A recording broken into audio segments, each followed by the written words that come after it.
Preludite begins on Caliban. It begins back before the Emperor came to our planet, before there was even the first talk of angels. Caliban was different then. We knew nothing of the Imperium and the Great Crusade. Terror was a myth. No, not even that. Terror was a myth of a ghost of a memory brought to us by our long-dead forefathers. It was an ephemeral and half-forgotten thing with no bearing on our lives. It was the time of old night. Warp storms had made it impossible to travel between the stars, and each human world was left to fend for itself. We had passed more than 5,000 years in isolation from the rest of humanity. 5,000 years.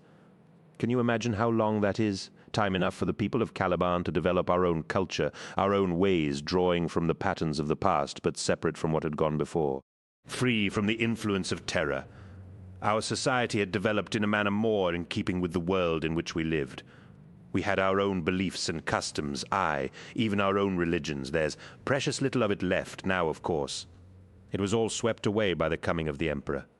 It is amazing to me, but there are children born of Caliban today who have never even heard of the Watchers, or ridden a mighty warhorse. They have never known what it is to hunt the great beasts. This is the sorrow of our lives. Over time, the old ways are forgotten.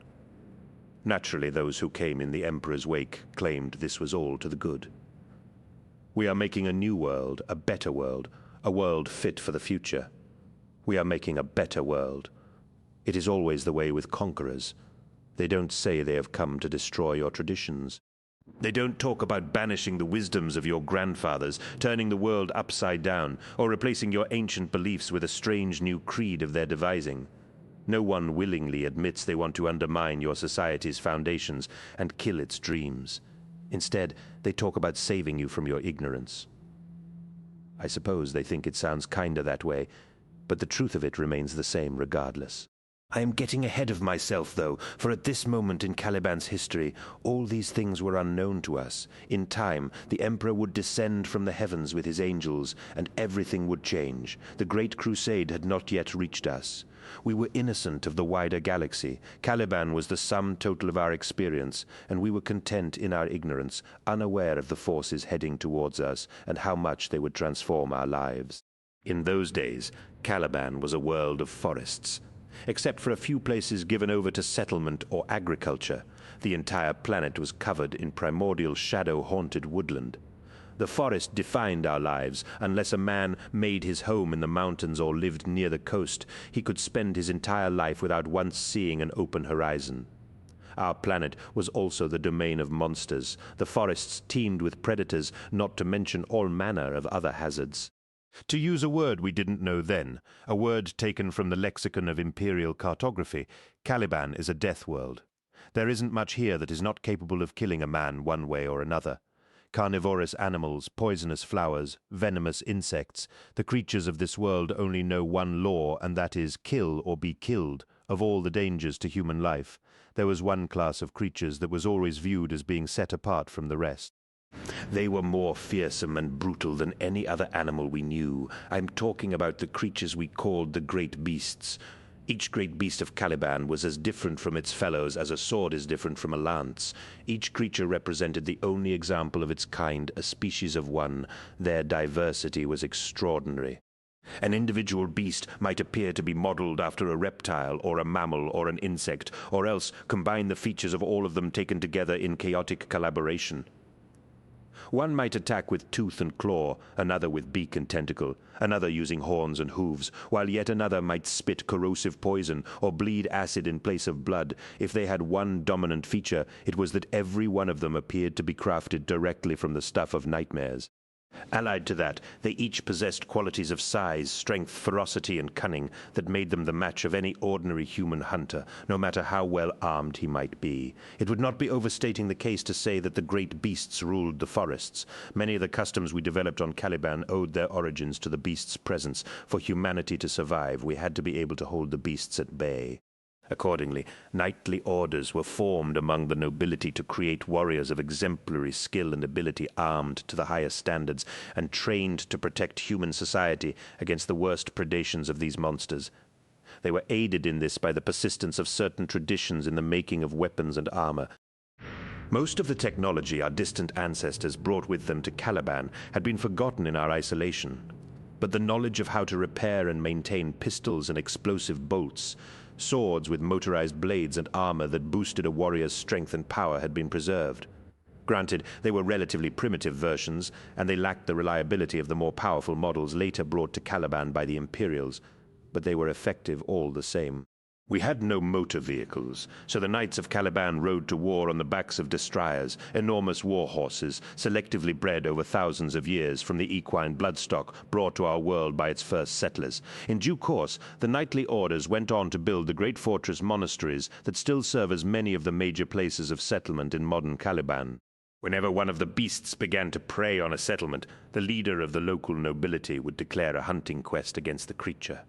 In response, knights and knights supplicant would come to the area from every land, seeking to prove themselves by killing the beast and completing the quest. This, then, was the pattern of life on Caliban for countless generations. We expected it to continue indefinitely.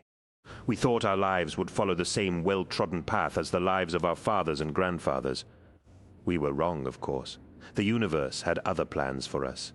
The Emperor was coming, but the first currents of change in our society were already at work long before his arrival. Some time before the Emperor came to Caliban, a new knightly order had been founded among our people. It called itself simply the Order, and its members put forward the startling proposition that all men were created equal. Previously, it had been traditional for knights to be recruited strictly and solely from among the nobility. But the order broke with accepted practice to recruit from all layers of society. So long as an individual could prove by his deeds and his character that he was worthy of knighthood, the order did not care whether he was a noble or a commoner. It may seem a minor matter now, but the issue sparked no small amount of turmoil and controversy at the time. Traditionalist diehards among the more established orders regarded it as the thin end of a wedge that they thought would inevitably bring the whole edifice of our culture crashing down and leave us as easy prey for the great beasts. In one case, this issue even led to open warfare. A group calling itself the Knights of the Crimson Chalice attacked the Order's mountain fortress at Audiobook and laid siege to it, in what would later be seen as one of the defining moments of Caliban's pre-imperial history. The Knights of the Order sallied forth and counterattacked before the enemy had completed their siege lines. The resulting battle was decisive. The Knights of the Crimson Chalice were routed, and the survivors hunted down to the last man. With this victory, the future progress of the Order was guaranteed. Supplicants flocked to them from all walks of life, and within the space of barely a few decades, the Order had become one of the most powerful and well-regarded knightly groups on Caliban. This was only the beginning, however. Whatever subtle changes were brought to our society by the rise to prominence of the Order were as nothing compared to what would happen when the Lion came to Caliban. With the benefit of hindsight, we now know that Lion L. Johnson is one of the Primarchs wrought in gene labs by the Emperor to lead the armies of his angels. But at the time, he was far more extraordinary to us. We were not an unsophisticated people, nor were we primitives. Imagine the effect, though, as word spread across our planet, that a man had been found living wild like an animal in the deep forests of the great North Wilds, his features handsome and beautiful beneath the matted hair, and the mud caked to his body. No one knew who he was, and he spoke not a word of human language. He had survived for years, naked and unarmed, in the wilderness of the most dangerous region on Caliban, a place where even fully armored knights hesitated to venture unless as part of a larger group. Nor was it the end of the wonders associated with this strange figure. In light of the details of his discovery, the wild man came to be called Lion L. Johnson, meaning the lion, the son of the forest in the old tongue of Caliban. Having been brought to human society, Johnson soon demonstrated a prodigious talent for learning. He quickly assimilated human ways, learning the habit of speech within a matter of days. From there, his rate of progress increased exponentially. Within a few short months, he was the equal in mind of our finest savants. A month later, he had exceeded their greatest achievements and left them trailing in his wake. He never spoke of his days in the forest, nor could he account for how he had come to be living there or where he had come from. But his powers of reason and intelligence seemed unaffected by his time in the wilderness. His intellectual capacity was matched only by his physical power. None could match his strength or prowess in combat, and he swiftly mastered the skills of knighthood to be accepted into the Order. As might be expected, given his abilities, Johnson rapidly ascended through the Order's ranks. His achievements were legendary and coupled with a natural talent to inspire intense devotion in others. His presence soon led to a marked upsurge in recruitment as the number of knights within the order increased and new fortress monasteries were built to accommodate them. Johnson and his supporters started to press for a crusade to be mounted against the great beasts. Their proposal called for a systematic campaign to clear the beasts from the forests, region by region, until Caliban was finally free from their scourge. Objections were raised to the proposal, of course. The Order was the dominant military power on Caliban, but it was still only first among equals in the eyes of the other knightly orders. Given the size of the scheme Johnson had put forward, it would require the actions of every knightly order working in unison to a common plan to have any hope of succeeding. This was no small undertaking, considering that the Knights of Caliban had always been inclined to feud and squabble amongst themselves. Combined with this, the plan would also need the support of the wider nobility and the common population. In general, though, we are not the kind to easily follow after leaders on Caliban. Each man has too high a regard for his own opinions. Then there were other problems. The faint-hearted said it would be impossible to truly clear the beasts from the forests. It was too grand a scheme, too much the product of hubris. Some viewed the great beasts with supernatural dread, believing that any plan of extermination would only awaken an apocalypse by uniting the beasts against humanity. Finally, there were concerns, even among those who backed Johnson's aims. Some of them counseled caution. Johnson had envisioned a span of 6 years from the beginning of his war against the beasts to victory. But even his allies thought this was not enough time to achieve the plan's objectives. They feared he had failed to take full account of the human factor. He had forgotten that the plan would be carried out by individuals who did not share his own extraordinary mental and physical abilities. Johnson might be superhuman, but he was the only one of his kind on Caliban. His plan would not be carried out by supermen. The real, hard work would be done by mortal men. In the end, Johnson carried the day. His supporters argued that the people of Caliban had skulked for too long behind the walls of their settlements. They had lived too much in fear of the beasts. Man was made to have dominion over the wilderness, they said, not vice versa. It was time to restore the world to balance, to end the reign of the beasts, and give mankind dominion over the forests. This is our world, he said. It is not the world of the beasts. It is time we took our stand. So the decision was made, and Johnson would have his campaign. One by one, the beasts were hunted down and killed. They were driven from the forests. They were tracked to their lairs and destroyed, in one thing at least, though some of those who had opposed Johnson were proven right, for it took more than 6 years to finish the campaign. It took 10 years of constant campaigning, 10 years of hardship, 10 years of friends maimed and lost, but ultimately it was worth it. Our cause was just, and we achieved our ambitions. 10 years, and not one of the great beasts remained. It occurs to me that I have been slapdash in one respect in telling this story, for I have made no mention of the one man who could hold forth knowledgeably on all the topics before us. I have talked of Caliban, of Lionel Johnson, and of the campaign against the great beasts, but I have neglected to mention the most important player in our drama. I am talking about Luther. He was the man who found Johnson in the forest and gave him his name. The man who brought him to civilization and taught him the ways of human society. He was the one who, through all Johnson's exploits and honors, stood side by side with him and matched him. Luther had not Johnson's advantages in matters of war and strategy. He was born a man, after all, not created to be more than human. Yet as Johnson's actions began to change the face of Caliban, Luther kept stride with him, equaling the wild man's accomplishments with his own. Too often the Imperium portrays Luther as the devil. Some say he grew jealous of the lion, for though the two of them had shared in many victories, it was always Johnson who was lauded for these triumphs. Others say Luther grew increasingly bitter at being so much in the lion's shadow. They say a secret seed of anger was born in Luther's heart in those days.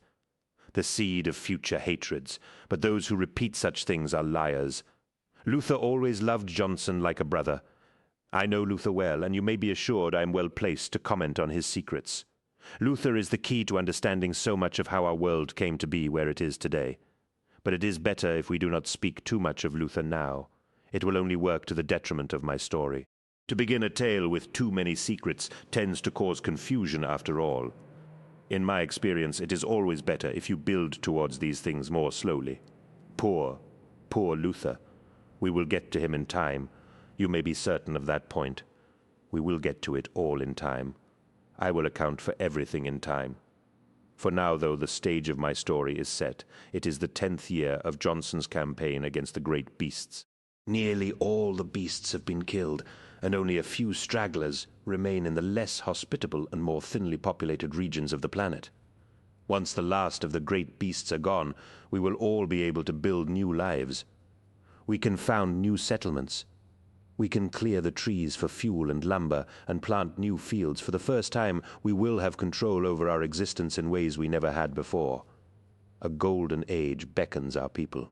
It is before the Emperor came to our planet and before the time of angels, but the old ways are already dying. The world of our childhood will not be the world of our future. Many are unhappy at the prospect, but it is entirely possible that the world we inhabit tomorrow will be like nothing we could have foreseen. Change can bring out the worst and best in us, or something of both qualities at the same time. Some look to the horizon and fear the future, while others look and see it shining in welcome. It is the 10th year of Johnson's campaign, and the world turns beneath our feet, unknowing. We stand on the brink of a bright new age of progress. We stand on the brink of learning of the Emperor, of the Imperium. We stand on the brink of becoming angels. But, as yet, we know nothing of these things. On Caliban, it is a time of innocence, but already the storm clouds gather. It is said that a man should be wary of weeping angels, for wherever their teardrops fall, men drown. This is the shape of our lives. These are the days that made us, that formed our conflicts and decided our future.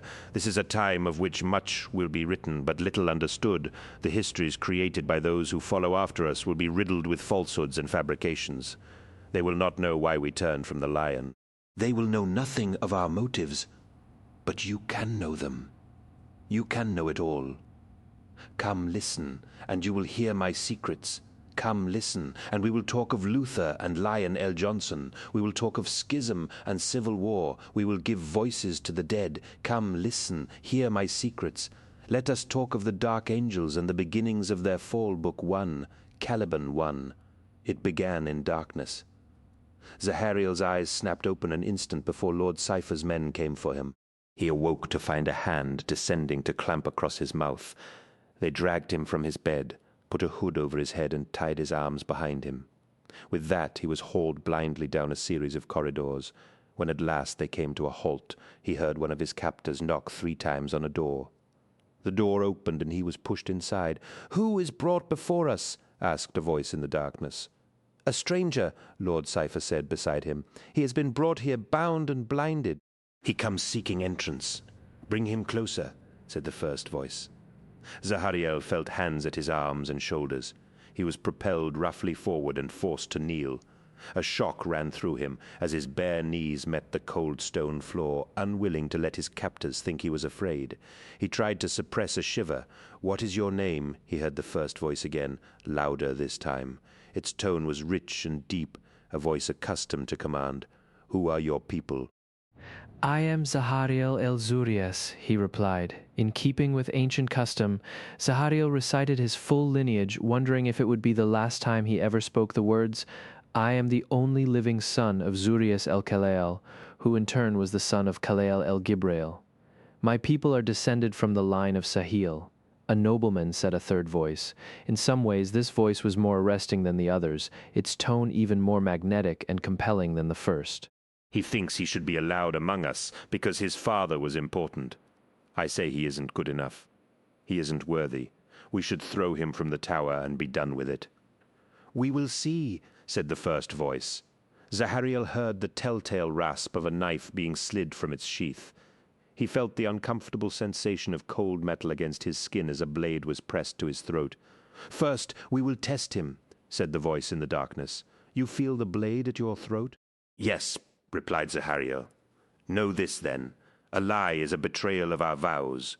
Here, we deal only in truth. If you lie, I will know it. If I hear a lie, I will cut your throat. Do you accept these terms?" "Yes, I accept them. Do you? Understand, I'm asking for an oath.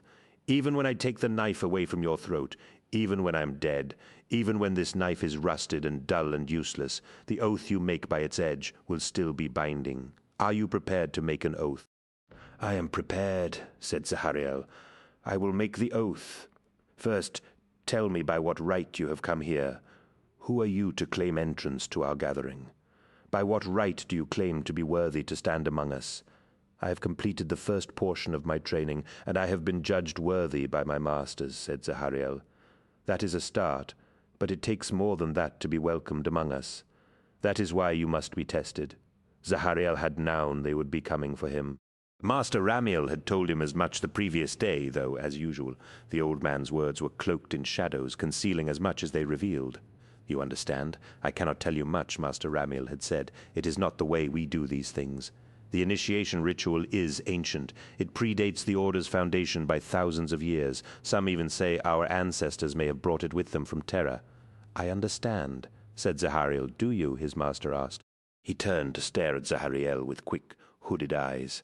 In the past, Zahariel might have felt the need to look away under the intensity of his gaze, but now he met the old man's eyes directly. "Yes, I think you do," said Master Ramiel, after a short pause. A smile creased his weathered face. "You are different, Zahariel. I noticed it in your face when you first joined our order." They were sitting in one of the many practice halls inside Audiobook, where knights and supplicants spent their days honing the skills they needed to survive on Caliban. The practice hall was empty, the hour so early that even the supplicants were not yet awake. Ordinarily, Zahariel would also have been abed, but a message from Master Ramiel had brought him to the practice hall an hour before daybreak. "In the course of the next night you will attend your initiation ceremony into the Order," said Master Ramiel. "During the ceremony you will swear your oath of loyalty and will begin your journey to becoming a knight of the Order." "Do you wish to take me through the procedures for the ceremony?" asked Zahariel. "So I know what to expect?" Ramiel shook his head, and Zahariel knew the old man had other things on his mind. "Despite the claims of some of our rivals, the Knights of the Order are not entirely immune to the lure of tradition.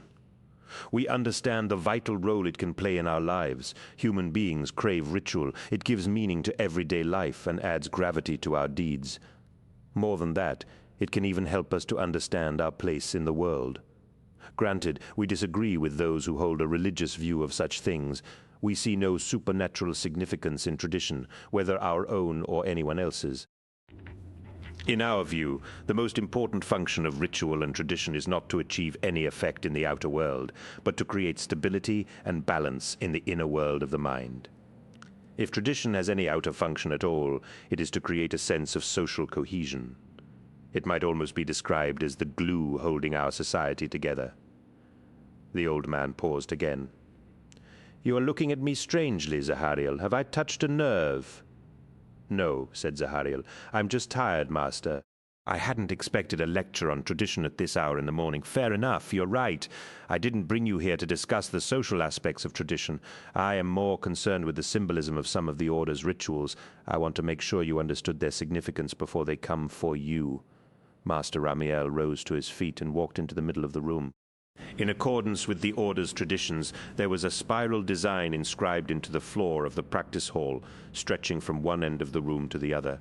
"You know why this is here, Zahariel?" "The spiral?" "I do, Master," said Zahariel, rising to join Ramiel. "The spiral is the foundation of all the Order's sword work, as much a part of its physical doctrines as the verbatim is the cornerstone to our mental disciplines. Indeed so, Zahariel, but it is so much more than that. From your first day you have been made to walk the spiral on the practice hall floor, launching preset routines of attack and defense at different stages of your journey. Do you know why?" Zahariel hesitated before answering. "I assumed it was an ancient sword ritual of Terra. Is that not so?" "Possibly," admitted Ramiel, "but by rigorously practicing the spiral, endlessly repeating its patterns day after day for years until the movements become second nature.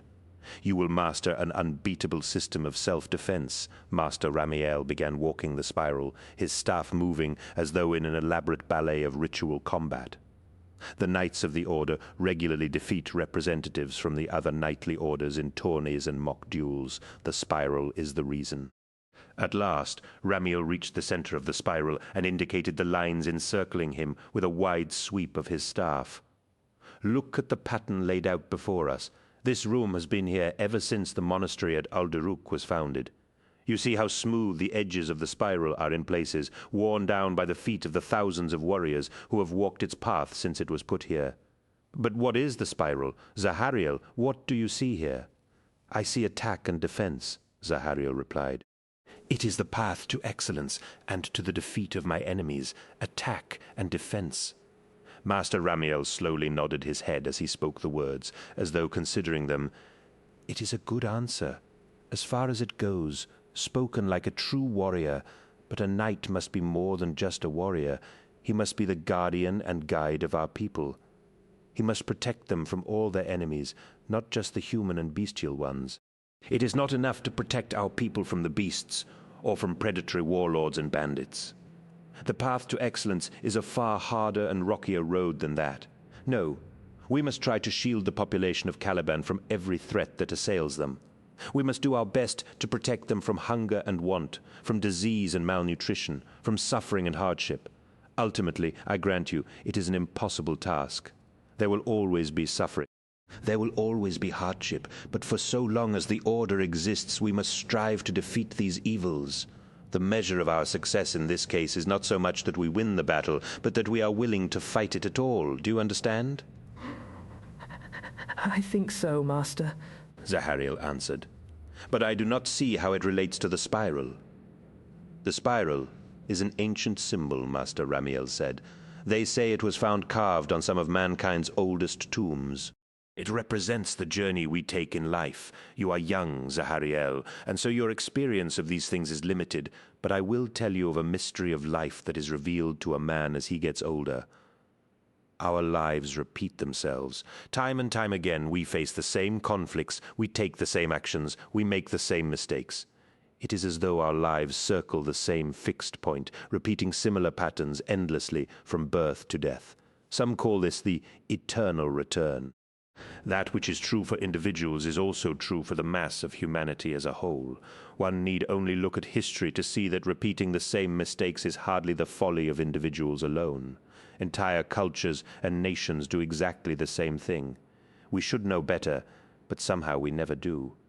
If this is true, if the spiral represents our lives, where does it lead? Asked Zahariel, looking at the design on the floor beneath them.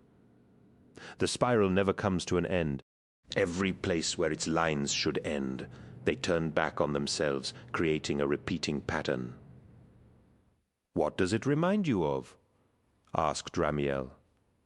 Zahariel cocked his head to one side and said, It's like a serpent swallowing its tail. An ancient symbol indeed, nodded Ramiel, one of the oldest. What does it mean? It is a symbol of rebirth and renewal, said Ramiel, a symbol of new beginnings and immortality. Zahariel nodded, though the sense of much of what Ramiel was saying was lost upon him. If you are saying that our lives repeat themselves, isn't that the same as the teachings of the religious diehards? They say, after death our spirits are reborn in new bodies. They talk of their own spiral as well. They say it exists in the underworld, and that by walking it, we choose the path of our rebirth. Is that true? I don't know, said Master Ramiel.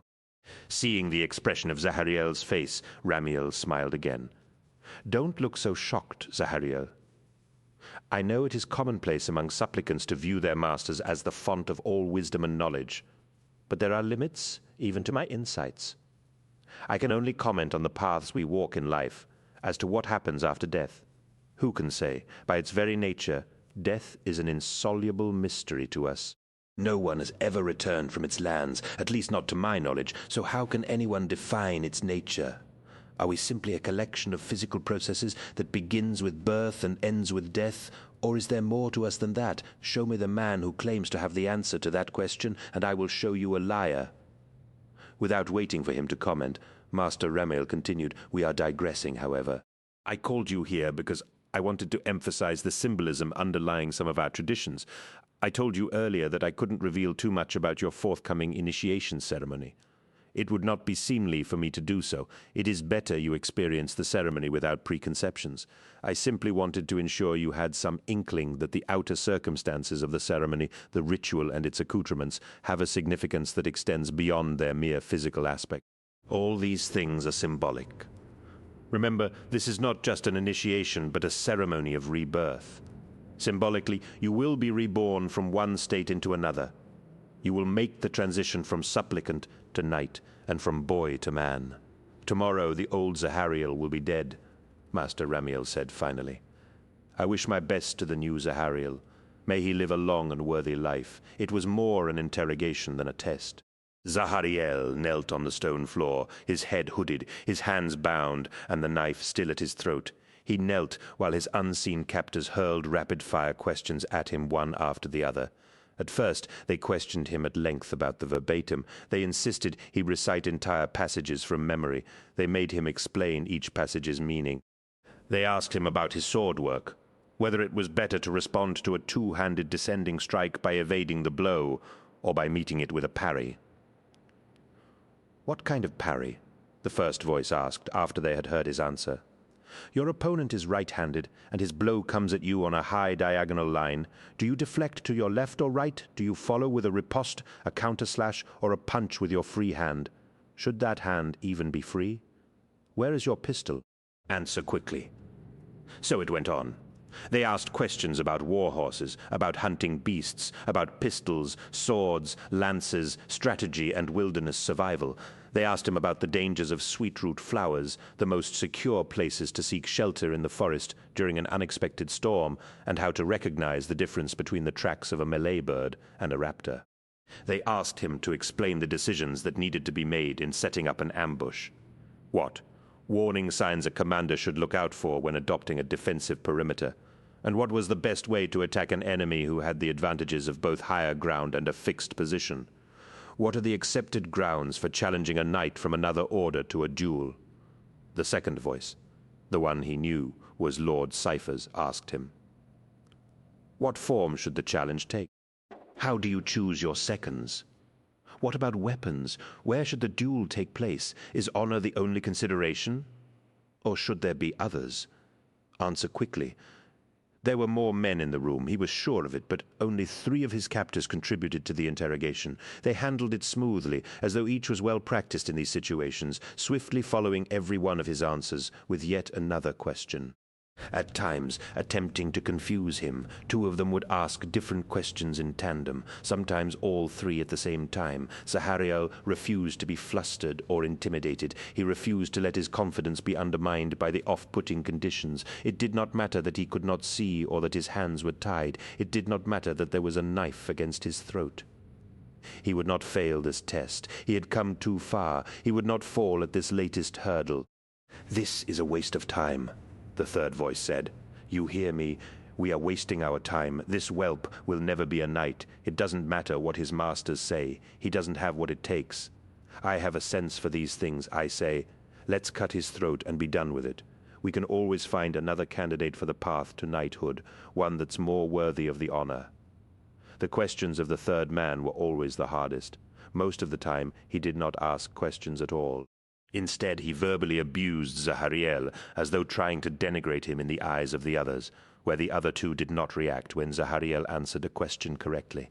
The third man always responded with bile and sarcasm. More than once, he accused Zahariel of being book-learned rather than a man of action. He accused him of lacking staying power and fiber. He said Zahariel did not have the true inner resolve that was necessary to become a knight. Again and again, he tried to persuade his confederates that Zahariel was not what they were looking for. He will bring shame to our order, the third voice said, during one particularly heated exchange with the others. He will be an embarrassment to us. He is useless. We must be harsh in these things. One weak stone in a wall is enough to bring the whole structure crashing down. It is better to kill him here and now than take the risk that he may one day destroy us. He should have been drowned at birth like a tainted child. Too far, said the first voice, the one that held the knife against Zahariel's throat. You play your part, brother, but this is too far. The young man before us has done nothing to earn such disdain. You treat him too harshly. He has proved he is worthy to train further among us.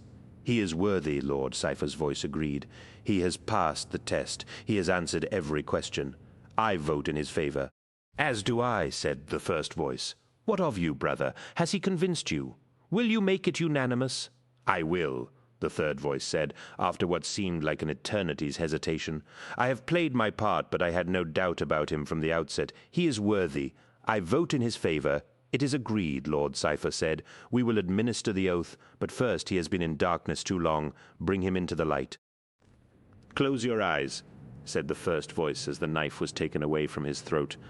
Zahariel felt hands at the hood over his head, pulling it away. Then wait a moment before you open them. After being in the dark, you may find the light blinding. The hood was lifted from his head, and finally he saw his interrogators. At first all Zahariel could see were blurred shapes and outlines as the brightness of the room stabbed at his eyes. Slowly his vision was restored. The blurs coalesced into discrete bodies and faces. He could see a circle of knights in hooded robes surrounding him.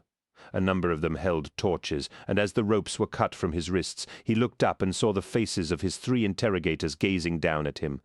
As he expected, one of them was Lord Cypher, an old man that many of the younger supplicants felt was long past his prime. Lord Cypher blinked and squinted at him through eyes that were already well on the way to succumbing to cataracts. The 2 other faces he saw belonged to far more impressive individuals. On one side stood Sir Luther, a hearty and robust figure who favored Zahariel with a friendly smile, as though trying to encourage him not to be too intimidated by the solemnity of the occasion. On the other was a man who was already a legend, who rumor had it would eventually become the Order's next Grand Master, Lion L. Johnson. In his first years with the Order, it was the closest Zahariel had ever come to Johnson, and he felt his senses and reason desert him at the incredible presence of the warrior. He towered over Zahariel, and the young man found himself staring intently at the magnificent leonine specimen of physical perfection in unabashed awe. Luther laughed and said, "Careful, boy, your jaw's in danger of dropping off." Zahariel snapped his mouth shut, fighting to throw off his adoration of the lion with only moderate success. The lion spent most of his time in the forests, leading his campaign against the great beasts, and only rarely returned to Alderuk for any extended period. As such, it was an honor of unprecedented worth to be accorded the attention of such a senior figure, and to be inducted into the Order by such a mighty legend. "We should bring matters to a close," said Sir Luther. "I am sure our friend would like to get up off his knees sooner rather than later." As he spoke, Zahariel was struck by the resonance of Luther's voice, knowing that its power would make men follow him into the depths of hell if he ordered them to march beside him.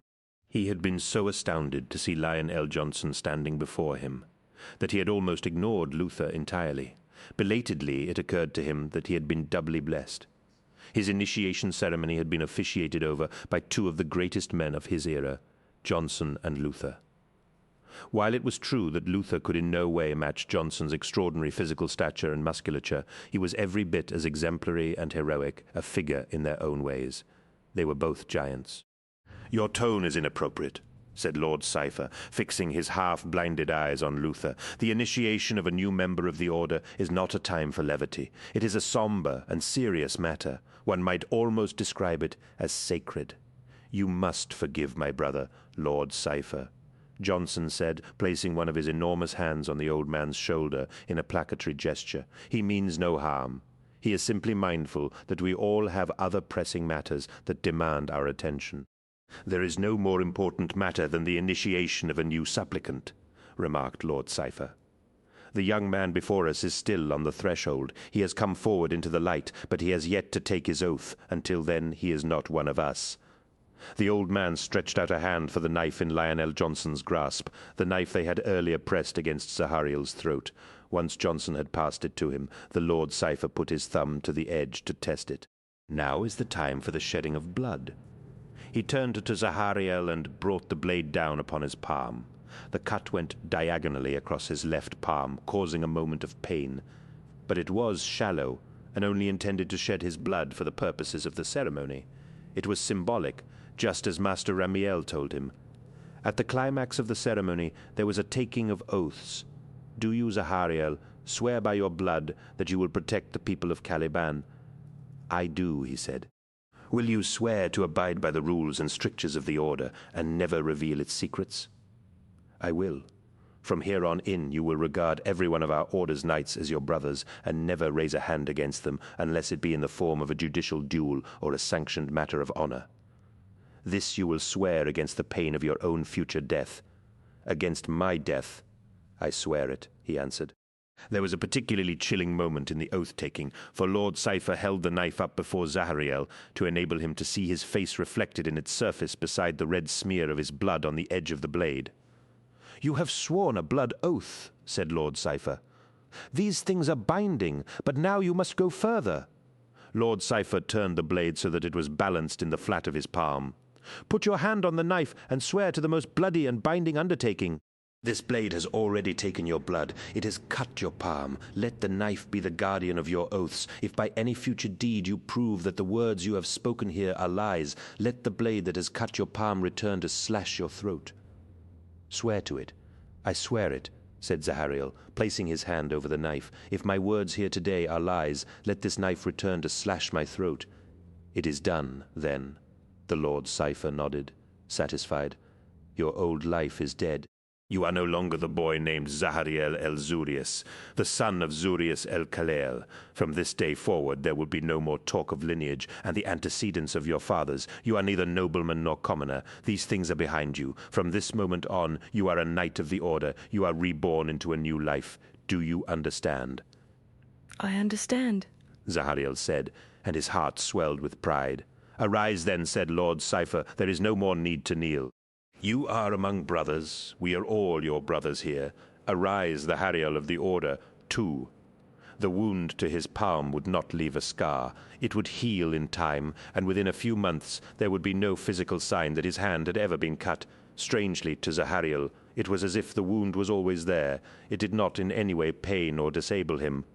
Afterwards, when he grasped the butt of his pistol, his grip would be as strong as it had ever been. Despite this, Zahariel felt the presence of the wound even after it had healed. He had heard that sometimes men experienced a phantom itch when they had lost a limb, a curious malfunction of the nervous system that the apothecaries were at a loss to explain. It was like that for Zahariel. He felt a vague and insubstantial sensation in his hand at times, as though some part of his mind was reminding him of his oaths. It was always with him, like a line in his palm, invisible to the eye, but present all the same, as though it was etched into his very soul. If he had wanted to give it a name, he supposed he would have called it conscience. Whatever the cause, the sensation of the phantom wound in his palm would stay with him for the rest of his life. In time, he would almost become used to it. Zahariel and Nemiel had grown up together. Barely a few weeks separated them in age, and they were related by blood. Though distant cousins born to different branches of the same extended family of the nobility.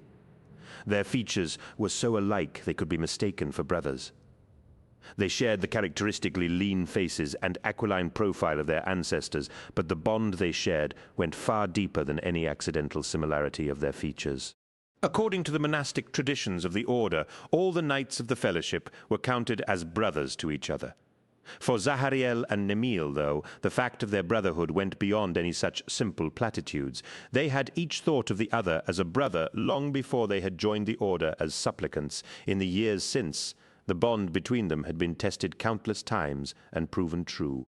They had come to rely on each other in 1,000 small ways, even as their friendly rivalry spurred them on to greater heights. It was natural that there was an element of competitiveness, of sibling rivalry, in the relationship between them. From the earliest days of their childhood, they had tried to outdo the other in every way possible. In any contest, they had each striven to be the victor. They each wanted to be the fastest runner, the strongest swimmer, the most accurate shot, the best rider, the most skilled swordsman. The exact nature of the test did not matter so long as one of them could beat the other. Their masters in the order had recognized the competition between them early on, and had actively encouraged it. Separately, they might have been counted as average candidates for knighthood.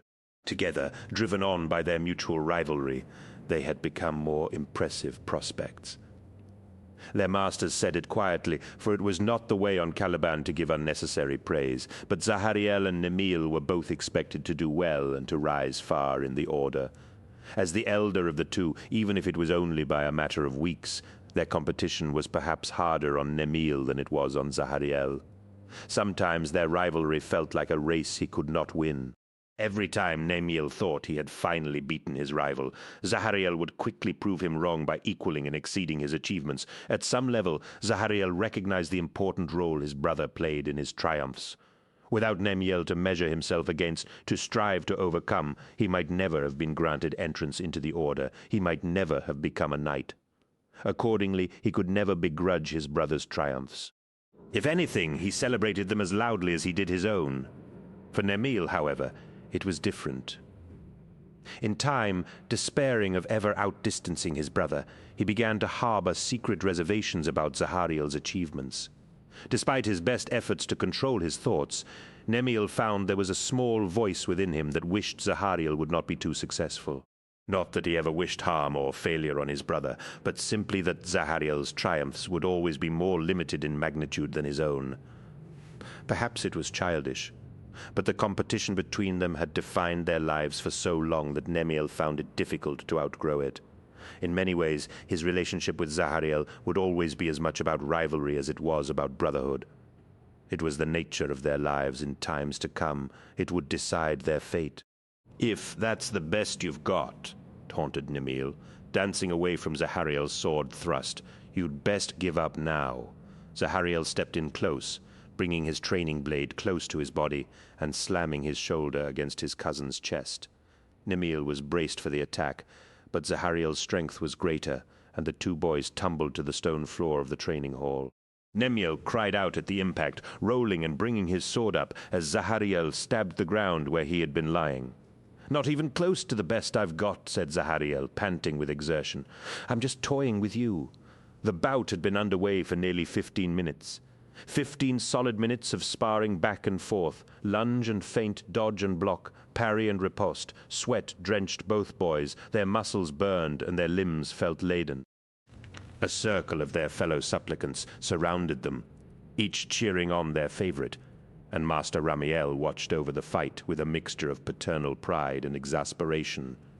"Finish it, one of you, for the love of Caliban," said Ramiel. "You have other lessons to attend today. Finish it, or I will call it a draw."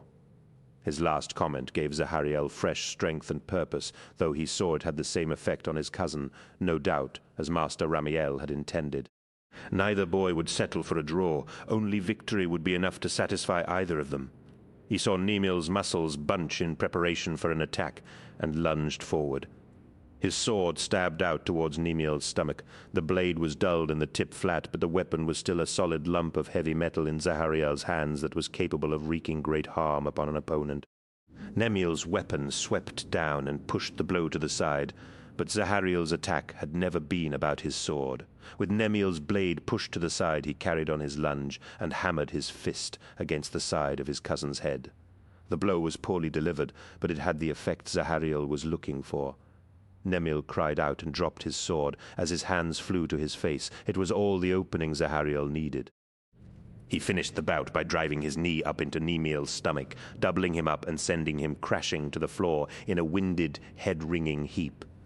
Zahariel stepped away from his cousin and looked towards Master Ramiel, who nodded and said, "Winner? Zahariel?" He let out a great shuddering breath and dropped his sword to the floor. It landed with a ringing clang, and he looked over to where Nemiel was picking himself up from his pain. Ramiel turned from the bout and marched resolutely towards the arched exit, leading his students towards their next grueling lesson. Zahariel held out this hand to Nemiel and said, "Are you all right?" His cousin still had his hands clutched to the side of his head. His lips pursed together as he tried to hide how much his head hurt. For a brief second, Zahariel was sorry for the hurt he had done to Nemiel, but he forced the feeling down. It had been his duty to win the bout. Forgiving anything less than his best would have been contrary to the teachings of the Order. It had been 2 years since his induction into the Order, and the 9th anniversary of his birth had passed less than a month ago. Not that there had been any special reason for marking the day, but the instructor knights of the Order were very particular about marking the passage of time and keeping the census of ages and merits of its members. Nemiel had turned 9 a few days before him, and though they were alike in features and age, their temperaments could not have been more different. Zahariel could see that Nemiel had already forgotten the outcome of the bout, having learned how he had been defeated. "I'm fine, cousin," said Nemiel. "That wasn't bad. I see what you did, but you won't get me that way again." That was true, thought Zahariel. Every time he fought his cousin and employed a method he had used previously, he was roundly beaten. You could beat Nemiel, but you could not beat him the same way twice. "Try not to be too disappointed," said Zahariel. "I may have won, but it wasn't a pretty victory." "Who cares about its prettiness?" snapped Nemiel. "You won, didn't you?" Zahariel's hand was still extended towards his cousin, who finally accepted it and hauled himself to his feet. He dusted his robes down and said, "Don't mind me. I'm just sore about getting beaten again, in front of Ramiel as well. I suppose I should think of all the times I've put you on your back, eh?" "You're right," said Zahariel. "I think there's something in human nature that makes us concentrate too much on our disappointments at times. We should remember how lucky we are." "Lucky? What are you talking about?" said Nemiel, as they followed the other students from the training halls. "You just beat me in the head, and we live on a world infested by killer monsters. How is that lucky?" Zahariel looked at Nemiel, afraid he was being mocked. "Think about it. Of all the eras of Caliban's history, we have been fortunate enough to be born in the same period as men like the Lion and Luther. We are to take part in the campaign against the great beasts." "Oh, well, I can see how that would be considered lucky, getting to march into the forests and face a horde of monsters that could swallow us whole or tear us apart with one sweep of their claws." Now Zahariel knew he was being teased, for Nemiel could always be relied upon to boast of how fearsome a creature he would slay when he was finally allowed to declare a quest, venture into the forest, and prove his mettle against one of the great beasts. Instead of backing down in the face of Nemiel's teasing, he continued, "We're here, supplicants of the Order, and one day we will be knights." Zahariel gestured to their surroundings, the high stone walls, the racks of weapons, the spiral on the floor, and the giant mosaic on the wall depicting the Order's symbol, the downward-pointed sword. "Look around you. We train to become knights and eradicate the threat of the beasts from our world. The moment when the last beast is slain will be written into the annals of the Order in Caliban, and will be preserved for thousands of years. History is unfolding, and if we are lucky, we will be there when it happens." "True enough, cousin," said Nemiel. "People will say that we lived in interesting times, eh?" Interesting times? "It was something Master Ramiel said once, you remember, when we were outside in the dark petitioning to join the Order as novices." "I remember," said Zahariel, though in truth he remembered little of the night they had spent in the darkness, beyond the safety of the gates of the Order's fortress monastery, save for the terror of the great beasts and of the night. "He told me it was a phrase from ancient Terra," continued Nemiel. "When people lived through periods of change, the kind of days when history is made, they referred to them as interesting times. They even had an expression, 'May you live in interesting times.' That's what they used to say. 'May you live in interesting times,'" echoed Zahariel. "I like it. The expression? I mean, it sounds right somehow. I know knights aren't supposed to believe in such things, but it sounds almost like a prayer. A prayer, yes, but not a good one. 'May you live in interesting times' was something they said to their worst enemies. It was intended as a curse. A curse? I don't understand." "I suppose they wanted a quiet life. They didn't want to have to live through times of blood and upheaval. They didn't want change. They were happy. They all wanted to live for a long time and die in their beds. I suppose they thought their lives were perfect. The last thing they wanted was for history to come along and mess it all up. It's hard to imagine," Zahariel said, picking up the sword he had dropped and returning it to the weapons rack. "Imagine anyone being that contented with their lot and not wanting to change it. Maybe the difference is that we grew up on Caliban. Life is so hard here that everyone grows used to blood and upheaval." "Maybe things were different on Terra," suggested Nemiel. "Maybe, but maybe it's because we take it for granted that our lives on Caliban are always about struggle. In comparison, Terra must be like a paradise, if it even exists," said Nemiel. "There are people who say it's only a myth made up by our ancestors. Caliban is where our culture was born, and Caliban is where it will die. There are no starships or lost brothers on other planets. It's all a lie, a well-meant one created to give us comfort when times are bad, but a lie, nonetheless." "Do you believe that?" asked Zahariel. "Do you really think Terra is a lie?" Yes, maybe, I don't know, said Nemil with a shrug. We can look up at the stars in the sky, but it's hard to believe anybody lives there. Just like it's hard to believe a world could be so perfect that you'd never want it to change. You were right, cousin. Our lives are struggle. It's all we can ever expect of things, on Caliban anyway. Further discussions were prevented by Master Ramiel's booming voice coming from the archway at the far end of the chamber. "Get a move on, you two," bellowed their tutor. "It's an extra turn on the sentry towers for you two tonight. Don't you know you've kept Brother Amadis waiting?" Both boys shared an excited glance, but it was Nemil who recovered his wits first. "Brother Amadis has returned, aye," nodded Ramiel. "By rights I should send you to the kitchens for your tardiness, but it will reflect badly on your fellows if you do not hear him speak." Zahariel sprinted alongside Nemil as he ran for the archway, excitement flooding his young body with fresh vigor and anticipation. Brother Amadis, the hero of Maponis. His hero, the circle chamber of Alderuk, was well named. Thought Zahariel as he and Nemil skidded through its arched entrance. Flickering torches hung at the entrance, sending a fragrant aroma of scented smoke into the enormous chamber. The hall was already packed. Hundreds of novices, knights and supplicants filling the many stone benches that rose in tiers from the raised marble plinth at the chamber's center. Mighty pillars rose at the chamber's cardinal points, curving inwards in great Gothic arches to form the mighty roof of the dome, a green and gold ceiling from which hung a wide, circular candle holder filled with winking points of light. The walls of the chamber were composed almost entirely of tall lengths of stained glass, each one telling of the heroic actions of one of the Order's knights. Many of these glorious panels depicted the actions of the Lion and Luther, but many more predated them joining the Order, and several of these depicted the warrior known as the hero of Maponis, Brother Amadis, one of the most senior knights of the Order, who still participated in the Lion's great quest to rid the forests of Caliban. Brother Amadis was known throughout the world as a dashing and heroic warrior who embodied everything it meant to be a knight, not just a knight of the Order, but a knight of Caliban. His deeds were epic tales of heroism and nobility, adventures every child on Caliban grew up hearing from the mouths of their fathers. Amadis had personally slain the great beast of Kulkus, and had led the knights in battle against the predations of the blood knights of the Endriago vaults. Before the coming of Johnson, it had been assumed by many that Brother Amadis would eventually rise to become the Grand Master of the Order. Such had not been the case, however. Though all believed that the position would be Johnson's upon the successful conclusion of the beast hunt, Amadis had borne the Lion no ill will, and had simply returned to the great forests to slay monsters and bear the honor of the Order to places near and far. The number of youngsters presenting themselves before the mighty gates of Alderuk had as much to do with his renown as it did the presence of the Lion. Zahariel remembered hearing the tales of him vanquishing the Blood Knights at the hearth-fire on many a stormy evening.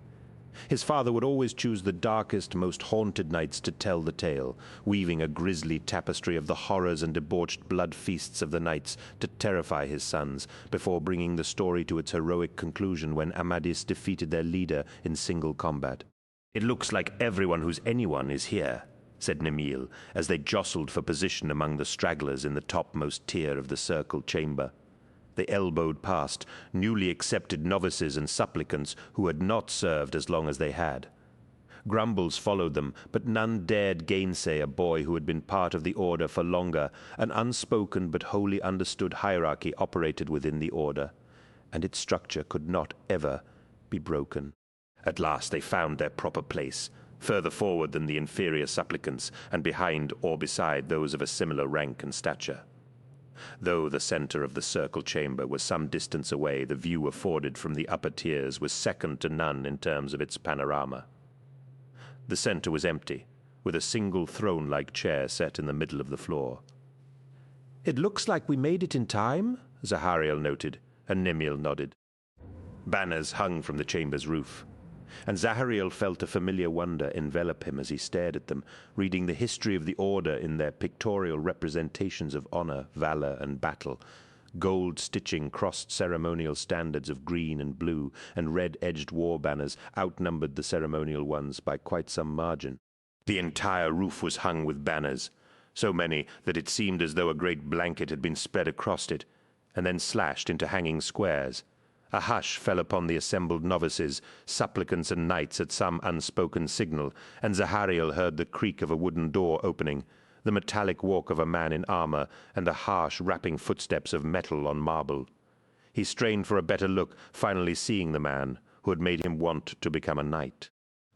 One man marched to the center of the chamber in the burnished plate armor of the Order. Zahariel tried not to feel disappointed at the warrior before him, but where he had expected a towering hero of legend, the equal of the lion, he now saw that Brother Amadis was simply a man. He knew he should have expected no more, but to see the warrior who had lived in his heroic dreams for as long as he could remember as just a man of flesh and blood, who did not tower over them like some mighty leviathan of legend, was somehow less than he had hoped for. Yet, even as he tried to come to terms with the reality of seeing that his hero was, after all, just a man, he saw there was something indefinable to him. There was something in the way Amadis walked to the center of the chamber, as though he owned it. The confidence he wore like a cloak, as though he understood that this gathering was just for him, and that it was his right and due.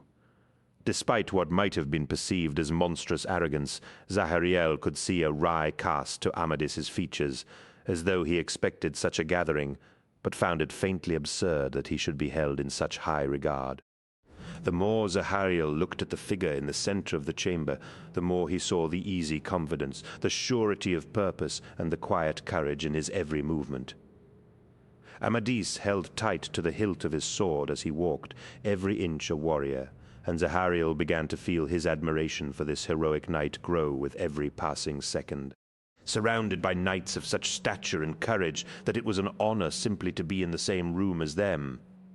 Zahariel had assumed that such warriors knew no fear, but looking at the weathered, handsome face of Brother Amadis, he realized that such an idea was preposterous. As a boy in the forests of Caliban, he had certainly felt fear often enough, but he had assumed that once he became a knight, the emotion would be utterly unknown to him. Brother Amadis had faced terrible foes and triumphed despite fear. To know fear, real fear, and to gain a great victory in spite of it, seemed a more noble achievement than any triumph where fear was absent. Brother Amadis looked around and nodded in quiet satisfaction, apparently satisfied at the quality of the men and boys around him. If you're expecting a long and inspiring speech, then I'm afraid I've none to give you. Amadis's voice easily projected to the far reaches of the circle chamber, and Zahariel felt a thrill of excitement course through him at every word. Only the lion and Luther had voices of such power and resonance. I'm a simple man, continued Amadis, a warrior and a knight. I don't give speeches, and I'm not one for grand shows, but the lion asked me to talk to you here today, though I'm no public speaker, that's for sure. I have returned to Audiobook, and I will be working alongside the instructor knights for a spell, so I expect I'll be seeing you all over the next few weeks and months before I return to the forests. Zahariel felt his pulse quicken at the idea of learning from a warrior such as Amadis, and felt wild, uncontrollable elation flood him. As I said before, I'm not usually one for theatrics, but I do understand their value to you and to me, said Amadis. Seeing me here will drive you on to become the best knights you can be, because I give you something to aspire to, a reason to want to better yourselves. Looking out at your faces reminds me of where I came from, what I used to be. Many tales are told of me, and some of them are even true. Polite laughter rippled around the chamber as Amadis continued. As it happens, most of them are true, but that's not the point. The point is that when a man hears the same things said of him often enough, he begins to believe them.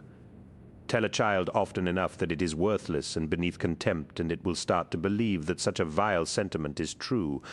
Tell a man he is a hero, a giant amongst men, and he will start to believe that too, thinking himself above all others. If enough praise and honor is heaped upon a man, he will start to believe that such is his due, and that all others must bow to his will.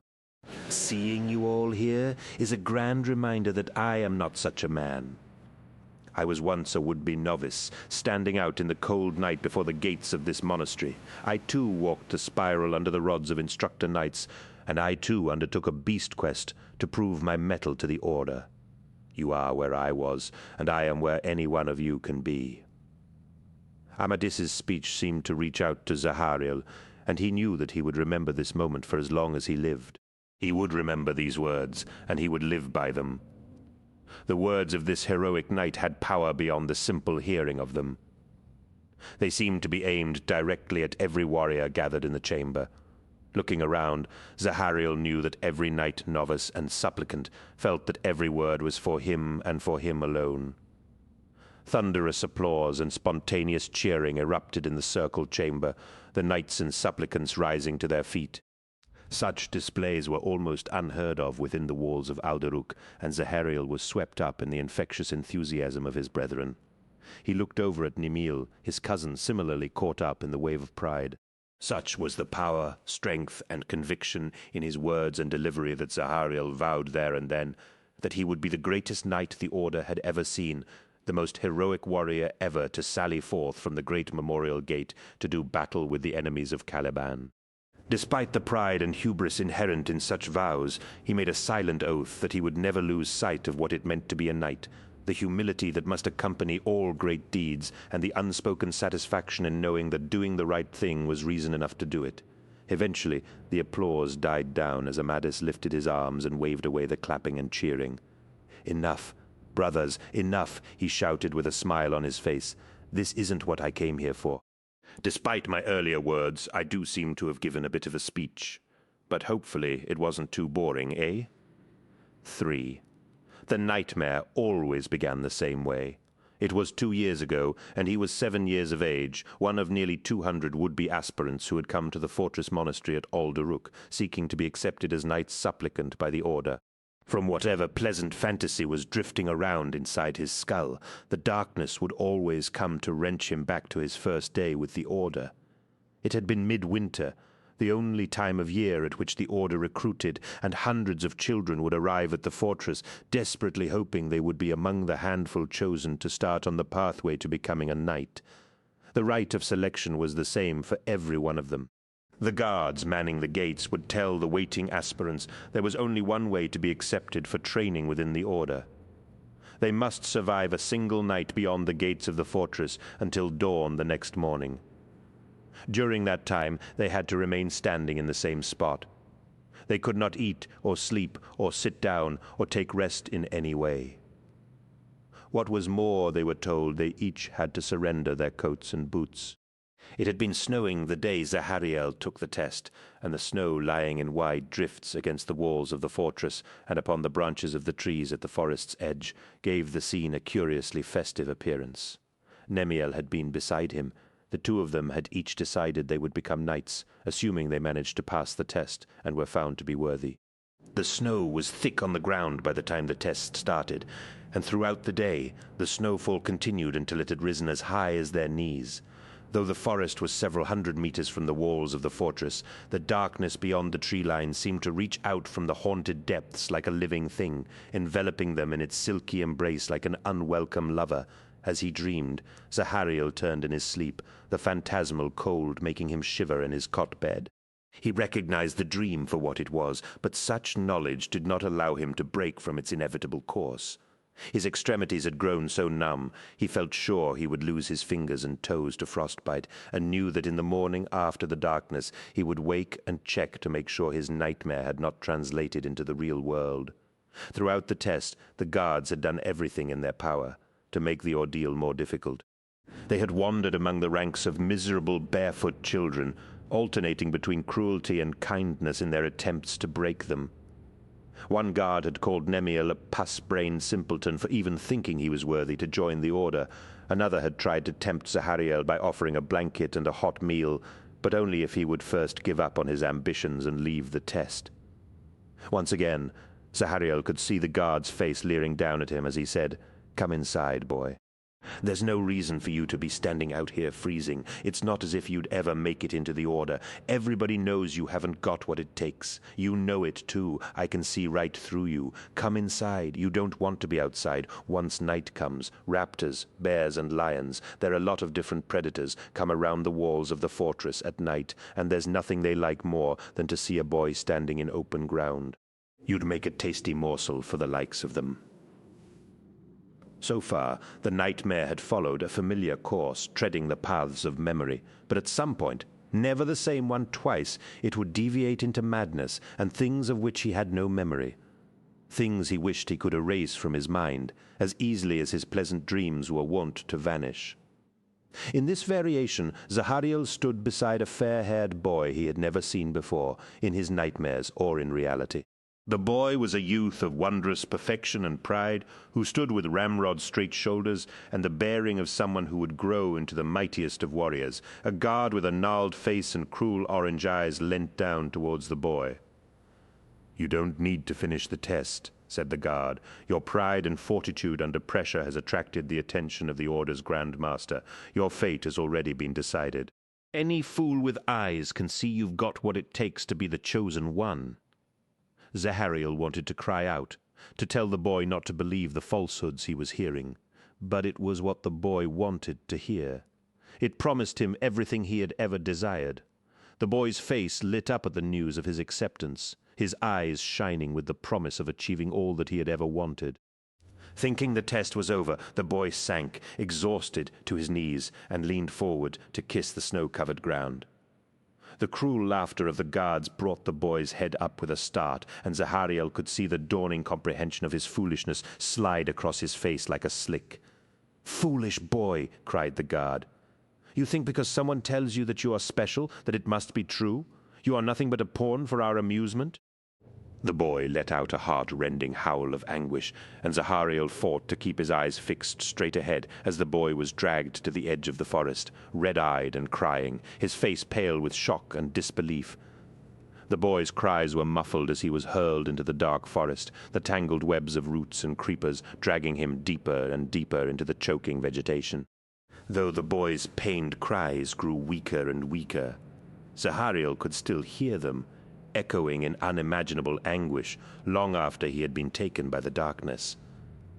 Zahariel tried to shut out the boy's pain as the weather grew colder, and the number of aspirants standing outside Alderuk dwindled as other boys decided it was better to bear the stigma of failure than to face the ordeal for a moment longer. Some went pleading to the guards, begging for shelter within the fortress and the return of their coats and boots. Others simply collapsed, worn down by cold and hunger, to be carried away to fates unknown. By sunset, only 2/3 of the boys remained. Then, as darkness fell, the guards retreated to their sentry points inside the fortress, leaving the boys to endure the long hours of the night alone. The night was the worst time. Zahariel twisted as his dream self shivered in the dismal darkness, his teeth chattering so violently he thought they might shatter. The silence was absolute. The boys' cries from the forest stilled, and the guards' jibes and taunts ended. With the coming of night, the silence and the power of imagination did a better job of terrorizing the boys than the guards ever could. The seeds of fear had been sown with talk of predators prowling around outside the fortress, and in the still of the night those seeds took root and sprouted in each boy's mind. The night had a quality that was eternal, thought Zahariel. It had always existed and always would exist. The feeble efforts of men to bring illumination to the galaxy were futile and doomed to failure. He dimly perceived the strangeness of the concept as it formed in his mind, expressing ideas and words that he had no knowledge of, but which he knew were crushingly true. Afterwards, it was the sounds that Zahariel feared the most. The ordinary sounds of the forest at night, noises that he had heard more than 1,000 times in the past, were louder and more threatening than any sounds he had heard before. At times he heard sounds he swore were the work of raptors, bears, or even the much-feared Calibanite lion. The crack of every twig, every rustle of the leaves, every call and scream of the night, all these things sounded heavy with menace. Death lurked just behind him or at his elbow, and he wanted to run to give up the ordeal. He wanted to go back to the settlement where he was born, to his friends and family, to his mother's soothing words, to the warm place by the hearth. He wanted to give up on the Order. He wanted to forego his knightly pretensions. He was 7 years of age, and he wanted to go home. As horrible and unearthly as the noises had been, it was the voices that were the worst part of the ordeal, the most loathsome invention of his nightmare. Between the roars and the snap of branches, a million susurrations emerged from the forest, like a cabal of whispering voices. Whether anyone else could hear them, Zahariel did not know, for no one else reacted to the sounds that invaded his skull with promises of power, of flesh, of immortality. All could be his if he would step from the snow-covered esplanade before the fortress and walk into the forest. Without the presence of the guards, Zahariel felt able to turn his head and look towards the tangled vine-choked edge of the forest. Though forests carpeted much of the surface of Caliban, and his entire existence had been spent within sight of tall trees and swaying green canopies, this forest was unlike anything he had seen before. The trunks of the trees were leprous and green, their bark rotten and diseased. Darkness that was blacker than the deepest night lurked between them. And though the voices promised him that all would be well if he stepped into the forest, he knew that terrors undreamt of and nightmares beyond reckoning dwelt beneath its haunted arbors. As ridiculous as it seemed to Zahariel, he knew that this dream-shaped forest was no natural phenomenon. A region so unnatural that it existed beyond the mortal world, shaped by its dreams and nightmares, stirred by its desires and fears. What lurked within its depths was beyond fear and reason, madness and elemental power that seethed and roared in concert with the heaving tides of men and their dreadful lives. And yet, for all its dark, twisting, horrid power, there was an undeniable attraction. Power, no matter its source, could always be mastered, couldn't it? Elemental energies could be harnessed and made to serve the will of one with the strength of purpose to master its complexities. The things that could be achieved with such power were limitless. The great beasts could be hunted to extinction, and the other nightly brotherhoods brought to heel. All of Caliban would become the domain of the Order, and all would obey its masters or die by the swords of its terrible black angels of death. The thought made him smile as he thought of the glories to be won on the fields of battle. He pictured the slaughter and the debaucheries that would follow, the carrion birds and worms feasting, and the capering madmen that made merry in the ruin of a world. Zahariel cried out. The vision faded from his mind, and he heard the voices for what they were. The whisper in the gloom, the hinting tone, the haunting laugh, and the jealous vipers that cracked the panels of tombs and composed the platitudes of his epitaph.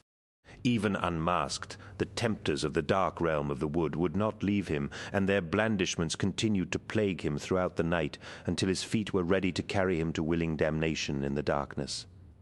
In the end, as it always was, it was Nemiel that stopped him, not through any word or deed, but purely because he was there. Nemiel stood at his shoulder throughout the nightmare, as he had on that cold, fearful night. Unbending and unbroken, his best friend stood by his side, never wavering and never afraid.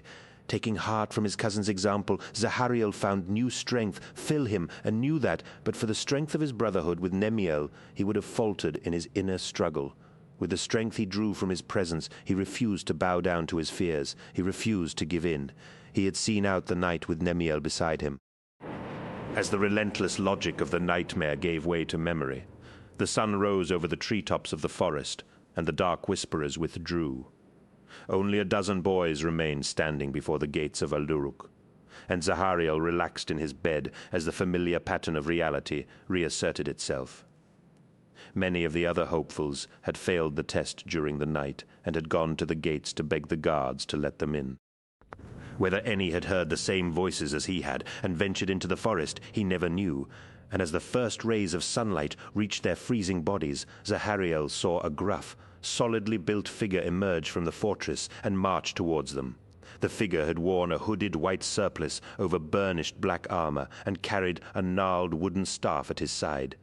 "I am Master Ramiel," the figure had said, standing before the aspirants.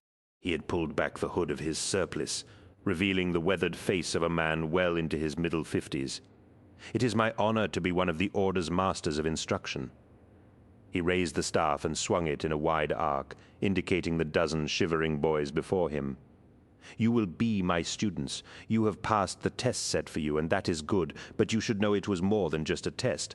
It was also your first lesson.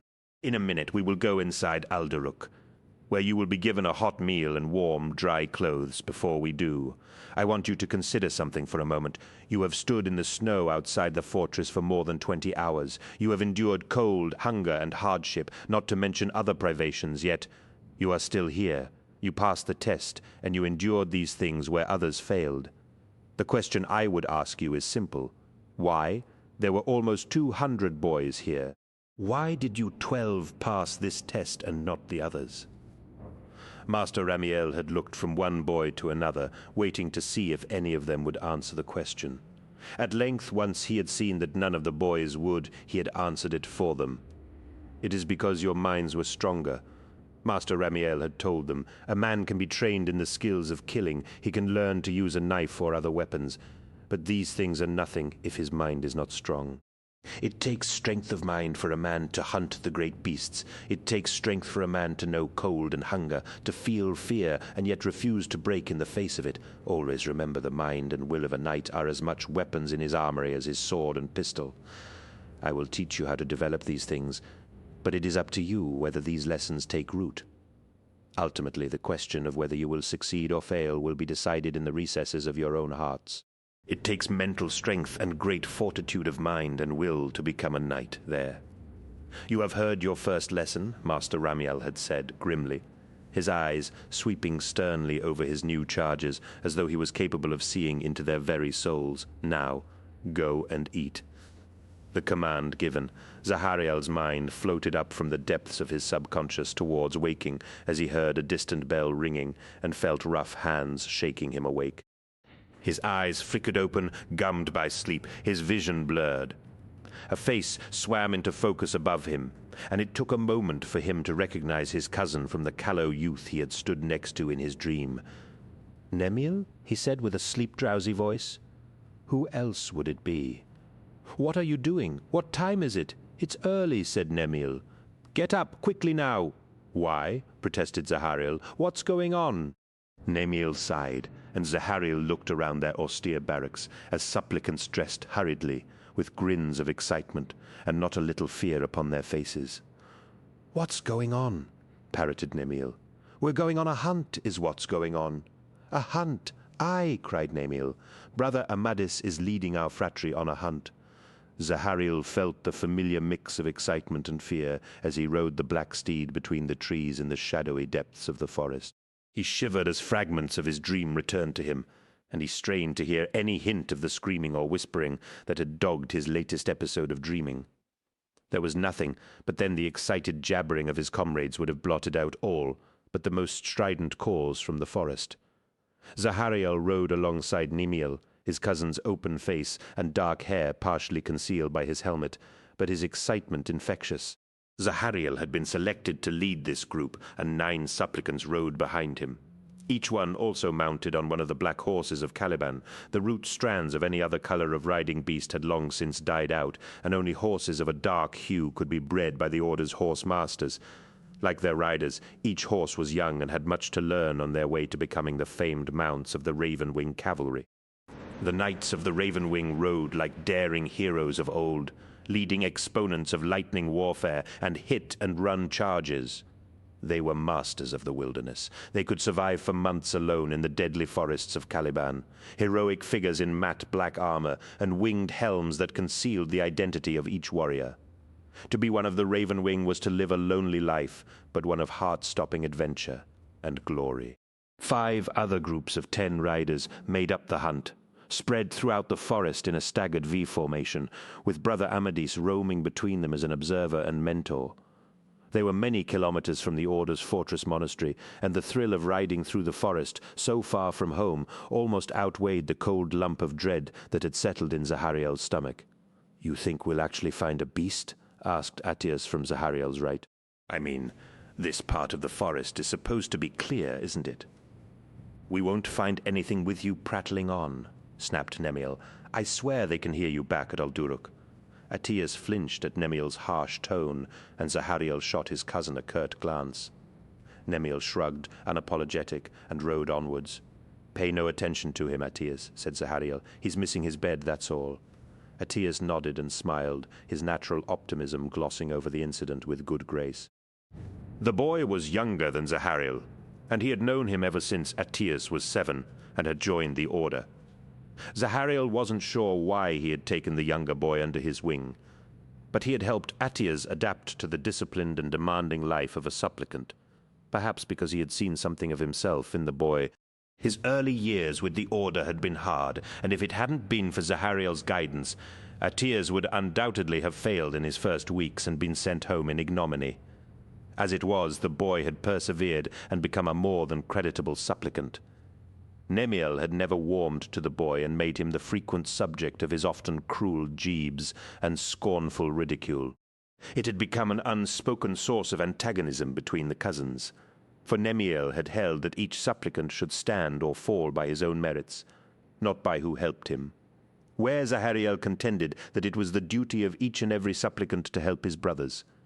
It's a great honor for Brother Amadis to lead us on this hunt, isn't it?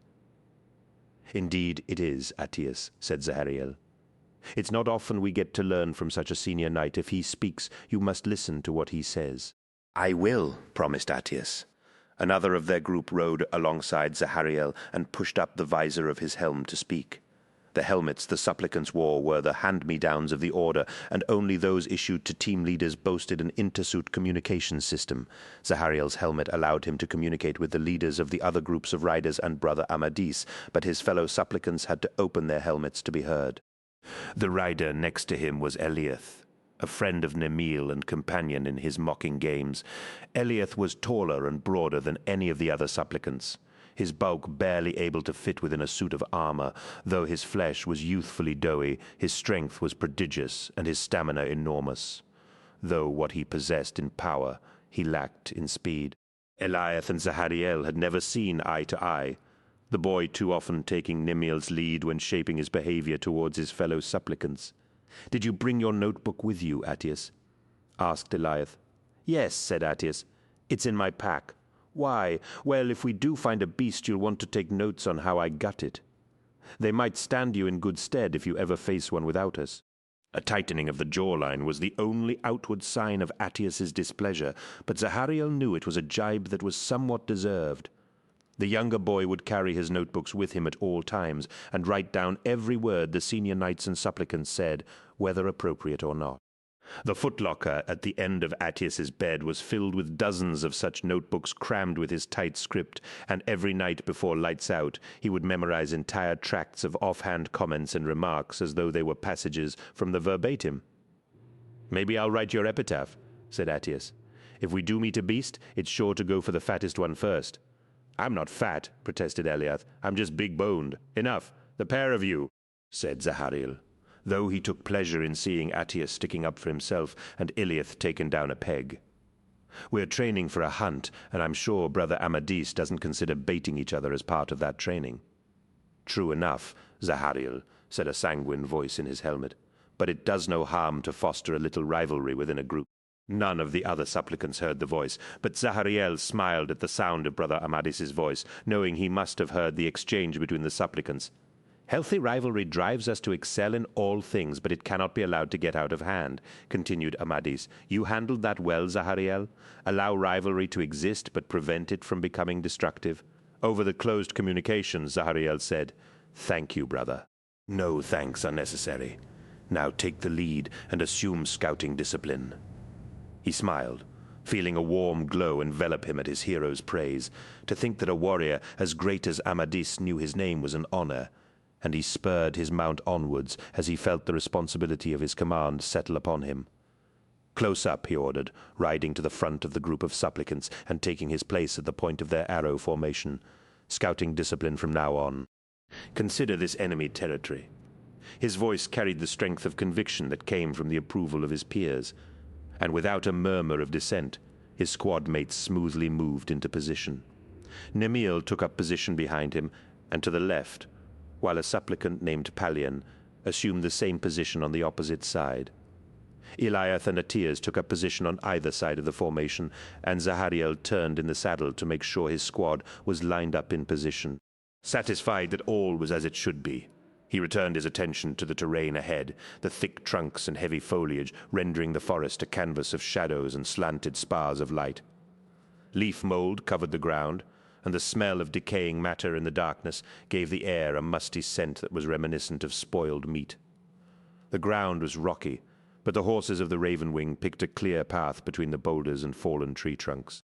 Strange noises drifted between the trees, but Zahariel had grown up in the forest, and he let the rhythm of the undergrowth drift over him, sorting the various calls of the wildlife of Caliban into those that were dangerous and those that were not.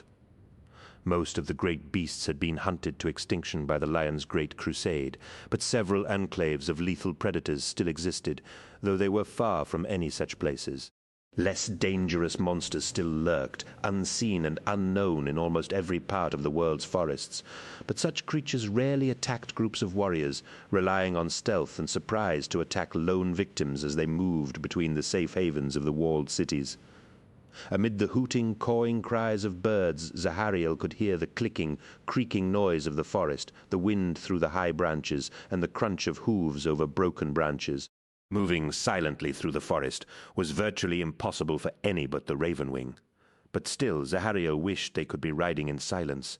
Even though the worst of Caliban's predators were mostly dead, there was no such thing as a beast that could be easily overcome, even with such numbers.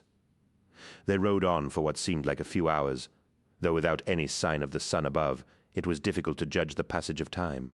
Only the changing angles of the beams of light that penetrated the forest canopy gave any hint to how long they had been traveling. Zahariel longed to communicate with the other groups of riders, but did not want to appear nervous or unsure of the course he was leading. This was supposed to be training them for going on a hunt of their own one day, and the idea that he did not know where he was going was not one he wanted to cultivate. The paths through the forest were well worn through countless training exercises, but so many existed that it was next to impossible to know which ones led to their destination. He and Nemiel had consulted the map before setting out, and their route had seemed simple enough in the walled confines of the fortress monastery. Out in the forest, however, it was quite a different proposition.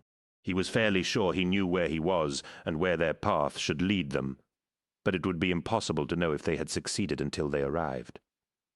Zahariel hoped that Brother Amadis was nearby and would take note of how he was leading his fellows. His thoughts were interrupted as they rode beneath low-hanging branches into a shadowed clearing, the sound of the leaves brushing against his helmet startlingly loud in the silence of the forest.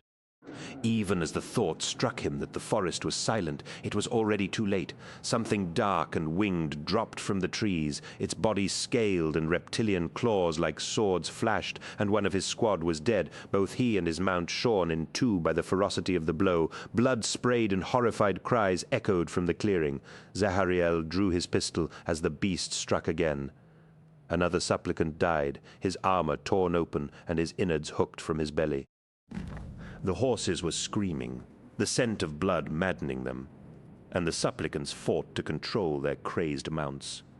Cries of horror and anger resounded, but there was no sense to them. Zahariel turned his mount towards the beast. Its large body was easily the size of one of their horses, undulating as though a million serpents writhed beneath its glistening flesh. Its spiny head snapped and bit at the end of a long, snake-like neck, its jaws long and narrow, filled with razored fangs like the teeth of a woodsman's saw. Its wings were filmy and translucent, edged in ridges of horny carapace and ending in long, barbed claws. Zahariel had never seen its like before, and his momentary horror at its awful appearance almost cost him his life. The beast's wings slashed as though it were about to take flight, and one of the barbed hooks scored a deep groove across his breastplate, pitching him from the back of his screaming horse. Zahariel hit the ground hard as he heard another anguished scream of agony. He struggled to rise, his movements awkward in his armor. He reached for his fallen pistol as a wide shadow engulfed him, and he twisted his head as the screeching, reptilian bird towered above him, its jaws wide and ready to snap him in two-four. Zahariel rolled as the beast's beak stabbed downwards. He slithered onto his back and brought his pistol around. 3 shots boomed from the barrel in a blaze of light, and Zahariel was momentarily blinded by the brightness. The noise was deafening, his helmet only slightly muffling the sounds. He scrambled away from the beast on his backside, fully expecting every second to be his last. He heard more shots, and as his vision cleared, he saw Nemiel crouching behind a tree and pumping shots from his pistol at the beast as it clawed at the remains of Zahariel's horse. Blood like molten wax oozed from 3 neat holes in the beast's chest, but if they had discomfited it, Zahariel could not tell, for it fought and roared as fiercely as it had when first attacking. The beast's wings shot out and clove through the trunk of the tree Nemiel was using for shelter and slammed into his cousin's chest. Nemiel dropped to the ground, his breastplate cracked, but still whole, for the impact with the tree had blunted much of the force of the beast's blow. Zahariel scrambled to his feet as he saw the scattered remnants of his squad panic in the face of the monster. Eliath was pinned beneath his mount. The horse's flank opened from neck to rump, and Attius sat petrified at the edge of the clearing. The young boy's mount stood stock still, its ears pressed flat against its skull, and its eyes wide with terror, rooting them both to the spot. The beast turned towards Attius and let out an ululating roar, spreading its wings and bunching its muscles as it prepared to attack. "Hey!" screamed Zahariel, stepping from the cover of the trees and waving his arms above his head. "Over here!" The beast's head turned on its sinuous neck, its blood-frothed jaws opening wide and its black, soulless eyes fixing upon him. Zahariel drew his sword and aimed his pistol at the drooling monster. "Ho, ugly!" he shouted. "If you want him, you have to take me first." He had no idea whether or not the beast understood the words he was saying, but there was little doubt that it understood the challenge of his actions on a primal, animal scale.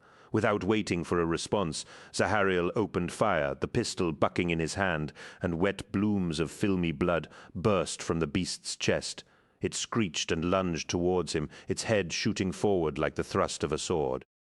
Zahariel leapt to the side, the blade of its beak slashing past him, barely a hand's span from skewering him. Faster than he would have believed possible, the beast's head twisted in the air to catch him, a glancing blow just below his hip. He flew through the air and slammed into a tree, the breath exploding from his lungs and his weapons tumbling from his hands as he fell to the ground. Shouts and cries of terror sounded around Zahariel, and he shook his head as he tried to get his bearings once again. He heard his squad crying out in fear, and he spat blood as he pushed against the stinking ground and lifted his head. Though his vision swam crazily, he saw Eliath finally drag himself from beneath his dead mount, and Nemiel pick himself up from the beast's blow to drag himself behind another tree. Attius had snapped from his horrified paralysis and had ridden his horse into the trees, the beast lumbering back towards the tasty morsel of boy and horse.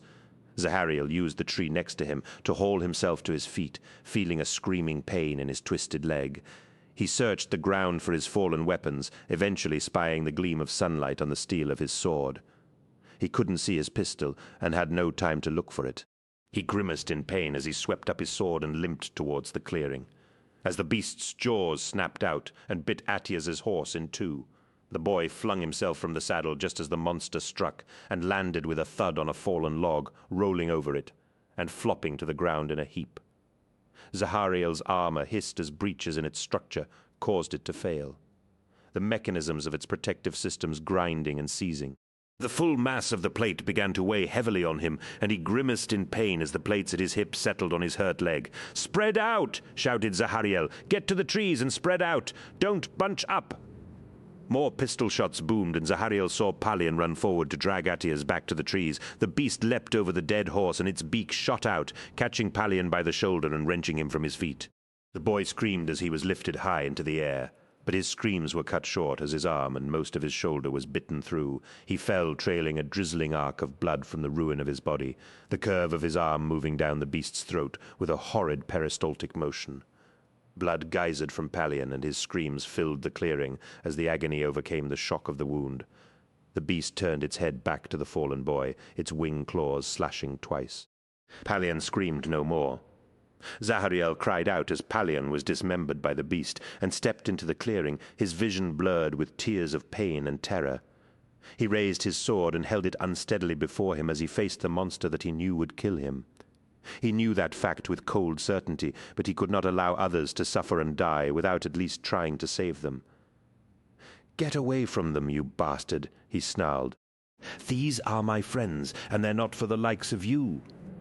The beast looked up, and though its eyes were empty and cold, Zahariel could sense its monstrous hunger to kill.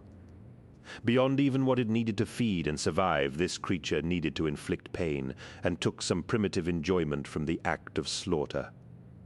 The beast turned from Palion's body and let loose a tremendous roar as it saw Zahariel advancing towards it, his sword aimed at its heart. The beast's wings rippled, and Zahariel knew what was coming. He brought his sword up as the creature's right wing slashed towards him. He swayed aside and swung his sword around in a downward arc that chopped into the wing where the claw began. Milky blood sprayed, and the claw was shorn from the beast, as Zahariel's leg finally gave out beneath him, and he dropped to one knee. The beast howled in pain and drew back its injured wing, its jaws opening wide as it prepared to end his life. A shadow moved beside Zahariel as the beast lunged forward. The sight of its thousands of teeth filled his vision, even as he smelt the rankness of its gullet and saw the scraps of flesh stuck between its teeth. A silver steel blur slashed over his head as an armored figure rode past him with a thunder of hooves and a mighty war shout. A long, heavy-bladed sword stuck edge-on into the beast's mouth, the wielder's strength and the beast's momentum driving the blade through its jawbone and into the middle of its skull. The sword juddered to a halt, and the rider released the blade as he rode onwards, expertly wheeling his horse as the beast fell, its lunging body collapsing to the ground before Zahariel. The rider rode alongside the beast's skull. He drew a magnificent, rotary-barreled pistol and aimed it at a point between the monster's eyes. Zahariel watched the hammer draw back and flinched at the percussive bang as the explosive bolt detonated with a hollow boom inside its skull. Viscous fluids leaked from the monster's skull, and the dark, predatory hunger in its black orbs of eyes was finally extinguished. A last fetid exhalation gusted from the beast's mouth, and Zahariel recoiled from the rotten stench. He looked up as his savior holstered his pistol. The man wore the dark armor and hooded white surplice of the Order, the front of which was embroidered with the symbol of the downward-pointing sword. "You are lucky to be alive, my boy," said the knight, and Zahariel instantly recognized the commanding tone. "Brother Amadis," he said. "Thank you. You saved my life." "Aye," said Amadis, "and by the look of it you saved the lives of your friends, Zahariel." "I was protecting my squad," said Zahariel, the last of his strength beginning to fade, now that the battle was over. Amadis swung down from his saddle and caught him as he fell to the grass. "Rest, Zahariel," said Amadis. "No," whispered Zahariel. "I have to get them home." "Let me do that for you, lad. You've done enough for one day. You were lucky," Nemiel would say to him later, but luck can't be relied upon. It's a finite resource. One day it always runs out. For years afterwards, whenever Zahariel told the tale of their confrontation with the winged beast, his cousin would always make the same remark. He would say it privately out of earshot of their brothers in the arming chamber or beside the practice cages, as though he did not want to embarrass Zahariel in front of others. Yet equally, he was incapable of letting the matter rest. Something about the whole affair seemed to have worked its way under Nemiel's skin, as though the battle had become a source of subdued annoyance to him, even irritation. He never showed it in his face, nor let it invade his tone, but at times it felt as if he were chiding Zahariel in some way, as though he felt compelled to subtly make the point that all of his cousin's later successes, all of his glories, had been built on a lie. Zahariel would find this behavior curious, but he would never raise the issue with his friend. He would do what Nemiel could not. He would let the matter rest. He would never question Nemiel's words. He would listen to them, ignore the hidden bitterness, and accept they were well meant. For him to do differently might have endangered their friendship. "You were lucky," Nemiel would say. "If it wasn't for luck and Brother Amadis, the beast would have killed us all." Zahariel could not disagree.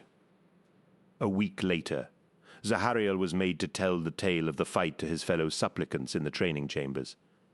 Each time he told of how he had stood before the monster, it would always seem a far more thrilling affair than it had been in reality. It would seem a story of high ideals and grand adventure to his listeners. It was not that he lied about the specifics of it in any way, but he would learn that repetition had a way of softening the edges of human experience. Each telling sounded like a fairy tale or fable during the mad, frenetic rush of battle. It had been a life-or-death struggle, a hard-won victory achieved through the action of blood, sweat, and tears. It had been a close-run thing, and to the very end, Zahariel thought the winged beast would kill them all. He thought the last instants of his life were to be spent gazing in horror into the beast's widening mouth as the black void of its maw expanded to swallow him whole.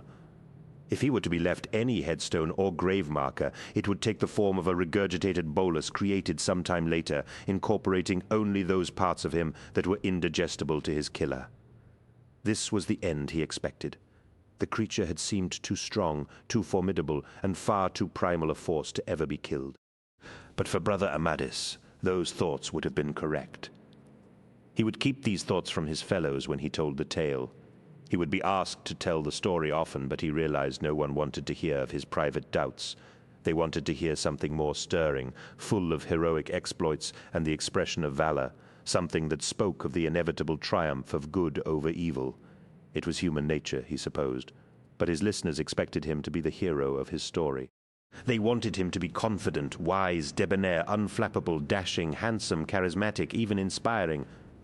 The truth was that at the time he had fully expected to fail. He had not allowed that thought to undermine his resolve, but it was there all the same. No one wanted to hear that truth. No one wanted to know their heroes could have feet of clay. Occasionally, in the brief, quiet moments he would experience in the life ahead of him, he would wonder at the folly of human judgments. To his mind, his victory had been more special precisely because he had been afraid. His fellow supplicants, however, seemed to think it was improper to speak of the emotion at all. It was as if fear was a secret shame in every human heart, and his listeners wanted to be reassured that their heroes did not feel it, as though it meant they might one day be freed from their own fear. It seemed to Zahariel that this was wrong. The only way to overcome fear was to confront it, to pretend it did not exist or might somehow disappear one day. Only made it worse. Book 2, Beast, 5 years passed. And Zahariel, standing within the order, grew. His fight with the winged monster of the woods had almost cost him his life. But it had been the making of him. The senior masters of the order knew his name, and though the monster had been slain by Brother Amadis, the knight had ensured that every member of the order knew of Zahariel's bravery in fighting it. The dead boys were buried with full honors, and life went on as before, with the supplicants training and living within the walls of the fortress monastery on the road to becoming knights. Zahariel spent more time than ever honing his skills with pistol and blade, more than ever determined that he would not be at the mercy of another beast in his lifetime. The next time he faced a monster of Caliban, he would be ready to kill it without a moment's pause. As the latest lesson concluded, Master Ramiel said, "Always remember you are more than just killers. Any fool can take a knife and try to push it into his enemy's flesh. He may attempt to strike, feint, and parry with the blade. Given some instruction, he may even become proficient. But you are more than that, or you will be. You are knight supplicant of the order, but in future you will be the protectors of the people of Caliban." "Fine words, eh?" said Nemiel, moving to one of the rest benches and picking up a linen towel to mop his face. "Fine, indeed," agreed Zahariel, "just as fine as the first 100 times I heard them." The lesson had been spent mastering the principle of the inner circle sword defense, and both boys were lathered in sweat from the sparring session. Though honors were still more or less even between them, Nemiel had begun to claw ahead in their perpetual rivalry. Master Ramiel does love to quote the verbatim. True, but I think he thinks we're all like Attius, writing down every pithy quote we hear. Well, so long as we master the fighting, I can live with hearing a few repetitions now and again, said Nemiel. I suppose, agreed Zahariel. Next time we fight a beast, we won't be so unprepared. A heavy silence fell between them. Zahariel cursed himself for bringing up the subject of the beasts, for it always served to remind Nemiel of how his cousin had won glory and plaudits for his role in protecting them long enough for Brother Amadis to kill it, when all Nemiel had won was time in the infirmary. "Do you think the beast was sentient?" asked Nemiel. "What beast?" replied Zahariel, though he knew fine well what his cousin meant. "The winged beast that attacked us in the forest all those years ago. Sentient?" asked Zahariel. "I suppose that depends on what you think the term means. I think the beast was intelligent. Yes, I really believe it. But was it truly sentient? I remember Brother Amadis saying that the true test of sentience was whether a creature was capable of planning towards the future and using reason to solve its problems. So what do you think then, cousin? Asked Nemiel. Do you think the creature was sentient or not? I don't believe I know. I think it's too difficult for a human mind to understand the workings of an inhuman one, but I can only tell what it felt like to fight it. And what did it feel like? Asked Nemiel. It felt like the beast was a spider and I was a fly. Zahariel ran the oily rag through the barrel of his pistol, clearing it of the residue of repeated firing. The gun was starting to pull to the left, and it had let him down in the firing drills with the rest of the supplicants. When he had pointed out the weapon's fault, the knight armorer had simply recommended that he clean the barrel thoroughly before trying again. The implicit insult in the armorer's comment had angered Zahariel, but he was still just a supplicant and had no recourse to answer back to a full knight. Instead, he had politely thanked the knight armorer and returned to the dormitories to break out his cleaning kit and meticulously clean every moving part of the weapon. Not that he expected it to do any good. He suspected that the imperfection with the weapon was more to do with the weapon's age than any impurities lodged in the barrel, for he was as fastidious with his weapons as he was with his armor. More so, in fact. The armorer told you to clean your weapon more thoroughly, eh? Said Nemil, watching as Zahariel angrily sat on his cot bed, lifted another component of his pistol, and began cleaning it with vigorous strokes of the cloth. As if I don't keep it clean enough already, said Zahariel. You never know, said Nemil. It might help. I keep this weapon cleaner than anything else I own. You know that. True, but the armorers know what they're talking about. You're taking their side? Side? Said Nemil. Since when did this become about sides? Never mind, snapped Zahariel. No, come on, what did you mean? Zahariel sighed and put down the breech and the brush he had been cleaning it with. I mean that you seem to be relishing this? Relishing what? That you managed to beat me in the firing drills, said Zahariel. Is that what you think, cousin? That I need your gun to fail for me to beat you? That's not it, Nemiel, said Zahariel. I just mean... No, I understand, said his cousin, rising from the cot bed and making his way down the central corridor of the dormitory chamber. You think you're better than me? I see that now. No, that's not at all, protested Zahariel, but his cousin was already walking away. His pride ruffled, Zahariel knew he should go after Nemiel, but part of him was glad he had finally given voice to the irritation that his cousin took such relish in watching him fail. He put the disagreement from his mind and continued cleaning his weapon, head down, putting the background noise of the dormitory from his mind as he focused his efforts on making his pistol shine as good as new. A shadow fell across him, and he sighed. Look, Nemiel, he said, I'm sorry, but I need to get this done. It can wait, said a sonorous voice, and he looked up to see Brother Amadis standing at the foot of his cot bed, dressed in full armor and white surplice. Amadis carried his winged helm in the crook of his arm, and his black cloak was gathered at his left shoulder. Zahariel dropped the magazine feed onto his blanket and sprang to his feet. Brother Amadis, my apologies, I thought, he began. Amadis waved away his apology and said, Leave the pistol and come with me. Without waiting, Amadis turned away and marched down the length of the room. Each of the supplicants in the dormitory watching with awed faces as the heroic knight passed them. Zahariel smoothed down his robe and quickly followed Brother Amadis towards the door. The knight was marching quickly, and Zahariel struggled to keep up. Where are we going? He asked. It is time for you to move deeper within the order, said Brother Amadis. It is time for you to see the Lord Cypher, the Lord Sipther. It was not a name. It was a title of office given to the man responsible for preserving the Order's traditions, and Zahariel felt nerve-wracking fear at the thought of being brought before the old man. Might he offend the Lord Cypher through some inadvertent breach of the Order's protocols? Might he have forgotten some ancient formality when presented to him that would forever dash his chance of ever becoming a knight? Brother Amadis led him deeper into the heart of the monastery. Their path took them down into the dark catacombs that riddled the rock the fortress was built upon. They passed darkened cellars, forgotten chambers and ancient cells as they journeyed ever downwards and ever deeper into the ground. The air was cold, and Zahariel saw his breath feather the air before him as he followed Brother Amadis into the darkness.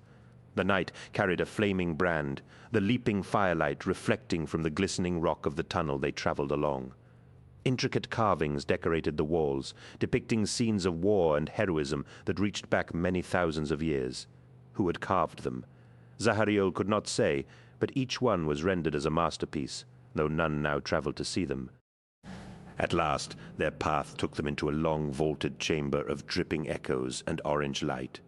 The walls were fashioned from enameled bricks that reflected the light of the torch and threw back hundreds of reflections from the many candles spread throughout the chamber in a wide spiral pattern.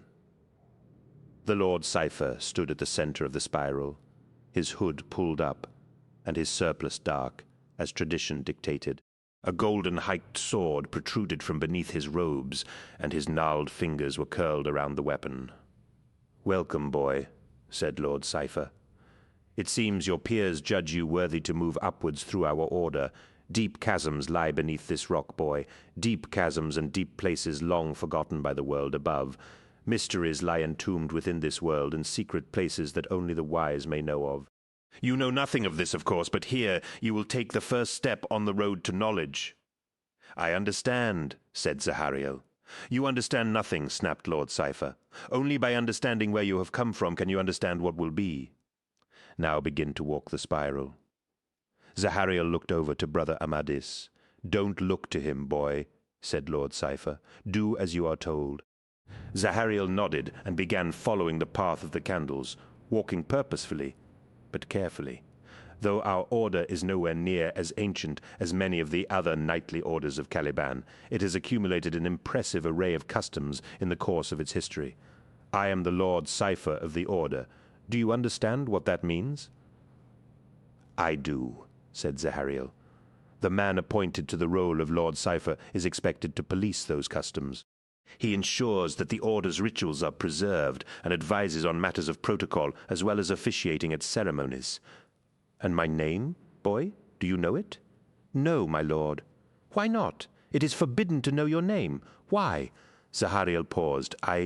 I'm not sure I know that no matter the identity of the man appointed to the position of Lord Cypher, it is forbidden to call him by his real name once he takes up its mantle. I do not know why. Indeed, why is often the most interesting question, but often the one not asked. Where, when, how, and what are mere window dressing. Why is always the most important question. Would you not agree?" Zahariel nodded as he continued walking the spiral. "I agree. I have a variety of arcane titles, Master of Mysteries, Keeper of the Truth, the Lord of the Keys, or else simply Lord Cypher. Do you know why this is so, boy? No, my lord. It is simply the way things have always been with the Order." "Exactly," said Lord Cypher. "It is the way things have always been with the Order. The value of tradition is that it guides us, no matter that the real reasons may have been forgotten. Beliefs and actions that have seen us prosper in the past shall serve us well in the present and the future. I have held this position for over 20 years, and though the role is usually given to one of the Order's more venerable knights as a younger man, I was chosen with the hope of infusing new blood into the role. Above all else, it is my task to maintain the Order's customs as a living tradition, rather than allowing them to degenerate into ossified relics." Zahariel listened to the old man's voice, its hypnotic rhythms lulling him into slowing his walk around the spiral. Soon he would be standing before the old man, his steps carrying him in tighter and tighter circles around the candles. "Yet my role is one of contradictions," continued Lord Cypher. "It is one of the most senior positions within the Order, and yet I hold very little real power. In many ways, my role as guardian of the Order's traditions is symbolic. If that be the case, then who really holds the power of our Order? Quickly, boy, before you reach the center." Zahariel forced himself to concentrate, working through the obvious answers as his steps carried him inexorably towards the center of the spiral. The Lion and Luther seemed obvious candidates, but then he remembered something Brother Amadis had once said, and the answer was clear to him. It is the masters of instruction, men like Master Ramiel who keep the customs of the Order alive, he said. Good, said Lord Cypher. Where then does my power lie?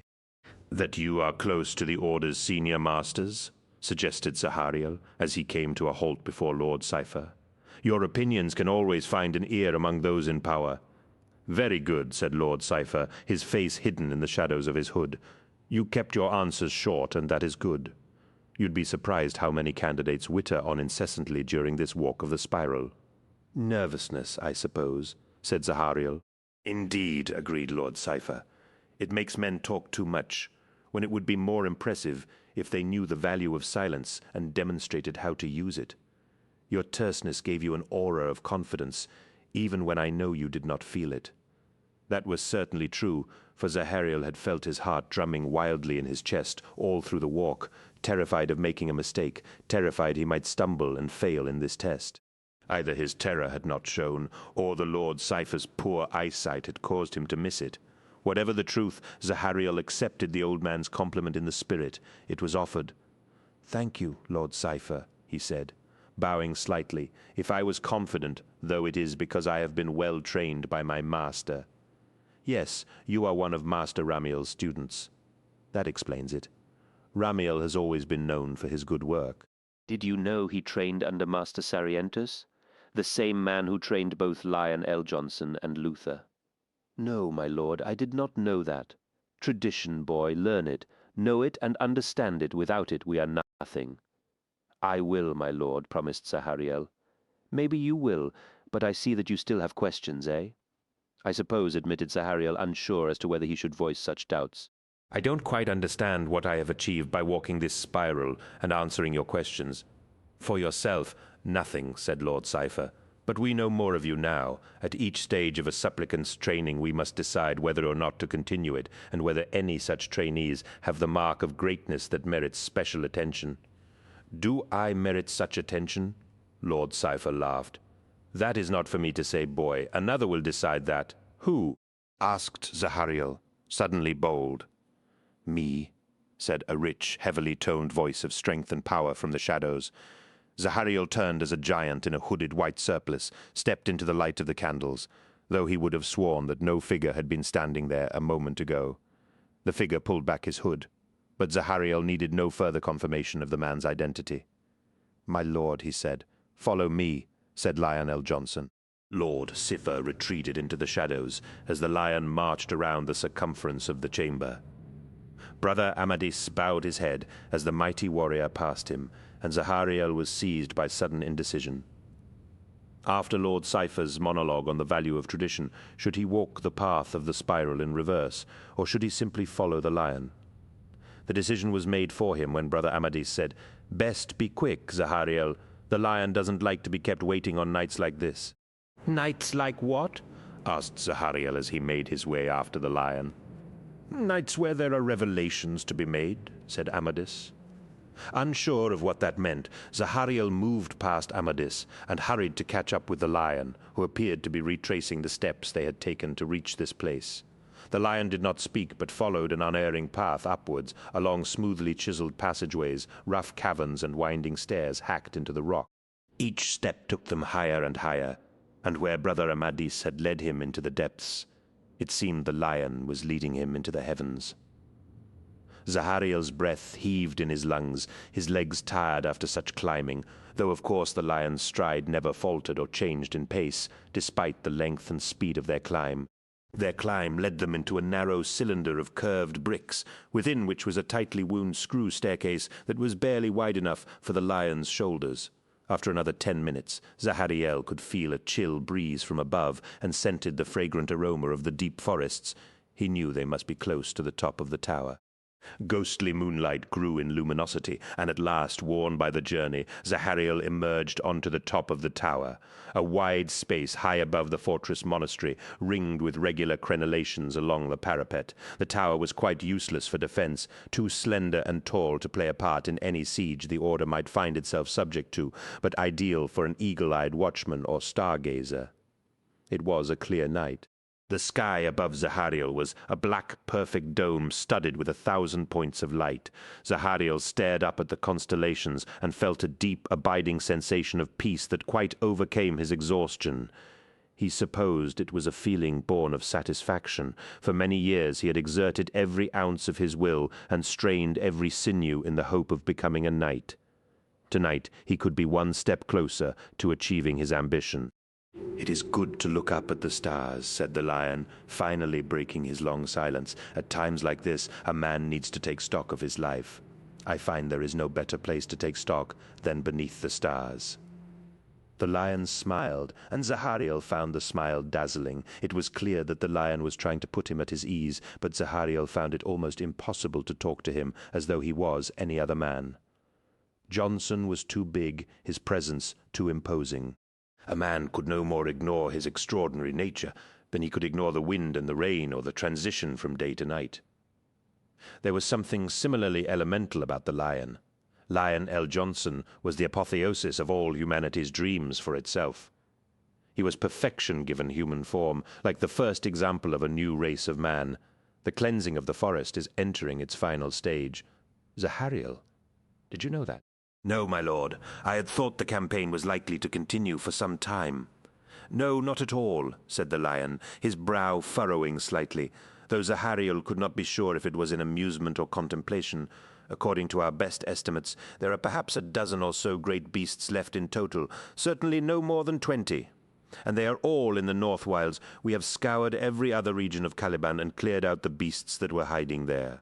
Only the North Wilds are left, but that would mean the campaign is nearly over. Nearly? Johnson said. At most it should take another 3 months. Then Caliban will finally be clear of the great beasts. Incidentally, you realize Amadis has asked that you be recorded in the annals of the Order as having assisted in slaying one of the last of them. A fearsome creature as well, from all accounts. Though Amadis killed it, you should be proud of your actions in the fight. You saved the lives of many of your brothers, not all of them, said Zahariel, remembering Palion's screams as the beast tore him apart. I couldn't save them all. That is something every warrior must get used to, said the lion. No matter how skillfully you lead your warriors, some of them will die. It was only a matter of luck that I didn't die, Zahariel said. The sheerest chance, a good warrior will always take advantage of chance, said Johnson, looking up at the sky. He should adapt to the changing circumstances of battle. War is all about opportunity, Zahariel. To be victorious, we must always be ready to take hold of opportunities as they arise. You showed initiative in fighting that beast. More than that, you demonstrated excellence precisely as the verbatim defines these things and sets them out as our ultimate aim. We cannot know what mysteries the universe holds or what challenges we may face in the future. All we can do is live our lives to the fullest extent we can, and cultivate the virtue of trying to achieve excellence in all things. When we go to war, it should be as master warriors. When we make peace, we should be equally adept. It is not good for human beings to accept second best. Our lives are short. We should make merit of them while we can.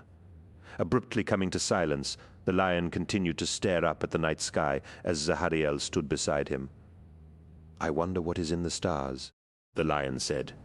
The old tales say there are thousands, perhaps millions of planets out there, just like Caliban. They say Terra is one of them. It is strange, don't you think, that every child born of Caliban knows the name Terra?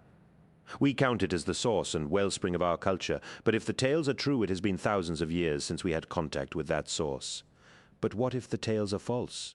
What if Terra is a myth, a fable invented by our forefathers to account for our place in the cosmos?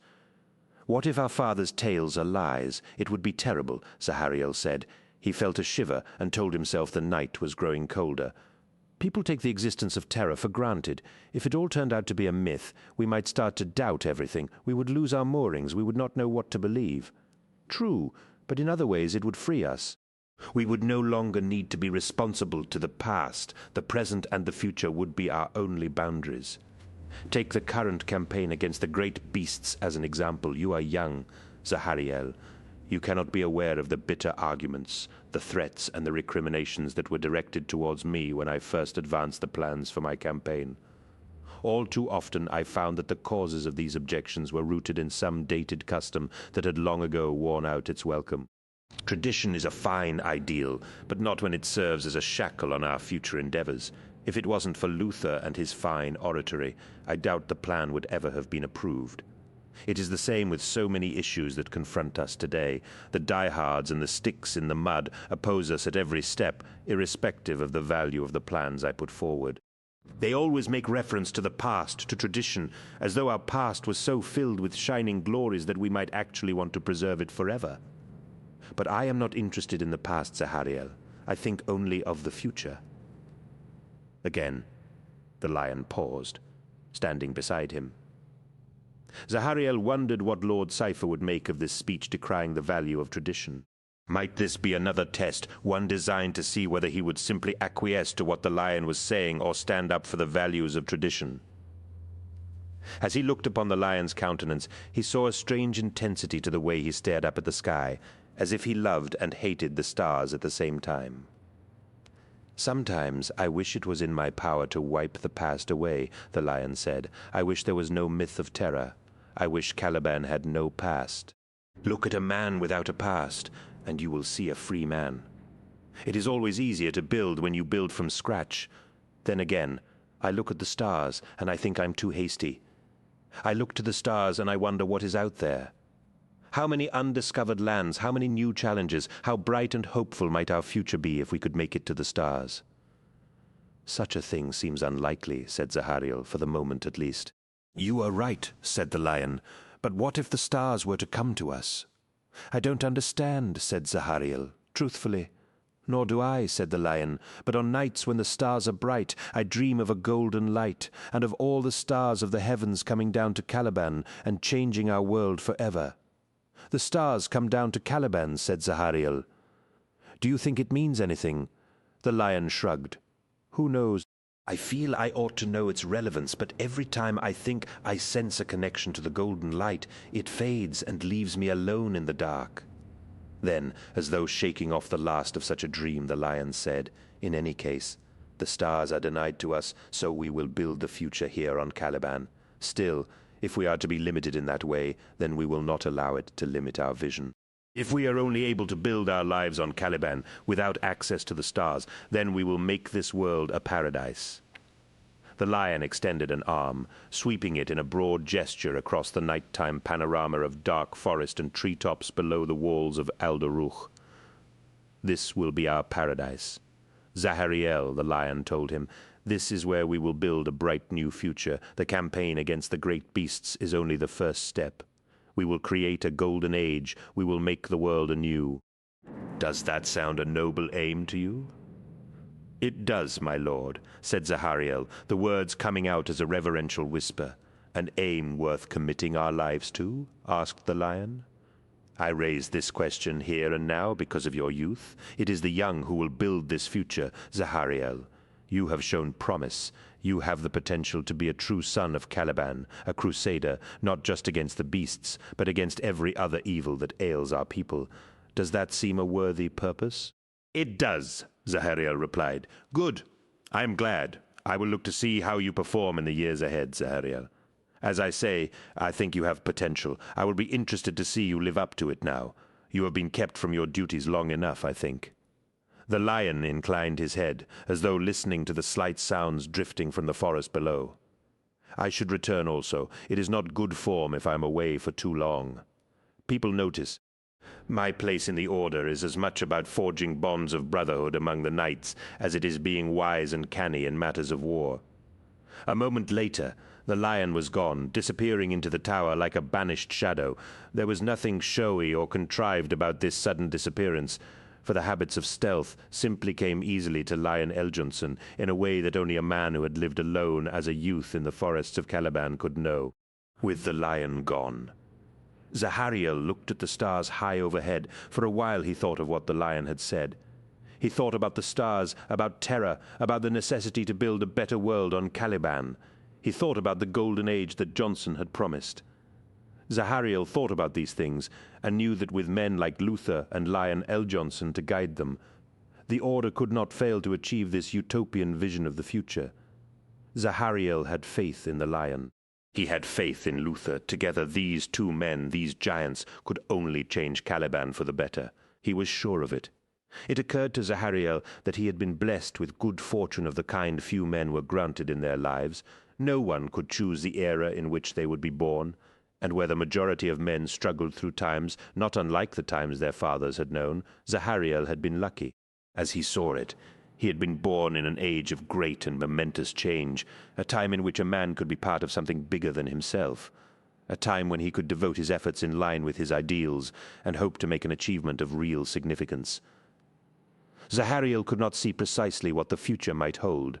He could not see his destiny written in the stars, but he had no fear of what it might be. The universe, it seemed to him, was a place of wonder. He looked to the future and was unafraid. 6. The crusade against the great beasts was to continue for another year before the last bastion of monsters was ready to be assailed. The dense, tangled, and lethal forests of the dark North Wilds remained to be purged of the monsters, yet this was the one place the warriors of the Order and its allies had not yet entered. In part, this was due to the difficulty of mounting any organized, systematic hunt within its depths. Much of the forest was so dense as to be virtually impenetrable to riders, and even the hardy warriors of the Raven Wing would not ride within such places unless called to do so by their masters.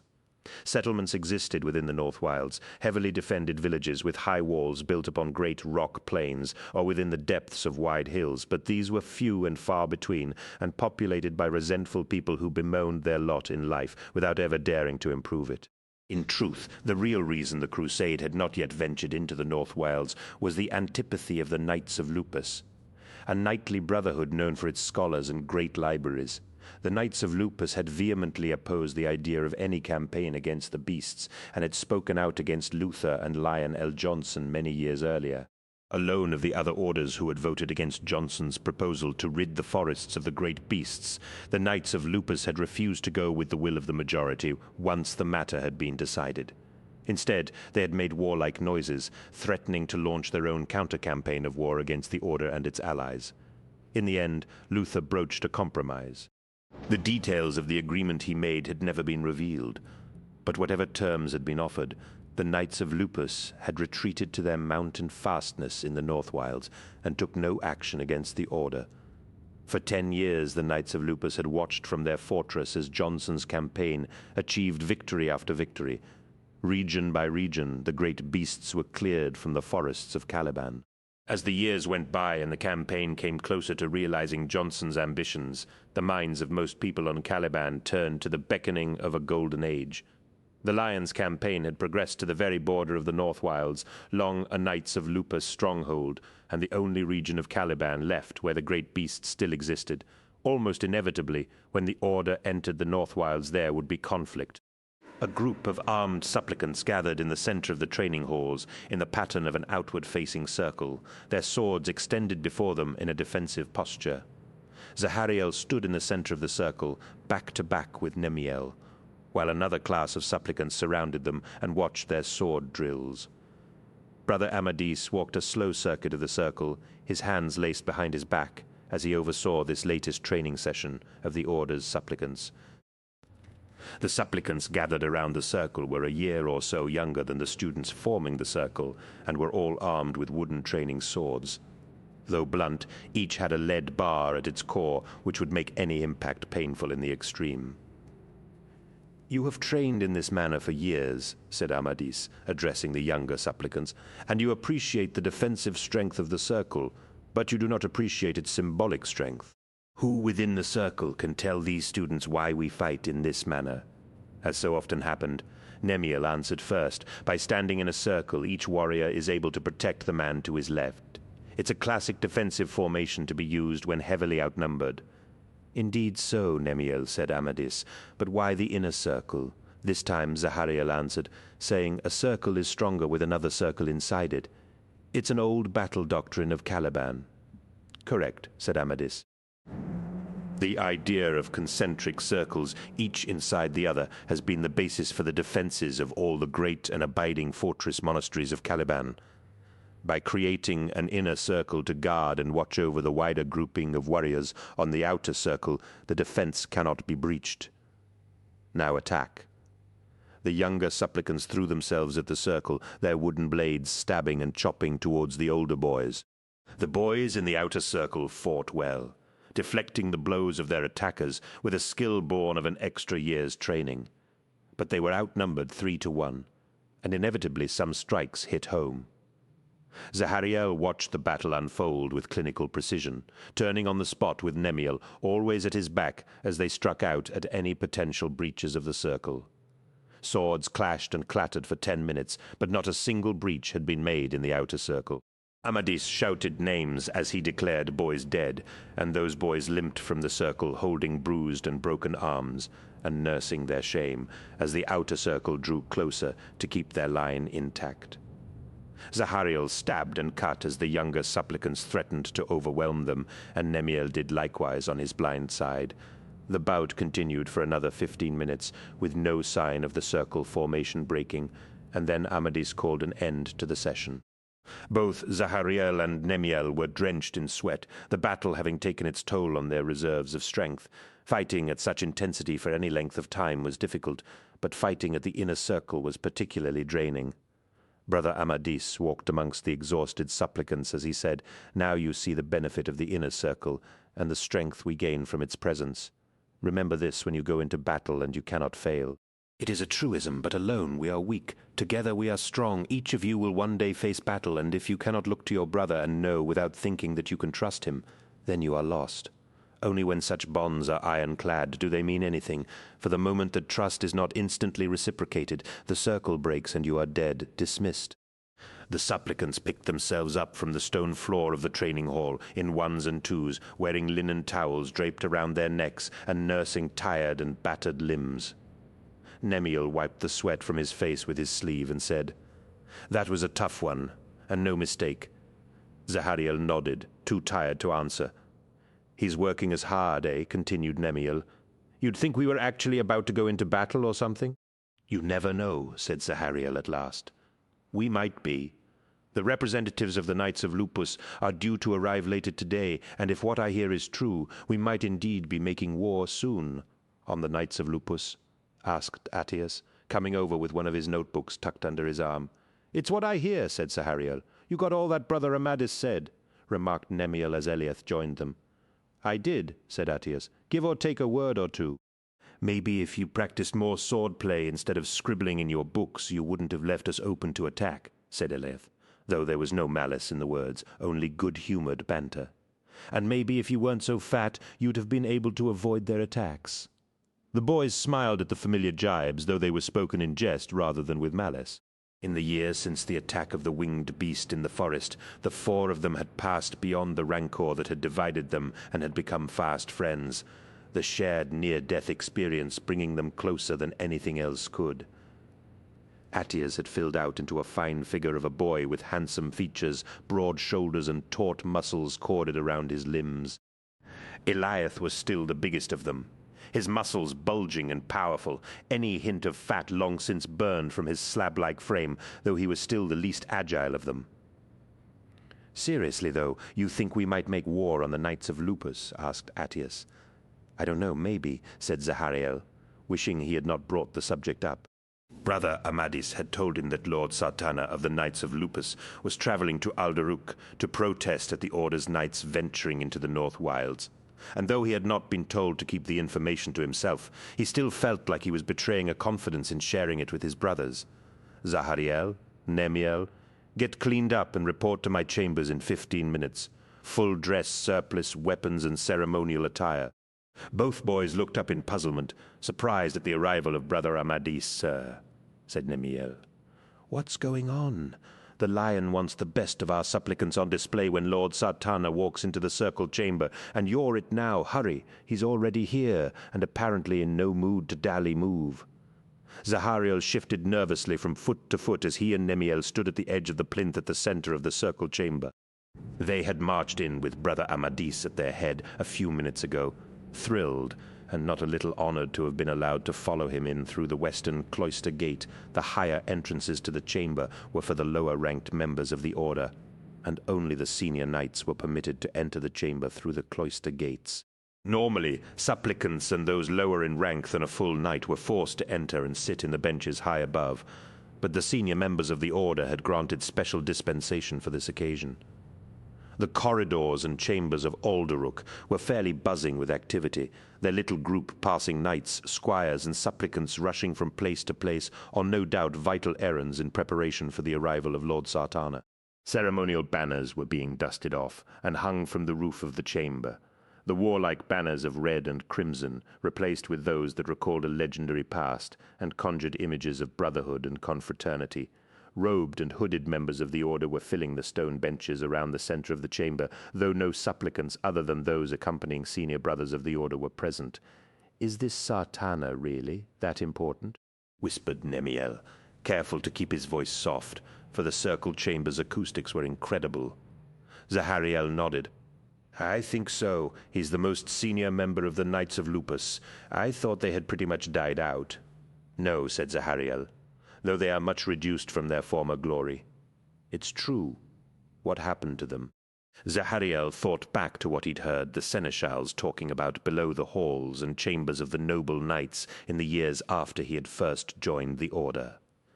They were opposed to the Lion's campaign against the great beasts and retreated to their mountain stronghold while the Order and its allies began cleansing the forests. I heard that a significant number of their knights and supplicants defected to join the Order when they saw how successful the campaign was. They left their own brothers, asked Nemiel in surprise. So they say, agreed Zahariel. I imagine they must have been hard and joyless years for them, since the recruitment of new supplicants dwindled to barely more than a handful each season. Within a few years, perhaps another decade at most, the Knights of Lupus faced the real prospect that they would cease to be viable as a knightly order. How sad, said Nemiel, to be on the brink of oblivion, not through glorious heroic death or epic battle, but by obsolescence. Don't write them off yet, said Brother Amadis, appearing at their shoulders. There's never more life in a beast than when it thinks it's cornered, Brother Amadis. I have a question, said Nemiel. Yes, go on, but hurry, Sartana will be here soon. Zahariel tells me that the Knights of Lupus have almost no supplicants, that their numbers dwindle. That's not a question, pointed out Zahariel. I know I'm getting there, said Nemiel. What I mean to say is that, is it not a little well brash to flaunt the Order's supplicants before Lord Sartana like this? Amadis smiled and said, Very perceptive of you, young Nemiel. So why do it? It is a good question, so I will indulge you, said Amadis. In all likelihood, Lord Sartana does not come with conciliation in mind. I believe the Lion and Luther wish to make a tacit display that will speak of our strength in the years ahead. And if Lord Sartana can be made to think that he cannot oppose us, he will more readily agree to our warriors campaigning in the North Wilds. Completed Zahariel. Something like that, agreed Amadis. Now be quiet. We are about to begin. Zahariel turned his gaze to the eastern cloister gate as two lines of hooded banner-bearers entered, their faces cloaked in shadow and their steps ponderous. They parted with grim solemnity as they reached the edge of the circle and followed its circumference until they formed a ring of banners around the plinth. Each banner was planted in a cup sunk into the floor, and the banner-bearers knelt behind them, heads bowed as the masters of the Order entered. The Lion and Luther marched into the chamber, resplendent in black plate and flowing white cloaks that hung from bronze pins at their shoulders.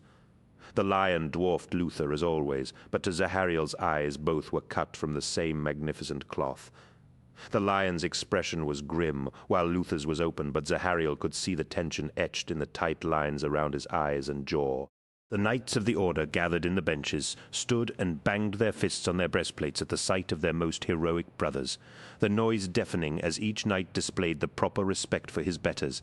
The senior Knights of the Order accompanied the Lion and Luther, including Lord Cypher, and several of the highest-ranked battle knights, the warriors skilled in leading armies and marshalling great numbers of troops. It seemed this was to be more than a tacit display of strength, but a very real show of martial might. A warrior in gleaming bronze plate armor and a long wolfskin cloak stood alongside Luther. The skull and upper jaw of the lupine beast was fashioned into the peak of the warrior's helmet, its front paws draped over the pauldrons at his shoulders. This then was Lord Sartana, a powerful man with age-weathered features and a drooping silver moustache. His eyes were heavy-lidded and grey, and his expression one of belligerence. He was clearly all too aware of the none-too-subtle display of the Order's strength. A trio of wolf-cloaked warriors accompanied him, each with a similarly bushy moustache, and each older than many of the most senior knights of the Order. The warriors reached the center of the circle, and the Lion raised his hands for silence, which was duly delivered. Zahariel spared an excited glance at Nemiel at the sight of so many senior knights in such proximity. The Lion turned to Lord Sartana and extended his hand. I welcome you to the circle chamber, where brother meets brother without rank or station, where all are equal. Welcome, brother. To Zahariel's ears the words sounded flat and devoid of meaning, as though the Lion had swallowed the bitterest ashes to speak them. Lord Sartana clearly thought so too, and disdained to accept the proffered hand. I asked for a private meeting, my Lord Johnson. Not this. The Order is a place of honesty, Lord Sartana, said Luther, his voice conciliatory and soothing. We have no secrets, and wish to be transparent in our dealings with you. Then why these blatant theatrics, snapped Sartana. You think I am some simpleton to be impressed by your parade of new recruits and senior knights? These are no theatrics, said the Lion. They are reminders of your brotherhood's status on Caliban. Our status? Said Lord Sartana.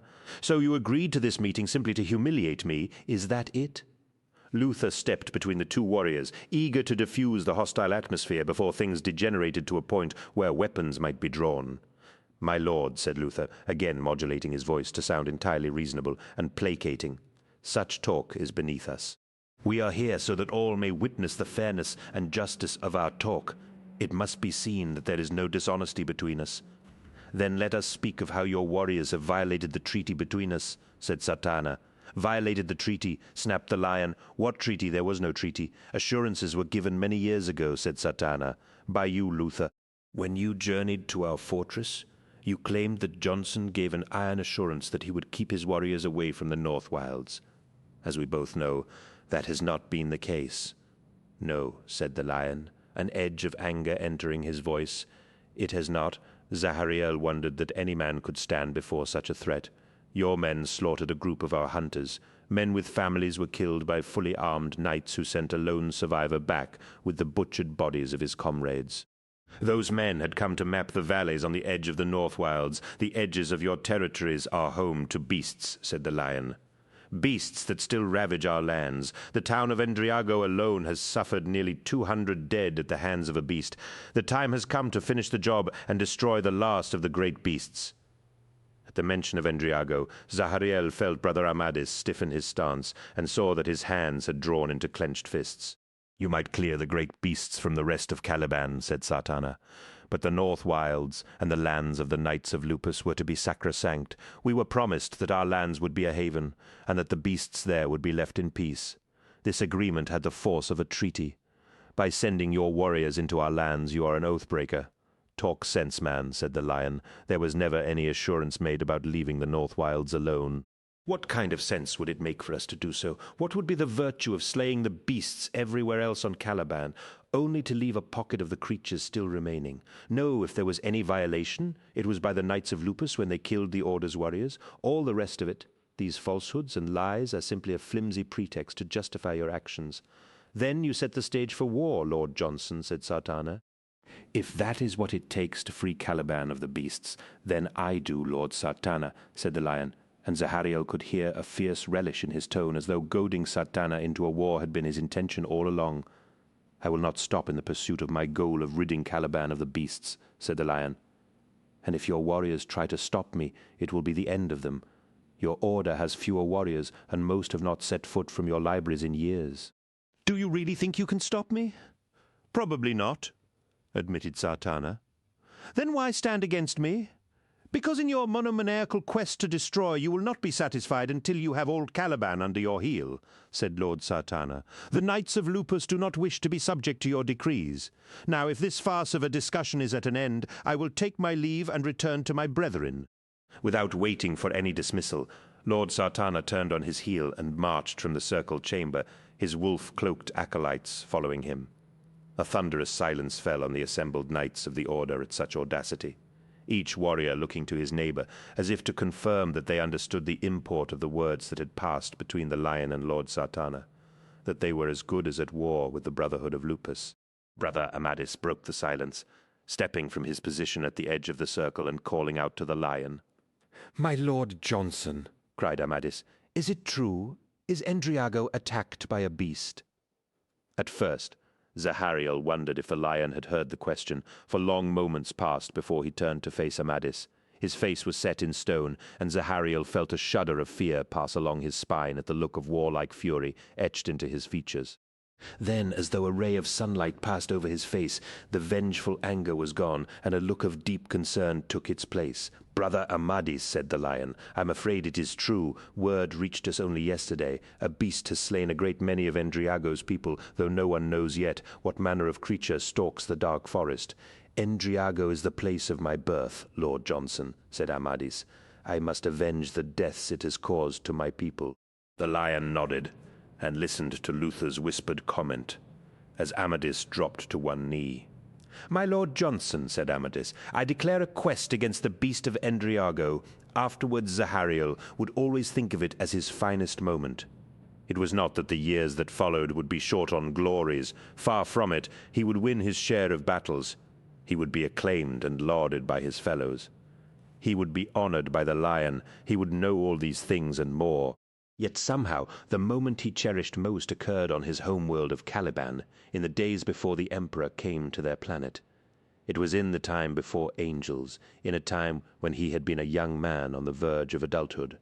Perhaps his age would play a part in making the recollection of those days more vivid in his mind later. At the time, he had been just 2 weeks shy of his 15th birthday. The fact of his youth would add an extra gloss of glamour to his reminiscences. It would make his achievements seem more worthy somehow, more memorable. With his first step over the threshold of manhood, he had braved horrors and endured hardships that most men could never nor would ever survive. One element would certainly set this moment apart from his later triumphs. He had not yet been made an angel. He had not yet become Astartes. It would make what happened all the more remarkable. It was one thing for a superhuman to succeed in such circumstances. It was quite another for an ordinary human being to do so, especially one who was only halfway through his teens. Perhaps it was something else. Perhaps in the end he would treasure the moment simply because it spoke well of his character. After his transformation into an angel, most of his memories of the days when he was still a man would become dull and hazy. There were thousands of moments, important ones, he would forget altogether. He would have difficulty remembering the faces of his parents, his sisters, the friends of his childhood. The only matters fixed in his mind would be those relating to his time among the angels, as though in crossing the bridge from human to superhuman he had said goodbye forever to many of the things that had defined his earlier human life. Whatever the case, the memory would burn brightly in his mind throughout his days. He would keep it with him, through the centuries, as one of the few significant remembrances left to him from the time of his youth. It would alter the course of his years in subtle ways, for it would help him remain true to his ideals. It would sustain him when every other hope was gone. He would always see it as one of the defining moments of his existence. It was the beginning of his sense of himself, the seed story of his personal myth. It said these things to him: once he had been a man. Once he had been a knight. Once he had fought the good fight and protected the innocent. Once upon a time he had hunted monsters. Almost 5 months had passed since Brother Amadis had set out on his quest to destroy the beast of Endriago, and the time had dragged like a lead weight upon Zahariel. He missed the easy camaraderie of his hero, and the sense that his worth and presence were valued and appreciated within the order. Though Master Ramiel was a teacher of great skill and wisdom, he treated Zahariel just like any other supplicant, which was how it should be, but after being singled out by Brother Amadis, he found it hard to adjust to being ordinary. Without the presence of Brother Amadis, the games of one-upmanship had resumed, with Zahariel, Nemiel, Atias, and Iliath squabbling like young novices once more. Zahariel had tried to keep Nemiel's desire to best him at everything from annoying him. But try as he might, his cousin's constant, niggling attempts to undermine him began to ossify into a core of resentment in his heart.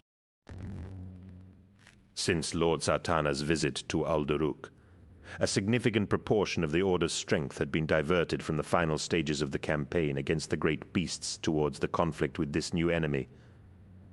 In a series of decisive engagements, the Knights of Lupus had been driven back to their fortress at Sangrula, Blood Mountain, which, according to wild rumors flying through the fortress monastery, was now under siege. The boys had gathered over their afternoon meal to discuss the state of the war against the Knights of Lupus, and to bemoan their status as supplicants and hence their exclusion from the fighting.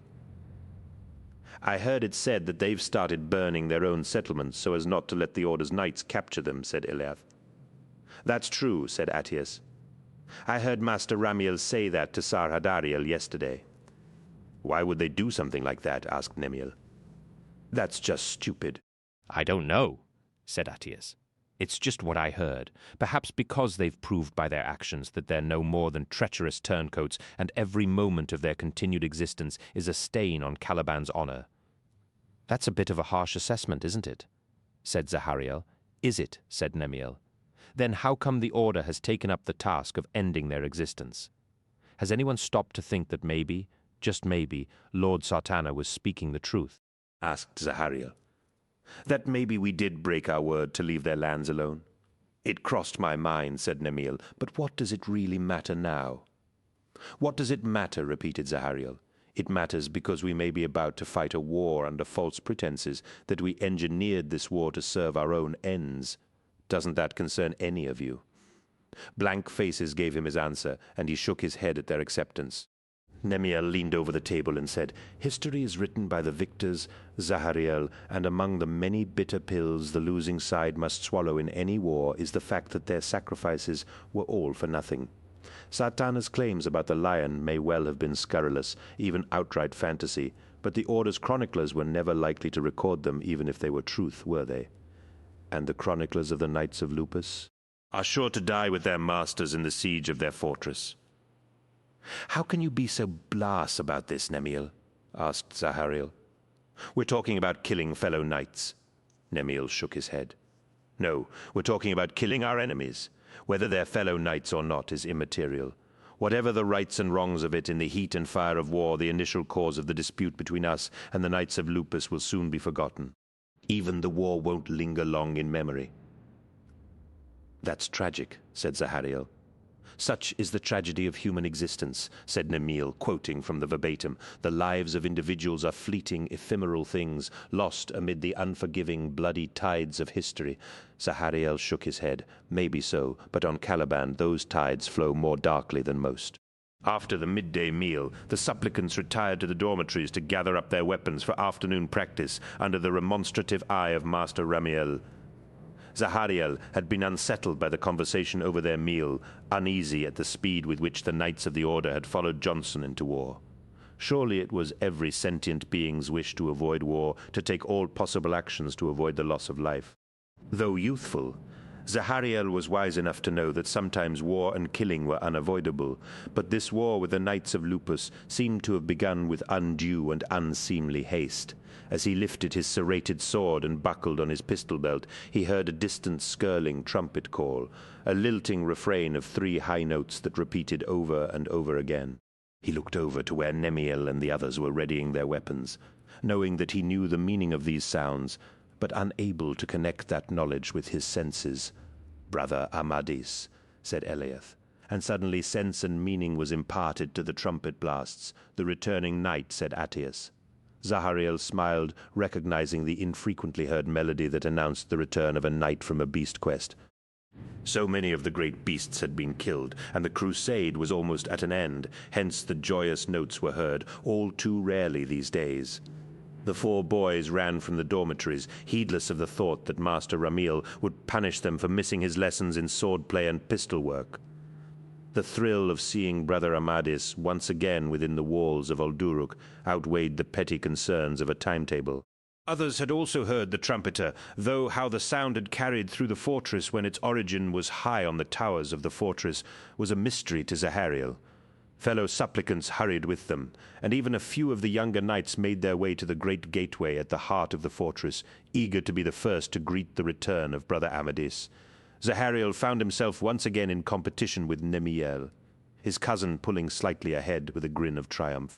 Attius was behind him, and Eliath ran solidly at the rear of their little group. The corridors wound down around the great bastion towers of the gateway, stone spirals lined with murder holes that led to the ground level. A sizable throng had gathered, but still they were able to force their way to the front as a booming echo drifted down from the darkness above.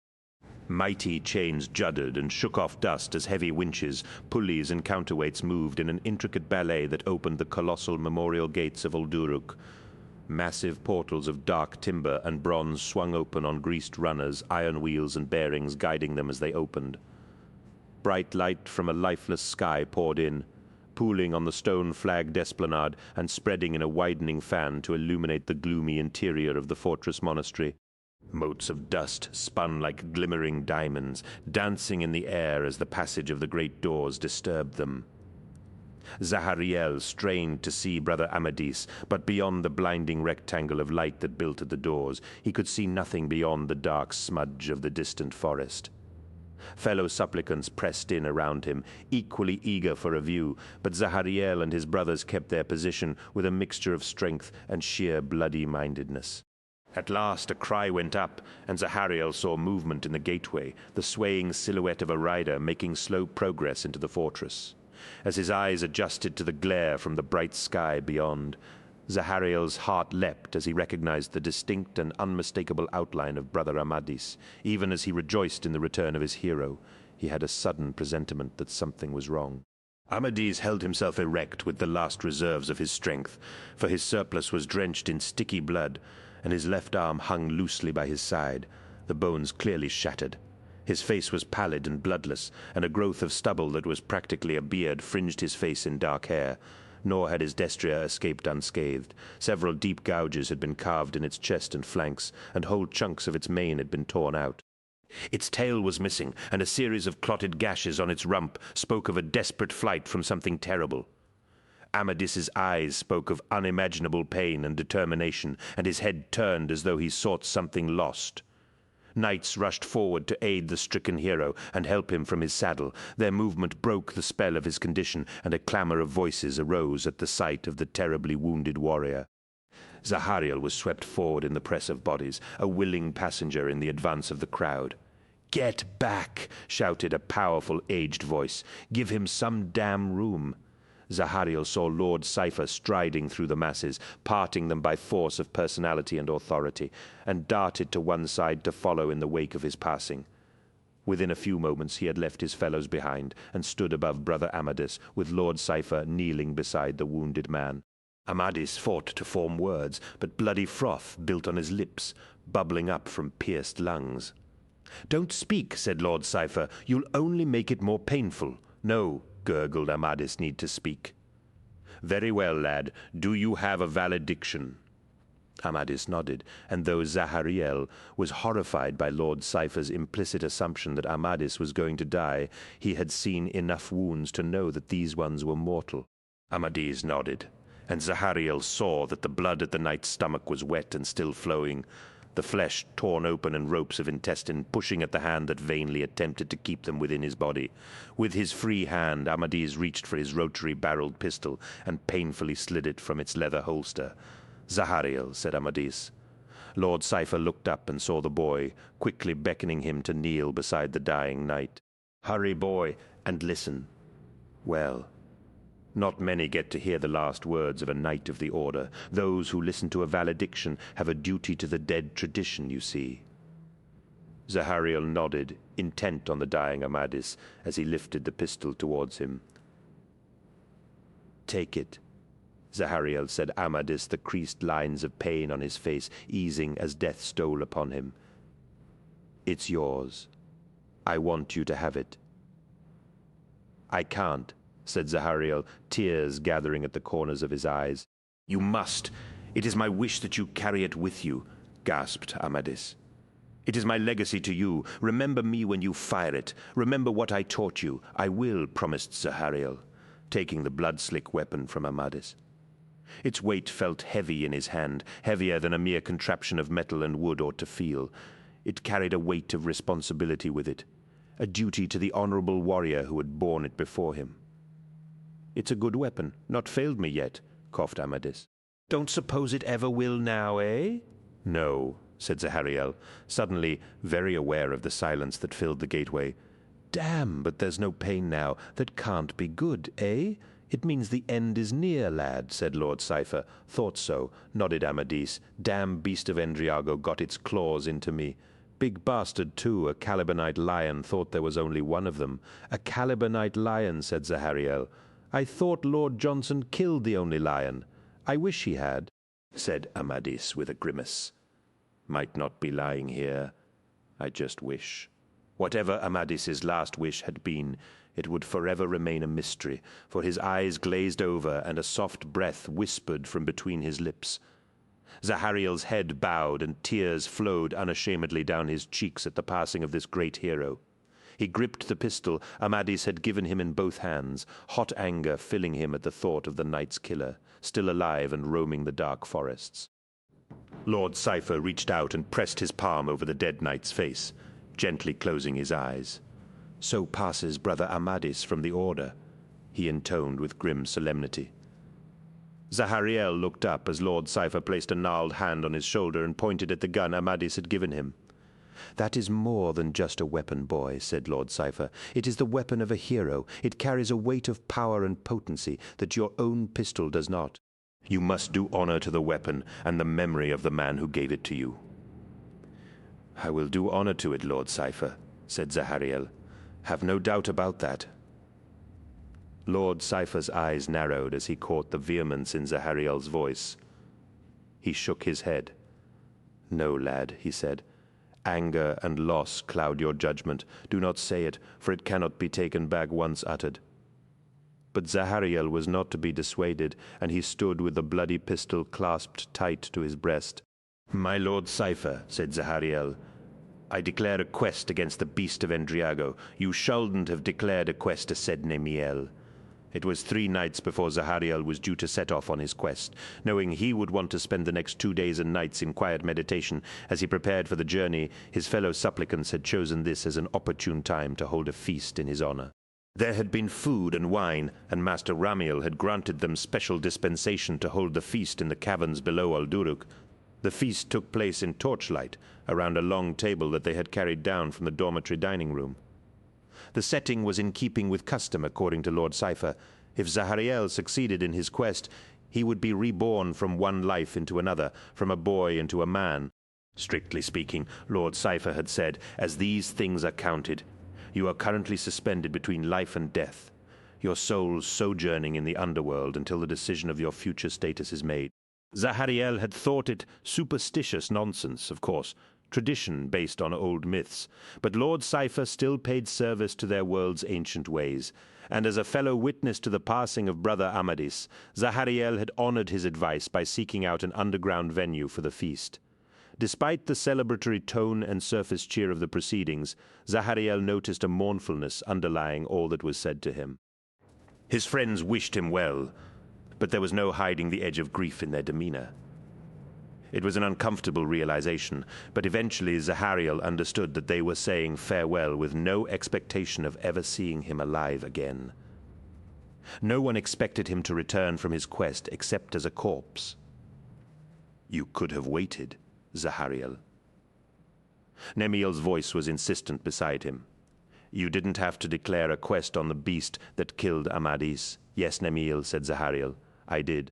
"You didn't see the life pass from him." "I did." "You know what the senior knights are saying?" asked Eliath. "No," said Zahariel, "nor do I care. I have declared a quest to no less a person than Lord Cypher. It cannot be taken back." "Well, you should care," said Nemiel, jerking his head towards the ceiling. "The things the knights are saying, they think it's hubris. They don't know why Lord Cypher is allowing you to take up this quest. He should know better. It's a suicidal errand." "You'll have to be clearer, Nemiel," said Zahariel, gesturing to his goblet. "It could be I haven't taken enough water with my wine, but I'm having trouble following you." "I'm talking about the beast you'll be hunting," said Nemiel, with a grimace of exasperation. "Up at the knight's table they're saying it's a Calibanite lion, one of the worst predators of the woods. They say it's taken more than 200 lives already, and this is up in the North Wilds where there are hardly any people. A quest is supposed to be hard, Nemiel," said Zahariel. "It's how we prove ourselves. It's how we show we're ready for knighthood." "Hard, yes, but this goes way beyond that," countered Nemiel.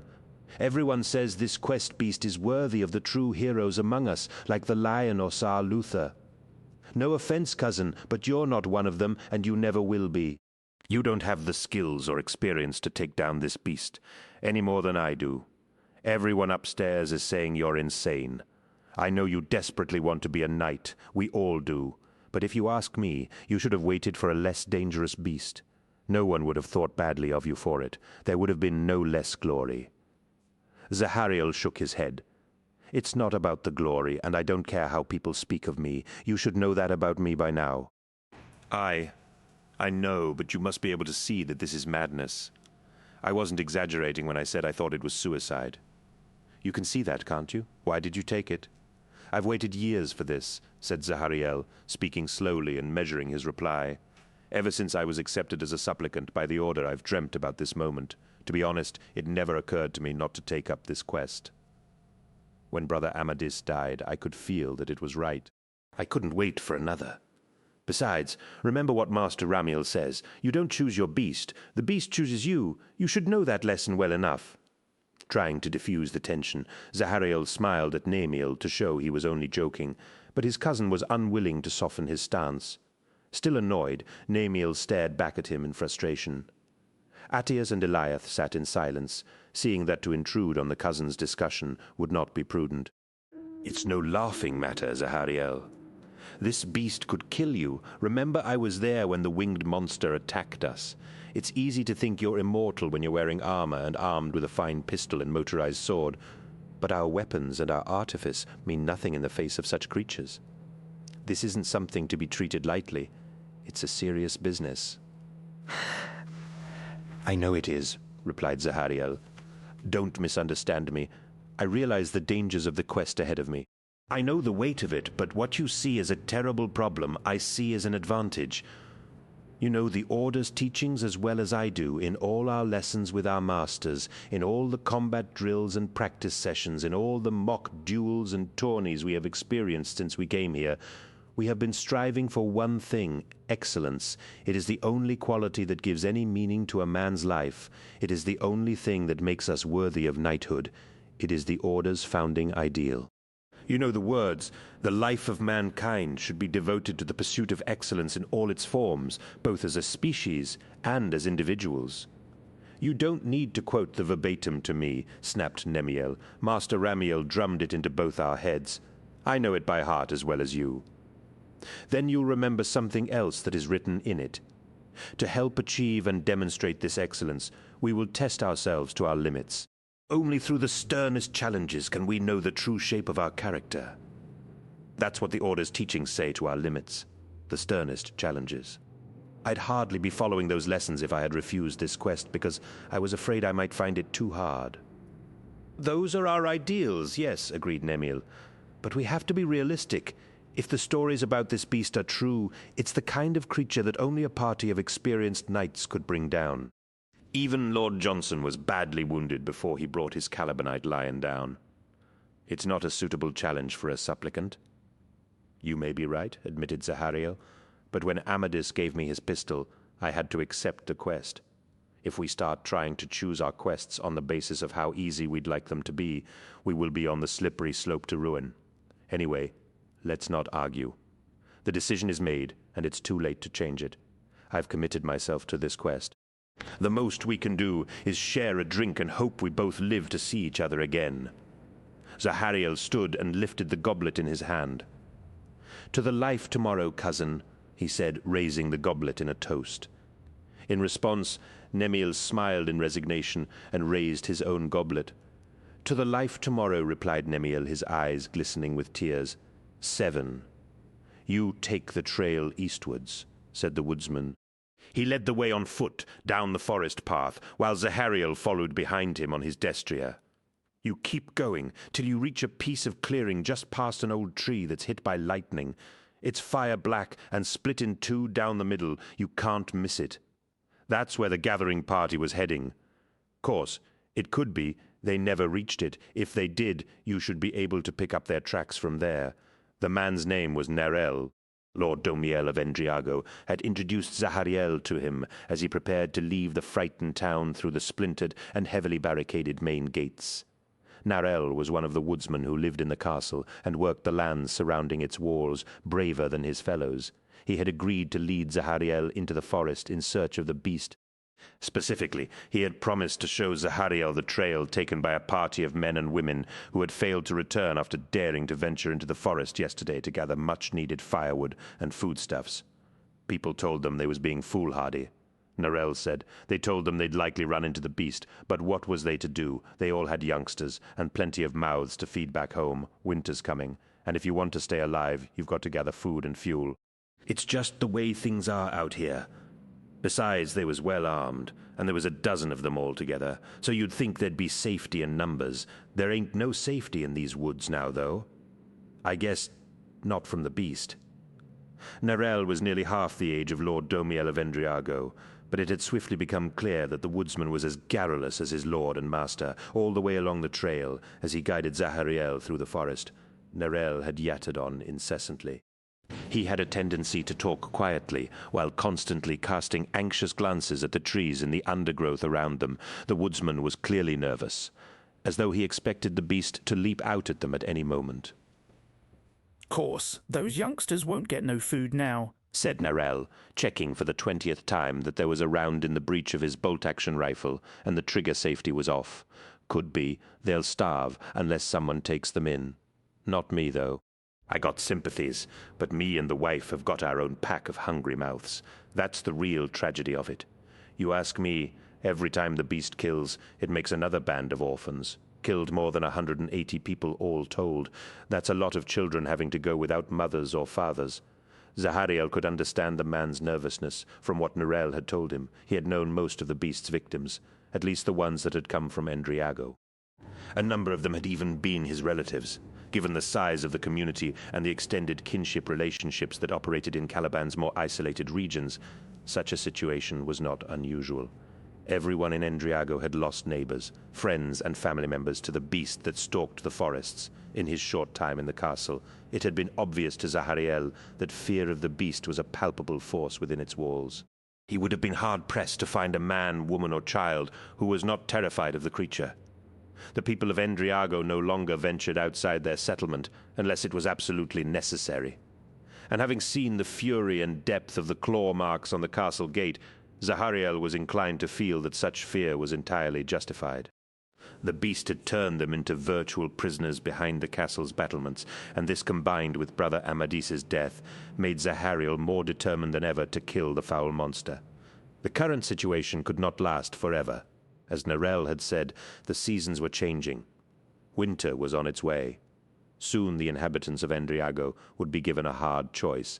Their food stocks would need to be replenished if they were to get through the bitterly cold months ahead. Either they faced a slow, lingering death through starvation, or they would have to enter the forest and risk the wrath of the beast.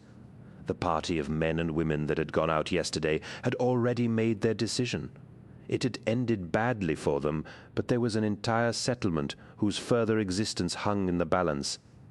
If the beast was allowed to continue unchecked, if no one hunted it down and killed it, there would be more tragedies in the forests around Endriago. There would be more grief, there would be more orphans. Many lives had already been taken, and no community could afford to suffer such losses indefinitely. The weight of responsibility on Zahariel's shoulders was enormous. If he failed to kill the beast, it was not just his own life at stake. It was the life of Endriago and all the families that dwelt within it. Anyway, this is it, said Narelle. He had halted partway along the trail and looked at Zahariel with an expression of acute discomfort. You remember I said I couldn't take you the whole way? I mean, I would. But I got a wife and youngsters myself, you understand, right? I got people to look after. I understand, replied Zahariel. I should be able to find my way from here. All right, then, nodded Narelle. The woodsman turned to begin the journey back to Endriago, glancing briefly over his shoulder at Zahariel before he left. I wish you safe passage through the dark. Zahariel of the Order, may the Watchers guide you and comfort you. Be sure I will make an offering on your behalf tonight. It has been good to know you. With that he walked away and did not turn back again. Onks the woodsman was gone, and Zahariel had continued a little way ahead on the trail. He found his mind dwelling at length on the words Narelle had said to him before he left. It was obvious that Narelle did not expect him to survive. The woodsman had not used any of the standard expressions of farewell. There had been no mention of the life tomorrow or similar phrases. In their place he had made a curious decision in his choice of words. He had wished safe passage to Zahariel in the dark. He had asked for the Watchers to guide and comfort him. He had even gone so far as to promise to make an offering on his behalf. On Caliban, these were not the words that anyone would say to someone they expected see again. They were words of benediction, not of farewell. According to one of the more commonly held beliefs about death on Caliban, once a person died, his soul journeyed to the underworld where it would be made to walk a spiral path, which, depending on the deceased's actions in life, would lead him either to hell or to rebirth. This was the source of the words Narelle had said to him. They were from a well-known funeral rite, where, in the context of the ceremony, they were intended as a plea, asking for the guardians of the spirit world to intervene on behalf of the dead. Zahariel took no offense at Narelle's words. He did not suspect they were anything but well-intentioned. There were no great cities on Caliban. But even by those standards, the settlements of the North Wilds were comparative backwaters. The old ways held considerable sway in places like Endriago. By his own beliefs, Narelle had probably thought he was paying Zahariel a great honor in attempting to ease his journey through the underworld, a prospect he no doubt saw as inevitable once Zahariel came face to face with the beast. To Zahariel's mind, though, the woodsman had been wasting his breath. It was not a matter that was much discussed, at least not openly, but there were many interpretations of religion at the heart of Calibanite culture. On the one hand, there was the planet's traditional religion, still popular with much of the common population, as well as with a few diehards among the nobility, which incorporated elements of both ancestor worship and an animistic folk belief said to be derived from the ancient wisdoms of the planet's first human settlers. Its adherents believed that the forests of Caliban were alive with guardian spirits. Of special significance to their beliefs were a class of shadowy, unseen watchers who would sometimes choose to intervene in human affairs for their own mysterious and unknown purposes. These watchers in the dark were not said to be the only kind of supernatural creatures at large on Caliban. Among those of the traditionalist faith, it was claimed that the great beasts were evil spirits that had taken on physical form in order to create suffering and hardship among mankind. With this in mind, it was not uncommon for individuals and families to make votive offerings to the watchers in the dark, in the hope of persuading them to intercede in keeping the beasts away. In contrast to such folk beliefs, however, the knightly orders of Caliban tended to follow a more agnostic creed. They rejected the influence of the supernatural altogether. If such entities as gods and spirits existed, it was argued they would be unlikely to intervene directly in human affairs. It was said that such creatures would be so alien in their desires and perceptions, they could never share mankind's understanding of the world, much less be able to recognize when their help might be needed. Instead, the philosophy of the knightly orders held that the real impetus that shaped a man's life was the strength of his character, not the supposed actions of otherworldly forces. Accordingly, the different orders had committed themselves to developing the minds and bodies of their knights in keeping with ideals of human excellence that were particular to each individual order. During his years as a supplicant in the order, Zahariel had absorbed his master's prejudices in such matters and had made them his own. He had no particular axe to grind with men like Narelle, but he had little time for their beliefs. He did not believe in life after death or journeys into the underworld. The great beasts of Caliban were extraordinary creatures, but he did not believe they were supernatural in origin. The watchers in the dark were a myth, and he did not believe in guardian spirits keeping benign watch on humanity from the shadows. In their place, he believed in the powers of human wisdom.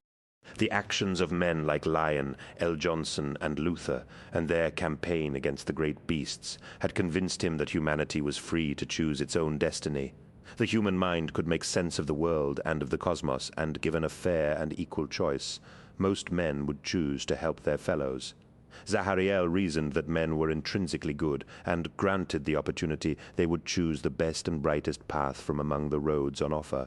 No man would ever willingly perform an evil act unless forced to it by circumstance. Perhaps a man could be provoked to evil by hunger, fear, or ignorance, but no one would willingly choose to act maliciously when presented with another viable option. No one would willingly have the darkness when they could have light.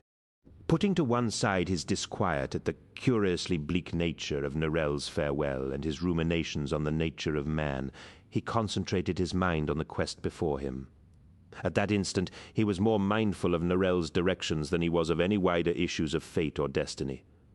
The woodsman had told him to head eastward along the trail in search of a clearing and a lightning-blasted tree. Zahariel followed those directions, using the methods his masters had taught him to clarify his mind and turn his full mental resources to the task ahead. He urged his horse to quicken its pace down the trail, spurring his mount on. He rode towards his future. Zahariel found the lightning-blasted tree easily enough, the path leading him directly to its dead mass. Beyond the tree, a forest of mossy trunks spread out like a march of weathered menhirs. Darkness and shadows haunted the forest, and Zahariel began to understand a measure of the local superstitions.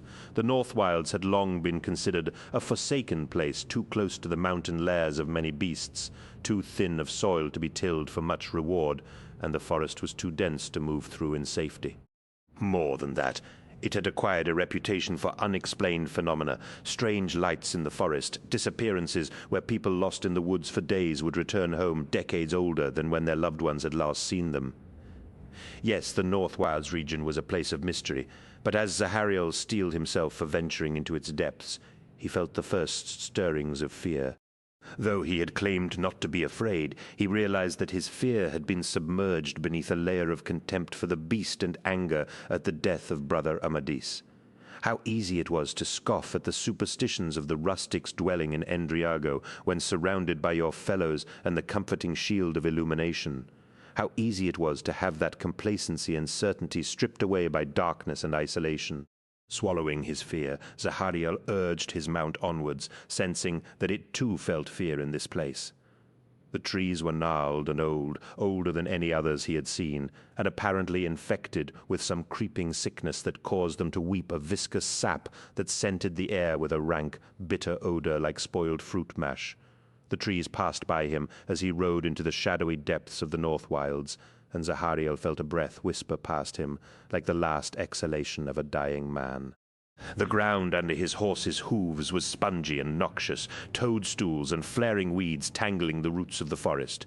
Zahariel rode deeper and deeper into the forest, feeling the emptiness of the place in the depths of his soul, an aching void that chilled him from the very center of his heart to the height of his reason. Suddenly, Zahariel felt utterly alone, and a crushing sense of isolation enveloped him. More than simply the absence of people, this was a loneliness of the soul, an utter absence of any contact or connection with the world around him. In the face of this horrid feeling, Zahariel almost cried out at his insignificance. How arrogant of him to believe that he was at the center of the spiral. How conceited to believe that he could ever make a difference to the way the world turned. His eyes filled with tears as the horse bore him onwards, the beast oblivious to the long, dark night of the soul he endured upon its back. "I am not nothing," he whispered to the darkness. "I am Zahariel of the Order." The darkness swallowed his words with a mocking silence, the words snatched from his throat as if by an unseen wind before they could breach the bubble of stagnant emptiness around him. "I am Zahariel of the Order," he yelled against the darkness. Again his words were stolen from him, but his violent exclamation had, for a brief moment, turned the darkness assailing his soul away. Again he shouted, briefly recognizing the danger of shouting while on the hunt for a dangerous predator, but more afraid of what might happen should this soul-deep numbness claim him. His ride through the trees continued as he repeated his name over and over again. With every meter his horse bore him, he could sense an unseen malice and elemental power seeping from the ground, as though some barely suppressed source of malignant energy lurked deep, deep beneath the surface of Caliban. Like trickles of water that leaked from the caked mud of an animal's dam, was there something that lay far beneath the surface of the world that exerted some dread influence on the life above? No sooner had he formed the thought than he realized that he was not alone. A gentle pull on the reins halted his destrier, and Zahariel took a long, cold breath of frigid air as he sensed the presence of a number of creatures observing him from the shadows of the trees. He knows, he senses it. He could not see them clearly, so completely were they cloaked in the darkness, yet he knew with utter certainty they were there, watching him from the dark. Watching him from the dark. He could see them from the corners of his eyes, little more than flitting shadows that vanished as soon as he turned his head to look directly upon them. How many there were, he could not say.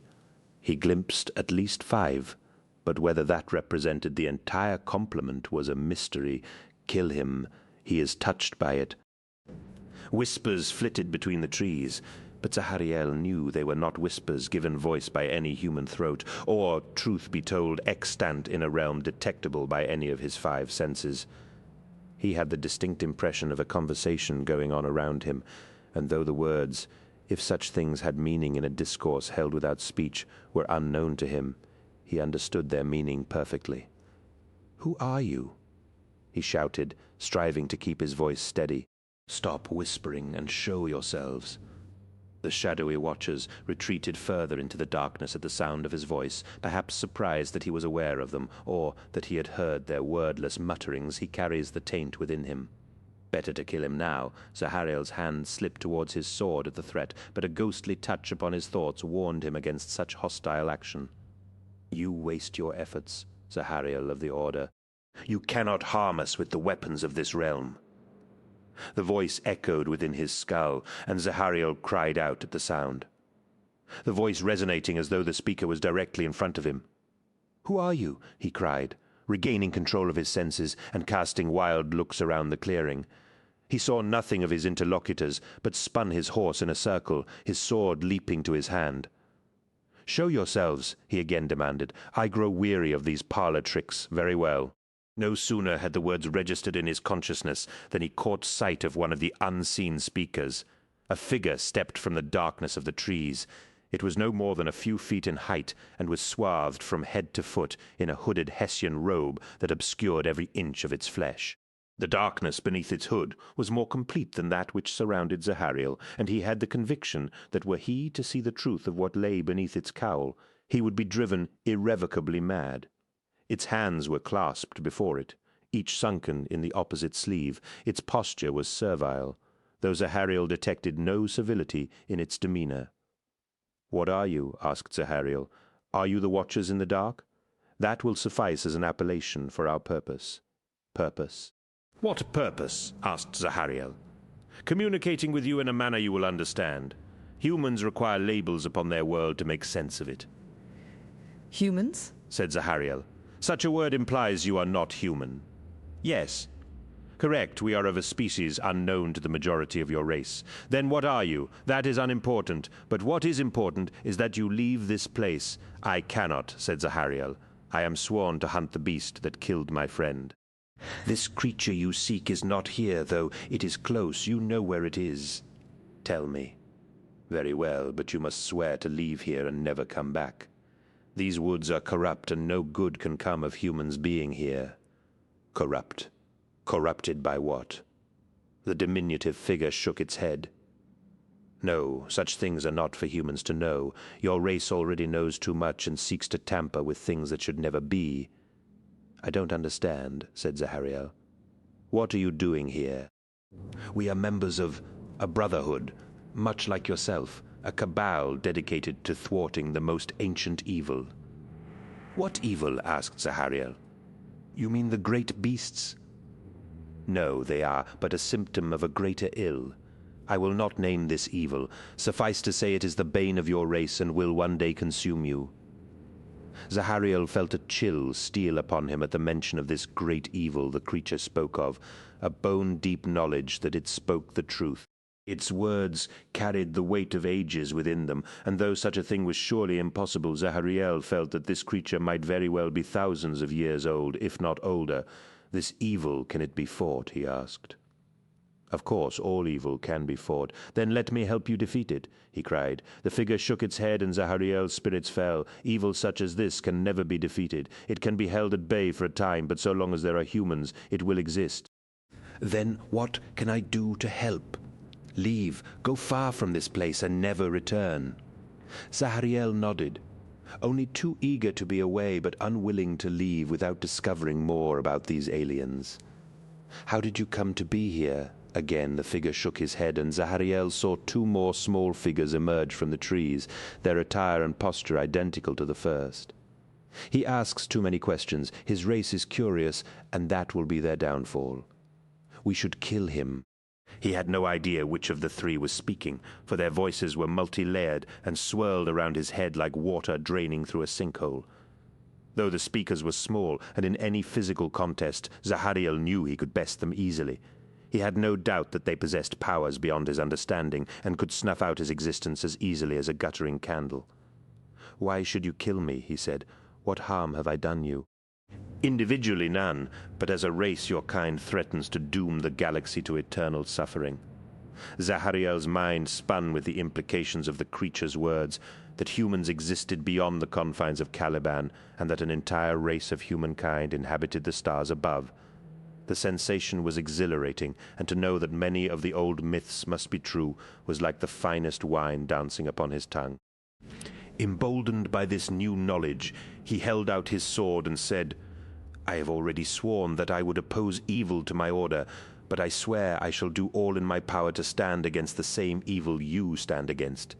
He sensed the creature's approbation and knew that they had read the truth beyond his words. "Very well, Zahariel of the Order, we accept your oath. Now it is time for you to go." Zahariel had 1,000 more questions for these watchers, but contented himself with the knowledge he had already gleaned, sheathing his sword and turning his horse, as the watchers in the dark melted back into the undergrowth.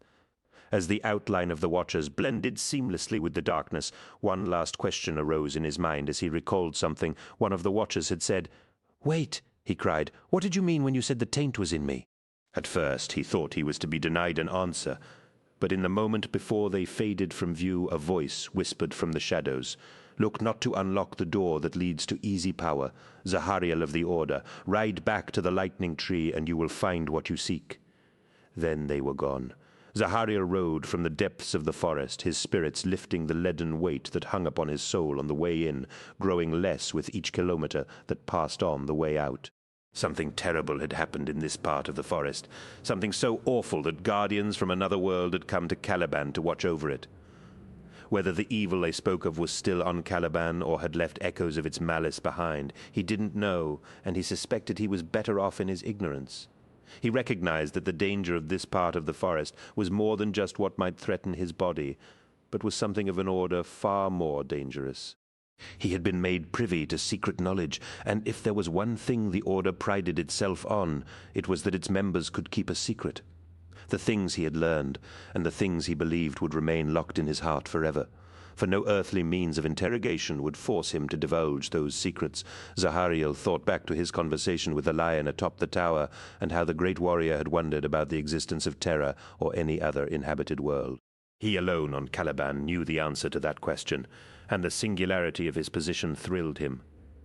His journey from the forest's dark heart passed swiftly, his horse's step light as it picked an easy path through the tangled weeds and closely packed trees.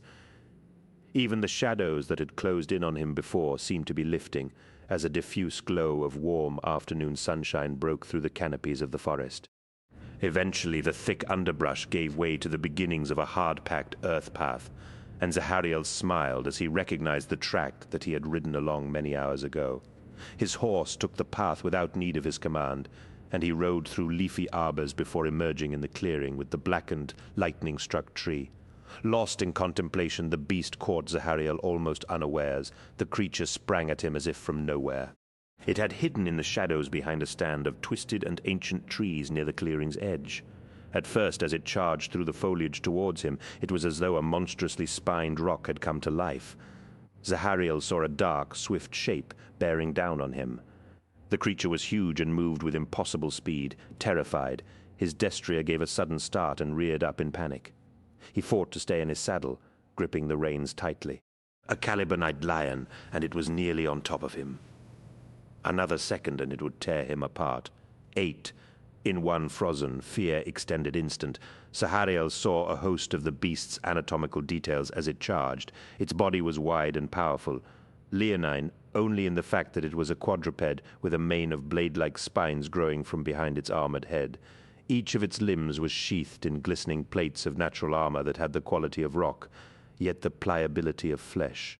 Claws like knives extended from its front paws, and twin fangs like the mightiest cavalry sabers protruded from its upper jaw. Zahariel had wondered if the figures of how many people the beast had slain were inflated to better convey its horror. But in one terrible moment he knew differently. Only his instincts, honed by long hours in the shooting ranges of Alderuk, saved his life. Zahariel lifted the rotary-barreled pistol that the dying Ahmadis had given him and fired a rippling salvo of shots, sending every bolt towards the center of the lion's mass as his teachers had taught him. The bolts struck home, but the lion appeared not to feel the blasts as they hit its thick hide. The rounds from his pistol had explosive cores designed to detonate deep inside a target's body, and had enough stopping power to kill almost anything, even a creature of such startling appearance and shape. The lion shrugged them off as though it barely felt the impacts. Roaring in fury, the lion lashed out with a bladed paw as it leapt. The blow struck Zahariel's destria, punching through the animal's side with an awful bone-breaking crack. The destria buckled as the lion eviscerated it, and Zahariel was flung bodily from his saddle, landing in a heap in the mud of the clearing. Zahariel scrambled to his feet quickly as his horse collapsed, its innards spilling from its ruptured body in a flood of hot viscera. Distracted by such an easy kill, the lion's attention was fixed on Zahariel's dying mount. Zahariel fired his pistol again, sending another fusillade at the lion as it took a bite of the screaming horse, the swords of its fangs tearing a great slab of meat from the beast's rump. The armored plates around the lion's body slithered across its body, sparks and chunks of resinous material flying as each bolt struck home without effect. His gun clicked dry as he emptied the last shots from the magazine, and the lion let out a deafening bellow that was part roar, part howl. Zahariel hurriedly reloaded his weapon as he backed away from the monster, horrified at the sheer power of it.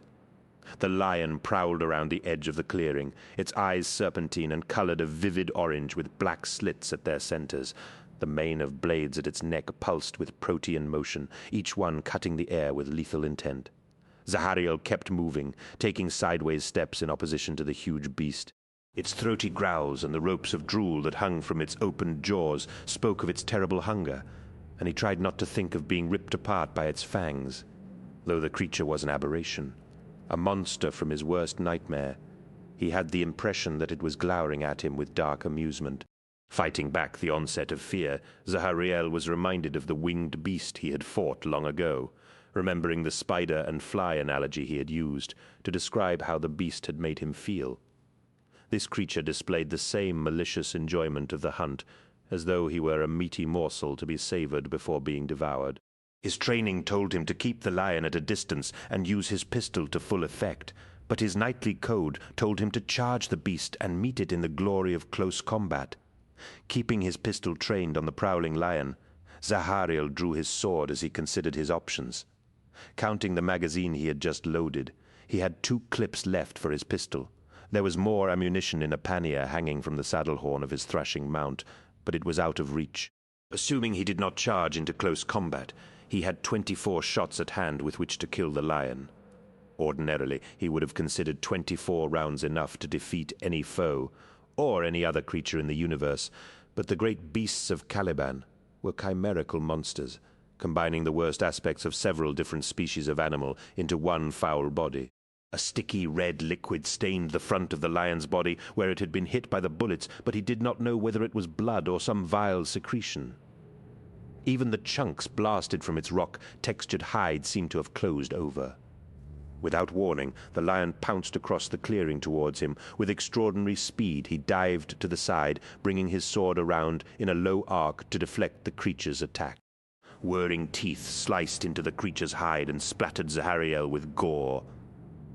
The lion roared and twisted in mid-leap, its heavy hindquarters slamming into Zahariel, pounding him to the ground. He rolled as soon as he hit, keeping his sword extended upwards to avoid being torn apart by his own blade. The lion's spines flared, and its heavy paws tore up the ground where he had fallen. Zahariel stabbed with his blade, the whirring teeth cutting through the spines at the beast's neck. Drooling fluids sprayed from severed blade spines, spattering his armor with hissing, acidic blood. The lion spun and snapped at him with its enormous maw.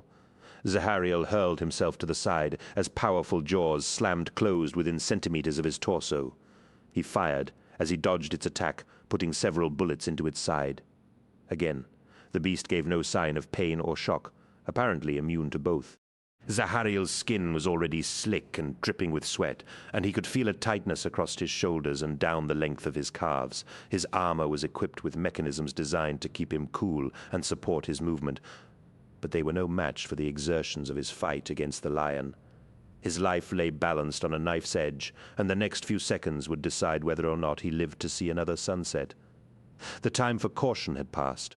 Sweeping his sword in a wide arc to gain a few moments of breathing space from the roaring fury of the lion, Zahariel suddenly leapt forward, rolling as he hit the ground. He came up with Amadis's pistol blazing, firing another salvo of shots as he ran screaming towards the lion. For the briefest instant, the lion seemed almost surprised, opening its mouth in a loud bellow of rage. Zahariel and the lion charged towards each other, crossing the no-man's land between them in moments. His proximity to the beast made his gorge rise. There was something loathsome, almost leprous about it. It was surrounded by a sickly scent of decay that he was not really sure was a scent at all, as though the creature's inherent vileness was transmitting itself to every object in its vicinity. Zahariel felt as if the beast's aura of foulness had managed to seep into his pores through his armor. More than ever, its presence felt like a cancer at the heart of the world, a source of vile contagion that must be destroyed. His hatred gave him strength. Zahariel was at close range, standing toe-to-claw with the monster. He pumped 2 more bolt rounds into it at point-blank range in the instant before they met in a melee. Then, as the lion swiped at him with its claws, Zahariel slipped nimbly under their clumsy grasp and thrust hard with his sword towards the creature's wide chest. The lion bellowed, and as its mouth opened, Zahariel fired his pistol into the yawning chasm, angling his shots towards the roof of its mouth. He thrust again and again, the blade skidding as its whirring teeth cut through the armored outer layers of the lion's hide. The lion's slamming head hit him a thunderous body blow, and he crashed to the ground, hearing the horrific sound of bones breaking within his body. Zahariel hit the ground hard. The wind knocked from his lungs as the beast smashed its front limbs down on his chest. Blade-like talons punched through the outer layers of his breastplate, and he screamed as the tips pierced the skin and muscle of his chest. He could feel the pressure of the lion's weight, its head centimeters from his own, and its thick, acrid drool spattering his face. He could barely breathe. The hand holding his pistol was still free, and he fired several shots into the lion's belly at point-blank range. He heard an ominous cracking noise as the seals on his armor gave way. The lion stood atop him, knowing he was pinned and powerless, and content to watch him suffer a slow, agonizing death as it crushed the life out of him. Zahariel felt as though there was an iron band around his chest, stopping him from breathing. The lion's claws lifted him from the ground towards its mouth as it prepared to bite him in 2. The great maw opened, and the waiting gust of corruption that blew from its impossibly wide gullet was the foulest thing Zahariel could imagine. The long tusks of its upper jaw extended from its mouth, each one like an organic sword blade, hauling him towards his doom. He struggled uselessly in its grip, the talons of its paw wedged in his breastplate, holding him stuck fast. He screamed in anger and fear, feeling his hatred of the beast coalesce in a bright ball of furious energy at his core. He spat into the creature's mouth as the fangs descended upon him. He closed his eyes as the fangs bit down, and felt an outpouring of his hatred explode from his body in a glittering halo of light. Everything stopped. Though his eyes were closed, he could see the shimmering outline of the lion, its every bone and internal organ laid bare to his sight as though lit from within by some strange pellucid sun. He could see the blood pumping around its body, the pulse of its heart, and the foul energy that had brought it into existence. The tableau was in motion, but glacially slow motion. Each beat of the lion's heart was a dull, thudding boom, like the arc of an ancient pendulum. Its fangs still descended upon him, but their movement was so infinitesimally slow that it took him a moment to even realize they were moving. Every bone and muscle in Zahariel's body ached, his chest was on fire, and he could feel an aching cold seep into his bones as this new and unknown power flowed through him. He looked down at his flesh, seeing the veins and bones beneath his skin. As he had suspected, the beast had fractured several of his ribs. He could see the splintered ends grinding together beneath the transparency of his breastplate. He lifted his arm towards the beast, his hand passing through the ghostly outline of its translucent flesh as though it were no more substantial than smoke. He smiled dreamily as he saw that he still held Brother Amadis's pistol, its mechanisms and internal workings laid bare to his newfound sight. He pressed his pistol against the monster's heart within the ghostly outline of the beast's body. He opened his eyes and pulled the trigger. An awful snap of reality reasserted itself as the beast died in a spectacular fashion. Zahariel's hand was buried in its flesh, his armored vambrace penetrating its chest as though it had been implanted there, its jaw snapped closed on his shoulder guard, the blades of its fangs punching through the plate armor and burying themselves in his body. No sooner had its jaws closed than the lion's chest expanded with internal detonations. Fire built behind its eyes, and portions of its flanks exploded outwards as ammunition blasted out from inside the monster's body. Its underbelly exploded in a wash of steaming entrails, and it collapsed to the ground, bearing Zahariel down with it. He groaned in pain, the weight of the beast incredible, and the pain in his shoulder like a furnace of torn muscle and blood. Every muscle ached, and he could feel a burning pain all the way down his rib cage. Zahariel squeezed his eyes shut and bit down on his bottom lip as he pushed against the lion's corpse, rolling it onto its side. Breath heaved in his lungs, and he cried out as his broken ribs ground against one another. The pain in his shoulder was extraordinary. The lion's fangs were still embedded in his flesh and armor.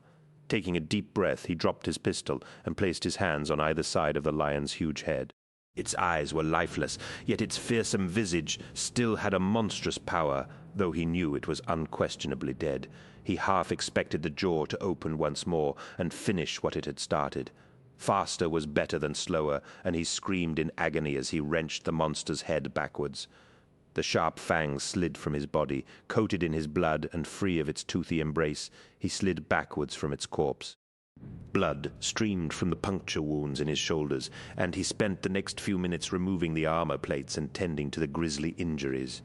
He cleaned his wounds as best he could with supplies taken from the saddlebags of his broken and gored steed, and applied heavy, wadded bandages to his body. Curiously, the pain appeared to have diminished, but he knew that was simply shock. Soon enough, it would return with interest. When he had done as much as he could for his poor battered frame, he sank to his knees in exhaustion and finally allowed himself to think about how he had defeated the beast. What strange power had allowed him to see the beast as he had? Had it been some after effect of his journey into the dark forest, some unknown energy that the Watchers had imparted to him? Or was it something darker? The Watchers had said that the taint was already in him. Was this the manifestation of that taint? Whatever it was, he could not explain it, and its utterly unknown quality terrified him more than the ferocity of the lion had. Whatever the cause of this strange, powerful eructation, he swore to keep it to himself. In Caliban's ancient times, people had been burned alive for less, and he had no wish to end his days on a flaming pyre. Swaying unsteadily, Zahariel got to his feet and gathered up his sword and pistol. It was customary for a supplicant to take some portion of his quest creature as a trophy, but the explosions within the lion's stomach had reduced much of it to gory fragments. Searching among the grisly debris, Zahariel knew there was but one trophy he could take back to Endriago, and then Alduruk. Taking his sword, he set to work on removing the lion's head from its body, the saw-toothed blade making short work of the job now that the strange, moving plates of chitinous armor were immobile. At last, the lion's head came free from its body, and Zahariel turned towards the path that the woodsman had shown him what seemed like a lifetime ago. Though dizzy from pain and blood loss, he was smiling as he set off in the direction of Endriago, dragging the heavy, fanged head behind him. He wondered at what reaction his return would receive from Lord Domiel and Narel. He bore no grudge towards either man for doubting him and thinking the monster would kill him. He was simply happy to have proven them wrong.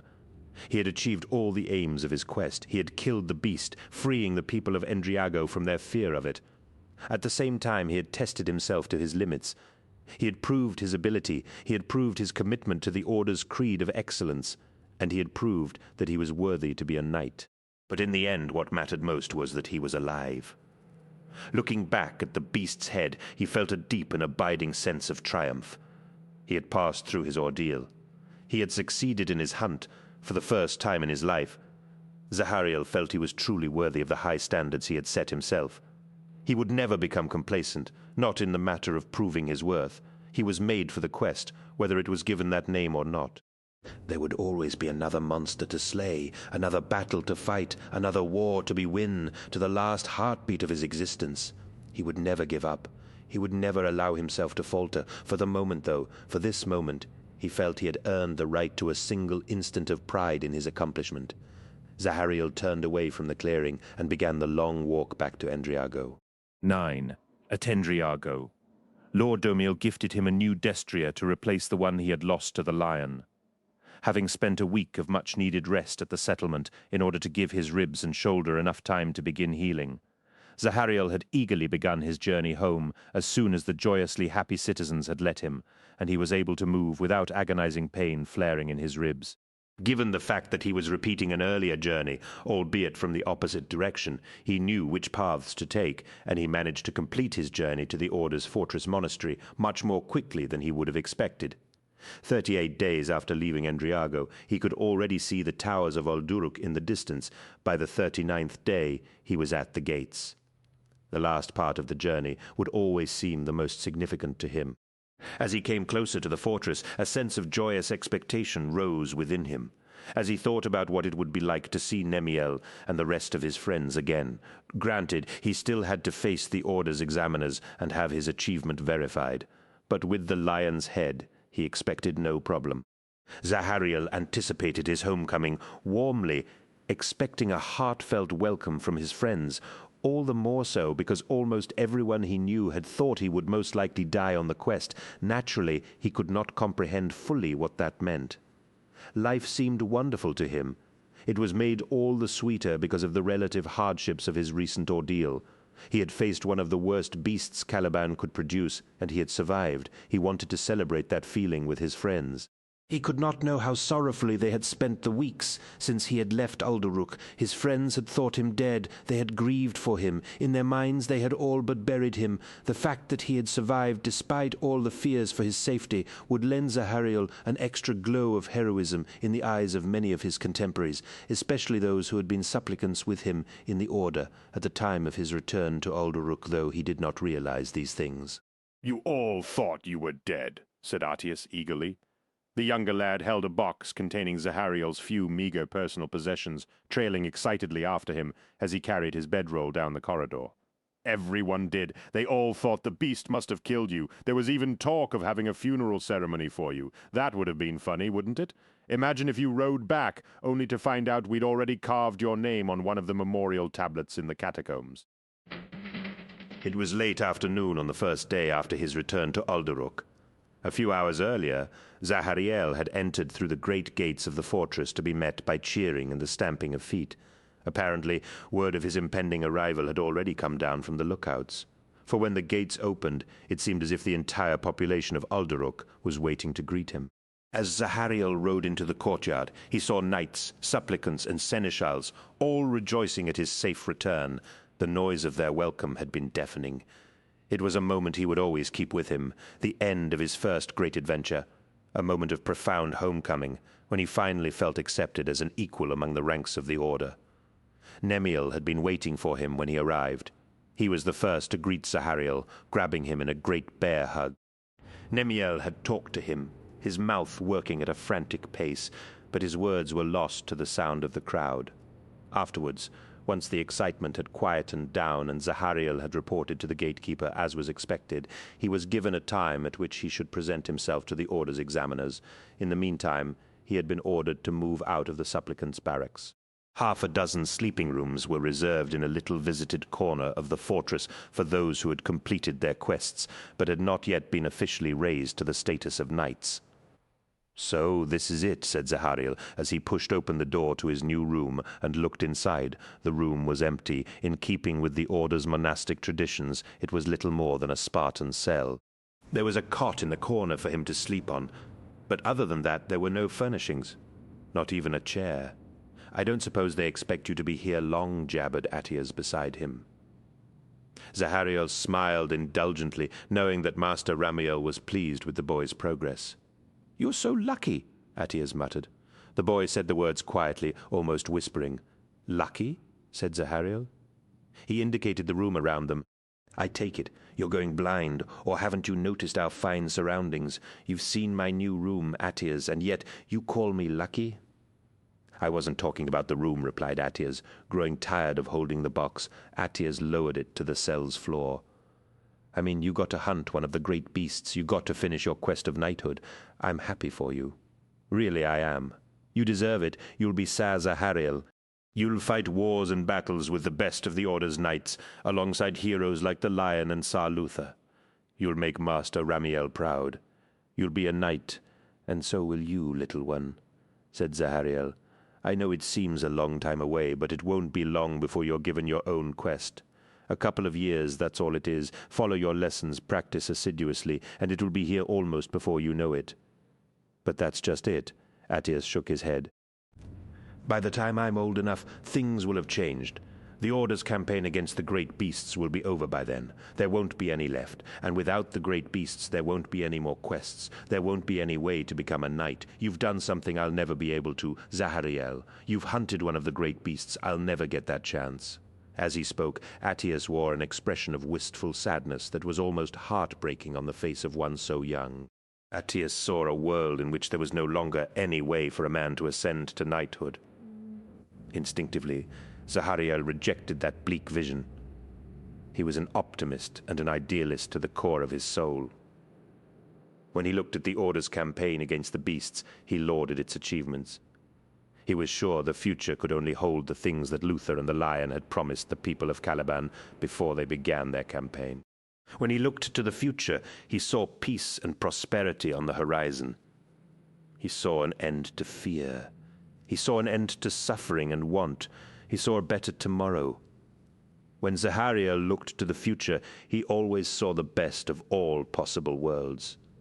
It was his curse. "You're looking at these things too darkly, my friend," said Zahariel. He smiled at the boy to reassure him. "I know every day people talk about the campaign nearly being over, but I suspect it may well last for a good while longer. Certainly, if the monster I fought is any kind of guide, I doubt the great beasts are about to give up and die. They will fight tooth and nail to survive, just as they always have. So I wouldn't worry too much, Attias. You've still got time to kill your beast, and you've got plenty of time left to become a knight." There was a slit window at the other end of the room, looking out across the treetops of the forest. Zahariel found his eyes drawn to it. As had so often happened in the past, he briefly wondered at the dual nature of their world. From a distance, the forests were beautiful in a grim and forbidding way, yet inside those same picturesque woodlands lived creatures that were the stuff of human nightmares, creatures like the one he had killed. Zahariel loved Caliban, but he was not blind to its horrors at times. It seemed as though they lived on a planet that was both hell and paradise simultaneously. Yet the bond he felt towards his home and its forests was stronger and more powerful than almost anything else in his life. He loved his world unconditionally, whatever its flaws. "Do you know why people sometimes call this fortress the Rock?" he asked, suddenly. The view from the window and the sight of the forest so far below them had inspired him. He wanted to share his insight with Attias, to coax the boy from his sorrows. "It is because the name of the fortress is Alduruk," answered Attias. "It means Rock of Eternity. In one of the old dialects, Master Ramiel said that it was originally the name of the mountain we are standing on. Then, when the Order's founders decided to build a fortress monastery at this site, they chose to use the name of the mountain for the fortress as well." "That's one reason," Zahariel said, "but there's another as well. Think about the name Alduruk, the Rock of Eternity. The Order has other fortress monasteries, but this was the first. It is our spiritual home and the seat of all our endeavors. So the founders gave it a name that mattered, a name that summed up exactly what they were trying to build here. This place is our rock, Attias. It is our foundation stone. As long as it endures, then some part of our ideals will always be alive. You understand what I'm trying to tell you?" "I think so," nodded Attias, his face screwed in an expression of concentration. "You're saying that even after the beasts are gone, the Order will still be here, and there will still be knights." Exactly, Zahariel agreed. "So you see, there is no reason for you to look so sad if it puts your mind at ease. Look at it this way. It is our duty to protect people from the creatures that live in the forests. Even once the beasts are gone, that duty will not change. This is Caliban. There will always be monsters here. Master Ramiel was one of the first to congratulate him on becoming a knight. His former tutor clearly wanted to say more, but he was swallowed up by the throng of knights closing in from all sides to welcome Zahariel to the Order. In contrast to the solemnity of the ceremony to induct him to the Order many years ago, his ascension to knighthood was marked by sudden pandemonium. It was a great moment in any man's life to ascend to knighthood, a moment that each of the men present had known and shared. They swept forward en masse to accept the latest newcomer to their ranks. Beneath the hooded surplices, Zahariel saw friendly and joyful faces. Before he knew what was happening, he was grabbed by a number of the closest men to him. Confused, Zahariel felt them hoist him off his feet. Suddenly, through the action of a dozen knights in unison, Zahariel's body was tossed into the air. He rose to above the level of their shoulders, before falling back to be caught in the hands of the same men who had thrown him.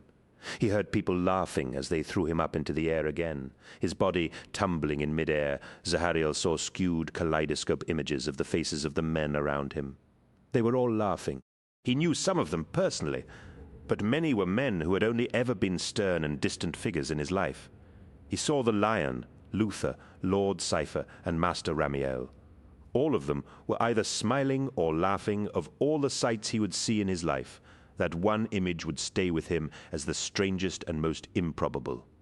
"It is a tradition," Luther said to him, laughing as they shared a goblet of wine later.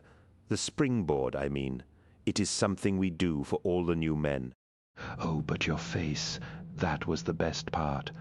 They were in the main dining hall at Audiobook.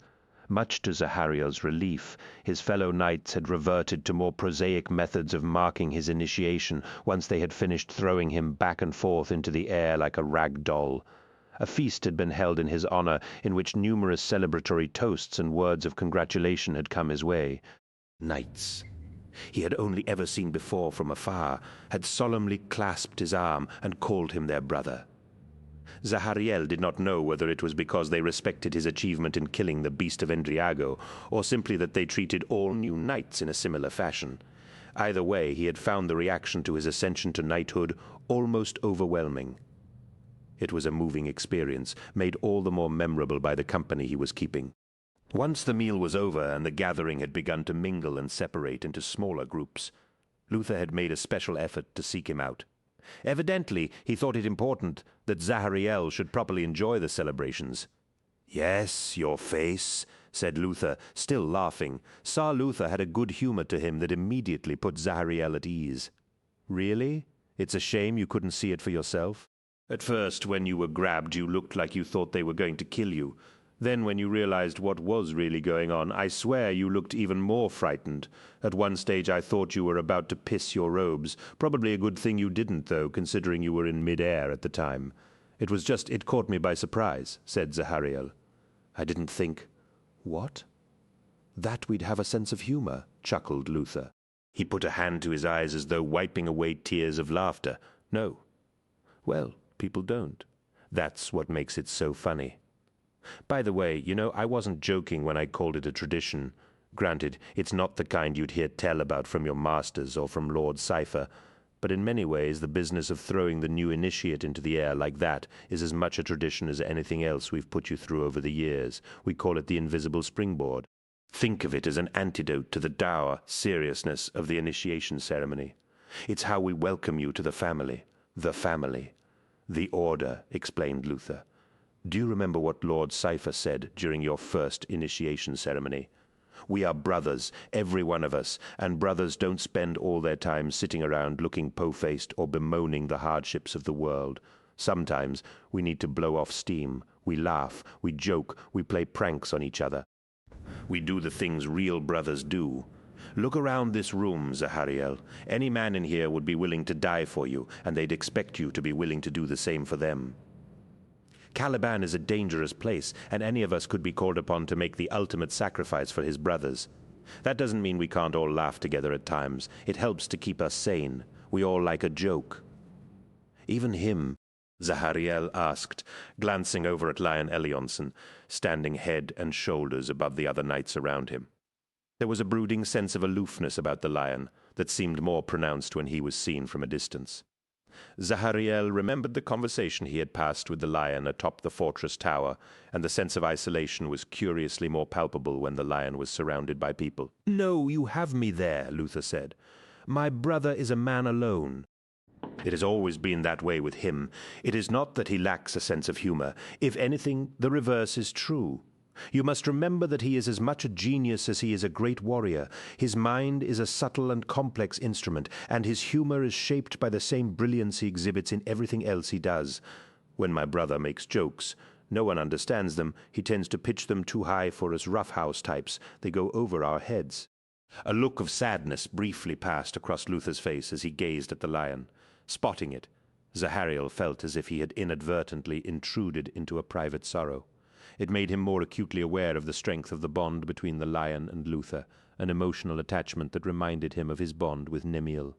It was clear that Luther was a remarkable man, perhaps more so even than most people gave him credit for. He possessed phenomenal talent in a number of fields, not least as a leader, a warrior, and a huntsman. With the exception of Lionel Johnson, Luther had completed quests against more great beasts than any man in Caliban's history. In any other era, Luther would probably have been acclaimed as the greatest hero of his age. He was a tireless champion of the people of Caliban, marked out as much by his inner qualities of humor and cool thoughtfulness in times of crisis as he was by the valor of his deeds. It had been Luther's tragedy to be born in the same era as a man against whom all his endeavors would be judged and forever found wanting in comparison. From the day he had encountered Johnson in the forest and decided to bring him to civilization, Luther had sounded the death knell of his own legend. From that point on, he had been condemned to live in the lion's shadow. To Zahariel's mind, it spoke even more highly of Luther, that his affection for the lion seemed genuine and unforced. Many a man in his situation might have been tempted to succumb to jealousy and begun to resent Johnson's achievements. Not Luther. He was not of that ilk. With true brotherly devotion, he had turned all his energies to ensuring that the lion's schemes met with every success.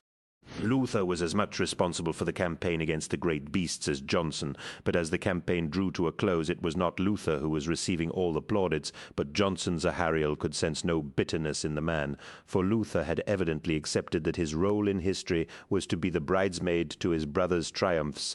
"My brother is a gifted man," said Luther, his eyes still on the lion. "I suspect there has never been any other man like him. Certainly no one alive today can match the range of his accomplishments." "Did you know he is an excellent mimic, the lion?" "No, I didn't know that. He can imitate the sound of any animal on Caliban, from the hunting cry of a raptor to the mating call of a syrinx. He also has a wonderful singing voice. He knows all the old songs, the folk melodies of Caliban. If you heard him sing Forests of My Fathers, it would bring tears to your eyes, I promise you. As far as I know, he has never tried to create original musical works of his own, but you can be sure if he did, the results would be inspiring. My brother excels at whatever he turns his hands to. That is his tragedy."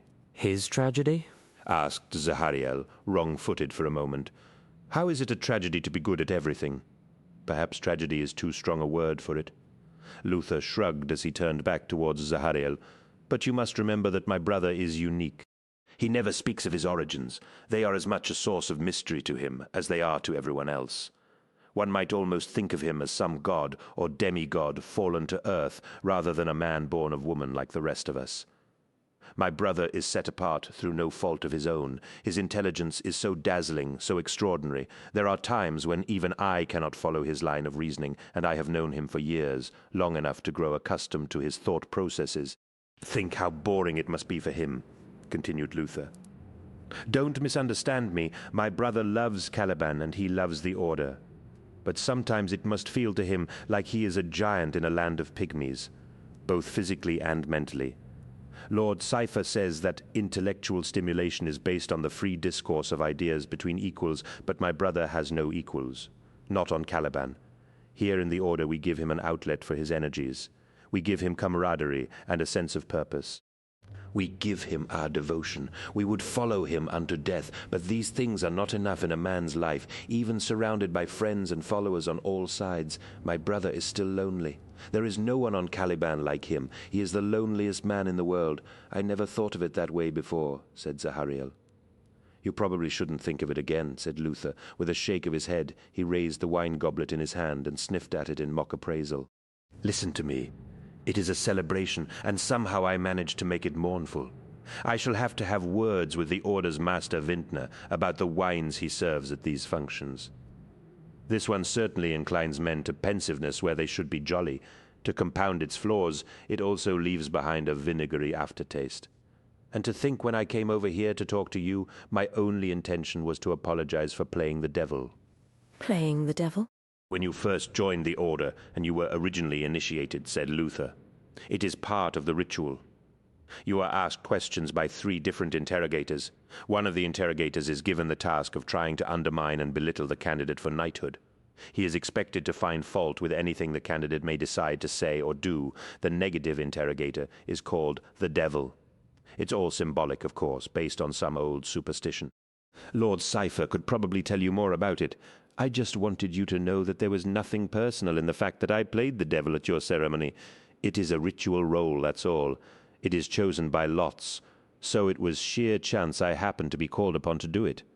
I never had any doubts about your abilities. I suspect you will go on to be one of our best and brightest. Luther extended a hand to clasp Zahariel's forearm just below the elbow, and Zahariel did likewise. It was a traditional gesture of friendship on Caliban. I congratulate you, Sir Zahariel, he said, gazing over Zahariel's shoulder at the knights around them. I suppose I should take a stroll around the room. There are several other knights I need to see. Luther turned away, only to glance back at Zahariel before he went. Oh, and Zahariel, if you ever need advice, you know where to come. Feel free to call on me at any time. If you have a problem, I will always listen. Nemiel had already spoken to Zahariel that night, as had Master Ramiel. Nemiel seemed thrilled that his cousin had finally become one of the Order's knights. Having no great head for alcohol, Zahariel had sipped sparingly at his wine, but Nemiel had indulged his thirst more liberally. Apparently, while Zahariel had hunted the beast of Endriago, Nemiel had requested a beast hunt of his own. As if to prove that their competitive games were as alive as ever, Nemiel had returned to Alderuk barely a week before Zahariel. He was slurring his words by the time they were able to have a proper conversation, his friend holding forth with grandiose visions of both their futures. "You've made your mark already, cousin," said Nemiel, breathing out wine fumes as he swayed unsteadily on his feet. "We both have. We've proved we've got what it takes. This is only the beginning. One day we'll rise as high in the Order as it's possible to go. We'll be like the Lion and Luther, you and me. We are brothers in all of this, and we will remake our world together." Master Ramiel had been more circumspect as ever. Zahariel found it difficult to read his master's face. After Nemiel had staggered away to slump into a nearby chair and fall asleep, Ramiel had come to offer further congratulations to his former student. "Sir Zahariel," his master said, "it has a pleasing ring to it. Remember, though, it is when a man has been made a knight that the hard work begins. Until this point, you were only a boy who wanted to be a knight and a man. Now you will learn just how heavy both those burdens can be." Ramiel said nothing more, and excused himself, leaving Zahariel to ponder the meaning of his words. Zahariel wondered what his mentor had meant, recognizing a sense of restlessness within him, something different from any subtle disquiet his master's words had caused him. Having devoted so many of his energies for so long towards becoming a knight, he felt a rumbling sense of discontent, a feeling of being incomplete. He had achieved the ambition of his boyhood. What new ambition would he find to guide his life? Later in the evening, Zahariel found himself in conversation with Lord Cypher, the old man similarly in his cups and waxing lyrical on the subject of the various ranks and positions within the Order. What had begun as a conversation on the solemn vows he would go on to swear as a knight had evolved, largely by the artifice of Lord Cypher, into a discussion of the upper hierarchy of the Order and his position within it. Of course, that is why some think Ramiel will be made the new Lord Cypher when Johnson ascends to become Grand Master. "I thought it was only rumor," said Zahariel, "about the Lion being made Grand Master. I mean, I didn't think it had been confirmed." "Eh?" said Lord Cypher, staring blankly at him in confusion. Eventually, after a pause of a few seconds, understanding dawned on his face. "Ah, I may have been too loose with my secrets, really. An unforgivable mistake for a man in my position. Lord Cypher sighed. I must be getting older than I thought. Still, there's no making a young man forget something once he's heard it. Yes, you're right. It hasn't been confirmed, but the decision has been made. We just haven't announced it yet. Johnson will be the new Grand Master, and Luther will be his second in command. As for me, I shall be retiring from my duties in a couple of days. Then it will be down to Johnson to choose my successor. Really, I have no idea who he'll pick, but Master Ramiel would be a good candidate. Don't you think? Very much so, nodded Zahariel. I think he would make a fine Lord Cypher. Yes, he would. That opinion is for your ears only. Zahariel, as is everything else I have just said, don't compound the dual faults of an old man's memory and a slip of the tongue by telling everyone about it. It would only embarrass me and make the Order's hierarchy think they should have got rid of me a long time ago. Can I rely on your good intentions in this? Absolutely. You have my word that I will never repeat this conversation to anyone. Excellent, said Lord Cypher. I am glad to see you understand the value of discretion. He gazed around for long seconds, his failing eyes taking in the scene of knights, enjoying wine and conversation with each other. Then, without warning, the Lord Cypher turned away to leave the gathering. Unaccountably, Zahariel was put in mind of an old bear shuffling into the forest to die. The Order is in good hands, said Lord Cypher, offering the words as a parting shot over his shoulder as he moved away. Between men like Johnson, Luther, Master Ramiel, and even youngsters like you, I am confident it will continue to thrive in the decades ahead. I doubt I will live to see it, but I am content all the same. It is time for one generation to give way to the next, as is the way of things. I have no fear for the future. It was the last time Zahariel would ever speak to the man who had been Lord Cypher at the time he joined the Order. For that matter, it was the last time he would ever see him. In a few days' time, a quest would be declared against another beast in the North Wilds, in the vicinity of a settlement named Braden. Having retired from his duties, the ex-Lord Cypher would petition the Order's hierarchy to be allowed to take on the quest. They would accede to his request, and the old man would ride quietly from Alderuk early one morning, while most of the fortress was still sleeping. He would never be seen again. Some would claim the beast he was hunting had killed him. Others would say he had more likely been brought down by a pack of raptors before reaching the North Wilds. The truth would never be known, but in the wake of his disappearance, a place of honor would be set aside for him in the catacombs beneath Alderuk. It was a small space, a rocky shelf no more than 1/3 of a meter wide and 1/2 a meter tall, large enough to hold an urn full of ashes or some of the old man's bones if his body were ever found. His name would also be carved into the rock by the Order's stonemasons. This was the shape of days to come. Zahariel could not know what would happen in the future. Any more than he could know he would never see the Lord Cypher, or rather, this particular Lord Cypher again. Another individual would wear that title in the Order. And his true character would always be a mystery. It was all a matter of the future. For the moment, as the knights of the Order drank and celebrated together, the only thing left to complete Zahariel's ascension to knighthood was to have his status confirmed by the Lion. "It has been a momentous night for both of us," said Lion L. Johnson. "You have become a knight, and I have learned I am about to become its new Grand Master." "Our Grand Master?" asked Zahariel. Mindful of the promise he had made to Lord Cypher earlier, and shocked that Johnson would even consider mentioning such a thing to him when the news was not yet common currency, Zahariel was lost for words. Congratulations." "Don't act so surprised, Zahariel," said Johnson. His tone was neither chiding nor unkind, as he steered Zahariel away from the gathered knights towards a secluded corner of the great hall. Firelight and shadows played across the great warrior's face, and Zahariel realized with a start that he doubted whether he had ever seen the Lion in daylight or without the refuge of shadows close by. The revelries were dying down as the wine did its work, and as the Lion had approached him, Zahariel knew his part in the festivities was almost concluded. "Let's not pretend you don't know it already," said the Lion. "I couldn't help but catch some of your conversation with Lord Cypher earlier. I wasn't trying to eavesdrop, but my senses are sharp, especially my hearing, almost preternaturally so. I heard Lord Cypher's slip of the tongue. I know that you know I am to be made Grand Master." "I am sorry," said Zahariel, bowing his head. My finding out about it was entirely accidental. I assure you, I won't repeat it to any." "It's all right, Zahariel," said Johnson, holding a hand up to silence him. "I trust your discretion, and I realize you were in no way at fault. Besides which, it is already the worst-kept secret on Caliban. People tend to forget how good my hearing is. I have heard my impending promotion discussed by at least 36 different people in the last few days, all when they think I'm out of earshot." "Then, may I offer you my congratulations, my lord?" said Zahariel. "You may," smiled the lion, "and they are gratefully accepted, though in practical terms my new role will make little difference to my life." "You are Grand Master of the Order," said Zahariel. "That must feel important." "Oh, I'll grant you I'm proud to lead you all, but such was my role beforehand, though I did not have the title for it. How about you? Do you feel any different now that you are a knight?" Of course. How so? For a moment, Zahariel was flustered, not quite knowing how he felt.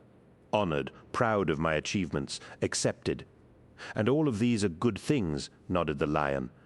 "But you are just the same, Zahariel. You are still the same person you were before you killed the lion. You have crossed a line, but it does not change who you are. Don't forget that. A man may be dressed up in all manner of fancy titles, but he must not let it change him, or else ego, pride, and ambition will be his undoing. No matter what grand title is bestowed upon you, to thine own self be true, Zahariel. Do you understand?" I think so, my lord, said Zahariel. "I hope that you do," said the lion.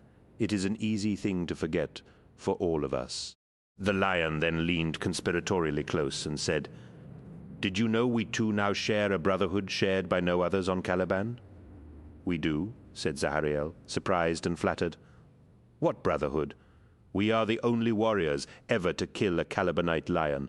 All others who tried are dead. One day you must tell me how you killed it." Zahariel felt a justifiable swell of pride and fraternity as the import of his killing the beast sank in. The tale of how Lord Johnson had slain a Calibanite lion was well known and was commemorated upon one of the windows of the Circle Chamber.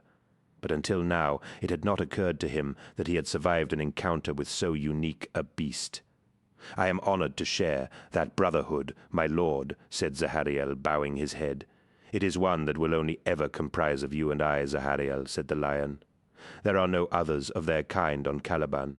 The great beasts are almost extinct, and there will be no others like them on our world ever again." Part of me thinks I should be sad about that. After all, extinction is such a final solution, don't you think? They are beasts that exist only to kill. Why should we not exterminate them? They would do the same to us were it not for the knightly orders. True, but do they do it because they are evil, or because it is the way they were made? Zahariel thought back to the beasts he had fought and said, "I do not know if they were evil as such, but each time I have faced one I have seen something in its eyes. Some, I don't know, desire to kill that is more than simply animal hunger. Something in the beasts is wrong." "Then you are perceptive, Zahariel," said the lion. "There is something wrong with the beasts. I don't know what it is, but they are not just some other race of beasts like horses, foxes, or humans.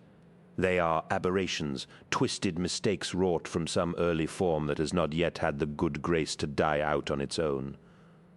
Can you imagine what it must be like to be so singular a creature, to go through life knowing, even on some animal, instinctual level, that you are alone and that there will never be more of you? Think how maddening that must be. The beasts were not just driven by hunger. They were insane, driven to madness by their very uniqueness. Trust me, Zahariel, we are doing them a favor by destroying them all." Zahariel nodded and sipped his wine, too caught up with the lion's words to dare to interrupt him. A strange melancholy had crept into his leader's words, as though he was recalling a distant memory that flitted just beyond the reach of recall. Then, suddenly, it was gone, as though the lion realized he had spoken unguardedly. "Of course, there will be some who are upset that you killed the last of the lions," said Johnson. "Luther, for one.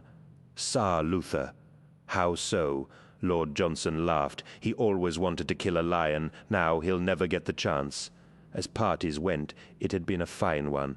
Zahariel had enjoyed the company of the other knights. He had enjoyed the feeling that he could look at these men as his peers, and with it came a feeling of inclusion, of acceptance. Following his talk with Lion L. Johnson, Zahariel had returned to his fellow knights, where the talk had turned to the war against the Knights of Lupus. All agreed that the war was in its final stages and that the final destruction of the rebellious order would be complete in the very near future. He had enjoyed good food and wine, and he had enjoyed the expression in Master Ramiel's eyes, the one that said he had made his teacher proud. Most of all, he had enjoyed the moment, for he knew that such triumphs were rare in a man's life. They must be handled with care, and then put away as memories for the future. 10. War is a terrible beauty. The knightly poet-philosopher Horus wrote in the pages of his Meditations, "It is breathtaking and horrifying in equal measure. Once a man has seen its face, the memory of it never leaves him. War gouges a mark into the soul." Zahariel had heard those words often in the course of his training. They were among the favorites of his former mentor, Master Ramiel. The old man had liked to quote them regularly, reciting the same few pithy sentences on a daily basis as he attempted to turn ranks of supplicants from fresh-faced boys into knights. They had been as much part of his teachings as firing practice and extra sword drills among those who had come to knighthood under Ramiel's tutelage. It was said they went armed with an appreciation of fine words alongside the order's more usual weapons of sword and pistol. Still, as often as he had heard the words, Zahariel never truly understood them, not until the final days of the war against the Knights of Lupus. His first impression as he emerged from the forest, riding his destrier, on the night of the final assault, was that the sky was alive with fire. Earlier in the day he had supervised the gangs of woodsmen cutting timbers for siege engines in the forests on the lower slopes of the mountain. His duties complete, he returned to camp at nightfall, expecting things to be quiet. Instead, he found his fellow knights of the order about to attack the enemy fortress.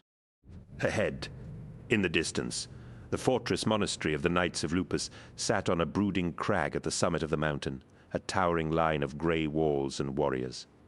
Surrounded on all sides by the concentric circles of the Order's siege lines, the fortress was a masterpiece of military architecture. But Zahariel's eyes were drawn to the extraordinary spectacle unfolding in the air above the two armies as they fired their artillery at each other across no man's land. The air was thick with flames of a dozen shapes, colors, and patterns. Zahariel saw the short-lived green and orange flare trails left by tracer rounds, the streaming red halos of burning incendiaries in flight, and the smoky yellow fireballs of cannon bursts. A bright tapestry of fire illuminated the sky, and Zahariel had never before seen its like. He found it equally appalling and spectacular at the same time. "A terrible beauty," he whispered, the words of Horus returning to him as he stared in wonderment at the startling sky. The colors were so exquisite, it was easy to forget the fact that they portended danger. The same projectiles that burned through the heavens with such beauty would bring agony and death to some unfortunate soul when they reached their target. War, it seemed, was full of contradictions. Later, he would learn that there was nothing unusual in the sights he saw in the sky that night. But this was his first siege, and he knew no better. Pitched battles were so rare on Caliban that his training had largely concentrated on close combat rather than questions of siegecraft since the coming of the Lion. The Knights of Caliban rarely made war against each other, at least not in any major or systematic way. Normally, any conflict undertaken to resolve some issue of affront or insult would take one of the traditional forms of ritual combat.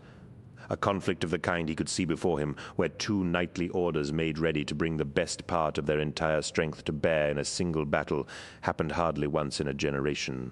"You there," called a voice from behind.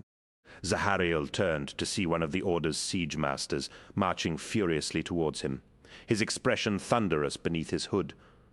"The assault is about to begin. Why aren't you in position? Give me your name, Sir." "My apologies, Master," said Zahariel, bowing from the saddle. "I am Sir Zahariel. I have just returned from the lower slopes. I was detailed to—" "Zahariel," the Master cut him off. "The killer of the Lion of Endriago." "Yes, Master." "So, it is not cowardice that kept you back. I see that now. Whose sword line are you attached to?" "I am with Sir Hadariel's men, Master, stationed on the western approaches." "They have been moved," said the master. He pointed impatiently to the siege lines to Zahariel's right. "They are positioned for the assault on the south wall. You'll find them over there somewhere. Leave your destrier with the ostlers on the way and hurry up. Boy, the war won't wait on you." "I understand," Zahariel said, dismounting. "Thank you, master. You want to thank me. Do your part in the battle," growled the siege master as he turned away. "You can expect a hard time of it.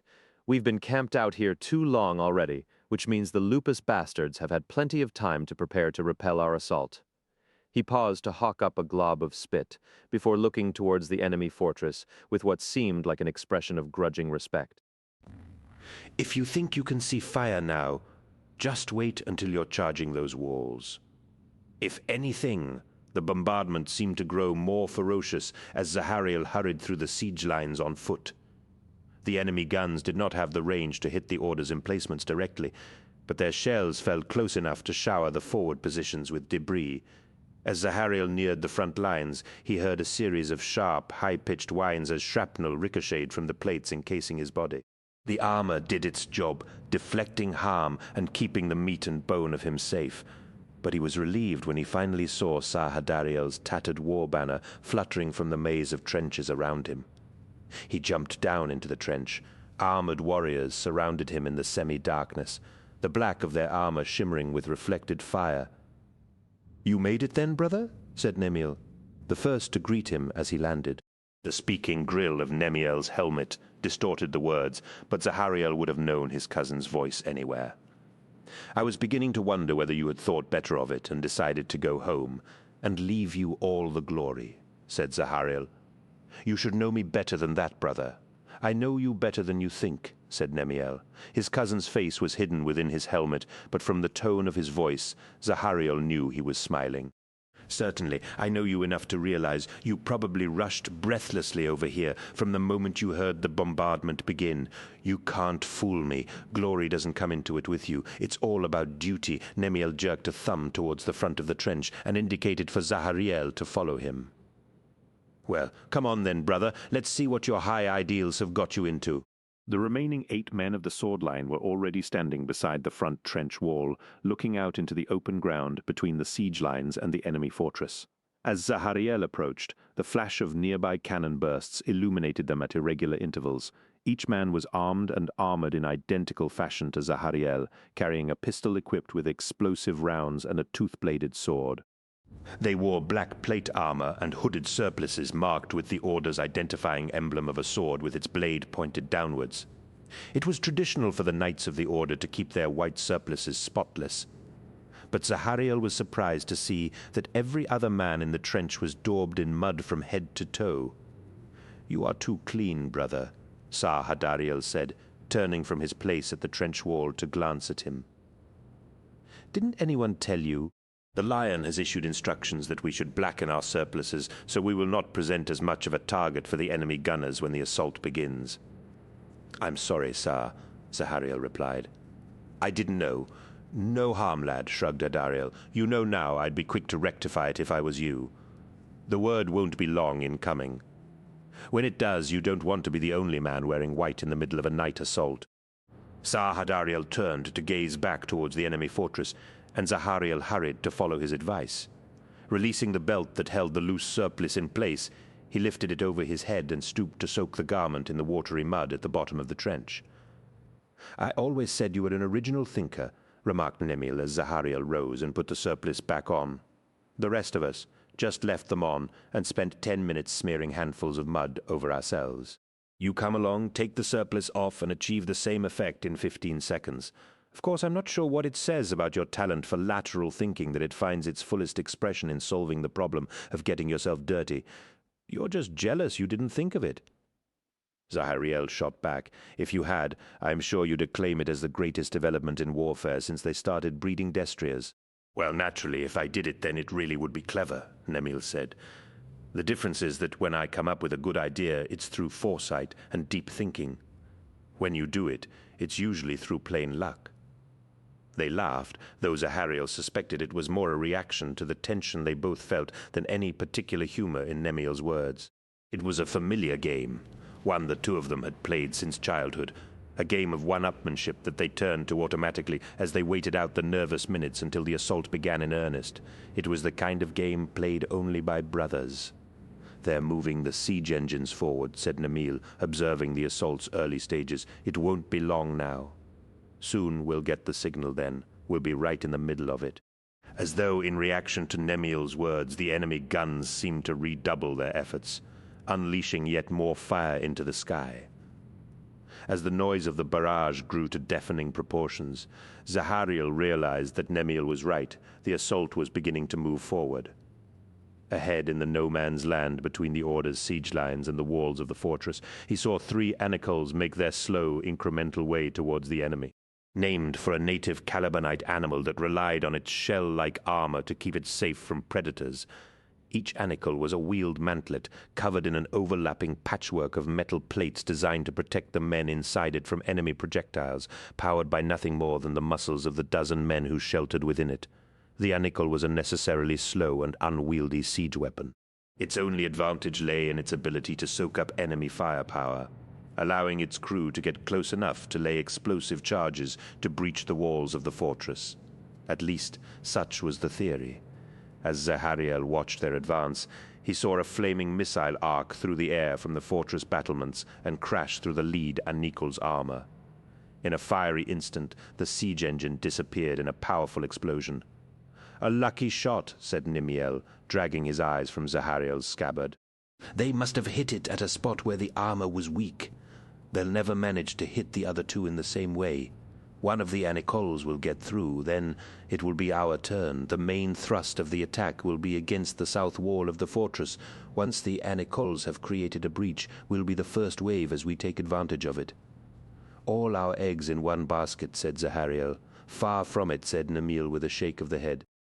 At the same time, diversionary attacks will be launched against each of the north, east, and west walls to divide the forces of the Knights of Lupus and draw off their reserves. "But that's not the cunning part." "What's the cunning part?"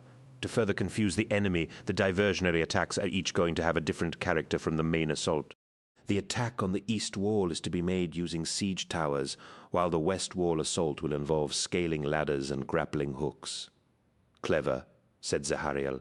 "They won't know which is the main attack." "It gets better," replied Nemil. "Guess who'll be leading the assault on the gates of the north wall?" "Who?" "The lion," said Nemil. "Seriously? Seriously?" As they watched the remaining Anicols move slowly forward, Zahariel said, "I can't believe the lion will be heading the attack on the north gates. It's only a diversion. You'd expect him to lead the main attack." "I think that's the idea," answered Nemil. "When the Knights of Lupus see the lion at their north wall, they'll assume it's the focus of our efforts. They'll concentrate their troops there, allowing the real main assault an easier time of it. Still, it's a terrible risk," said Zahariel, shaking his head in concern. "Without the lion, the campaign against the great beasts would never have happened, and he stands at least 2 heads taller than anyone else on Caliban. Even if enemy snipers don't pick him out, there's the chance the north assault will be overwhelmed for lack of numbers. I don't know if the Order could stand losing the lion. I don't know if Caliban could." "Apparently the same points were made at the strategy meeting when the lion put forward his plan," whispered Nimiel, leaning forward in a conspiratorial manner, though he had to shout to be heard over the continuing barrage. "They say Tsar Luther was particularly opposed to it.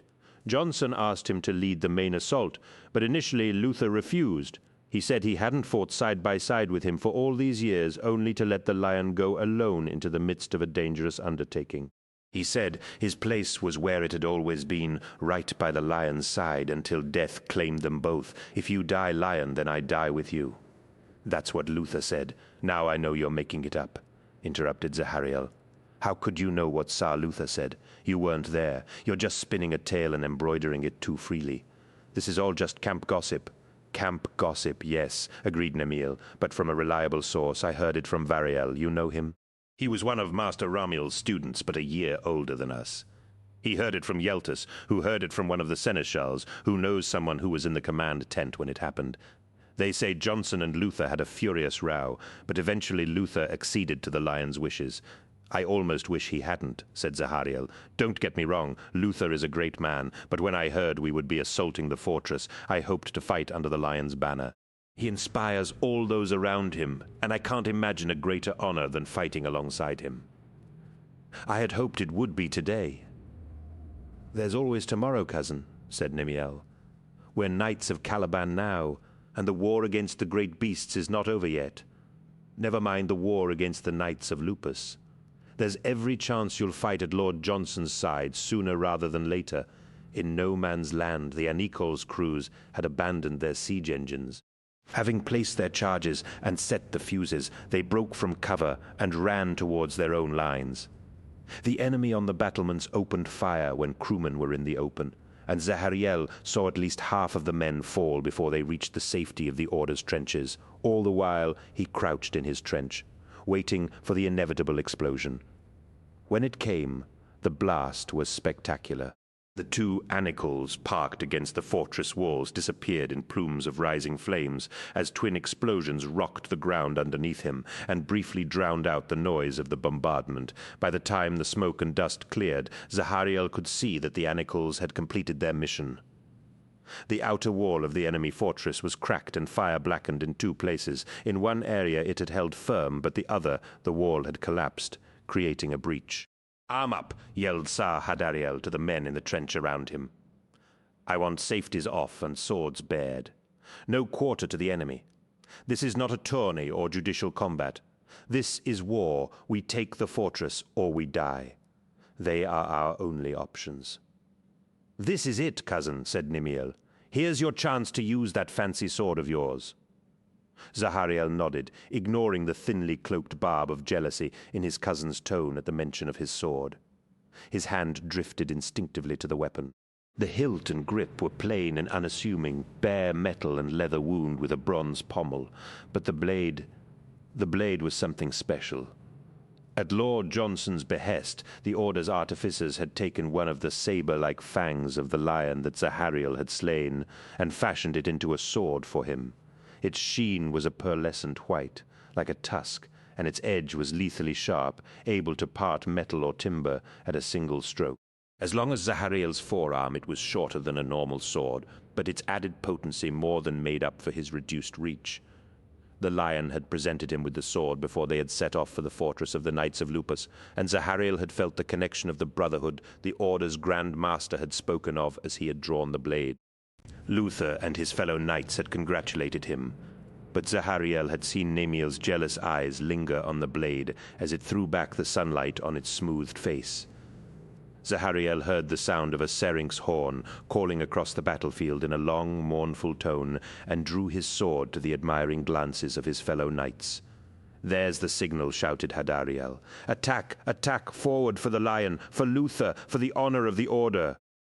Already dozens of figures could be seen emerging from the trenches around them. Zahariel heard Hadariel's battle cry taken up by hundreds of voices as more knights rose from their trenches and began to charge towards the fortress. Zahariel recognized the sound of his own voice among the din, even as he leapt from the trench to join the charge. "You wanted to make history," shouted Nemiel beside him. "Now's our chance." With that, Nemiel took up the cry as it resounded through no man's land. For the lion, for Luther, for the Order. Together, they charged into the breach. Afterwards, in the annals of the Order, the chroniclers would record it as a decisive moment in the history of Caliban. The defeat of the Knights of Lupus would be characterized as a victory made in the name of human progress. Lion L. Johnson's leadership would be praised, as would Luther's bravery in leading the main assault. The chroniclers would write fulsomely of the white surplices of the Order's knights, of how they gleamed in the moonlight as their owners charged in daredevil fashion towards the enemy defenses. The reality was, of course, somewhat different. It was his first taste of war, of mass conflict, of the life-or-death struggle between two opposing armies, and Zahariel was afraid. It was not so much that he feared death. Life on Caliban was hard. It bred fatalism into its sons. From childhood he had been taught that his life was a finite resource that could be snatched from him at any moment. By the age of 8 he had faced death directly at least a dozen times. In the Order, once he had completed his first year's training as a supplicant, he had been expected to practice with real blades and live ammunition. As part of that same training, he had stalked many of the predators that lurked in the forests, including cave bears, swordtooths, deathwings, and raptors. Finally, to prove himself worthy, he had undergone the ultimate test of his prowess, hunting one of the feared Calibanite lions. He had confronted the creature, and he had slain it, earning his knighthood. War, though, was different from all these triumphs. When a man hunted an animal, whatever its status, the hunt took the form of an extended duel, a contest of strength, skill, and cunning between man and beast. In the course of a hunt, Zahariel would grow to know his adversary intimately. In contrast, war was an impersonal affair. As he charged towards the enemy fortress beside his fellow knights, Zahariel realized that he could be struck dead on the battlefield without ever knowing the identity of his killer. He might die and never see his enemy's face. It was strange, he supposed, but somehow it did make a difference. He had always assumed that he would die facing his killer, whether it was a great beast, some lesser animal, or even another knight. The prospect of a death in the midst of battle brought down at range by some anonymous foe seemed almost terrifying. Unnerved, Zahariel briefly felt icy fingers clutching at his heart. He did not allow it to get the better of him. He was a son of Caliban. He was a knight of the Order. He was a man, and men feel fear. But he refused to surrender to it. His training as a knight included mental exercises intended to help steel his mind in times of crisis. He turned to them now. He reminded himself of the sayings of the verbatim, the tome from which flowed all the Order's teachings. He reminded himself of Master Ramiel. He thought of the old man's unblinking gaze, the eyes that seemed to drill into his soul. He thought of how disappointed the old man would be if he heard that Zahariel had failed in his duty. Sometimes it occurred to Zahariel. It is the height of bravery in a man's life, simply to be able to put one foot in front of the other and continue in one direction even when every fiber of his being is saying he should turn and to run the other way. Even as Zahariel ran towards the breach in the fortress wall, he saw bright descending flares as flaming projectiles roared to earth to land among the mass of charging knights. He heard screams, the shrill cries of wounded and dying men rising above the tumult. He saw knights caught in the blast of incendiaries, their bodies wreathed in flame and arms flailing uselessly around them as they stumbled past his field of vision to their deaths. According to the artificers, each suit was once capable of being sealed against its environment, but such days were now gone. A close enough strike from an incendiary and a knight was all but guaranteed a horrific death as the heat from the fire leaked through his armor. Scores of knights were dying. Dozens more screamed in pain as they were wounded. The assault was faltering. 11. The rubble and body-strewn slopes of the breach were thick with fire and fury. The curtain of smoke twitched with the passage of bullets, and Zahariel heard the awful sound of their impacts on the knight's steel plates. The air was filled with buzzing and whining as projectiles whizzed past him. Zahariel's tutors had schooled him on the different sounds bullets made as they passed, and how to tell how close they were. But in the roaring hell of fire, smoke, and noise in the breach, he couldn't recall any of those lessons. He scrambled over heaps of twisted rubble, broken slabs of masonry, brought down by the explosions that had blasted the walls and piles of loose spoil that had been used as infill. Here and there he saw the mangled body of one of his enemies, knights in shattered armor who lay broken and dead. A shot ricocheted from his shoulder guard, sending him lurching off balance, but he quickly recovered from the impact and pushed on. Nemil was beside him, scrambling up the slope of the breach with frantic energy, desperate to be the first to the top. Geysers of dirt were punched upwards by bullets, and coiling spirals flitted through the air as hails of missiles soared from above. Zahariel could see nothing of their enemies beyond smudged silhouettes and flaring muzzle flashes. Scores of knights were dead, but many more were still alive, wading through the weight of fire and climbing the steep slope of rock and debris to get to grips with the Knights of Lupus. The fear of death in this hellish ruin was great, but so too was the fear that his first battle as a knight of the Order might also be his last. He had endured so much and fought so hard to reach this point that he did not want this inglorious smoke-filled valley of rubble to be the site of his first and final charge. Zahariel pushed on. the climb awkward due to his sword, but he was loath to climb to the top of the slope and meet an enemy without a blade in his hand. The ground shifted under his feet, and he scrambled for purchase as he heard a hard thunk above him. As of timber on stone, he looked up, seeing the shadow of something bouncing down through the smoke. Its sound was heavy and wooden, and he instantly knew what it was. "Get down!" he yelled. "Everyone get down! A mine!" "No!" cried another voice, a more persuasive one. "Keep going!" Zahariel turned to see Sir Luther standing in the center of the breach, bullets and flames whipping around him as though afraid to touch him. Sir Luther's arm was extended, and Zahariel saw that he held his pistol aimed up into the smoke. Luther's pistol barked, and the barrel of explosives vanished in a blinding white sheet of fire and noise high above them. The noise was incredible, and a cascade of shattered rocks tumbled down upon the Knights of the Order. Sir Luther looked down on Zahariel. "Up! Everyone get moving up now!" Zahariel leapt to his feet, as though the words were hardwired to his nervous system, and began climbing into the fire, as though a pack of Calibanite lions were hot on his heels. The rest of his sword line, and a dozen others, followed suit.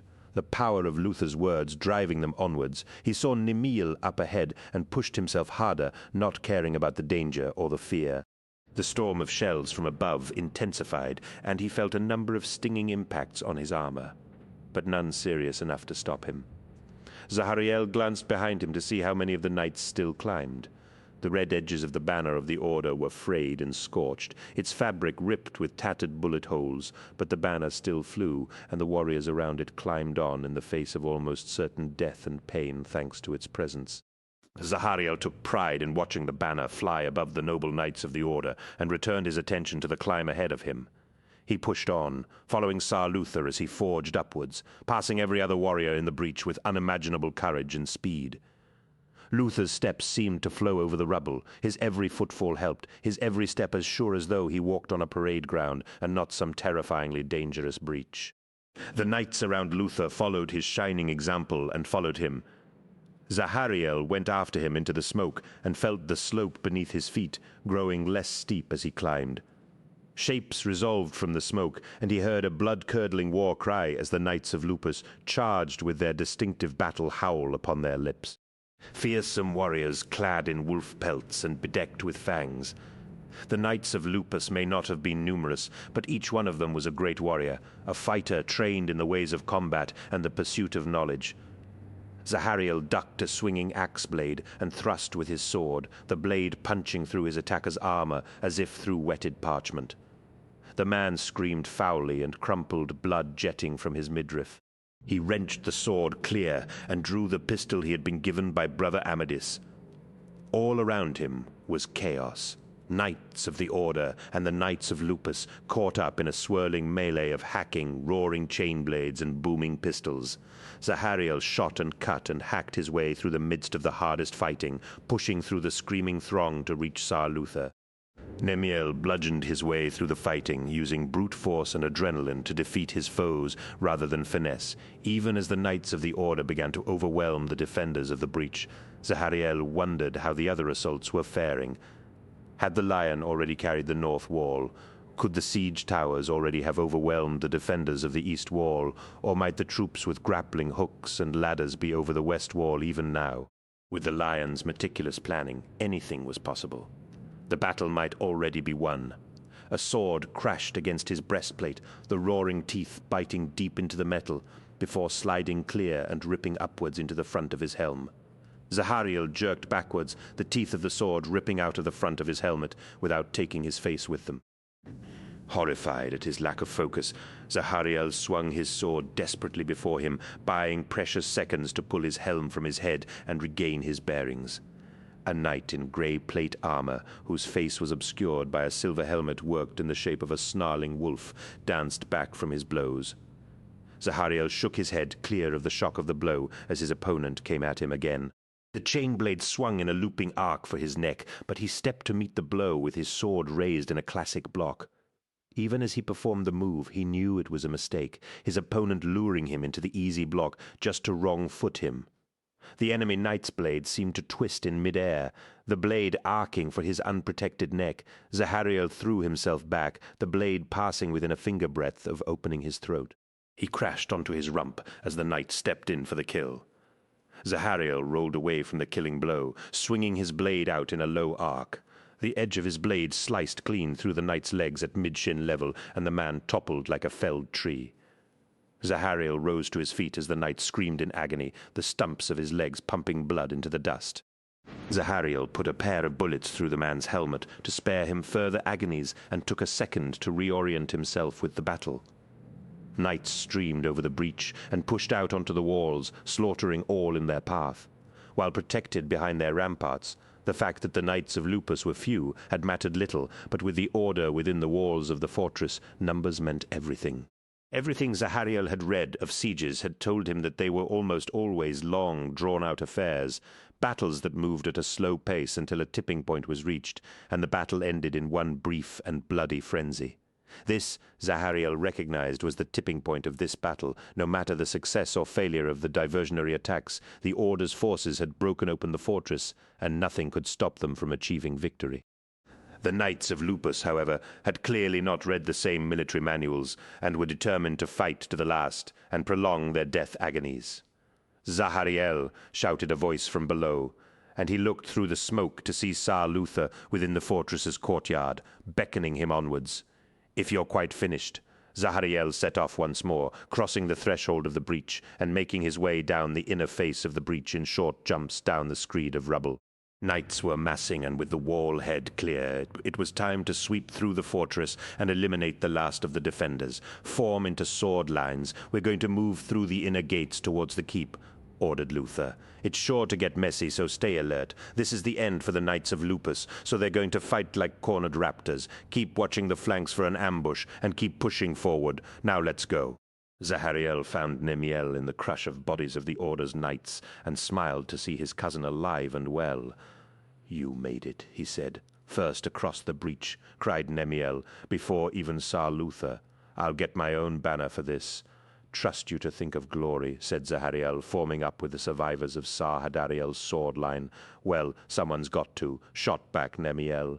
"Can't all be about duty, can it?" Only 3 other knights had survived to make it this far, and Zahariel was thankful that Atias and Eliath had not yet been elevated to knighthood and had been spared the horror of the breach.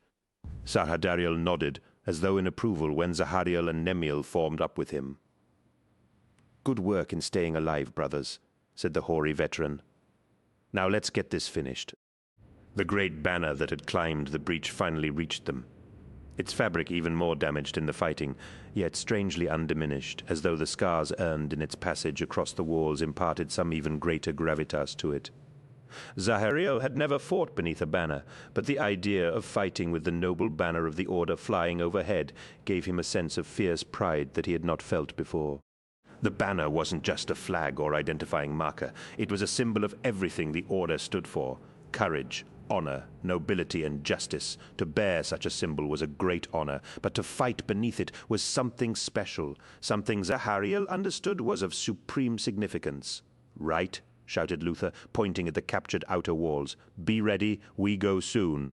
Zahariel followed Luther's gesture and saw that the Order's siege masters had turned the cannons which had previously been killing their fellows upon the inner walls to face the gates of the inner keep. Luther's hand swept down, and the cannons fired in a rippling series of staccato explosions.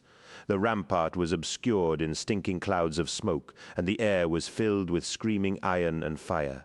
Fire and smoke erupted from the inner gateways, and huge chunks of rock and timber were hurled skywards. "Go!" shouted Luther, and the Knights of the Order set off once more. An armored tide of bodies charged towards the shattered ruin of the inner walls, smoke wreathing the destruction wrought by the captured cannons. More gunfire spat from the inner walls, but it seemed as though the majority of the enemy guns had been mounted on the outer walls, for the fire was sporadic and uncoordinated. Some knights fell, but after the nightmare charge towards and up the breach, Zahariel felt as though this charge was almost easy. The noise was still incredible: pounding feet, cheering knights, booms of cannon fire, and the snap and crack of pistol fire. Rubble crashed, and the cries of the wounded mingled until all Zahariel could hear was one long, continuous roar of battle, a sound he would forever think of as the music of war. Drifting smoke from the smashed walls enveloped them, and once again Zahariel found he was charging in muffled isolation. The sulphurous taste of the gun smoke caught in the back of his mouth, and his eyes streamed acrid tears. Fires burned ahead, and he saw that the gates of the inner wall had been more comprehensively destroyed than he could have imagined. Nothing remained of the timbers, simply a ragged hole in the wall, with splintered remains sagging from pulverized iron hinges. "For the Lion and the Order," shouted Luther, as he leapt the heaps of rubble that had fallen from the torn edges of the gateway. Zahariel and Nemiel followed, vaulting tumbled debris and burning timber, as they charged through the shattered gateways. Beyond the smashed walls, the fortress's inner precincts were so unlike anything he had ever seen before that Zahariel had trouble reconciling what he saw with anything resembling military architecture. Rows upon rows of cages were arranged around the tall, turreted fastness of the inner keep, each one large enough to hold an entire sword-line steeds. A complex series of rails, chains, and gears were laid on the ground of the courtyard, running between the cages towards a raised platform before the gates of the keep. Some of the cages were occupied, most were not, but it was what the cages held that repulsed Zahariel beyond words. Though his vision was blurred with smoke-borne tears, he could see that many of the cages held a multitude of grotesque beasts, winged reptiles similar to the one he had first fought, chimerical monsters of tentacle and claw, howling monstrosities with multiple heads, spines, and frilled crests. A menagerie of beasts filled the courtyard, each one a unique specimen of its kind, kept alive for who knew what reason.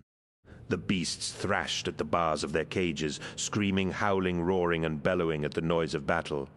Perhaps 100 or so warriors in grey armor, wearing the familiar wolf-pelt cloaks of the Knights of Lupus, stood in a long battle line before the walls of the keep, swords and pistols bared. Lord Sartana stood upon the raised platform at the center of the battle line, his helmet carried by a knight beside him. The charge of the Order's knights slowed at the sight of such a collection of beasts, horrified beyond words that anyone, let alone an order of knights, would dare or desire to keep such a monstrous collection of abominable creatures. Lord Sartana spoke, and it seemed to Zahariel that the sounds of battle diminished, though whether it was the drama of the moment or that the overall level of noise was lowering, he wasn't sure. "Warriors of the Order," said Sartana, "these are our lands, and this is our fortress. You are not welcome here. You were never welcome here. What might once have preserved our world is at an end." The master of the Knights of Lupus reached for a long iron lever attached to a complex series of gears and counterweights that ran through the floor of the platform and connected with the rails and chains that ran throughout the courtyard. "For that you will die," finished Sartana, hauling on the lever. Even before the lever had completed its journey, Zahariel knew what would happen. With a squeal of metal, gears meshed, slave levers slid from locks and the gates to the beasts' cages opened. Free at last, the beasts roared from their imprisonment with furious bellows of rage, their varied limbs powering them into the open with prodigious strength. Who could know how long they had been caged? But whether that had any bearing on their ferocity would forever be unknown. Zahariel found himself in a life-or-death struggle with a monstrous bear-like creature with a thick coat of spines and a head of wicked horns and snapping jaws. Nemiel fought beside him, along with the remnants of Sarhadariel's sword line. A dozen more beasts slammed into the Knights of the Order, tossing bodies into the air with the horror of their charge. The courtyard echoed to the sounds of battle.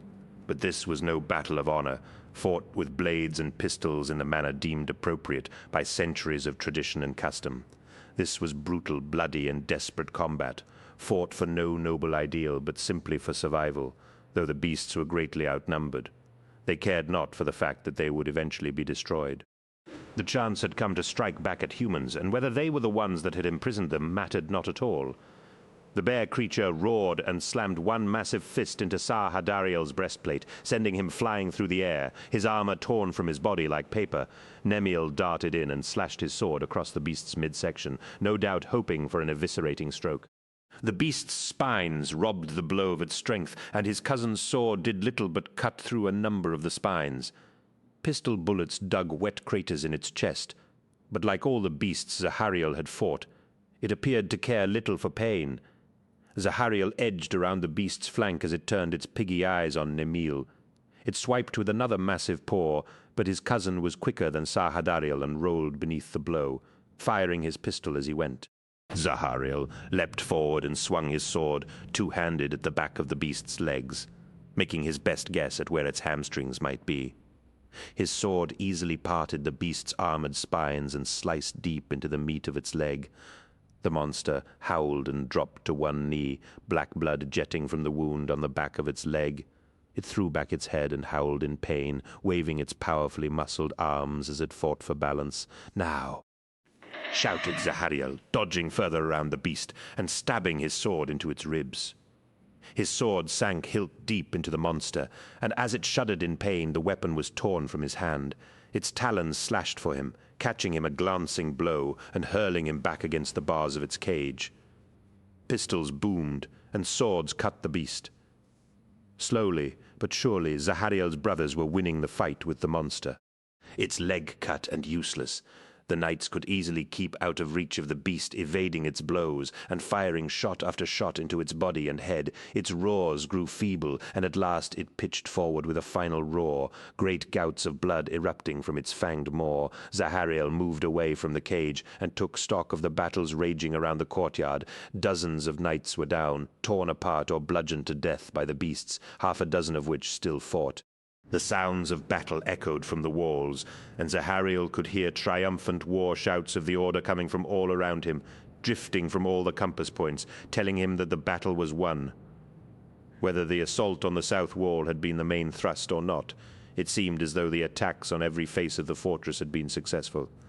Zahariel ran to retrieve his sword from the beast he and his fellow sword brothers had slain, the blade buried deep in its chest. He braced his foot against the beast's flank and slowly slid the sword from its prison of flesh. "That was a tough one, eh, cousin?" said Nemiel, planting his foot on the beast's body. "Indeed," replied Zahariel, wiping the blade on the creature's rough fur. "Why do you suppose they were keeping them here?" "I have no idea," said Zahariel, "though it explains why they didn't want us to move into the North Wilds." "How so?" "This fortress would have been a staging post for any warriors venturing into the deep woods," said Zahariel. "They couldn't very well have let other knights in and kept these beasts here. You think that's why Lord Sartana wanted nothing to do with Lord Johnson's quest to destroy the great beasts? Probably, though I can't imagine why you'd ever want to keep beasts." "No, nor I," said Nemiel. "But come on, there are more to kill before we can move on." Zahariel nodded and turned back to the battles being fought around them. 12. Half a dozen beasts still fought, though many were clearly on their last legs, the Order's knights darting in with long spears and pistols to administer the coup de grace to twisted freaks of mutant evolution. The knights of Lupus had retreated within their keep, content to leave the beasts to do their work for them, and Zahariel felt a twist of hatred for the knights who had fallen so far from the ideals of honor and virtue that they would stoop to such a base tactic. However, not all the beasts were struggling against the tide of knights. In the center of the courtyard, a monstrous lizard-like creature, at least 3 meters long and half again as wide, stampeded through the knights like an unstoppable juggernaut.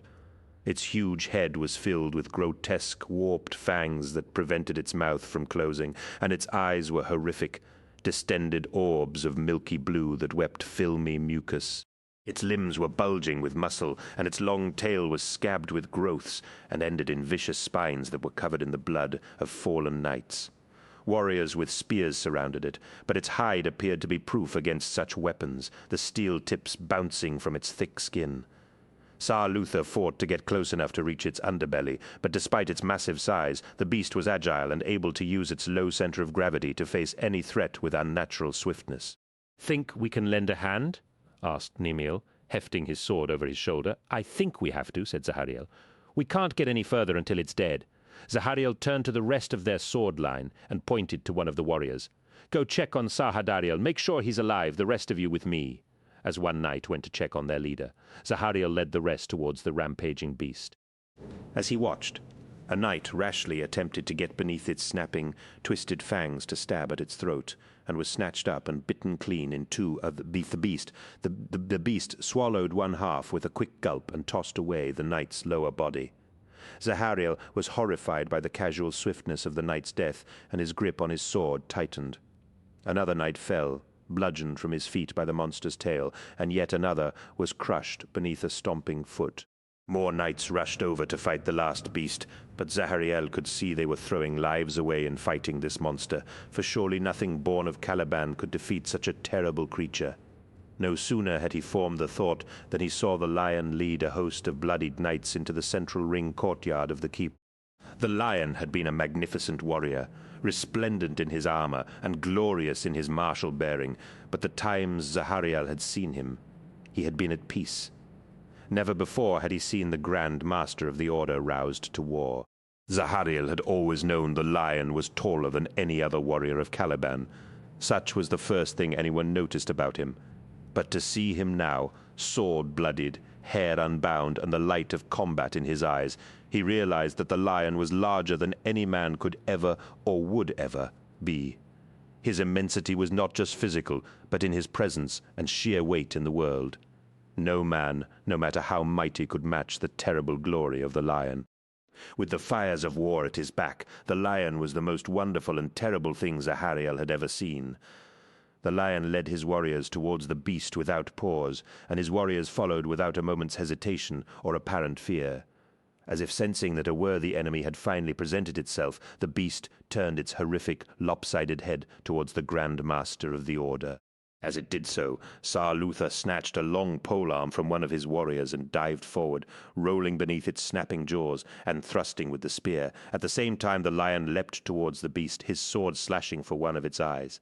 The beast's head snapped to the side, deflecting the lion's blow as Luther's spear thrust plunged into the soft flesh of its throat. The beast screeched with a nerve-shredding shrillness that stunned every knight in the courtyard. The knights dropped to their knees and clutched their hands to their helmets as the agonizing scream penetrated their skulls with its force. Even Luther, wedged beneath the beast, was laid low by the shrieking vibrations, though he kept one hand on his spear. Blood poured from the beast's neck, arterially powerful, drenching the lion's second-in-command in gore. Zahariel felt trickles of blood ran from his ears as the beast's cry ripped through the matter of his brain. His vision blurred, and tears of agony squeezed from his eyes, but he fought to keep them open, for he was seeing something extraordinary. Though the knights of the Order writhed in agony at the beast's scream, the lion seemed unmoved. Perhaps his senses were more refined than those of his warriors, or perhaps his heightened resilience allowed him to resist its effects, but whatever the cause, it was clear that he remained unaffected. The lion leapt upon the beast's back, using the unnatural growth scattered around its body as hand and footholds. The monster thrashed in pain, dragging Luther around beneath it, as he held onto the spear haft for his very life. Even as he wept in agony, Zahariel realized that watching his two brothers slay the beast was an honor. The lion finally hauled himself atop the beast, and Zahariel saw a flash of silver steel as he raised his sword, point downwards, and thrust it into the beast's skull. None but the lion could possibly have had the strength for such a feat. The blade slammed down into the beast, the quillons of the lion's blade slamming into the reptilian surface of the beast's hide. The monster's struggles ceased abruptly, and the ear-splitting shriek that had so incapacitated the knights was cut off. The beast reared up onto its hind legs with a sudden spasm, and the lion was flung from his perch on its back. The spear haft was torn from Luther's hand, and he scrambled back from the creature, his armor glistening with blood. The sudden silence that followed the beast's demise was strange and unnerving. The sudden absence of sound, like the sudden and unexpected end of a storm that blows itself out in one apocalyptic thunderclap. The knights began to pick themselves up from the bloody stones of the courtyard, incredulous at the scale of the battle they had just witnessed. The beast's body heaved with one last reflexive breath, and then was silent. Lion. L. Johnson came into view from behind the beast, and the knights began to cheer at the sight of their heroic leader. Johnson, Johnson, Johnson. As Zahariel watched the lion receive their plaudits, Luther dragged himself to his feet from the lake of the beast's spilled blood. Somewhere in the fighting Luther had lost his helmet, and his face was the one portion of his flesh untainted by bloodstains. The cheers for the lion went on undiminished, and Zahariel saw a fleeting look of jealousy flash across Luther's face. It was gone so quickly.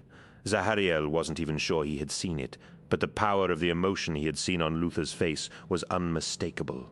The lion raised his hands for silence, and the cheers of the knights died in an instant. "Brothers," he cried, pointing to the keep at the center of the courtyard. "This isn't over yet. The walls are carried, but the Knights of Lupus are not yet defeated. They lurk within their keep and must be dug out with fire and steel."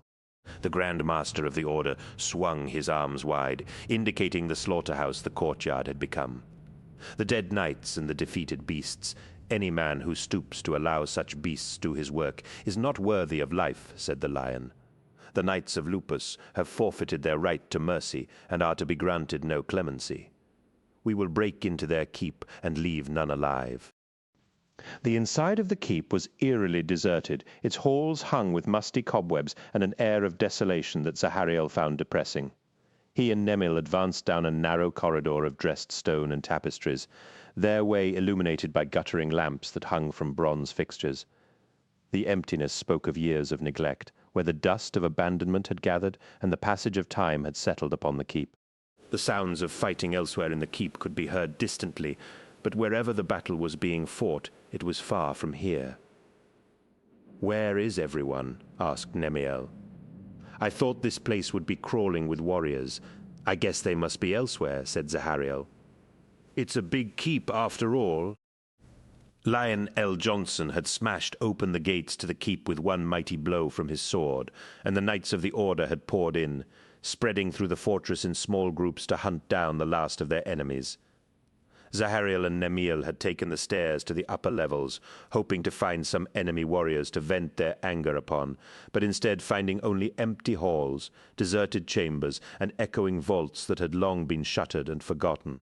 "Wait," hissed Zahariel, holding his hand up for silence. "Do you hear that?" Nemiel cocked his head and nodded, hearing the same clatter of footfalls and scraping of furniture that Zahariel did. The young men looked at one another and made their way towards the wide set of double doors from which the sounds emanated, taking up positions on either side of the door. The sounds of movement came again, and Nemiel held up his hand with 3 fingers extended. Zahariel nodded and counted down with his cousin as he curled one finger into his palm, then 2, and finally his third. Nemiel spun around and planted his boot squarely on the junction of the 2 doors, splintering the lock and bursting them open. Zahariel sprinted through the door, his sword and pistol extended before him, a ferocious war cry on his lips. He swung his pistol left and right, searching for targets, while keeping his sword tight to his body. The enormous chamber within was vaulted, and edged from floor to ceiling in leather-bound books. Row upon row of books stretched into the distance, and wide tables at the end of each row were strewn with parchments and scrolls. Vast quantities of information and literature were stored here, a library easily 10 times the size of that held within Aldruk. How long must it have taken to amass such a treasure trove of wisdom? Zahariel had not believed there was such an amount of knowledge in existence, let alone that it all might be contained within the walls of this keep. Rows of square columns supported the arched roof, and Zahariel guessed that the chamber ran the length and breadth of the keep. The chamber's sole occupant, as far as Zahariel could see, was a lone man in white robes with grey hair and a drooping silver moustache. Zahariel recognized the man as Lord Sartana, the leader of the Knights of Lupus, who had been goaded to war by Lion L. Johnson in the Circle Chamber, what seemed like a lifetime ago. Lord Sartana looked up from his labors, the assembled pile of books on a table before an ornate wooden throne draped with wolf pelts. "So they send beardless boys for me," said Sartana. "How old are you? 14, perhaps?" "I am 15, said Zahariel. "No respect for tradition. That's what's wrong with your order, boy," said Sartana. "Not a fashionable opinion, I know. Not now, not when everyone is busy celebrating your damn crusade to clear the great beasts from the forest." "With your death it will be over," said Zahariel, emboldened by the defeat he heard in Lord Sartana's voice. "All that remains is the North Wilds." Lord Sartana shook his head. "It'll all end in tears, mark my words. We haven't even begun to pay for your foolishness yet. That price is still to be collected, and when it is, many will wish that you had never embarked on that course. Too many thorns along the road, too many pitfalls and hidden traps." "What are you talking about?" asked Nemiel. "The lion's quest is the noblest of ideals. Is it?" asked Sartana, settling into the throne of wolf pelts. "Do you want to know where your lion went wrong?" The lion is not wrong, said Nemil with a growl of hostility. Sartana smiled, amused at the threats of a teenage boy. Your first mistake was that you lost respect for tradition. Civilization is like a shield designed to keep us safe from the wilderness, while tradition is the shield boss at its center. Or, to put it another way, tradition is the glue that holds our society together. It gives shape to our lives. It lets everyone know their place. It's vital. Without tradition, soon you are no better than animals. We keep to our traditions, said Zahariel. The Lord's cipher ensures our traditions are upheld. It is you who have forgotten them, consorting with beasts. I think you will find that it was the Order that broke step with the other brotherhoods of knights, said Sartana, when they started allowing commoners to enter their ranks. Imagine, recruiting knights from among the low-born egalitarian claptrap, if you ask me.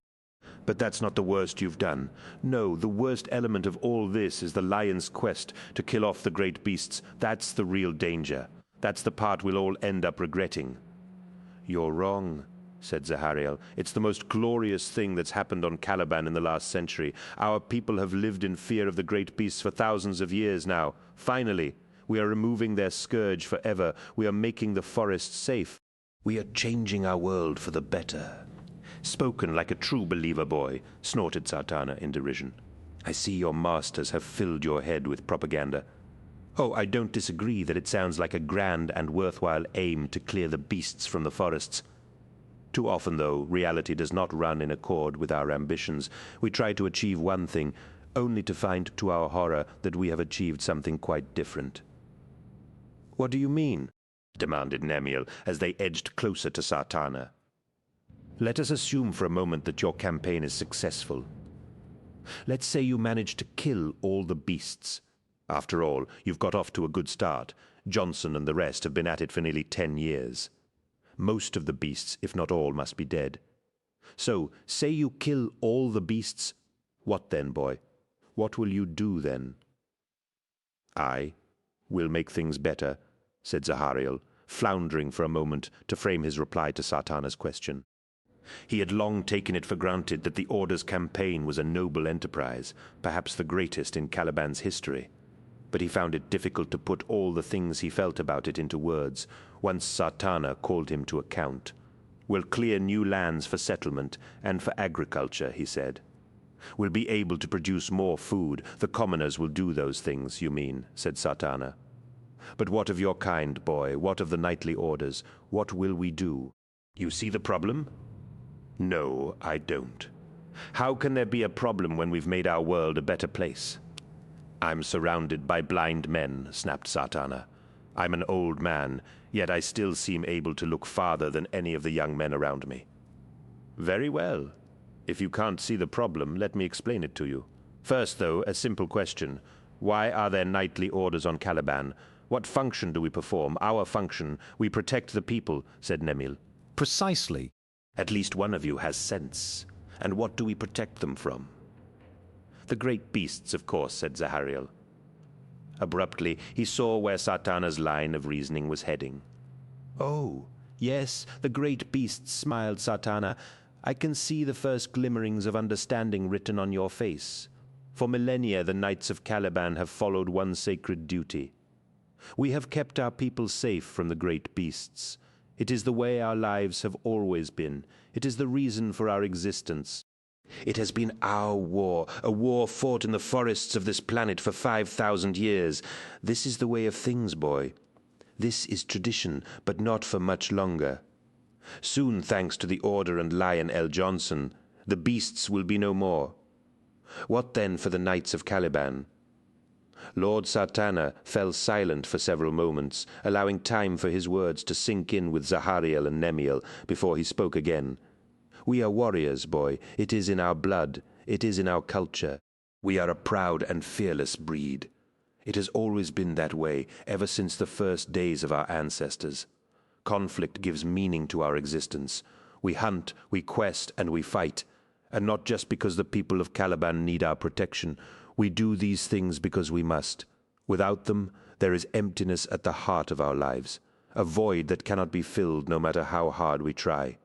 We do not do well with peace. We bridle at the lack of activity. It makes us feel restless and uneasy. We need to feel danger. We need our battles, the ebb and flow of warfare, and the thrill of the life-or-death struggle. Without these things, we feel incomplete." "That is a pessimistic outlook," said Zahariel. "No, it is a realistic outlook," said Sartana. "We need our beasts, boy. Why do you think my order was capturing them? We were trying to keep the race of beasts alive. There, I have said it. Perhaps it shocks you, but look honestly into your heart, and you will see that we need our monsters because they help to define us.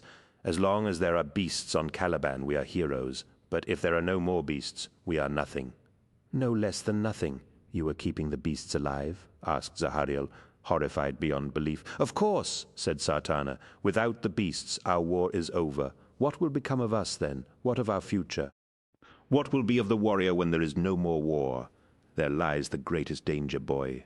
Boredom will create unrest, and unrest can turn to anger. Without a war to keep us busy, we are likely to create one of our own devising. We will fall on each other like a pack of raptors. I will not live to see this, but I look to the future and I see only darkness. I see kinstrife and civil war. I see brother turning against brother. I see blood, all for the lack of having better ways to channel our anger, all for lack of the beasts. That is the future your order is creating for us. Though, admittedly, your zealot of a leader was moved by the best of intentions. Both Zahariel and Nemiel had closed to within a sword length of Lord Sartana, and the leader of the Knights of Lupus smiled indulgently at them both. "No doubt you have orders to kill me." Zahariel nodded. "We do. I may be old, but I think it will take more than 2 boys to defeat me." "We'll see," said Nemiel. "No," said Sartana, drawing a long-bladed hunting knife. "We won't." Zahariel aimed his pistol at Lord Sartana's face, but the old man did not have violence towards them on his mind. Swiftly the leader of the Knights of Lupus reversed the knife and rammed it into his body. The blade angled upwards to pierce his heart. Zahariel dropped his weapons, rushing forward to catch Lord Sartana's body as he slumped from his throne. He lowered the dying knight to the cold stone floor of the great library as blood flooded from the grievous wound. "You know the expression about darkness, don't you?" hissed Sartana. "That the road into darkness is paved with men's good intentions." "I've heard it, yes," said Zahariel. "Perhaps someone should have mentioned it to the lion," said Sartana, with the last of his strength. "Good intentions or not, Lion L. Johnson will end up destroying Caliban. Of that I have no doubt." "What will become of us?" Lord Sartana had said, his face grim and foreboding. "What will be of the warrior when there is no more war?" At the time, Zahariel had paid no great attention to the dying man's words, so caught up was he in the excitement and terror of the day. Sartana's words might have been troubling, even unsettling, but it was not hard to dismiss them. Lord Sartana was old, tired, his features ravaged by age and weariness. It was easy enough to think of his warning as the unhinged ramblings of a mind already well across the border to madness. It was easy enough to dismiss his words, and they should have been no less easy to forget. Days and weeks passed following the destruction of the Knights of Lupus, and they returned once more to Zahariel to haunt him. He would think of them often, and oft-times he would marvel at their prescience.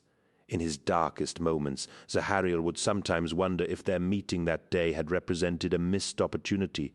Perhaps he could have passed their message on to the lion, or he could have been more aware of the force of emotion in Luther. Zahariel might have understood that brotherhood was no guarantee of harmony, that no matter the closeness of the bonds between men, violence and betrayal were always possible. A great many years had yet to pass before he would think of those words frequently. He would wonder whether he could have changed the future. By then, of course, it was far too late. Book 3, Imperium 13, with the death of Lord Sartana, the Knights of Lupus ceased to exist. Their last knights were hunted down in the gloomy, abandoned corridors of their shattered keep and slain. No mercy was offered and none expected, for the defeated knights knew that there was no going back from what they had done. The banners of the Order flew from the tallest towers of the fortress, and the fires of battle reflected from the gold and crimson woven into their ragged fabrics. Swords banged on shields, and the Raven-wing cavalry rode whooping circuits around the broken walls of the mountain fortress. Cheers and honors were exchanged by the warriors of the Order, and a momentous sense of history stole over each man as the realization of the closeness of their objectives sank in. With the Knights of Lupus destroyed, the North Wilds were open to the Order, and the very last of the beasts could be hunted to extinction. Zahariel watched as the fortress of the Knights of Lupus crumbled, its walls and keep pulverized by the massed cannons of the Order. No honor was to be accorded the fallen enemy knights, their corpses and effects gathered in the main keep and put to the torch. The Lion had marched into the great library to find Zahariel and Nemiel with Lord Sartana's body, and he had congratulated them both before turning his attention to the great volumes collected within the massive chamber. After a cursory glance through several of the tomes gathered by Lord Sartana, the Lion had ordered them to rejoin their sword line, and had busied himself with further exploration of his defeated foe's collection. Entire wagon trains carried the books and scrolls back to Alderuk, and further study. Zahariel turned from the burning fortress, saddened to see such a mighty edifice cast down, and wondering if all battles ended with this strange mix of emotions. He had survived and acquitted himself with honor, fought bravely, and helped in the final victory. He had seen history take shape, and had witnessed the death of their greatest enemy. Yet still, there was a nagging sense of things undone, and of opportunities missed. Sarhadariel was alive, and would live to fight another day, as had many of his sword line.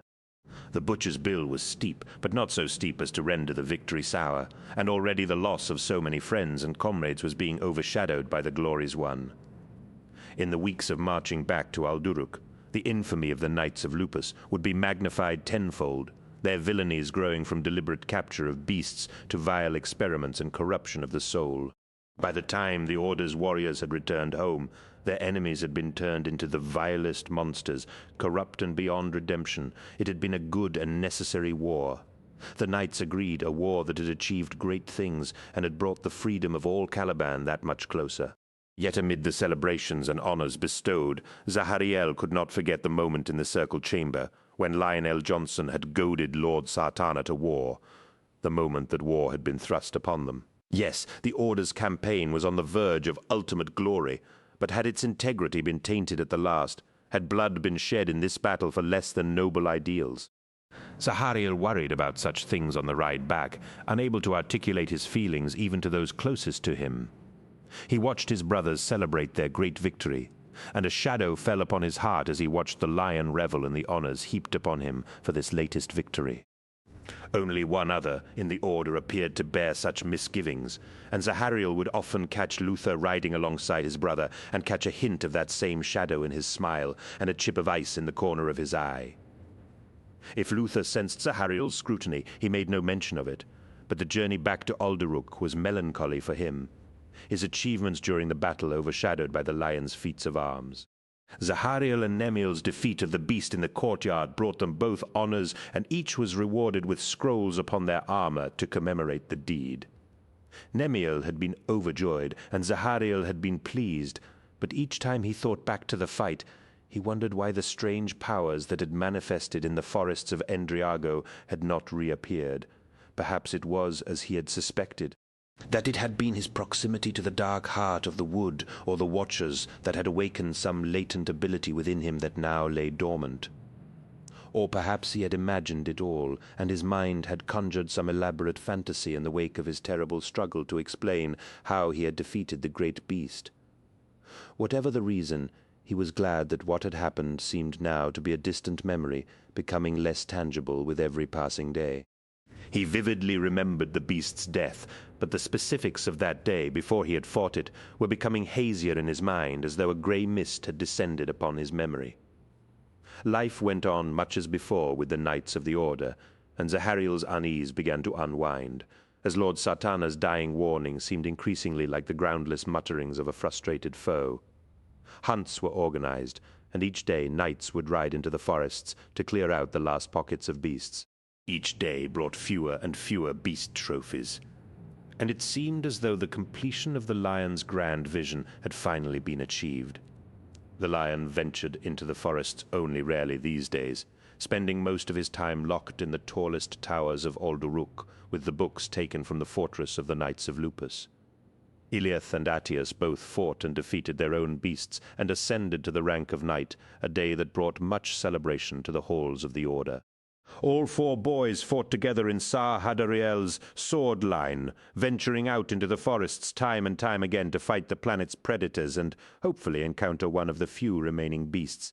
Ravenwing scouts brought word that each section of the North Wilds had been cleared of beasts, and Zahariel had scoured their missives for word of the dark forests around Endriago, for any sign of the malaise that had engulfed him during his hunt for the great lion.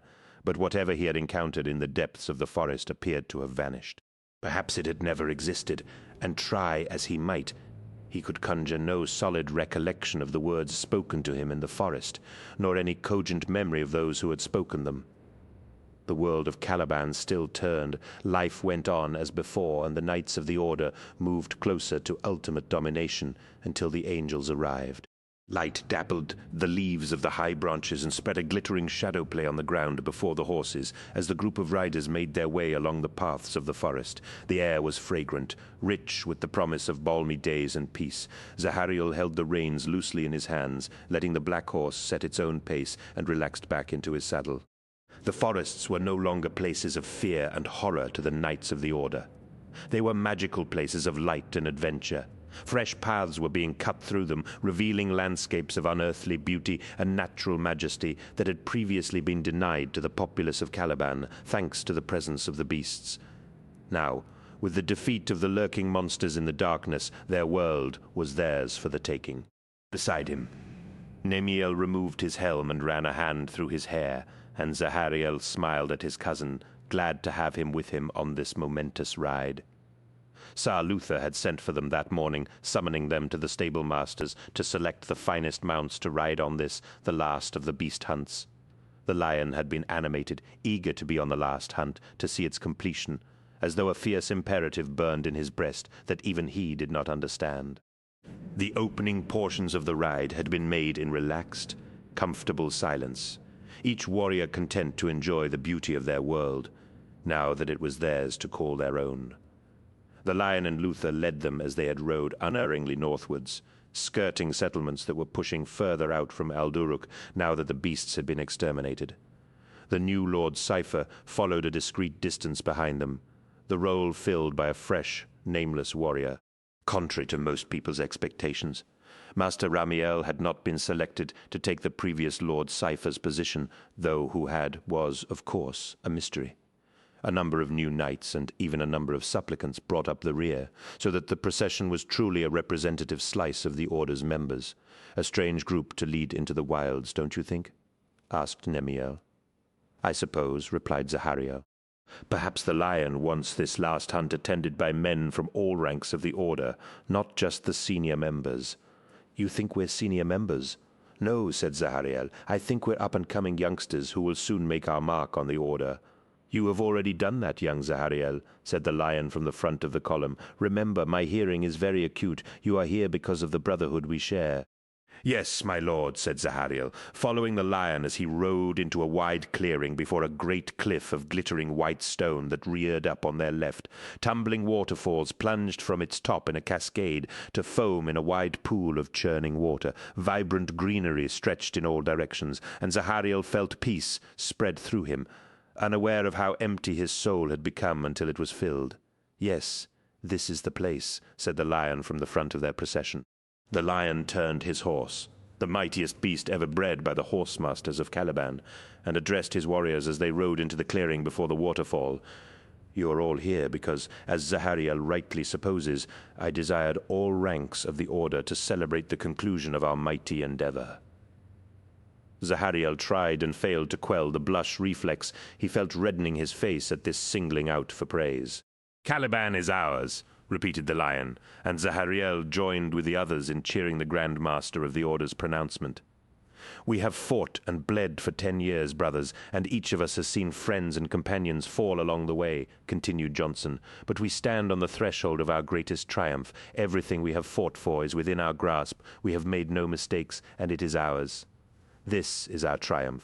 The lion spread his arms and said, A golden age beckons us, my brothers. I have seen it in my dreams, a golden time of new and wondrous things.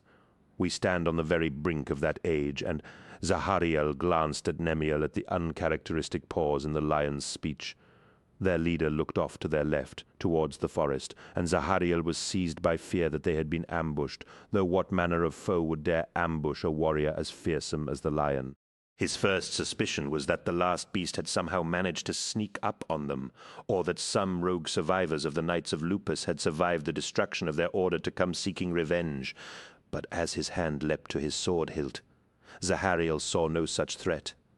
Instead, he saw a great bird perched on a stout branch of a tree, its feathers golden and shimmering in the afternoon sunlight. A Calibanite eagle, its plumage vivid and perfect in this setting, regarded the warriors with regal grace, apparently unafraid of the gathering of humans. Such eagles were rare creatures, not dangerous, but regarded as birds of omen by the superstitious of Caliban. The warriors of the group looked from the eagle to the lion, unsure what to make of the bird's sudden appearance. Zahariel felt a shiver travel down his spine as the bird continued to watch them with its strange eyes. He glanced over towards the lion, seeing an expression that spoke of fearful anticipation, a look of foreknowledge and hope that it had not been misinterpreted. "I know this," said the lion, his voice barely more than a whisper. As the lion spoke, a strange wind blew, a hot and urgent ripple of air with an acrid aftertaste, like the tang that hung in the vicinity of the armorer's forge. Zahariel looked up, seeing something huge and dark roar overhead, a massive winged shape with glowing blue coals at its rear. Another passed overhead, and he cried out as the heat from their passing washed over him. The knights circled their mounts, and Zahariel drew his sword as the mighty flying beasts roared overhead once more. What are they? Shouted Zahariel over the din of the roars that filled the clearing. I don't know, cried Nemil. Great beasts! How can that be? They are all dead. Apparently not, said Nemil. Zahariel glanced over at the lion once more, seeking some sign that what was happening had been expected, but their leader simply sat in his saddle looking up at the behemoths as they flew over them. Luther was shouting something at the lion, but his words were lost in the screaming roar, as one of the giant flying beasts blotted out the sun and hovered above them. Its terrible howls filled Zahariel's senses, and the hot, bitter tang of its odor was almost unbearable. A powerful downdraught scattered leaves and bent the branches of the trees with its force. The eagle took to the air and soared over the great pool at the base of the waterfall, the misting water catching on its wings as it flew, making them shine like beaten gold. Zahariel followed the mighty bird's course and looked up, shielding his eyes from the baleful blue glow on the hovering beast's belly, as a horrific squealing like metal on metal built from above. "Put your weapons away," shouted Luther as he rode through their number. "Sheath your swords by the order of the lion." Zahariel tore his gaze from the shrieking, stinking beast above them, incredulous that they should put themselves at such a monstrous disadvantage. "Sir Luther," he yelled over the noise and wind, "you would leave us unarmed. Do it," shouted Luther, "now." Though it violated everything he had been taught, the power of Luther's voice was enough to make him cease his questions and slide his sword home in its scabbard.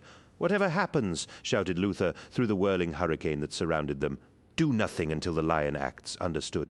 Zahariel nodded reluctantly as he heard what sounded like distant shouts from above. Then amid the noise and confusion, he saw shapes resolving from the howling winds and noise. Dark shapes armored and descending on wings of fire. Beside him, Luther shielded his eyes and said, "And the angels of darkness descended on pinions of fire and light, the great and terrible dark angels." Zahariel recognized the words, having heard the fables of ancient times when the heroic dark angels, mysterious avengers of righteousness, had first fought the beasts of Caliban in the earliest ages of the world. His heart leapt as the first of the fiery angels landed, his armored bulk enormous, the detail of his form obscured by the smoke of his landing. Others landed beside him until 10 hulking giants stood before the lion's group. Zahariel was immediately struck by the similarity between the giants and the armor of the Order. As the first of the giants took a step forward, he was struck by the similarity in size between him and the lion, though the lion was taller even than this giant. There was a similarity in scale and proportion that was unmistakable. The fearsome downdraught of air from the great flying beast dissipated the smoke of the giant's arrival, and with its cargo apparently delivered, it moved off. The clearing was suddenly silent, but for the crash of water in the pool behind them. Though there was a fearsome martial power to each of these giants, Zahariel also saw a real sense of awe, a feeling that they had found something precious, with a value they had not previously dared believe.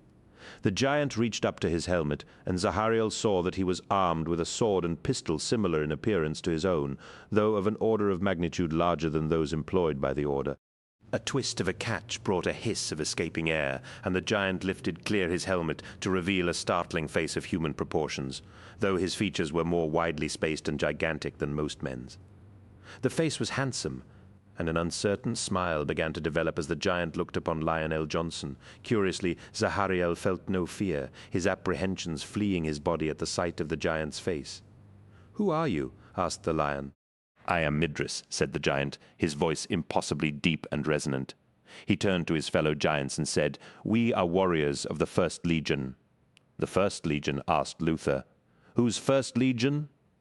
Midris turned to Luther and said, "The First Legion of the Emperor, master of mankind and ruler of terror, 14. It's the machines," Nemil said from his position on the battlements. "That's what I find most impressive.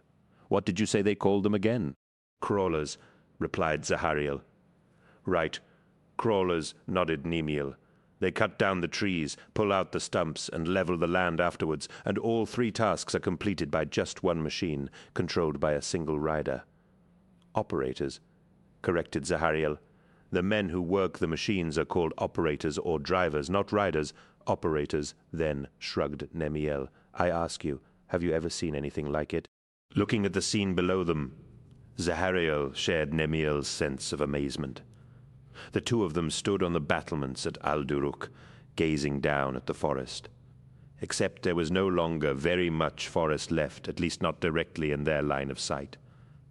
As far as the eye could see, across the entire parcel of land below the northern slopes of the mountain, the ancient woodlands were disappearing. From their vantage point, it was difficult to pick out much detail, but the scale of the operation unfolding below them was awe-inspiring.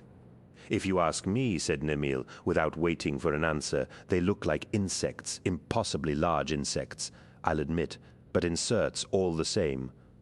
Watching the machines at work, Zahariel agreed that there was something in what his cousin said. The restless activity below the mountain did put him in mind of the regimented movements of an insect colony, an image undiminished by the fact that the fortress battlements were high enough above the scene to make the people below them look like ants. "Can you imagine how long it would take to do that much work without the machines?" asked Nemil. "Or how many men and horses you'd need to clear that much land. I'll say this about the Imperials. They don't do things by halves. It's not just their warriors who are giants, their machines are as well." Zahariel nodded his head absently in reply, his attention still riveted on the activities of the crawlers. The last few weeks had set them all reeling. By any standard, it had been the most remarkable period in the entire history of Caliban. Nearly 6 months had passed since Zahariel had become a knight. The campaign against the great beasts was over. The Knights of Lupus were dead, and Lionel Johnson had ascended to the position of Grand Master of the Order, with Luther as his second in command. All these events, however, were as nothing compared to the coming of the Imperium. The news had spread across Caliban like wildfire, within hours of the first sightings of Imperial flying ships in the sky. Soon it had become known that a group of giants in black armor had come to Caliban, proclaiming themselves as envoys of the Emperor of Terror. They were called the First Legion, and they had been sent as messengers. Zahariel well remembered the moment the Imperials had come to Caliban. "We are your brothers," the warrior who had introduced himself as Midris had said, as he and his fellows bent their knees and bowed their heads in front of the lion. "We are emissaries of the Imperium of Man, come to reunite all the lost children of humanity. Now that old night is ended, we have come to restore your birthright. We have come to bring you the Emperor's wisdom. Not all the Terrans were giants in the aftermath of their arrival. It had become clear that the giants, or Astartes, as they were called in the Terran language, had come to Caliban as the pathfinders of a larger expedition. Once it was apparent that the people of Caliban were inclined to welcome them with open arms. More normally proportioned human beings had followed in the giants' wake, like the operators responsible for the crawlers, along with historians, interpreters, and those skilled in the arts of diplomacy. Whether giants or normal men, the Terrans were united in one thing: they all spoke glowingly of their emperor. "I wonder what he's like," said Zahariel, apropos of nothing. "Who?" "The emperor," said Zahariel, feeling a thrill of anticipation run through him. "They say he created the Astartes, and that he can read minds and perform miracles. They say he is the greatest man who ever lived. They say he is thousands of years old. They say he is immortal. What does a man like that look like?" Earlier that morning, imperial envoys had announced that their emperor intended to visit Caliban. He was nearby. They said no more than 3 weeks' travel time away. With the agreement of the Order's Supreme Council, it had been decided that a landing site would be cleared for the emperor's arrival in the forests below Audiobook. The crawlers the Imperials had brought with them had been put to work, and the ever-expanding clearing below was destined to become the place where the Emperor would first set foot on Caliban. Zahariel was not alone in looking forward to the prospect of seeing the Terran Emperor in the flesh, his imminent arrival sparking most of the discussions that had taken place in knightly circles since the giant warriors had arrived. Few could credit the tales the giants told of their leader. If their stories were to be believed, the Emperor was the absolute embodiment of human perfection. "I'd imagine he'll be at least 10 meters tall," said Nimiel sardonically. "Perhaps even 20, if his followers are anything to go by. He'll breathe fire, and his eyes will be able to shoot out deadly rays like the beasts of legend. Perhaps he'll have 2 heads, one like that of a man and one like that of a goat. How should I know what he looks like? I'm as much in the dark as you are." "Be careful," warned Zahariel. "The Terran giants don't like it when you speak of their leader like that. You'll offend them." Like most Calibanites, Zahariel found it breathtaking that the Imperials not only had such extraordinary technology at their fingertips, but also that they seemed to take it so much for granted. Even the things his people held in common with the Terrans only served to underline the breadth of the gap between them. The Knights of Caliban were armed and armored in the same style as the Astartes. But the motorized blades, pistols, and power armor the Terrans were equipped with were demonstrably better and more effective in every aspect than the versions used on Caliban. Zahariel found the difference most visible when he compared the merits of his armor to that worn by the Astartes, even beyond the gulf in physical stature. Astartes' power armor was superior in every possible way. Zahariel's armor protected him from blows and impacts, whether from the claws of predators or the swords of men. He could even close his helm to filter out smoke or other hazards to breathing, like the deadly pollen of Caliban's sweetroot flower. In comparison, Astartes' armor offered a much higher level of protection. It gave its wearer the ability to see in absolute darkness. It allowed him to survive extremes of heat and cold that would otherwise be unthinkable. It included its own separate air supply. Equipped with this technology, the warriors of the Astartes could survive and fight in any environment, no matter how hostile. While such things seemed commonplace to the Terrans, among the people of Caliban they were regarded as little short of miraculous, even more so when it came to the wonders of imperial medicine. A few days after the Imperials had arrived, one of the Order's supplicants had suffered an accident in training. A boy named Moniel had been practicing walking the spiral with a live blade when he had slipped, inadvertently cutting into his knee with his sword as he fell. The Order's apothecaries had successfully managed to stem the flow of blood, saving Moniel's life, but they could do nothing to save his leg. In order to prevent the flesh from turning gangrenous, the apothecaries had been forced to amputate the wounded limb. It went without saying that anyone missing a leg could no longer hope to become a knight. Ordinarily, Moniel would have been returned to the care of his family in the settlement of his birth. In this instance, however, the Imperials had intervened to ensure a happier ending. Upon hearing of Moniel's injury, a Terran apothecary had overseen his treatment, a treatment which, in this case, involved using esoteric methods to cause a new leg to regrow from the stump where the old leg had been amputated. Naturally, the Imperials did not call the world Caliban. The Imperials had no way of knowing what name the people before them had given to their world, nor could they know of Caliban's culture. They had learned of the knightly orders, and it had been a source of surprise and delight to both cultures that the hierarchical structure of the knightly orders was very much like the structure of the legions of the Astartes. These were strange days, interesting times. The battle halls of Olderuk resounded daily to the clash of arms, supplicants and knights put through grueling training rituals overseen by the Astartes. Giants in black armor marched the length and breadth of the halls every day, working with the masters of the order to gauge the level of martial prowess and character of every member of the knightly brotherhood. Zahariel had fought 3 bouts already today, his skin bathed in sweat and his muscles burning with fatigue. He and Nemiel had passed everything the Astartes had put them through, pushed to the limits of their endurance. "I thought the training for the order was hard," gasped Nemiel. Zahariel nodded, hanging his head in exhaustion. "If this is what it takes to be an Astartes, then I'm not sure I'm up to it." "Really?" asked Nemiel, hauling himself erect and performing a few mock stretches. "I think I'm about ready for another few laps. Care to join me?" "All right," said Zahariel, climbing to his feet. Though a great many of the Order's warriors had filled the battle halls, Zahariel could not help but notice that it was only the younger knights and supplicants who took part in the Astartes trials. He and Nemiel were among the oldest present, and he wondered what bearing this had on the trials. Day by day, the number of boys taking part in the trials had dwindled, as only the strongest and most dedicated were allowed to pass to the next stage. What the end result of these trials would be had been kept secret, but many believed they were competing for a place within the ranks of the Astartes.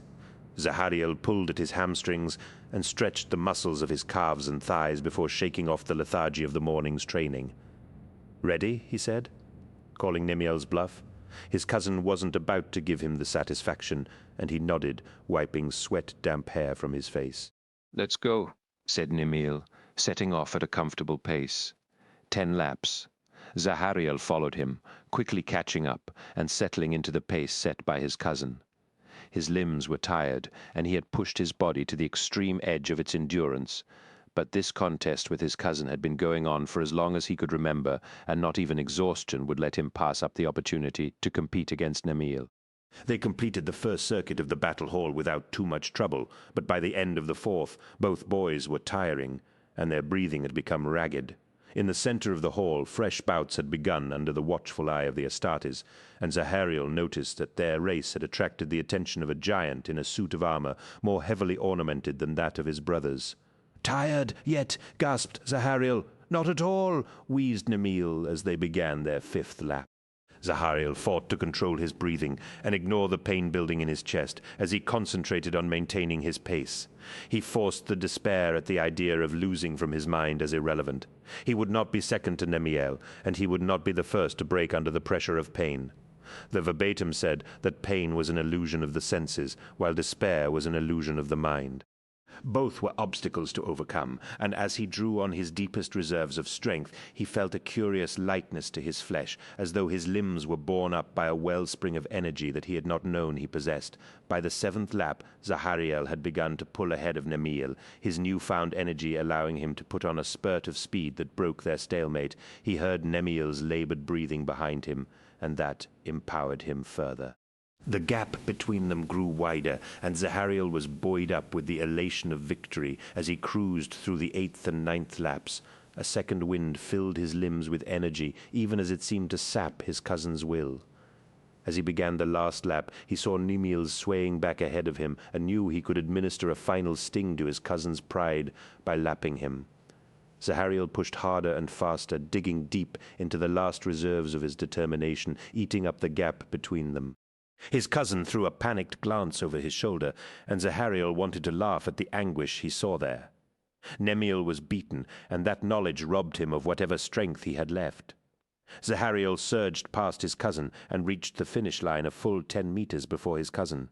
With the race run, he dropped to his knees, sucking in a great lungful of stale air and clutching at his burning thighs. Nemiel crossed the line with an unsteady gait, and Zahariel cried, "It's over, cousin. Rest." Nemiel shook his head and passed on, and while part of Zahariel despaired at his cousin's foolish pride, another part of him admired his persistence and determination to finish what he had begun. Though he had not an ounce of strength left, Zahariel forced himself to stand and work through a series of stretches. Not to do so would result in his muscles cramping, and who knew when the Astartes would throw the next test at them? He had just finished his first set when Nemiel lurched over the line with a strangled gasp and collapsed beside him, his chest heaving and sweat pouring from him in sheets. "You took your time," said Zahariel, an unaccustomed edge of spite in his voice. Nemiel shook his head, unable for the moment to reply. Zahariel offered his cousin his hand and said, "Come on, you need to stretch." His cousin waved his hand away, gasping for air and keeping his eyes squeezed shut. Zahariel knelt down and began massaging his cousin's legs, working out the knots of tension in his muscles with hard sweeps of his fingertips. "That hurts!" cried Nemiel. "It'll hurt more if I don't do it," pointed out Zahariel. Nemiel bit his lip as Zahariel carried on with his ministrations, his breathing gradually becoming more even as his body began to recover from the exertions of the race at last. Nemiel was able to sit up, and Zahariel began working the tension from his shoulders. Zahariel said nothing, seeing the wounded pride in his cousin's face and regretting the need to pile added humiliation upon him by lapping him, but Nemiel was old enough to deal with the blow to his pride. The pair of them had done the same all the years they had known each other. Zahariel turned as he heard heavy footsteps behind him and saw the Astartes in the ornate armor. "You ran a fast race, boy," said the warrior. "What is your name?" "Zahariel, my lord. Stand when you address me," commanded the warrior. Zahariel stood and stared up into the face of the Astartes. His features were weathered and worn, though his eyes still spoke of youth. His armor was adorned with all manner of symbols that Zahariel did not recognize, and he carried a golden staff topped with a device that resembled a horned skull. "How did you win that race?" I just ran faster," said Zahariel. "Yes," said the warrior, "but where did the strength come from?" "I don't know. I just dug deep, I suppose." "Perhaps," said the warrior, "though I suspect you do not know where you dug into. Come with me, Zahariel. I have questions for you." Zahariel spared a glance back at Nemiel, who shrugged without interest. "Hurry, boy," snapped the warrior, "or do your masters not teach alacrity? Sorry, my lord, but where are we going? And stop calling me my lord. It irritates me." "Then what should I call you?" asked Zahariel. "Call me Brother Librarian Israfel. Then where are we going, Brother Israfel?" "We are going elsewhere," said Israfel, "and there I shall ask the questions." Elsewhere turned out to be one of the meditation cells, where supplicants were sent to think upon whatever wrongdoing they had been deemed to have committed by the masters of the order. Each cell was a place of contemplation, with a single window where the penitent supplicant could look out over Caliban's forests and think on what he had done. "Have I done something wrong?" asked Zahariel as he followed Israfel into the cell. "Why do you think that?" "Have you?" "No," said Zahariel.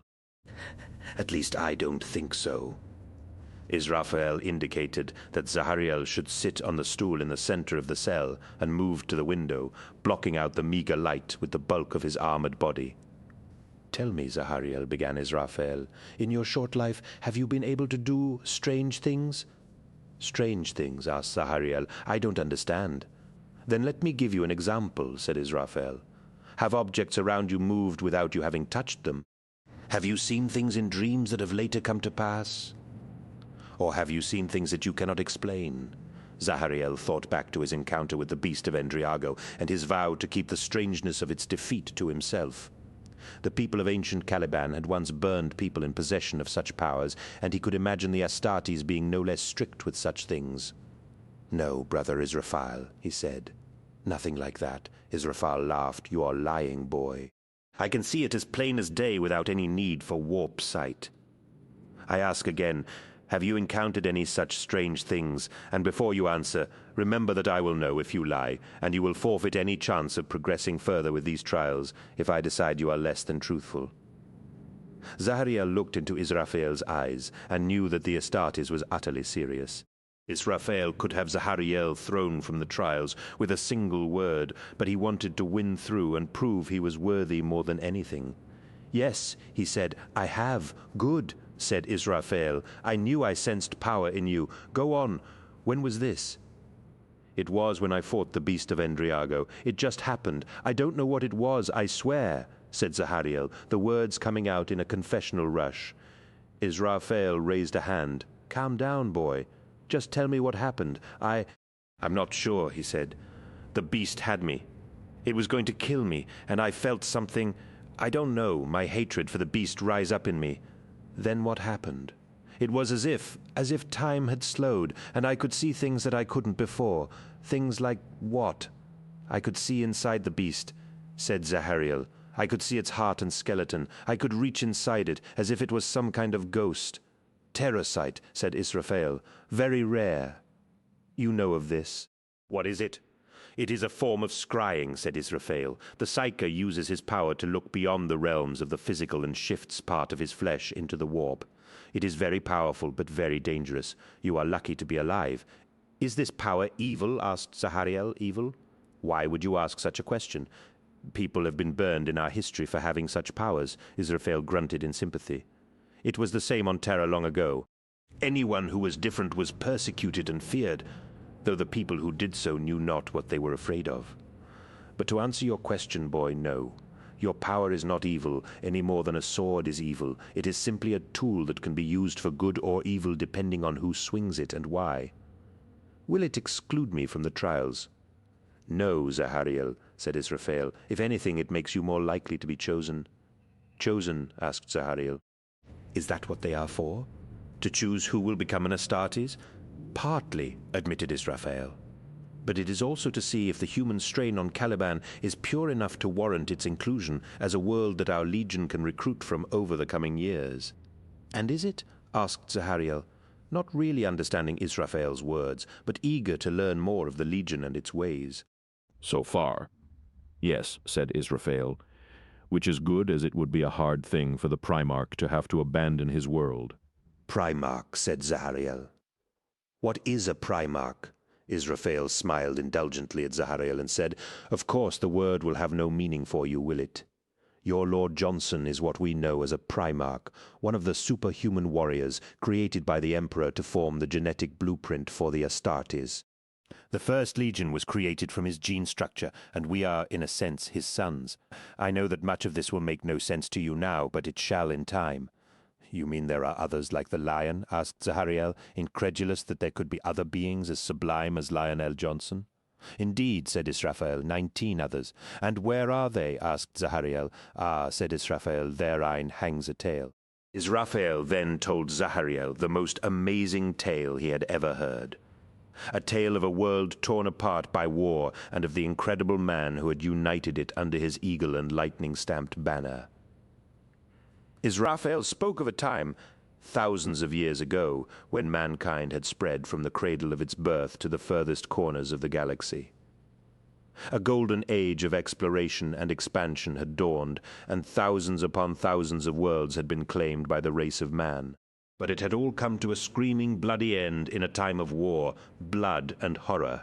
Some call it the Age of Strife, said the Astartes, but I prefer the term Old Night. It has a more poetic edge to it.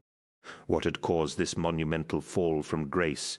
Israfel did not say, but he went on to tell of an empire broken, reduced to scrabbling fragments of civilization, clinging to the edge of existence by its fingernails, scattered outposts of humanity strewn throughout the galaxy like forgotten islands in a dark and hostile ocean. Caliban, he explained, was one such outpost, a world colonized in the Golden Age and severed from the tree of humanity by the fall of Old Night.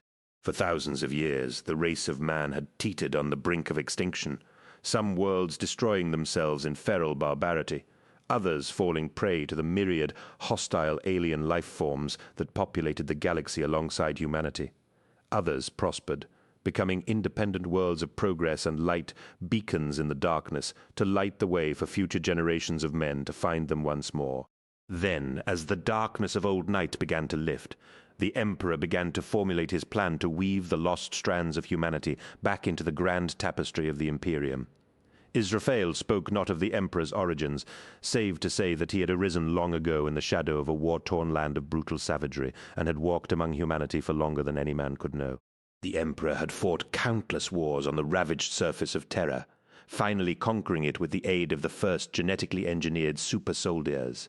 They were crude things, to be sure, but they were the first proto-Astartes, which now that Terra was his, had gone on to develop into more sophisticated creations, all of which had inexorably led to the development of the Primarchs. The Primarchs, explained Israfel, were to be 20 warriors of legend. Heroes and leaders, they would be the generals who would lead the Emperor's vast armies in his grand scheme of conquest. Each one would be a mighty being, imbued with a portion of the Emperor's genius, charisma, and force of personality. Each would bestride battlefields like a god, unleashed inspiring men to heights of valor undreamt of, and campaigning across the stars to ultimate victory. As Israfel told this portion of the story, Zahariel knew without doubt that Lion L. Johnson was such a being. Israfel's tale took on a more somber tone as he went on to talk of every forge on Terra churning out weapons, war machines, and materiel to supply the Emperor's armies, even as the Primarchs matured deep within the Emperor's secret laboratories. But disaster struck before the Great Crusade, as many were already dubbing this grand adventure, could even be launched. Zahariel felt his anger rise as he heard of a nefarious subterfuge that had seen the infant Primarchs stolen from Terra and cast across the stars. Some had thought this would spell the end of the Emperor's grand vision, but he had pressed on, resolute in the face of setbacks that would have crushed the spirits of a lesser man. And so the Great Crusade had launched, pacifying the planets nearest to Terra in a whirlwind campaign that saw the Astartes blooded in wars beyond their homeworld. Having secured alliance with the priests of Mars and completed the conquest of the solar system, the Emperor turned his gaze into the great abyss of the galaxy, as the last vestiges of the storms that had kept his armies at bay for so long finally abated. He aimed his starships into the void and began the greatest endeavor undertaken in the history of humanity: the conquest of the galaxy. Zahariel thrilled to tales of conquest and battle, and his heart leapt as Israfel spoke of how the Emperor had soon been reunited with one of his lost Primarchs. Horus, as he was known, had grown to manhood on the bleak, ashen world of Thonia and gladly took up command of the legion of warriors that had been created from his genetic structure. Named the Lunar Wolves, Horus and his legion had fought alongside the Emperor for many years, conquering world after world, spreading further and further from Terra as the Great Crusade moved ever onwards, that brought Israfel's tale to Caliban.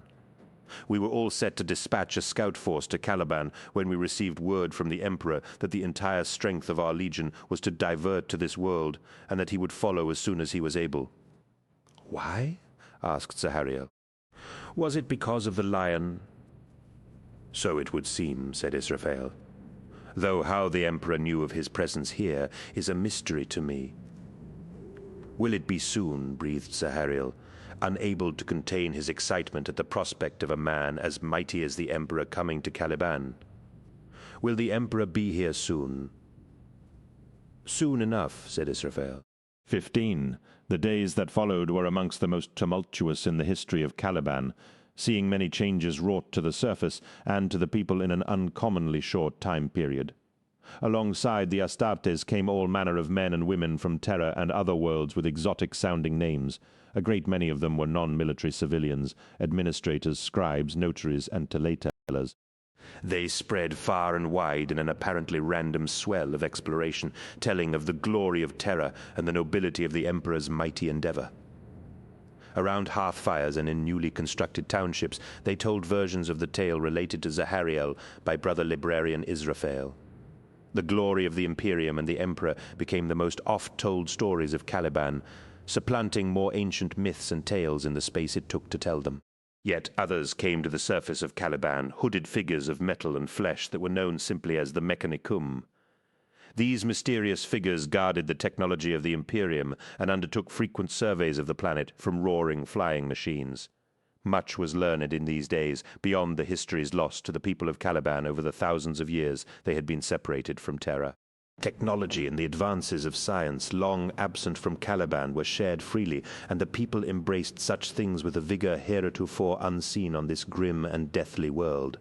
Freed from the tyranny of the beasts, the people of Caliban had the leisure to devote their attentions to the betterment of their society, utilizing the technology brought by the Imperium to clear vast tracts of land for agriculture, open rich seams in the mountains to produce stronger metals, build more efficient manufacturing facilities, and lift them from the dark age in which they had been living to a more enlightened age of illumination.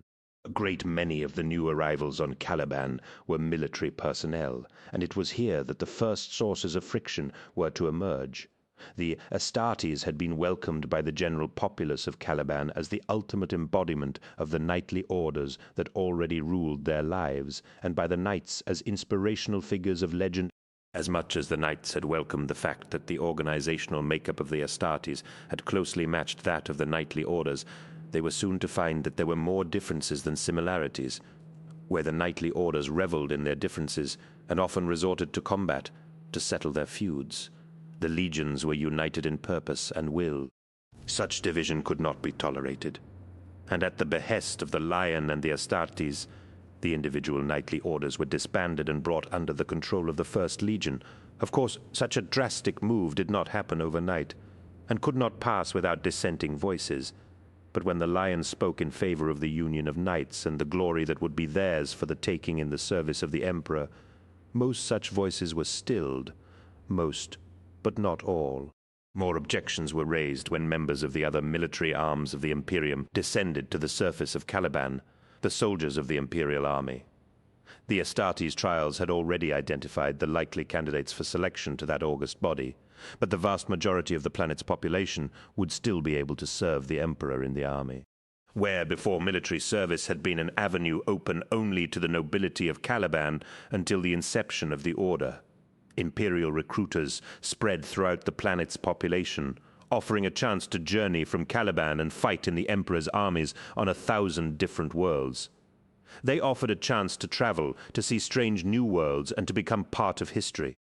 Tens of thousands flocked to join the Imperial army, and the knights of Caliban grumbled that if the peasants were allowed to fight, then where lay the nobility of combat? War was surely a noble endeavor, one fought between men of equal standing, and if the lowborn were given the chance to fight, what horrors might be enacted in such mass warfare?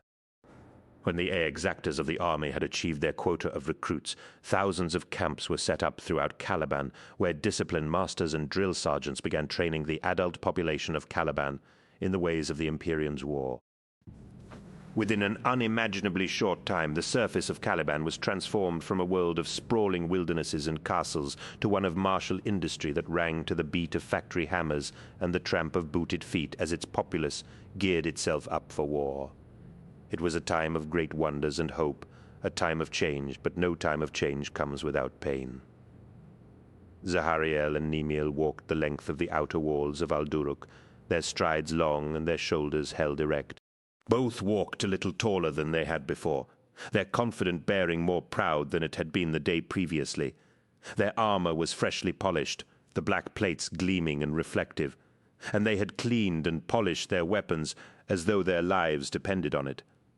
No part of their attire, from their leather boots to the white surplices worn over their armor, had been neglected, and both boys cut a fine figure as they made their circuit of the walls. "Interesting times, eh?" said Nemiel, looking down on a troop of newly invested soldiers as they marched across the vast plateau created by the Mechanicum's crawlers in preparation for the Emperor's arrival. Scores of groups drilled, marched, or practiced assaults in the glare of the noonday sun, and many more trained within the walls of the fortress, something that would have been unthinkable a month ago. Zahariel nodded. "Didn't you say that was supposed to be a curse?" "It was, but what else would you call these days?" "Wondrous," said Zahariel. "Uplifting, exciting." "Oh, I won't deny that, cousin," said Nemiel. "But aren't you just a little unsettled by how quickly it's all happening?" "No," said Zahariel, gesturing over the expanse of cleared land before the fortress. "I mean, look at what's happening here. We've been reunited with Terra, something we've all dreamt of for, well, I don't know how long, but as long as we've been able to tell tales of it, everything we've wanted has come to pass, and you're questioning it?" "Not questioning it," said Nemiel, holding up his hands. "Just, I don't know, expressing caution. That's only sensible, isn't it?" "I suppose so," allowed Zahariel, crossing his arms and leaning over the tall parapets. Pillars of smoke scored the distant horizon, and he knew that vast tracts of land had been cleared for the raising of giant factory complexes and worker settlements. He had ridden out to one of those complexes a few days ago and had been shocked by the scale of industry the Mechanicum had unleashed. Great scars ripped in the sides of the mountains and thousands of acres of forest land torn down to make way for construction. Like it or not, the surface of Caliban would never be the same again. "Yes," said Zahariel at last. "It is happening very quickly, I'll grant you, but it's all for the greater good.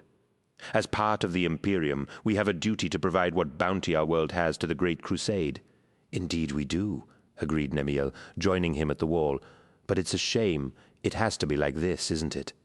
Zahariel nodded as Nemiel pointed at the boxy structures dotted around the outskirts of the fortress: barracks, weapon stores, mess halls, and vehicle parks. Ugly grey boxes on tracks were parked there, vehicles that were called chimeras by the Imperials.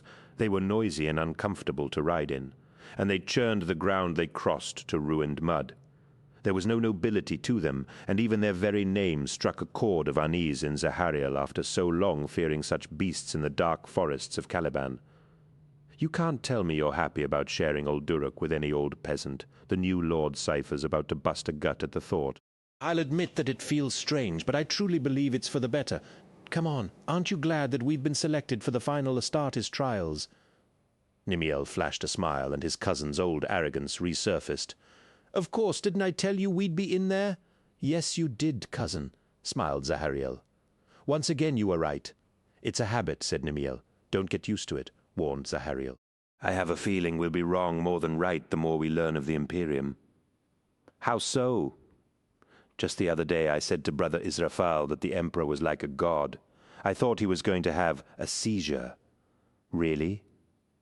Zahariel nodded and said, "Aye." He clamped his hands on my shoulders and told me never to say such a thing again.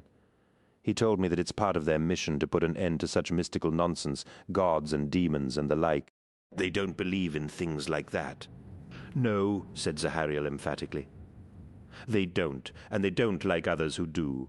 That sounds a bit close-minded." "I suppose," admitted Zahariel, "but what if they're right?" Nemiel turned from the wall and said, "Maybe they are, maybe they aren't.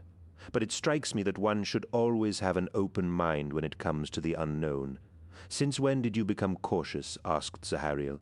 "You're normally the first one to leap without looking." Nemiel laughed. "I know I must be getting wise in my old age." "You're 15. "The same as me, then. I suppose I've been listening more recently." Zahariel's eyes narrowed. "Listening to whom?" "People in the Order," said Nemiel. "Senior people." "And what are these senior people saying?" asked Zahariel. "Best you hear for yourself," said Nemiel, the earnestness in his eyes surprising Zahariel, who had only ever known his cousin to be flippant. "What do you mean there's a gathering tonight?" said Nemiel. "A gathering I think you ought to be part of." "Where?" "Meet me at the cloister gate of the circle chamber at last bells, and I'll show you." "This sounds secretive," said Zahariel. "It sounds like trouble. Promise me you'll come." Zahariel took his time in answering, but the look in his cousin's eyes made the decision for him. Zahariel said, "Very well, I'll come." "Excellent," said Nemiel, his relief obvious. "You won't regret it." The echo of last bell had barely faded when Zahariel found himself before the cloister gate.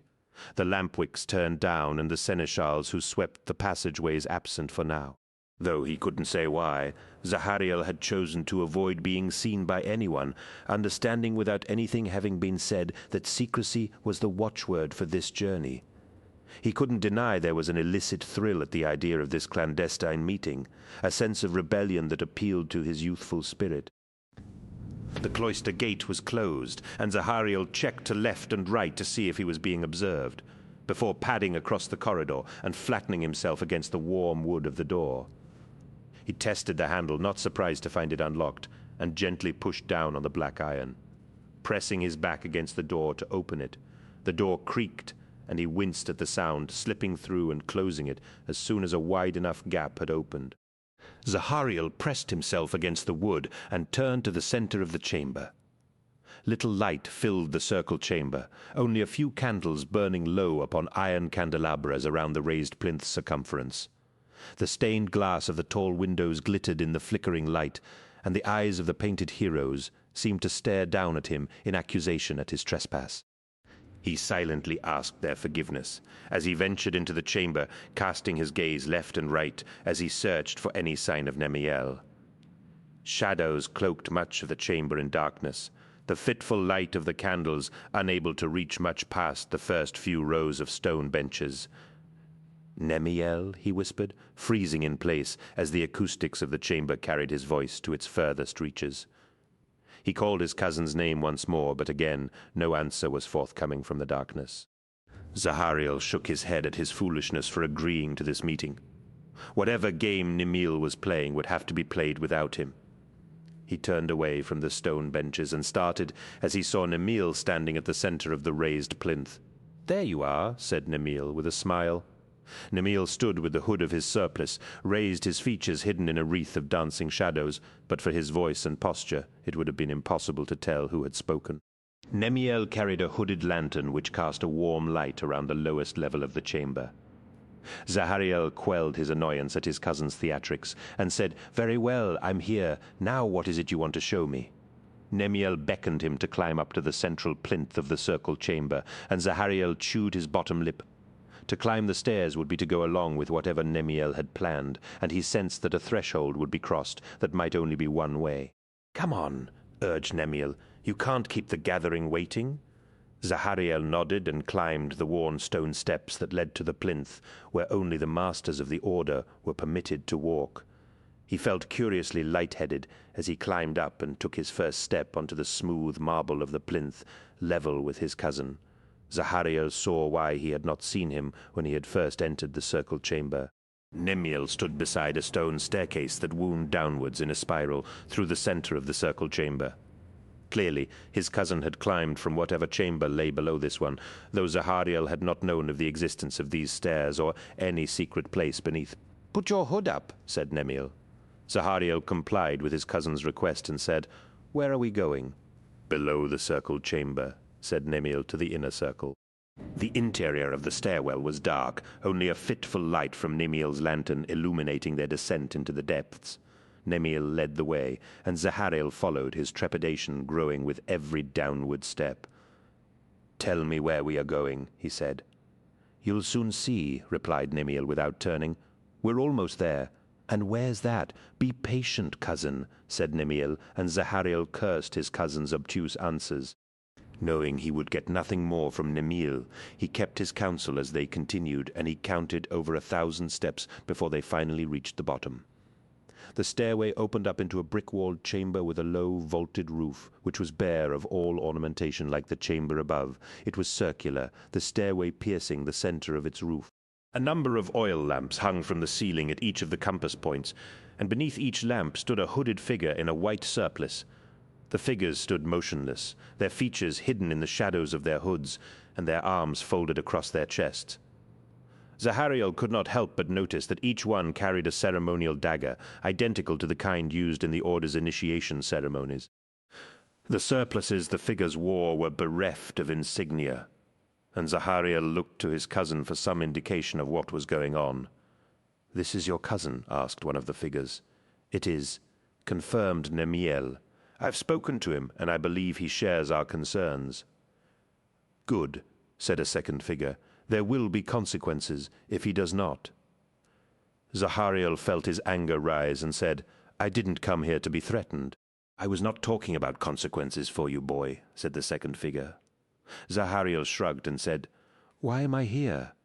What is this?" "This," said the first man, "is a gathering of the inner circle. We are here to talk about the future of our world. Nemiel tells us that you enjoy the special favor of the lion, and if that is so, you might be an important ally to us." "Special favor," said Zahariel. "We have spoken a few times, but we have no great closeness, not like the lion and Luther. Yet you both rode with him when the angels came," said the third figure, "and you will march alongside him as part of his honor guard when the Emperor arrives." "What?" gasped Zahariel. "That was news to him. It will be announced tomorrow," said the first figure. "You see now why we had your cousin bring you here." "Not really," confessed Zahariel. "But say what you have to say, and I will listen." "It is not enough that you listen. Before we go any further, we should be sure we are all agreed on our course of action. Once we are committed, there is no going back." "Going back from what?" asked Zahariel.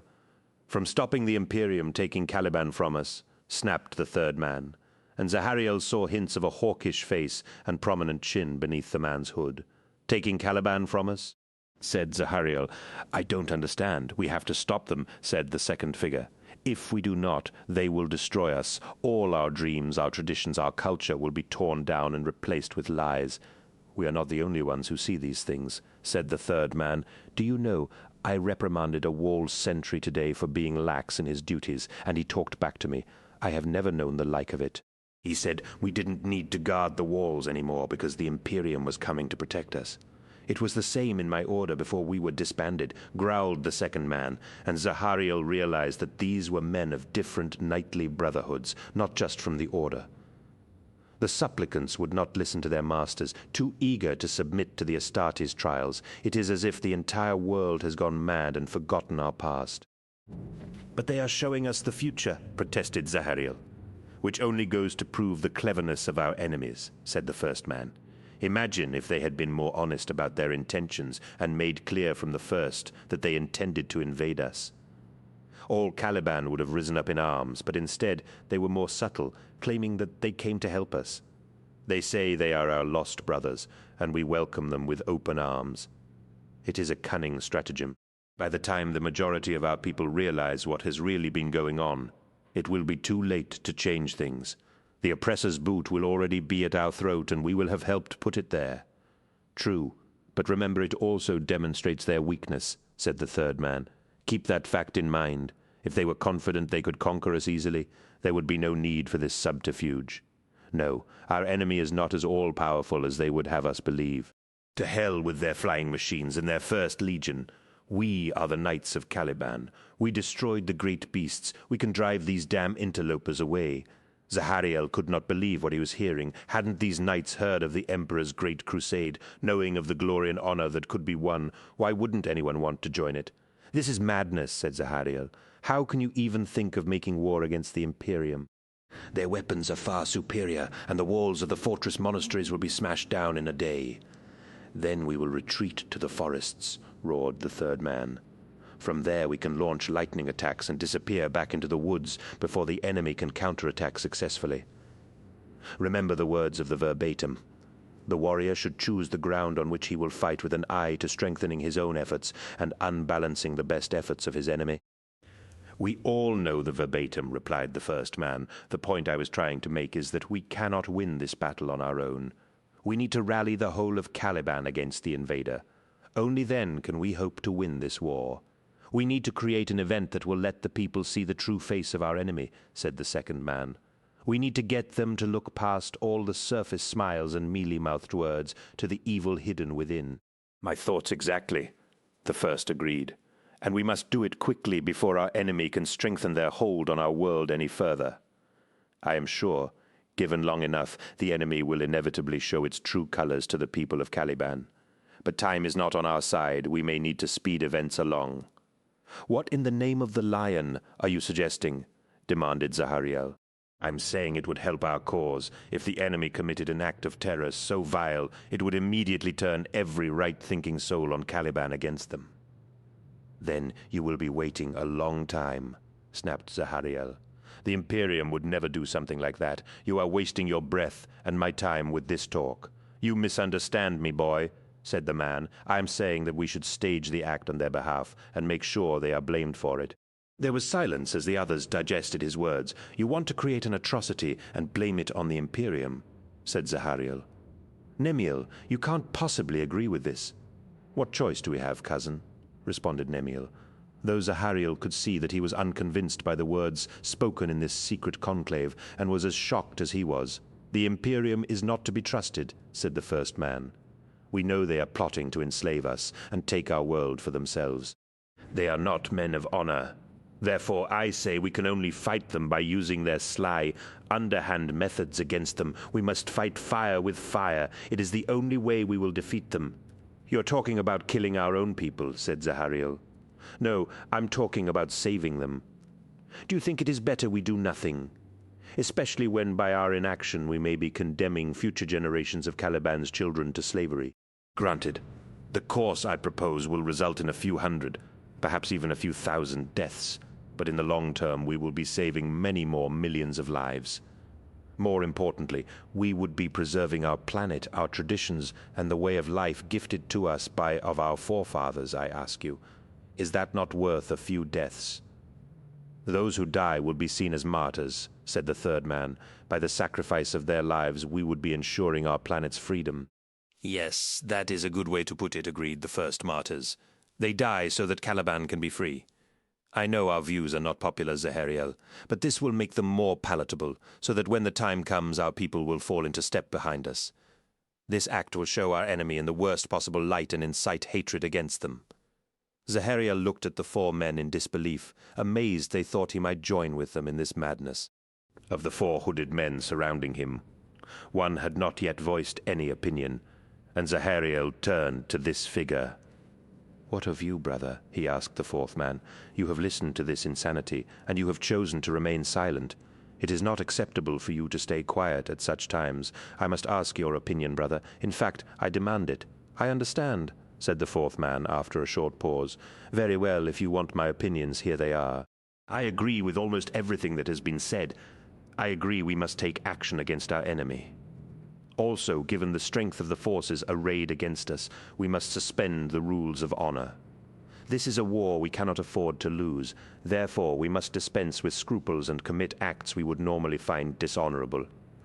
"Well spoken, brother," nodded the first man. "But there is something else? You indicated you agreed with almost everything we said. With what do you disagree?" "Merely on a matter of tactics," said the fourth man. "You talked of staging an act of atrocity, creating an incident so terrible it will turn our people against the Imperium. But I would argue for a more straightforward attack. The atmosphere in the chamber seemed to Zahariel to become thicker and darker, as though the light fled from what was being discussed. With a single act, we can deal a crippling blow to enemy morale," said the fourth man. "Perhaps, if we are truly fortunate, we might even win our war in one fell swoop." "This act you speak of," the first man asked. "What is it? It is obvious, really," the fourth man said. "It is one of the first tactical lessons in the verbatim. To kill a serpent, you cut off its head."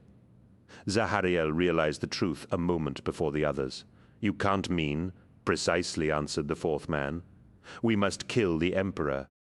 The words echoed in Zahariel's skull. But he could not quite believe that he had heard them. Yet, as he looked from one hooded figure to the next, he could find nothing to indicate that these men were anything but serious. He felt his gorge rise at such base treachery, and wanted nothing more than to get as far away from this place as possible. He turned from the gathered figures without a word, and began to climb the stairs back through the darkness to the circle chamber above. From below he heard raised voices and urgent imprecations, but he ignored them and carried on upwards. Zahariel's anger burned like a hot coal in his breast. How could these men have thought he would join them in their mad scheme, and Nemil had his cousin lost his reason? He heard hurried footsteps on the stairs behind him, and turned to face the climber below him, sliding his hand towards the hilt of the knife at his belt. If these conspirators meant to do him harm, they would find him waiting with his blade bared. A light built from below, and shadows climbed ahead of his pursuer. Zahariel drew his knife and braced himself to fight. The light drew closer, and he let out a breath as he saw that Nemil climbed from below, the hooded lantern held before him. "Whoa, cousin," said Nemil, seeing the knife blade gleaming in the darkness. "Nemil," said Zahariel, lowering the knife. "Well, that was intense," said Nemil. "Don't you think that was intense?" "That's one word for it," said Zahariel, resuming his climb as he sheathed his blade. "Treachery is another." "Treachery?" said Nemil. "I think you're making too much of this. It's just some diehards venting some steam. They're not really going to do anything. Then why did they get you to bring me here? To gauge your response, I suppose," said Nemil. "Listen, you must have heard the talk that's doing the rounds now that the knightly orders have been disbanded. Folk aren't happy with it, and they need to grumble. Anytime there's change, people like to grouse about it and fantasize about what they'd do. They were talking about killing the Emperor." "Oh, come on," laughed Nemiel. "How many times when we were in training did we say that we hated Master Ramiel and hoped that a beast would eat him? That's different. How so?" "We were children, Nemiel. They are grown warriors. It's not the same thing at all." Maybe it is different, but they're not really going to try to kill the Emperor. It would be suicide. You've seen how tough the Astartes are, so imagine how much tougher the Emperor is. If the Emperor is as magnificent as the Astartes say, then he's got nothing to worry about. That's not the point, Nimiel, and you know it, said Zahariel as he continued to climb. Then what is the point, cousin? If this is just talk, fine. I will forget you brought me here, and that I heard treason plotted within the walls of our fortress. But if it's not, I will make sure the Lion knows of it. You would renounce me to the Lion? Asked Nimiel, hurt. Unless you can convince the men below to cease this talk, said Zahariel. It's dangerous and could get people killed. It's just talk, promised Nimiel. Then it stops, now, said Zahariel, turning to face his cousin. You understand me? Yes, Zahariel, I understand, said Nimiel, his head cast down. I'll speak to them. Then we'll say no more of this. Right, agreed Nimiel. We'll say no more of it, I promise. 16. It began with a day like no other. In all the history of Caliban, in the annals of the knightly orders, in the folk tales of the common people, there would never be another day like it. There would be other momentous days, it was true. There would be darker days ahead as part of an era of death and destruction. But this day was different. This was a day of joy. It was a day of happiness and excitement, a day of hope. It was the day the Emperor descended from the heavens. It would become known as the beginning of the time of angels. At this moment, though, that name was unknown. Giants, Astartes, First Legion, all these names would be used to refer to the newcomers, but as the day of the Emperor's descent dawned, the people of Caliban resorted to a name with mythic resonance. They called them Terrans once more. It was a good name, for it spoke of humanity's lost birthright and the origin of the first settlers who had come to Caliban. For 200 generations ever since the fall of Old Night, stories of ancient terror had been told around the hearth fires of Caliban. Now, those stories were real. They had been given visceral form in the armored shapes of giants. The moment of discovery, the moment when the Astartes made first contact with the people of Caliban, was already being mythologized. A vast tree of myth would sprout from the tiny seed of real experience. There would be different stories and competing legends. All too soon the truth of how it actually happened would be forgotten. But Zahariel knew he would never forget the truth of that day, for he had been in the deep forest with Lionel Johnson and Luther when it had occurred. That Luther had been the first to call them angels was true, for the Astartes had descended on pinions of fiery wings. It was a phrase uttered in the heat of the moment, provoked by wonder and amazement, but Johnson had remembered his words and kept them close to his heart. Zahariel and the others in the riding party were already being pushed to obscurity, the story needing grander players than them to tell such lofty histories in time. His name and deeds would be lost, and though his part in the story would soon be pushed aside in the countless retellings, he was not saddened, for he knew that the story was what mattered, not the players who stalked in its background. In any event, the truth of the tale hardly mattered. The people of Caliban wanted stories. They needed them. So much was changing in so short a period that they felt the need to be anchored back to reality. Zahariel knew that stories helped them to make sense of their lives. Of course, there would be dozens of different stories, all claiming to be the truth, but in some ways that made his exclusion easier. With so many versions of what had happened that day, each person could pick the one that suited them best. Some would be ribald, others reverential, some full of adventure, and others more prosaic. All would agree on one matter, however. The name of this tale would remain the same. From the far northern mountains to the great oceans of the south, no matter the variation within the narrative, it would always be known by the same title. It would be known as the Descent of Angels. Following the arrival of the angels, wonders and miracles had been shared by those who had come from the stars. But greater even than those was news that the creator of the angels, the Emperor, would descend in all his glory. In the wake of his arrival, nothing on Caliban would ever be the same. Zahariel watched the tens of thousands of people as they filled the mighty arena cleared before the walls of the Order's fortress monastery. He had never seen such an assemblage of people in one place, and the presence of so many gathered in joy was like a roaring pressure in his head. Come to think of it, he had never seen such a vast open space before, the vistas of Caliban being primarily unbroken swathes of forest, but the machines of the Mechanicum had been thorough in their destructive creativity. The enormous metal behemoths had rolled across the landscape, slicing down trees and stripping away their branches. Those same machines then swept across the land they had cleared once more, this time uprooting tree stumps and leveling the ground until the whole area was as smooth as the flat of a blade. The tree logs left over from the process were deposited in immense stacks by the side of the newly created clearing to be used as lumber, while the roots and branches were reduced to wood chip to be burned in massive bonfires. It had been almost apocalyptic, the smoke, the red glow of the fires and the great metal machines so large as to be monstrous. Looking at them, Zahariel was put in mind of the great beasts of Caliban, though those monsters had been hunted to extinction.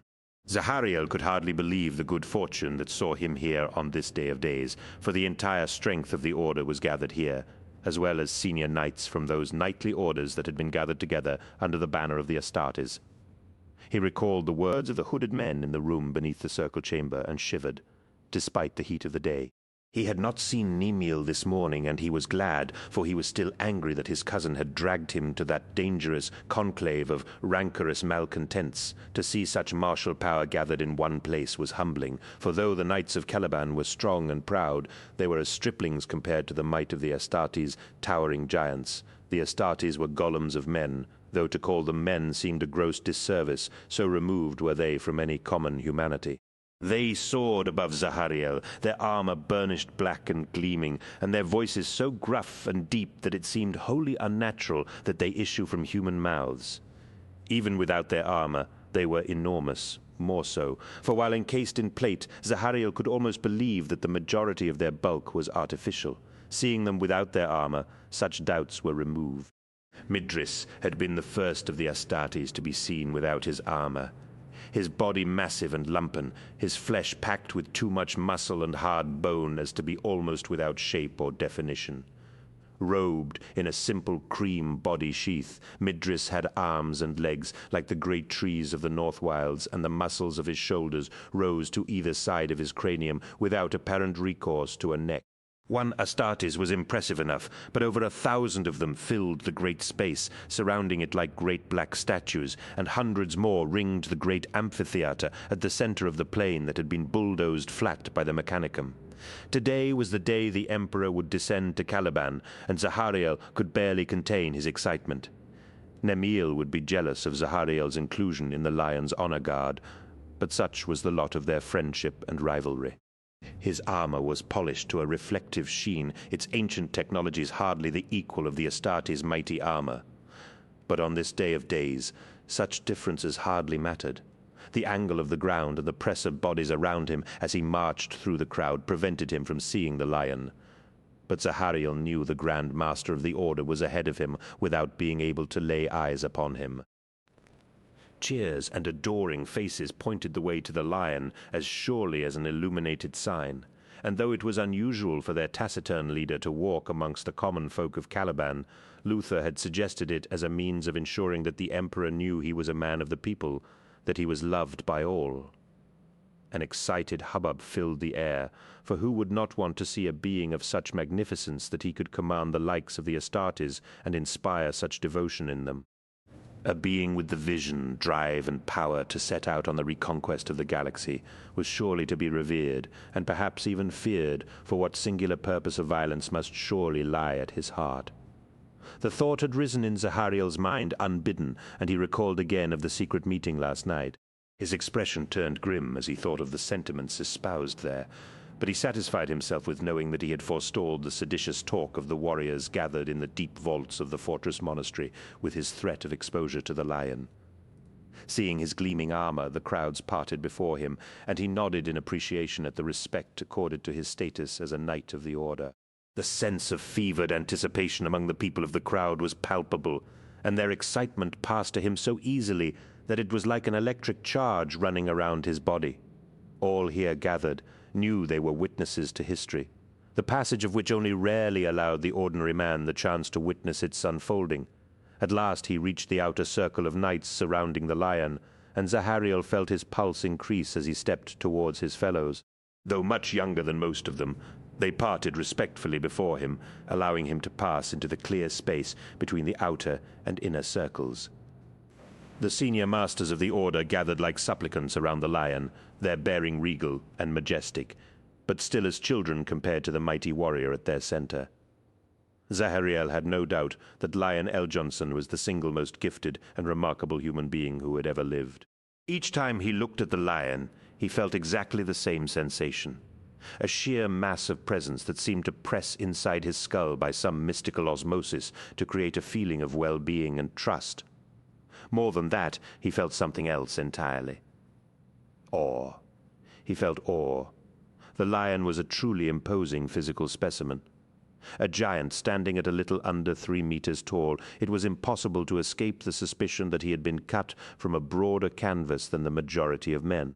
His body was perfectly proportioned and entirely in scale with his height. He was powerfully built, lithe, yet muscular. Given that the people of Caliban had black hair for the most part, the lion's most arresting feature at first sight was the russet golden shade of his hair. The combined effect of his physical characteristics paled into inconsequence, however, in comparison with his more intangible qualities. Johnson exuded a raw majesty, an unspoken aura of such magnetic authority that it was clear from the very first instance why Tsar Luther had chosen to give him the name Lion. There was no other name that could ever have possibly fitted him. He was the Lion. No word could have better described him. As Zahariel approached, the lion turned to him and gave a brief nod of his head, an unspoken acknowledgment of the brotherhood they shared. Zahariel greeted his companions, knights who in years past had been distant, unreachable figures of authority and might. Now they were his brothers by virtue and by valor. His past life of insignificance was over. His new life as a member of the order had begun in blood, and would no doubt end the same way. At last we are assembled. "We can go," said Lord Cypher, a note of impatience audible in his powerful tones. "There's no rush," said the lion, his voice deeply musical and filled with sonorous tones that seemed to seep beneath a listener's skin and thrill the nerve endings below. "My, the Emperor is not yet arrived. Nevertheless, we should be ready," said Lord Cypher.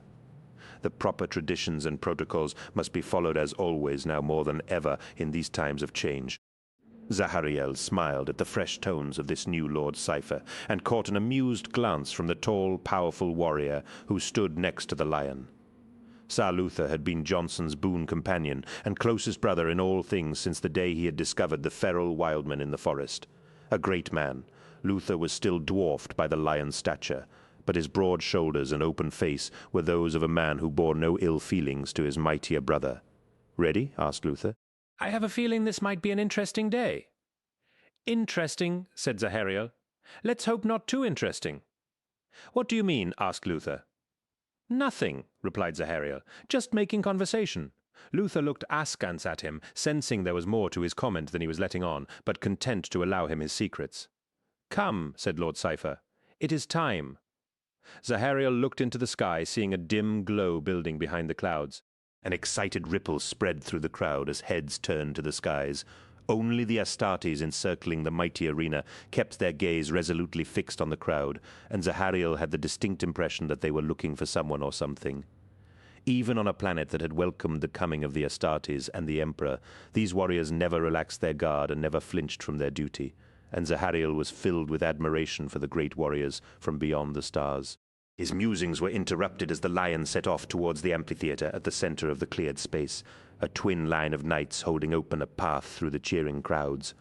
Zahariel almost missed step with the warriors around him, but recovered well enough for no one to notice his momentary hesitation. Faces surrounded him, the people of Caliban wild and ecstatic to have been reunited with their ancestral brothers, the root race of their culture, and brightly colored banners flew above their heads.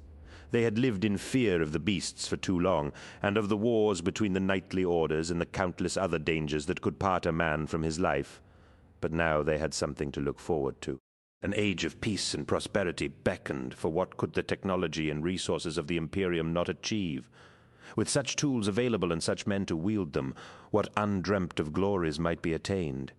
His mind filled with such heady thoughts that Zahariel almost missed the sudden vertiginous sense of cold purpose that slithered down his spine. Dread suddenly seized him, for no reason that he could explain, until he saw the face that stood apart from the expressions of hope and wonder in the crowd. The man stood out by virtue of the seriousness etched into his face, the intent written in every line and crease of his skin. His eyes were fixed on the marching honor guard, and even amid a sea of cheering faces, Zahariel could pick out the man's face as he kept pace with them towards the arena. There was something familiar to the cast of his features, but the memory of how he knew them eluded Zahariel until a shadow fell across the man's face, and he recognized the hawkish nose and prominent chin. The question of how the man was able to move through the crowd with such ease was answered when Zahariel caught a glint of armor beneath a plain woolen cloak, and suddenly he knew where he had seen the man before. He remembered the vaulted room beneath the circle chamber, the lanterns at the compass points, and a hooded confraternity of flagitious discussion. Hooded surplices had been worn, but enough light had lit the interior of one hood to illuminate a face that moved with sinister purpose towards the great podium, where the lion and the emperor would meet face to face. Thoughts tumbled through his mind like a body in a torrential river that bounced from the rocks as it was carried towards a roaring waterfall. Fear rose in him as he realized that his words to Nemiel had clearly not been as convincing as he had thought, that the warriors gathered in the depths of the fortress had not been as swayed by his threats of exposure as he had supposed. He turned to issue a warning, but the words were stillborn in his throat, as he realized that he and Nemiel would be implicated in whatever mischief this man had in mind, who would believe that their presence had been innocent, that he had been lured with promises of open discussion on the future of Caliban. Zahariel felt a suffocating fear rise in his gullet and a hot rush of nausea settle in his belly as he realized with utter certainty that something terrible was soon to happen. Caught twixt guilt and fear, he made a bold decision and broke step with his brothers. Surprised gasps greeted his departure from the honor guard, and he felt Lord Cypher's angry glare on his back as he marched with grim purpose towards the line of knights holding back the crowds. Each warrior wore an enclosing helmet and hooded surplice, but Zahariel could feel their surprise and shock in their sudden stiffening of pose.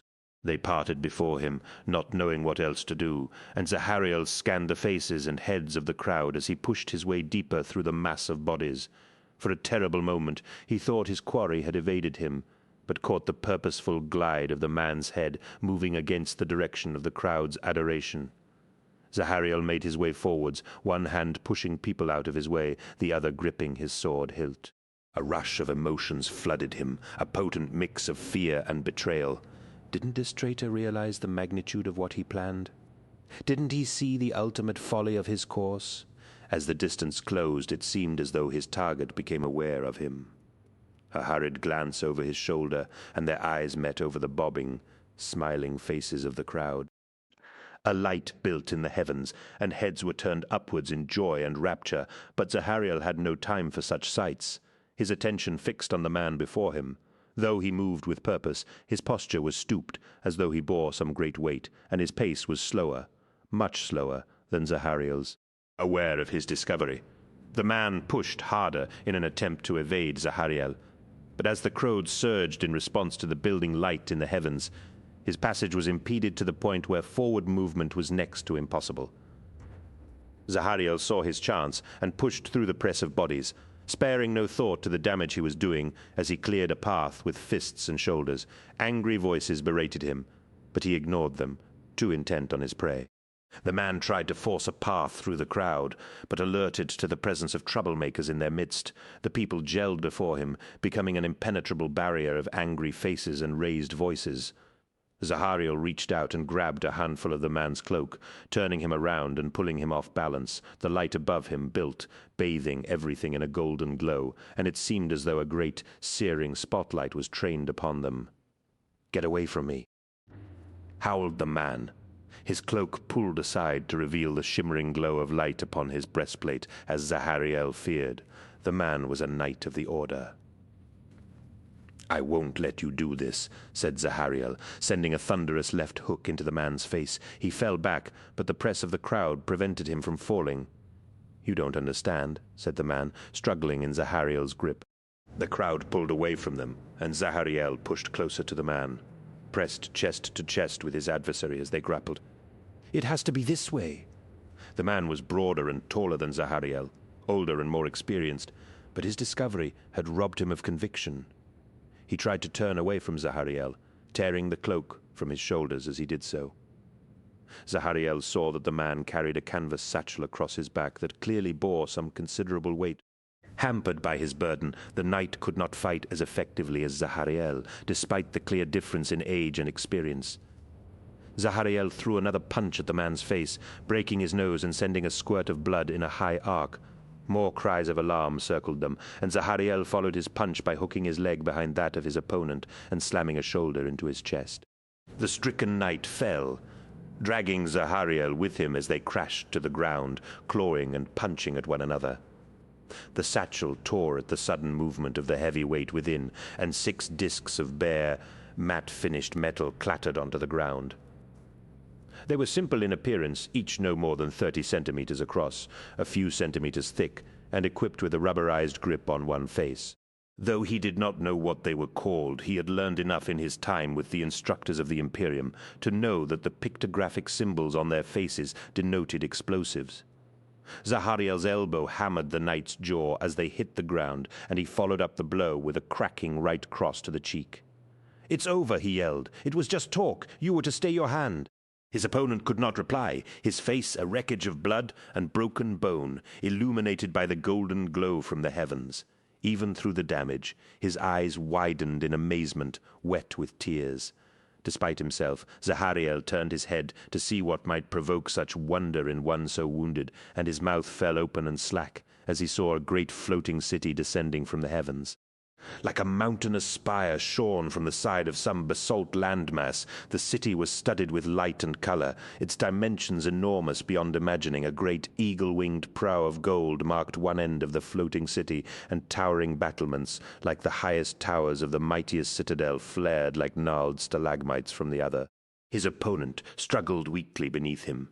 But their fight was forgotten as the crowd turned its full attention on the mighty vessel above them and the flock of smaller airships that surrounded it as it descended in fire and light. Mighty winds whipped around the surface of the planet, whatever means the great spire utilized to stay aloft, generating a terrifying, exhilarating downdraught of force. Shadows played over him, and he looked up to see the broad outline of a giant standing over him, its bulk massive and threatening. Astartes, though no outward change had been manifested in the appearance of the Astartes warrior, Zahariel suddenly felt an overwhelming terror engulf him at the sheer physical threat. Where before the Astartes had been benign giants, albeit with the clear potential for great violence, this potential was now unbound. A gauntlet seized his throat and yanked him from his opponent. His feet dangled and his throat ceased to draw air as the pressure on his neck increased. The power in the Astartes was immense, and Zahariel knew that with a tiny fraction of movement his neck could be snapped like kindling. Through graying vision, Zahariel saw yet more of the Astartes warriors as they unceremoniously scooped up his fallen opponent.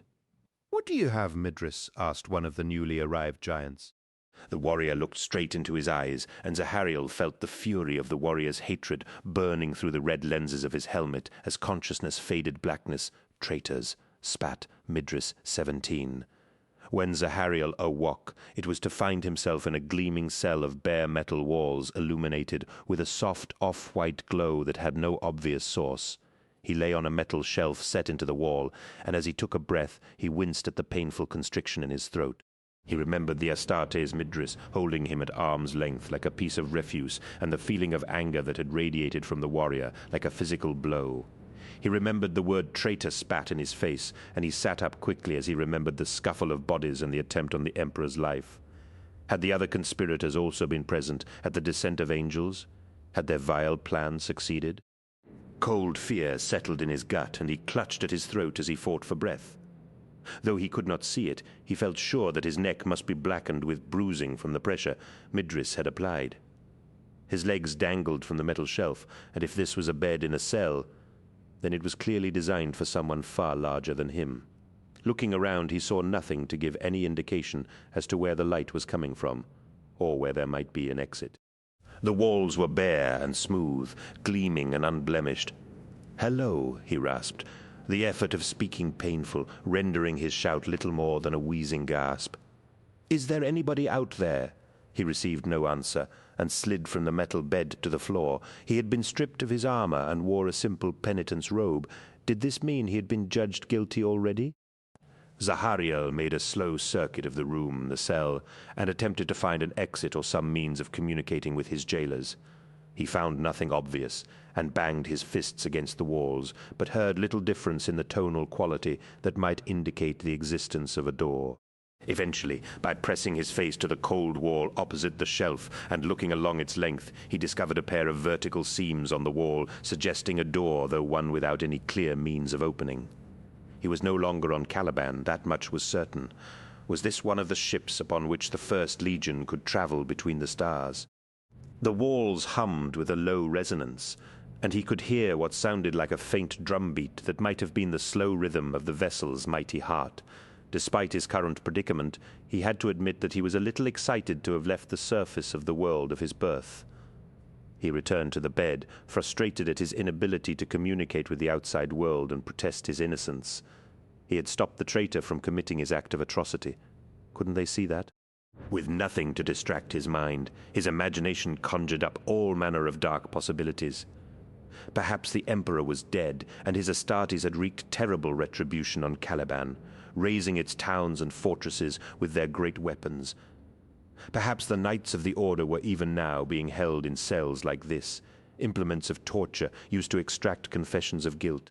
As ludicrous as the idea of Astartes becoming torturers seemed, he could not shake the impression of hot brands, knives, and all manner of terrible punishments that might be employed. With nothing else to do, he lay back on the bed, but no sooner had he laid his head down than he felt a whisper of air shimmer across him. Zahariel looked up in time to see two Astartes enter the cell through the strange door. Both wore plain, unadorned black armor, and they hauled him from the bed without ceremony and dragged him from the cell outside. Brother Israfel was waiting for him, together with another Astartes warrior in white armor who wore an enlarged gauntlet on his right arm. They dragged him down the corridor, constructed of the same bare metal as his cell, though without the brightness of light that had woken him. "Please," he cried, "what are you doing? Where are you taking me? Be silent," said one of the Astartes who carried him, and he recognized the voice as belonging to Midris, the warrior who had hauled him from the struggling saboteur. "Please, brother librarian Israfel, what's going on? It would serve you best to remain silent." "Zahariel," said Israfel as they turned a corner and dragged him towards an arched opening that led into a darkened chamber. Passing through the portal, Zahariel felt the temperature drop. He smelled a rank odor and saw his breath misting the air before him. The only light came from the corridor he had been carried along, but as a door shut behind them, even that was taken away, and he was plunged into darkness. Armored gauntlets hauled him upright, leaving him alone and blind in the darkness. "What's happening?" he asked. "Why won't you tell me what's going on?" "Quiet," said a voice he didn't recognize. He jumped in surprise at the sound, for he was as blind as if his eyes had been plucked from their sockets. He heard footsteps circling him, but how many people were here was a mystery. He knew Israfel. Midris and the warrior in the white armor were here, as well as the other Astartes who had carried him, but were there others in the darkness too? "Zahariel," said Israfel from the darkness. "That is your name?" Yes. "You know it is. Please, tell me what's happened." "Nothing," said Israfel. "Nothing has happened. The plot failed and the conspirators being interrogated. We will soon uncover those who sought to do us harm and deal with them." "I had nothing to do with it," said Zahariel, wrapping his arms around his in fear. "I stopped him. That is the only reason you are not strapped to an excruciator table, having your secrets wrung from your flesh," snapped Midris. "Tell us everything and leave nothing out, or it will go badly for you." "Start with how you knew what Brother Eliant was planning?" "Brother Eliant? Is that his name? I didn't know him. Then why did you pursue him in the crowd?" asked Midris. "I saw his face in the crowd, and he looked, I don't know, out of place." "Out of place?" asked Israfel. "Is that all? One face in thousands, and you saw it?" "I felt something was wrong," said Zahariel. "I just knew there was something wrong in the crowd, and he ran when I challenged him." "You see," said Midris, "he lies. We must use pain to render his confession meaningful." "Confession?" cried Zahariel. No, I'm trying to tell you what happened. Lies, spat Midris. You were in on the plot from the beginning. Admit it. You knew exactly what Yuliant was planning and you panicked. You are a traitor and a coward. I am no coward, snapped Zahariel. But you do not deny being a traitor. Of course I do, said Zahariel. You are twisting my words. Spoken like a true traitor, said Midris. Why are we even bothering with this one? Because whether he is a traitor or not, he will know the identities of the other plotters, said Israfel. One way or another he will tell us. Please, brother Israfel, said Zahariel. You know I am no traitor, tell them. The voices continued to circle him in the darkness, each one darting in like an unseen assailant to wound him with their accusations. As each barb came in, Zahariel felt his anger growing. If they were to kill him for some imagined treachery, then he would not give them the satisfaction of seeing him broken. I have done nothing wrong, he said. I am a knight of the order. You are nothing, roared Midris. You are a mortal who has dared to consort with the enemies of the Imperium. No fate is too harsh for one such as you. I stopped him, didn't I, said Zahariel, or are you too stupid to see that? A hand shot out of the darkness to seize his throat, and though he could not see it, he gasped in pain as the gauntlet threatened to crush his already battered windpipe. I will kill you if you speak out of turn again, said Midris. Put him down, Midris, said Israfel's voice. I will look into him. Zahariel was dropped to the metal floor of the dark chamber and fell in a wheezing heap as he felt the presence of another warrior come near. He heard heavy footfalls and shivered as the temperature around him dropped even further. Brother Israfel, he said hesitantly. Yes, Zahariel, it is I, said Israfel, and Zahariel felt a bare hand settle on the top of his head, the digits massive and tingling with a strange internal motion. He gasped as he felt a jolt of power snap through his body, as though a surge of adrenaline had washed through him. He fought against the sensation as he felt himself becoming drowsy and compliant. His defiance of this interrogation began to fade, and he struggled to hold on to the feeling as he felt his memories being sifted through by some unknown presence within his mind. Zahariel tasted metal. Though his mouth was clamped shut in pain, his skull filled with bright light as whatever power Israfel was using seared its way through him. He screamed as white, hot fingers brushed the inside of his skull, and he reached for the same power that had defeated the beast of Endriago. Get out of my head, he screamed, and felt the touch within him retreat at the force of his imperative. Blinking after images flared in his mind, and he saw a glittering silver web of light form behind his eyes. The outlines of armored warriors, their bodies limned with light in the same way as he had seen the beast. Zahariel twisted his head and saw that the chamber was circular and an almost exact mirror of the structure of the circled chamber on Caliban.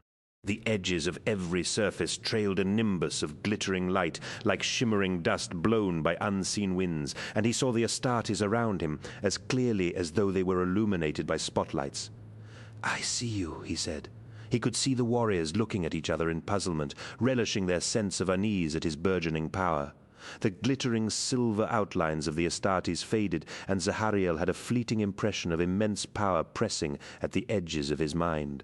Careful, Zahariel said, a soothing, sourceless voice, one that eased the pain searing along his every nerve ending. You are unschooled in such matters, and it does not do to tap so recklessly into such power. Not even the most powerful of our breed can know the dangers of such things. Though he heard the words clearly, Zahariel knew they existed only for him. That Israfel, Midris, and the others could not hear them. By what means they were transmitted into his head he did not know, but he suspected it was the unknown power that had helped him to defeat the beast, one that the unknown speaker was also clearly imbued with.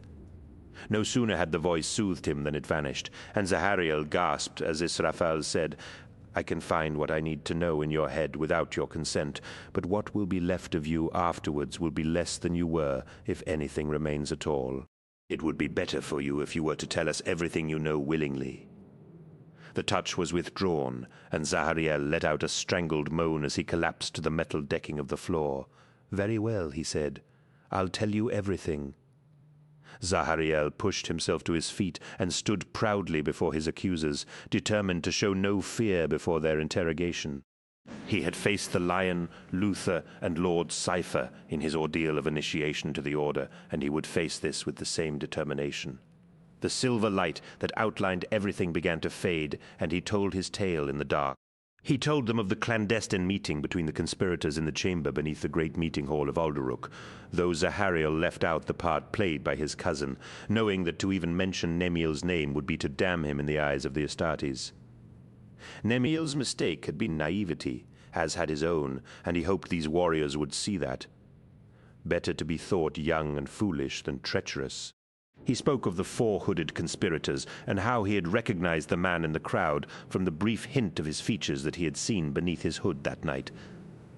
Zahariel then told them of the sensation of unease and cold purpose that he had sensed while walking alongside the lion as part of his honor guard to meet the Emperor.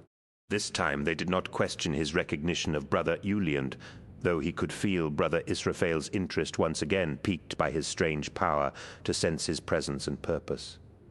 They questioned him over and over on his story, and each time he told them the same version of events.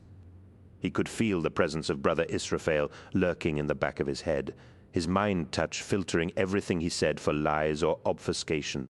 If Israphael sensed his vagueness in how he came to the room beneath the circle chamber, he gave no sign of it, and Zahariel had a sudden feeling that Israphael did not want to delve too closely into that part of his story. Zahariel had a sudden intuitive sense that Israphael wanted him to be exonerated, so that he might yet become one of the Astartes, so that he might further train him in the use of his powers. The thought made him bold, and his tale surged with confidence. Once again he finished his tale with his tackling of Brother Uliant, and he sensed the hostility in the darkened chamber, which had once been terrifying in its intensity, diminish and change to a growing feeling of admiration. At last, Israphael's mind touch withdrew, and he felt a pressure he hadn't been aware of lift from the lid of his skull. A light began to build, and this time it was from an external source. Glowing globes set into the walls of the chamber began to fill with light, and Zahariel shielded his eyes from the rising brightness as he saw his interrogators standing around him. "You have courage, boy," said Midris. All his earlier choler vanished. "If what you say is true, then we owe you a great debt." "It is true," said Zahariel, wishing to be gracious, but still smarting from his harsh treatment at the hands of the warrior. "Just ask Brother Israphael." Israphael laughed, and Zahariel felt a pleasurable vindication as the librarian said, "He's right, Midris. I sensed no lie in his words. You're sure? Have I ever been wrong? No, but there's always a first time." "He is not wrong," said a voice from behind Zahariel. He turned to see a tall figure, resplendent in a mighty suit of gleaming armor, silhouetted in the doorway. The voice was the one he had heard in his head before he had begun his tale, its tones mellifluous and as deep as an ocean trench. Zahariel tried to see past the glare of the light behind the figure, but his eyes were still adjusting from the total blackness to the light, and he could make out little other than the golden halo of light behind the armored warrior. Around him, the Astartes dropped to their knees, heads bowed against the figure's magnificence. And much as Zahariel struggled to see the new arrival's features, he knew that he was not worthy to do so. "Do not kneel," said the figure, seeming to carry the light with him as he entered the circular chamber. "Stand." The Astartes rose to their feet, but Zahariel remained rooted to the spot, his eyes locked on a portion of the floor. The light spread over the deck, rippling like golden water as it radiated from the armored warrior. "It seems I owe you a debt, young Zahariel," said the golden figure, "and for that I thank you. In time you will forget this. But while your memories are still your own, I wished to thank you for what you did." Zahariel tried to answer, but found his mouth welded shut, his tongue lifeless on his palate. No power in the galaxy could have forced him to look up into the warrior's face, and like the certainty that had gripped him as he looked into the darkness beneath the watcher in the dark's hood. Zahariel knew that were he to look up, he would be driven just as mad. He tried again to form words, but each time they formed in his mind, they were snatched away like leaves in a hurricane. Zahariel could not speak, yet he knew that the wondrous figure knew his thoughts as surely as if they had been his own. He felt the warrior's presence like a vast weight pressing in on his mind, an immense strength and power that was only kept from snuffing out his existence because it was held in check by a will stronger than the rock of Caliban. The power he sensed growing in his own mind and that which he had brushed in Israphael's mind were like candles in a storm next to this warrior's ability.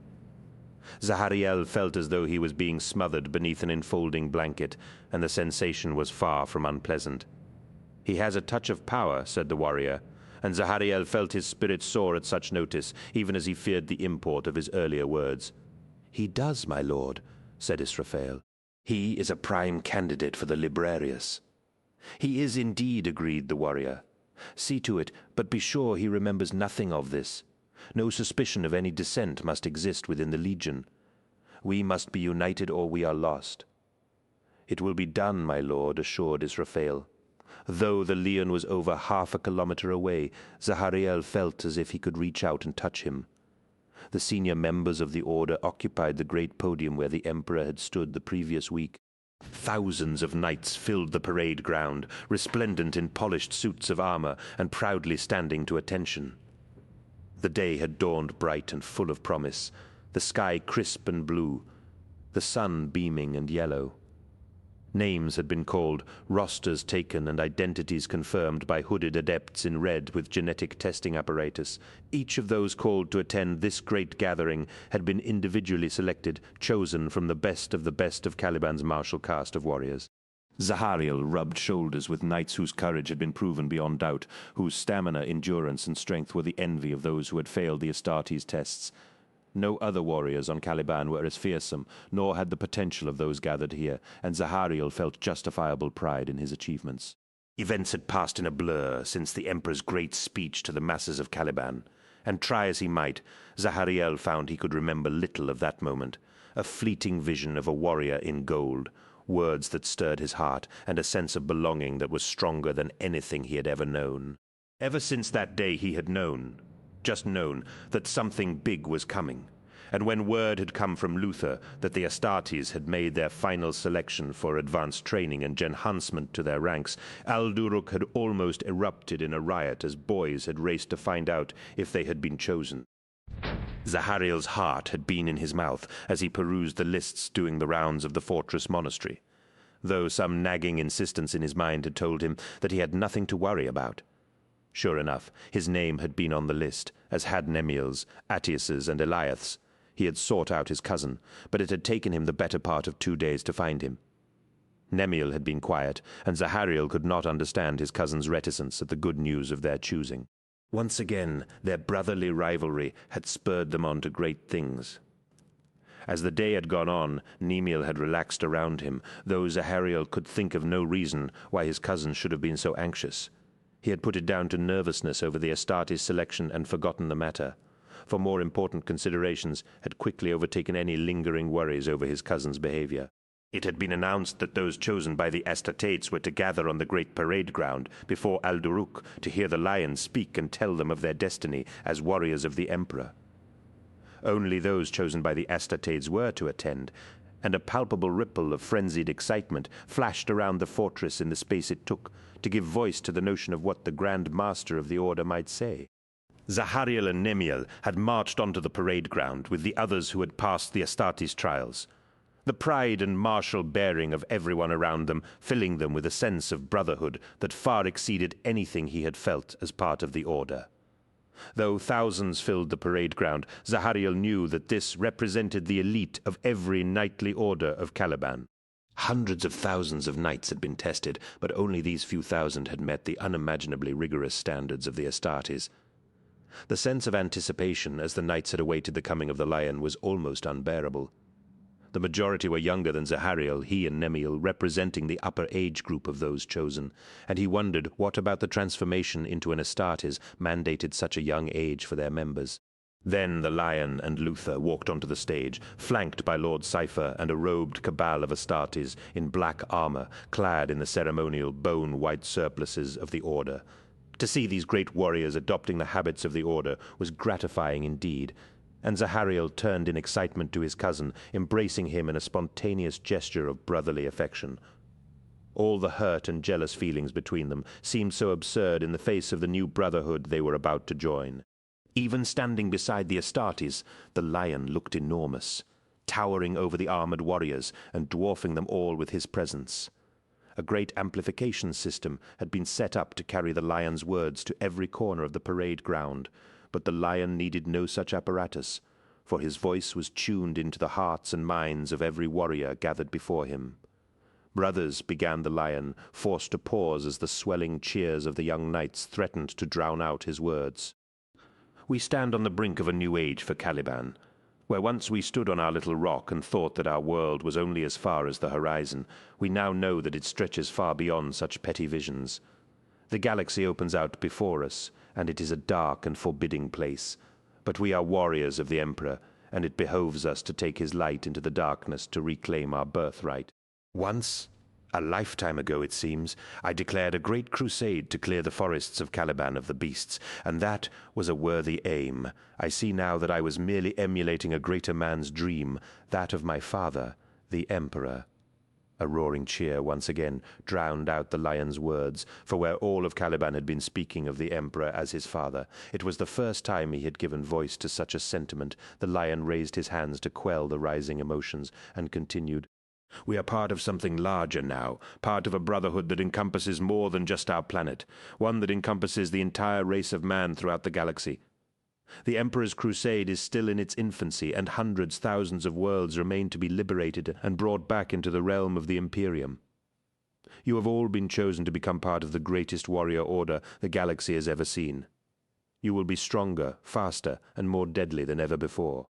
You will fight in wars beyond counting, and you will kill the enemies of mankind on worlds far distant from our beloved home of Caliban. But we will do these things willingly, for we are men of honor and courage, men who know what it is to have a duty that transcends personal concerns. Each of you was once a knight, a warrior, and a hero, but now you are far more than that. From this day forth, you will forget your past life. From this day forth, you are a warrior of the Legion. Nothing else is of consequence. The Legion is all that matters." Zahariel gripped his sword hilt as the power of the lion's oratory washed through him, almost unable to contain his elation at the thought of taking the Emperor's war to the farthest corners of the galaxy and being part of this brotherhood that stood at the brink of no less a task than the liberation of humanity's birthright. "We are the First Legion," said the lion, "the honored, the sons of the lion, and we will not be marching to war without a name that strikes terror into the hearts of our enemies, as our legends spoke of the great heroes who held back the monsters of our distant past. So too shall we hold back the enemies of the Imperium as we set off into the great void to fight in the name of the Emperor. We shall be the Dark Angels, Book 4, Crusade 18. They had made him a giant. Long after he thought he was accustomed to the transformation, Zahariel found that aspects of his altered physiology still had the power to amaze him. It was always the little things that did it. He would become aware of some small detail. He would notice the span of his hand, feel the ripple of psychic energy in his body, or he would hear the rhythm of enhanced blood beating in his chest, and he would be reminded all over again of how much he had changed. Once, he had been human. He had been a man, born of woman. Like all men, he had been constrained by physical limitations he took for granted. His muscles had been weak, his bones brittle, and his senses dull. He had expected his life to last him a matter of 50 or 60 years at most, in all likelihood, not even that. On Caliban there were so many dangers. Even the merest cut could become infected and prove to be a fatal wound. He had been only human, and to be human is to be slave to death by 1,000 insignificant means. The Imperium had changed everything. On the day he had been initiated into the Order as a knight, his rebirth had been an entirely symbolic process. With the arrival of the Imperium, it had become literal and real. He had been made into a new man. His mind and body had both been altered, transformed into something more than human. Through the application of imperial science and the marvels of gene seed, he had been recast and recreated in a more warlike mold. Brother Israfel had inducted him into the Legions Librarius, where he had learned of the warp, the hazards and the power that could be wielded by those skilled in such things. He learned that he was such a man, gifted with powers beyond the normal ken of humans, and that he was duty-bound to use his powers in service of the Emperor. He had taken his first steps along a road that could lead to incredible power, but his first forays into such things were small and nowhere near as amazing as his encounter with the beast of Endriago. as much as his newfound abilities would forever mark him out as special amongst the Legion. He was first and foremost a warrior, and it was in the crucible of combat that he would earn his renown. He was no longer an ordinary man, nor was he simply an extraordinary warrior. The Imperium had made him so much more. They had made him for war. He had become a god of battle, a member of the Astartes. He was a space marine, a dark angel.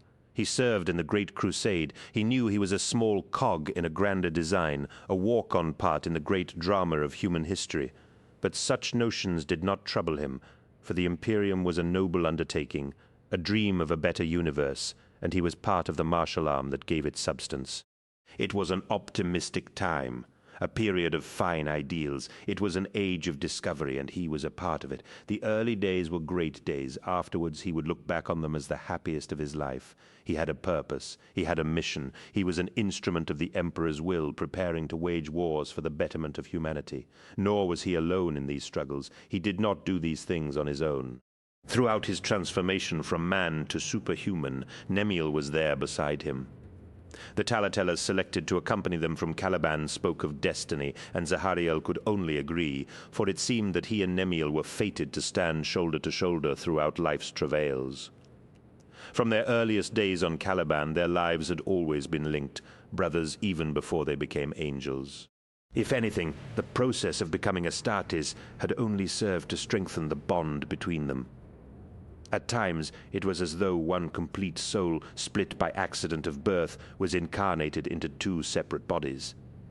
He and Nemiel continued to complement each other perfectly like pieces of the same puzzle. Zahariel, despite everything, still the idealist, and Nemiel, the impressionable pragmatist. Of the night beneath the circle chamber, neither spoke, understanding that to pick at that old wound would be to open a box of recrimination that could never be closed. It remained an unspoken barb in their friendship, always there between them, though Zahariel's recollections of that night were hazy at best and faded with every passing day. They were part of the first generation of Astartes to be recruited from Caliban. More tellingly, they were among the first to wear the Legion's new winged sword insignia at their shoulder, the first to call themselves Dark Angels. Afterwards, this would set them apart from their peers. The older members of the Legion were all men from Terra who could remember a time before the Emperor's first Legion had borne the name Dark Angels, while those that came after Zahariel and Nemiel's generation had never known anything different. For the moment, though, a golden age lay ahead. Their days were brightened by the prospect of fighting at the side of the Lion and Luther. They did their work as newly elevated angels well, assigned to serve in the 22nd chapter under the leadership of Chapter Master Hadariel. They served their Legion and the Imperium to the limit of their abilities. Caliban was in the past, and though they loved their homeworld and hoped to see it again one day, it was a distant dream. Their present and their life in the Great Crusade was all that truly mattered. Their first campaign was a time of great excitement, for this would be their chance to take the light of the Great Crusade to the wider galaxy, their first chance to prove their devotion and loyalty to the Emperor. Dark Angels from the 22nd chapter were to rendezvous with the 4th Imperial Expedition Fleet, currently at high anchor around a world catalogued as 4-3 in the annals of the Crusade's record keepers. To the planet's inhabitants, an advanced human culture that had managed to survive the long isolation of old night with much of their technology and society intact. Their world had a different name.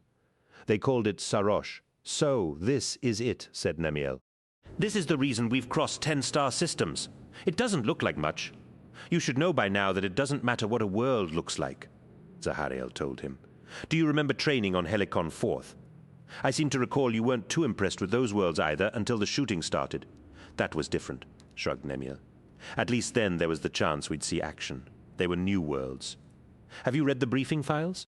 They expect us to wait for months, twiddling our thumbs while some bureaucrat decides whether or not to declare the planet compliant. We're Dark Angels, Zahariel, not guard dogs. We were made for better than this." They stood by a view portal on the observation deck of the strike cruiser, Wrath of Caliban. Through it, Zahariel could see the planet Sarosh, its size magnified by the enhancement technology cunningly concealed in the transparent substance of the portal window. While Nemiel seemed to regard the blue ball of a world with ill-disguised disdain, its beauty struck Zahariel at once. He saw an expanse of turquoise seas, the broad land masses of the planet's continents, presently hidden beneath a shifting layer of variegated cloud. Set against the black backdrop of space and surrounded by distant shimmering stars, it could almost have been a round, polished gemstone lying on a velvet backcloth amid a scattering of tiny jewels. He had only seen a few worlds from orbit in his time with the Crusade. But Sarosh was certainly one of the most striking. I read the briefings, he said. According to the reports, extensive areas of the planet are covered in woodland. I like the sound of that. It'll be good to be in the forest again, to visit a world that brings back memories of Caliban.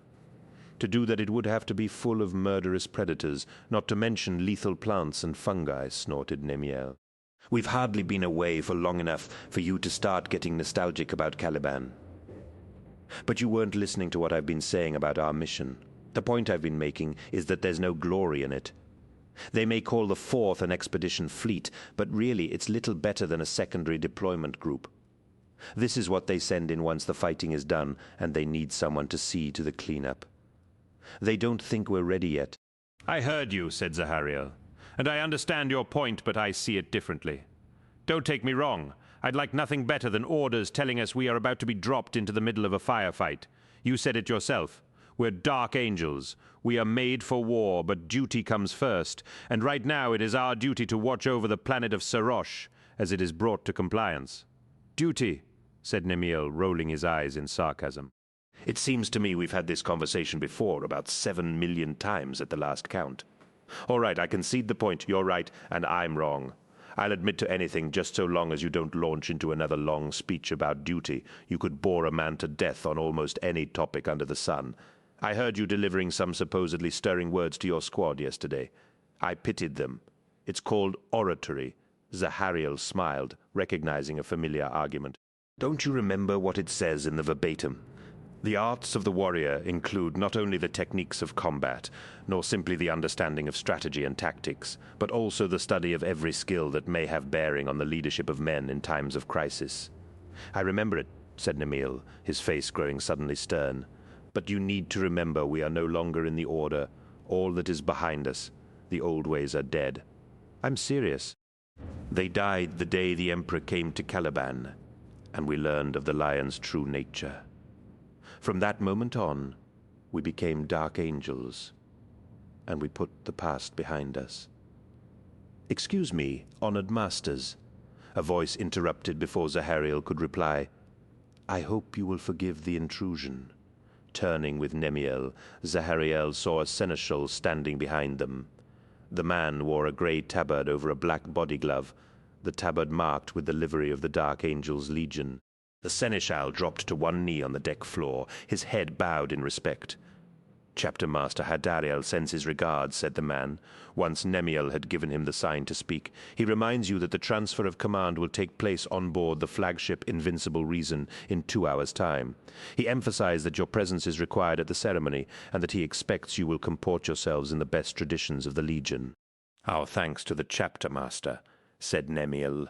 Assure him we will be there at the transfer, properly dressed as befits the ceremony. We understand the importance of paying full respects to our brother Legion. The seneschal stood, bowed once more, and withdrew. As the servant walked away, Nemiel turned to Zahariel with the ghost of a smile playing across his features. It seems the chapter master is anxious lest we embarrass him, he said, quietly, so the seneschal would not hear it. I wouldn't take it personally, answered Zahariel. It is difficult for him. He is a great warrior, but he is not true, Astartes. Even after all these years, it must be hard to reconcile that fact, especially when we meet our brothers. True, said Nemiel as he made a sour face. We can only hope that the White Scars appreciate his efforts. Zahariel raised his hand in quiet admonition. Careful, remember, our honor is at stake. If you say anything to offend them, it will reflect badly on Hadariel, our chapter, and the Legion. Nemiel shook his head. You worry too much. I've no intention of offending anyone, especially not the White Scars. They are our brothers, and I have nothing but respect for them anyway. They had the right idea in leaving this planet and heading out to find real action. If I have cause for annoyance, it's that someone chose us to take up their duties as guard dogs in their stead. Chapter Master Hadariel, had briefed his senior officers around the wide table of the stratagem on board the Wrath of Caliban nearly 3 weeks earlier. "We have received new orders," he had said. "We are to split our strength. A portion of the Legion is to continue on to Phoenix, while the rest will go ahead to relieve the White Scars at a planet called Sarosh." "So, an emergency call for aid, then?" asked Damas. Always inclined to open his mouth before he thought things through, Company Master Damas was the first to speak. "Our brother Astartes have bitten off more than they can chew, eh?" "No," said Hadariel, his face like a mask betraying no sign of emotion.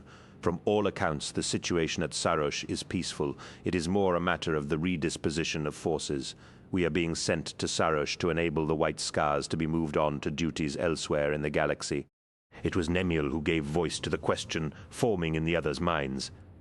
"Forgive me, Chapter Master. But it sounds like you're saying the White Scars are judged more important to the Crusade than the Dark Angels, that we're being shunted sideways to a quiet posting just so the Great Khan's followers will be free to find a real war." True to form, Damas jumped to conclusions. The Lion would never agree to this. Hadariel slapped his open hand down on the table, the noise like a gunshot.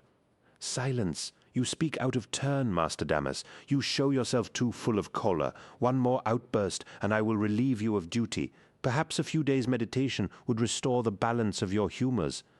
"My apologies, Chapter Master," said Damas, bowing his head. "I was in error. Indeed you were. And what of you, Brother Nemiel?" The Chapter Master's eyes turned like a laser.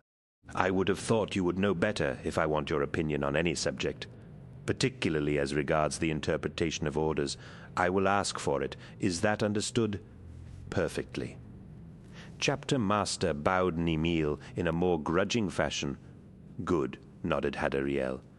"As Damas says, you were both in error, probably more so than you realize. Our orders are from the Lion and Luther, and if our leaders tell us we can serve them best by traveling to Sarosh, we do not argue." "This is a weighty duty," said Shankan, the ranking leader among the White Scars. "There is no glory in it, and no Astartes would gladly seek out this task. It is an onerous chore thrust upon us. There is no battle to be won here, or at least not any battle of the kind we were made for, and without battle we lack all purpose. We are bereft. We are incomplete." Shang Khan stood facing the Lion on the observation deck of the battlecruiser Invincible Reason, flagship of the 4th Imperial Expedition Fleet. Luther and a White Scar named Kyrgyz stood on either side of them as witnesses to the ceremony, while Astartes from both legions, as well as a delegation of senior officers and dignitaries from various arms of the fleet, watched the exchange from a respectful distance. Zahariel watched with Nemiel as the solemn ceremony of welcome played out the last of its rites, and their legion accepted the task of maintaining law and order on Sarosh. "Such is the way with duty," continued Shang Khan. "It weighs down on our shoulders, but we feel its weight more keenly in our souls. Brother, do you accept this burden?" The White Scar held out an ornate brass cylinder with a scroll rolled inside it. "I accept it," replied the Lion. He held out his hand and took the cylinder. "By my life and by the lives of my men, I swear to do honor in this matter by my legion and the Emperor. Let these words be witnessed." "They are witnessed," said Zahariel and his White Scar counterpart in unison. "It is good," nodded Shang Khan. The White Scar crossed his arms across his chest in the sign of the Aquila, saluting Zahariel and his Chapter Master. "You are well met, Lion L. Johnson of the Dark Angels. On behalf of the White Scar's Legion, I bid you welcome you to Sarosh." They called it a ceremony, but it hardly merited the title. To mark the transfer of command of the 4th Imperial Expedition Fleet from the White Scars to the Dark Angels, a scroll was passed from hand to hand, and an oath was made. If anything, meager as they were, the trappings of ceremony attached to the event outweighed the substance of the transfer itself. The 4th was one of the smaller expedition fleets of the Great Crusade, incorporating 7 vessels in total. The flagship Invincible Reason, the troopships Noble Sinew and Bold Conveyor, the frigates Intrepid and Dauntless, the destroyer Arbalest, and the White Scar's strike cruiser Swift Horseman, soon to be replaced by the Dark Angel's ship Wrath of Caliban. The handover of control between the two legions had been carried out with due respect and reverence, but in reality the fact that there was an Astartes contingent present at all was something of an anomaly. Strictly speaking, the Fourth was still a second-line fleet. Lacking the firepower, training or resources to mount a full-scale military campaign against a hostile world. Its job was to oversee the transition to compliance among worlds that had already shown they were friendly to the Imperium's aims. With Sarosh, however, there had been problems. Initial contact with the planet had been made nearly a year earlier, and on the surface, its people were friendly. They had welcomed the Imperium with open arms, loudly proclaiming their willingness to accept the Imperial truth. Yet, in the 12 months since, little or no progress had been made in bringing the planet to compliance. There had been no violence and no outright acts of resistance, but each of the procedures embarked upon by Imperial envoys to effect compliance had so far ended in abject failure. Each time a new initiative was launched, the Saroshi government promised to do everything in their power to ensure it would be a success, and each time the promised support had failed to materialize.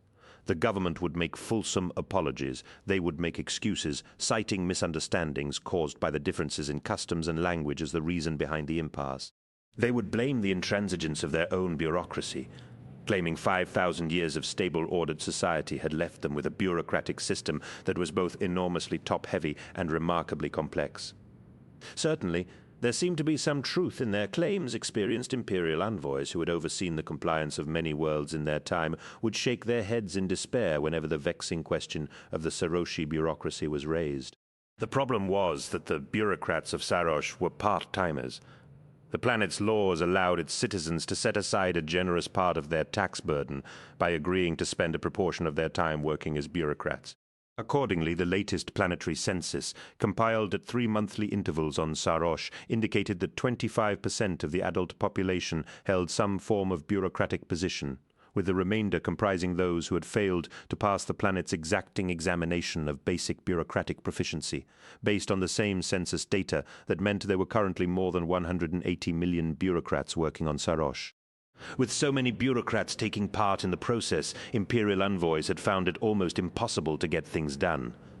It did not matter whether the planet's government agreed to a measure. For it to be put into practice, it still had to navigate the apparently endless levels of local bureaucracy, including various pardoners, petitioners, notaries, exemptors, signatories, exegetists, resolutionists, codifiers, prescriptors, and agents proxy. Worse, the system had grown so complicated in the course of the last 5 millennia. It was often the case that even the bureaucrats had no idea how to make it work. By common opinion among most of those charged with ensuring Sarosh was brought to compliance. In the last 12 months they had achieved almost nothing in the way of real progress. The planet was still as far from true compliance as it had been on the day it was first discovered. The swift horseman had lain at high anchor above the planet through the entire process. As the fleet's envoys straggled to make sense of Sarosh's bureaucratic labyrinth, it was a hangover from the planet's initial discovery, left behind in the hope that the presence of the Astartes might focus the minds of the Saroshi leaders and encourage them to complete the process of compliance quickly. Instead, for 12 months, the White Scars had found they had to endure an extended period of enforced idleness. It had not sat well with them.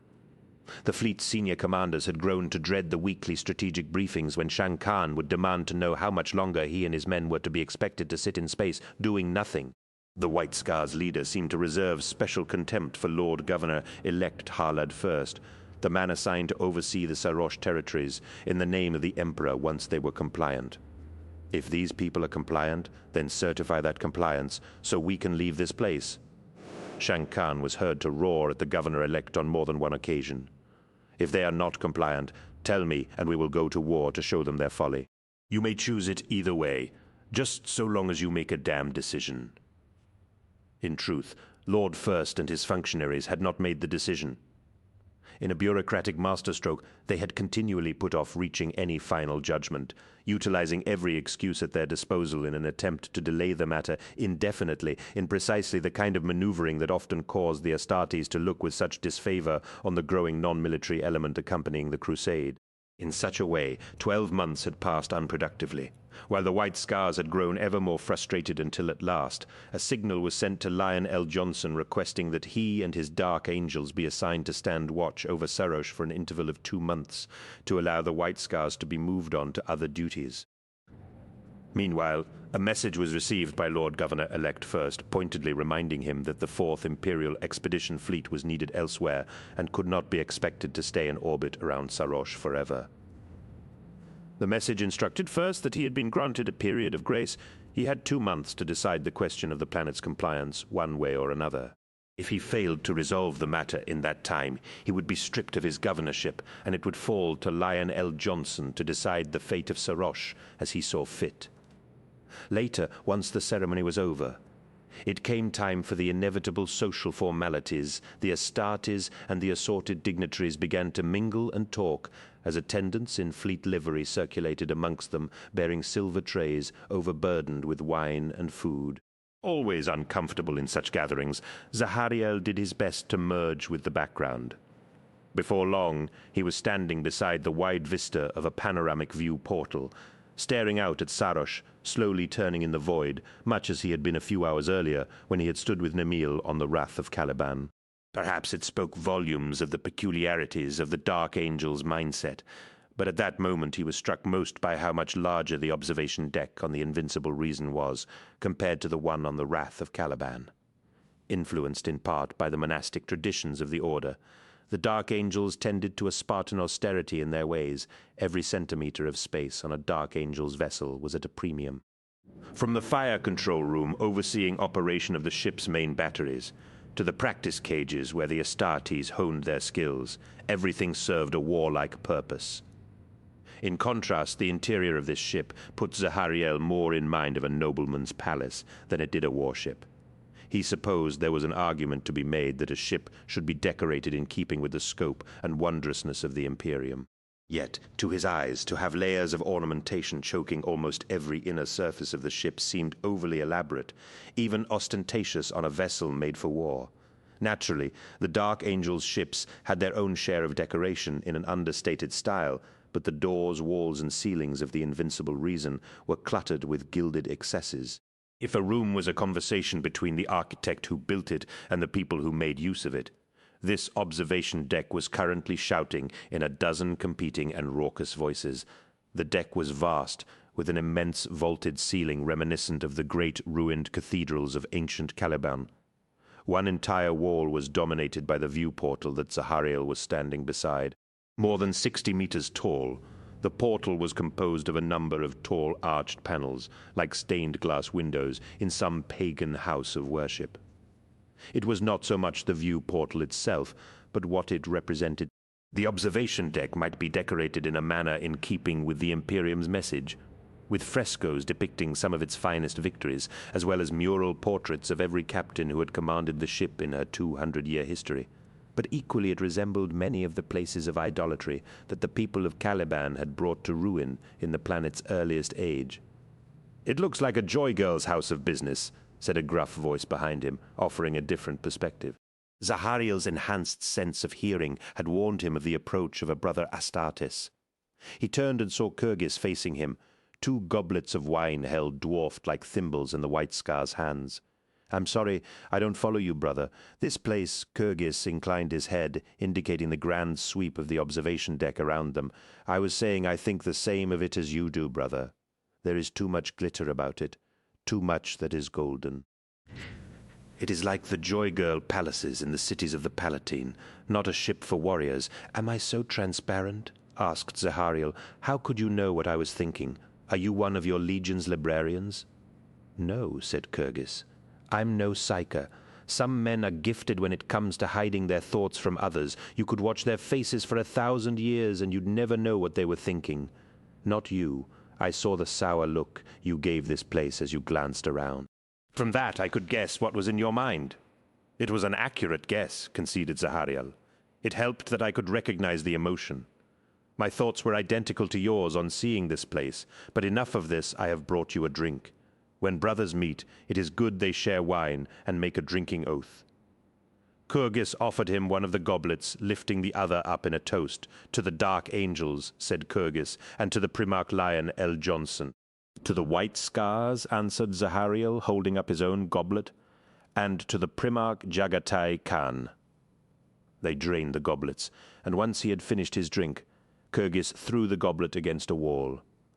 The sound of the sharp crack as the metal cup shattered was greeted with a start by some of the dignitaries standing nearby. "It is tradition," explained the White Scar. "For the words of a drinking oath to have value, you must break the cup so no one else can swear an oath on it." He nodded in approval as Zahariel followed his example, shattering his goblet against the same wall. "You are well met, brother.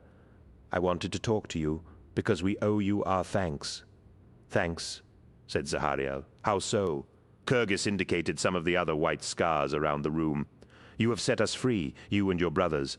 I am only sorry that such noble warriors must take up our former position, keeping lonely watch over this miserable dung heap of a world." "We were happy to accept the assignment with good grace," said Zahariel. "It is a matter of duty." "Yes, it is duty," said Kurgis, lifting a questioning eyebrow, an expression that emphasized the network of thin honor scars crisscrossing his cheeks. "But you are being diplomatic, brother. I know it. I am sure dissenting voices were raised when you received your orders. The Dark Angels are too brave and resolute a legion to accept such a command quietly. As Shang Khan said, it is a weighty duty and a hard one for Astartes to bear. We are warriors, all of us, the Emperor's finest.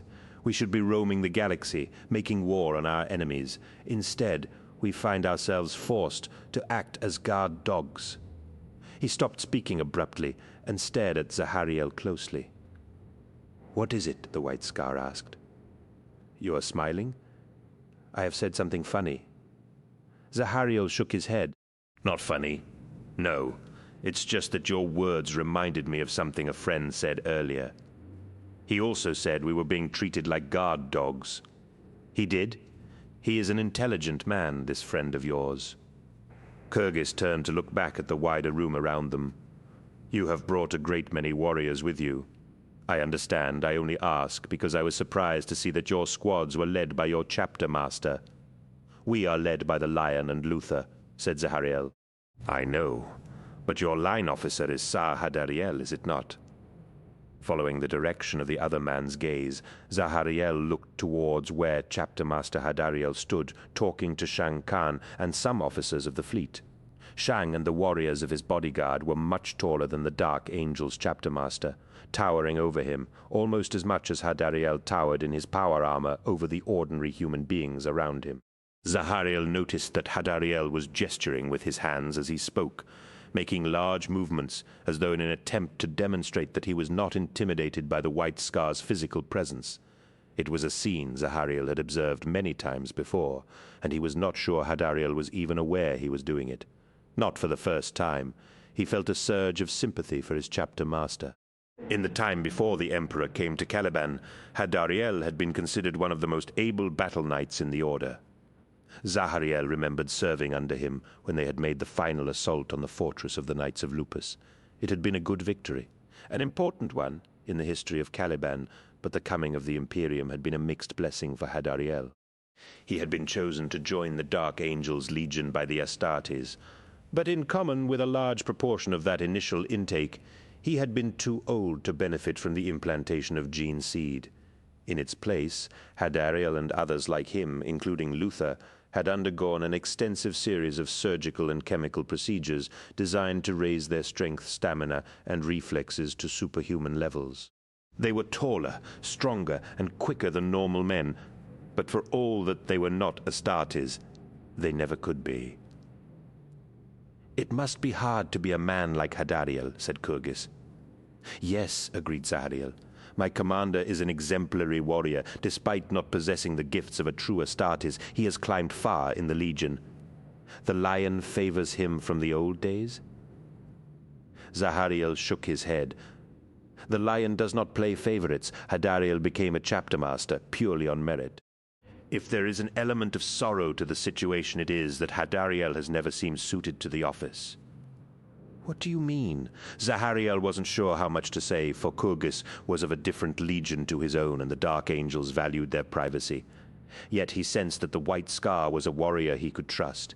In the years since his elevation, the mantle of leadership has sat poorly on Hadariel's shoulders. He clashes repeatedly with his officers and fellow chapter masters, and has a tendency to take issue with every imagined slight, as if he's convinced he is being subtly snubbed and insulted by all those around him. I suspect it boils down to the fact that Hadariel had never received gene seed.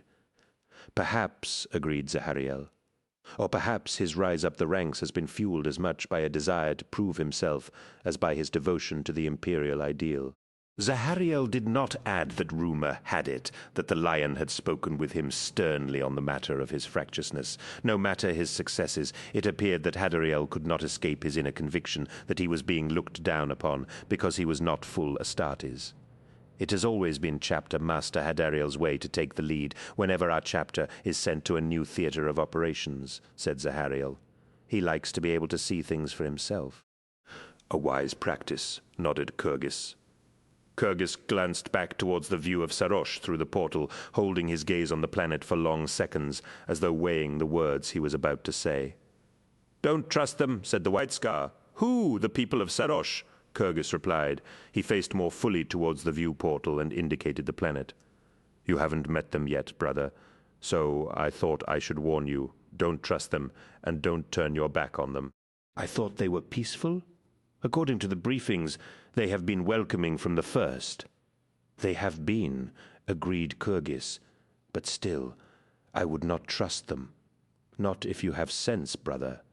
And don't trust the briefings. Lord Governor-elect First and his cronies have too much influence on what is written within them." He turned momentarily to grimace towards a silver-haired, medal-festooned dignitary holding court among a sea of sycophants off to the side of the deck. "That is the Lord Governor-elect?" asked Zahariel. "In his day he was a great general," shrugged Kyrgyz, or so they say. "It happens sometimes. A man is made chieftain, and soon all that is important to him is his status. He becomes deaf to any voice that doesn't try to soothe and cosset him. Before long he only listens to those who tell him what he wants to hear, and that is what is happening on Sarosh." "Without a doubt," said Kyrgyz, pursing his lips in frustration. "If First had any sense, he'd ask himself why the Saroshi are stalling. If they truly wish to be part of the Imperium, as they claim, you'd think they would be ready to move the very stars to satisfy our requirements. Instead, there are always more delays, more intransigence. Don't misunderstand me. They are unfailingly polite, the Saroshi. Whenever a new problem arises with the compliance process, they throw their hands in the air and wail like women mourning an elder's death. To listen to them, you'd think it was all accidents and bad luck. That is why I say don't trust them either. They are intentionally putting off compliance, or they are the unluckiest people in the galaxy, and I don't know about you, brother. But I don't believe in luck, neither good nor bad." "I agree," said Zahariel. He scanned the crowd of figures spread throughout the observation deck for unfamiliar uniforms. "I don't see any Saroshi at this gathering." "You'll see them tomorrow," Kyrgyz told him. "A celebration is planned. The Saroshi intend to welcome your arrival on their world exactly as they welcomed our arrival a year ago. There will be a feast, entertainments and the like, both here on the Invincible Reason and down below on Sarosh. I'm sure it will be convivial. No doubt the Saroshi leaders will make many great promises. You will hear them tell you that compliance is just around the corner. They will say they are working night and day to achieve the tasks the Imperium has set them.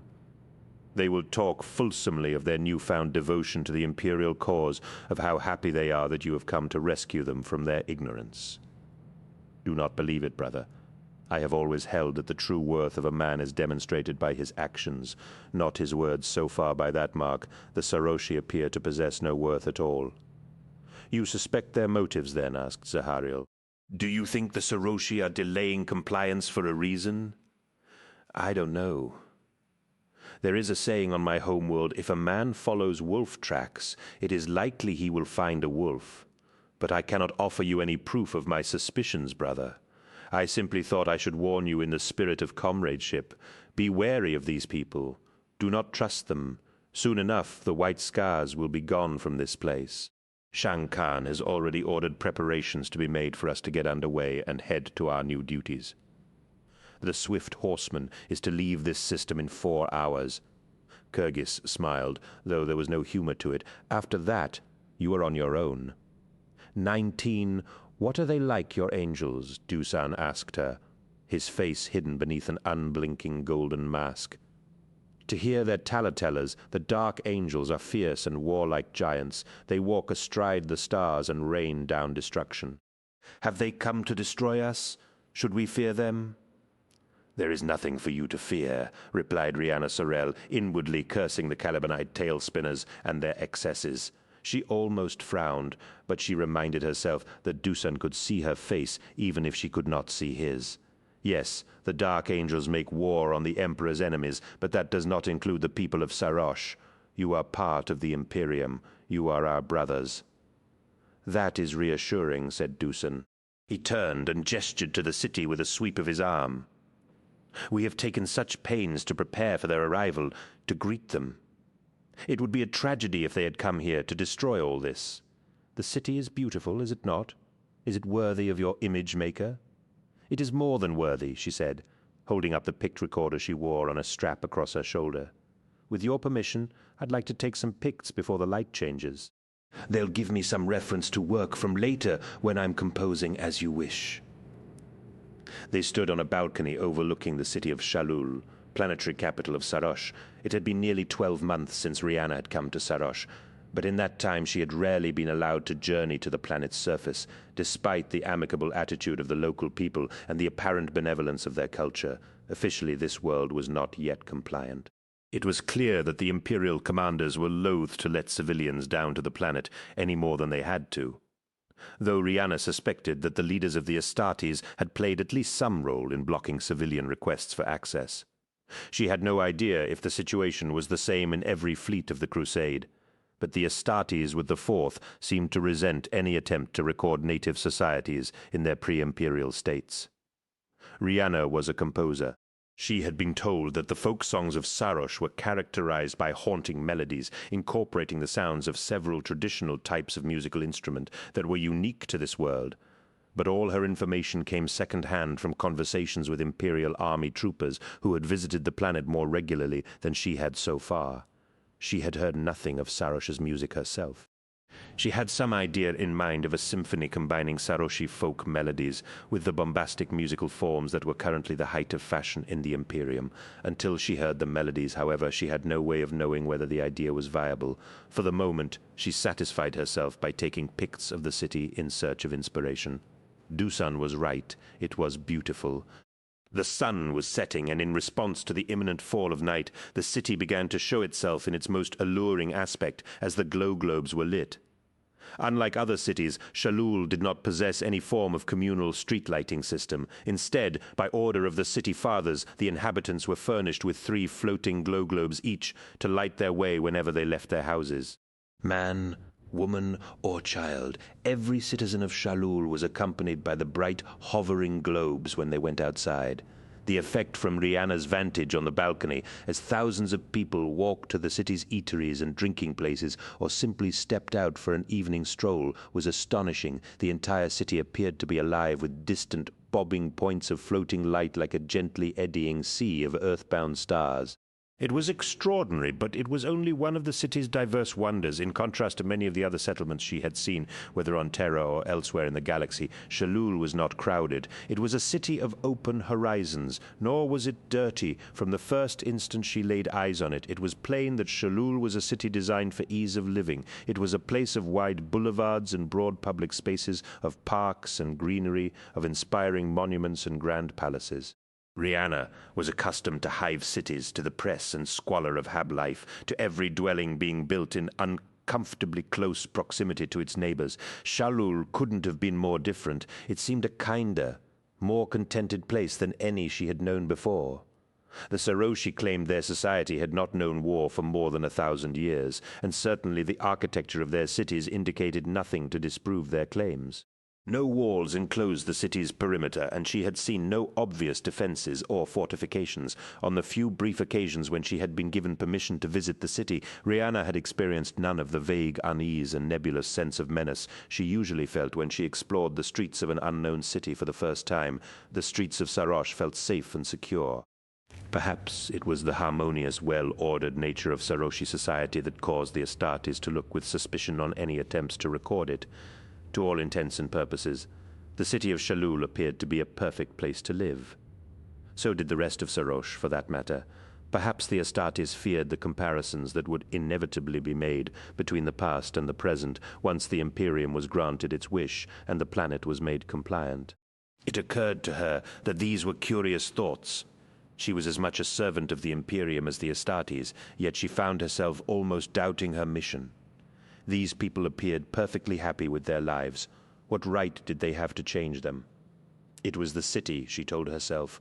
The place was bewitching. It wasn't just the floating lights and the architecture, it was everything about it.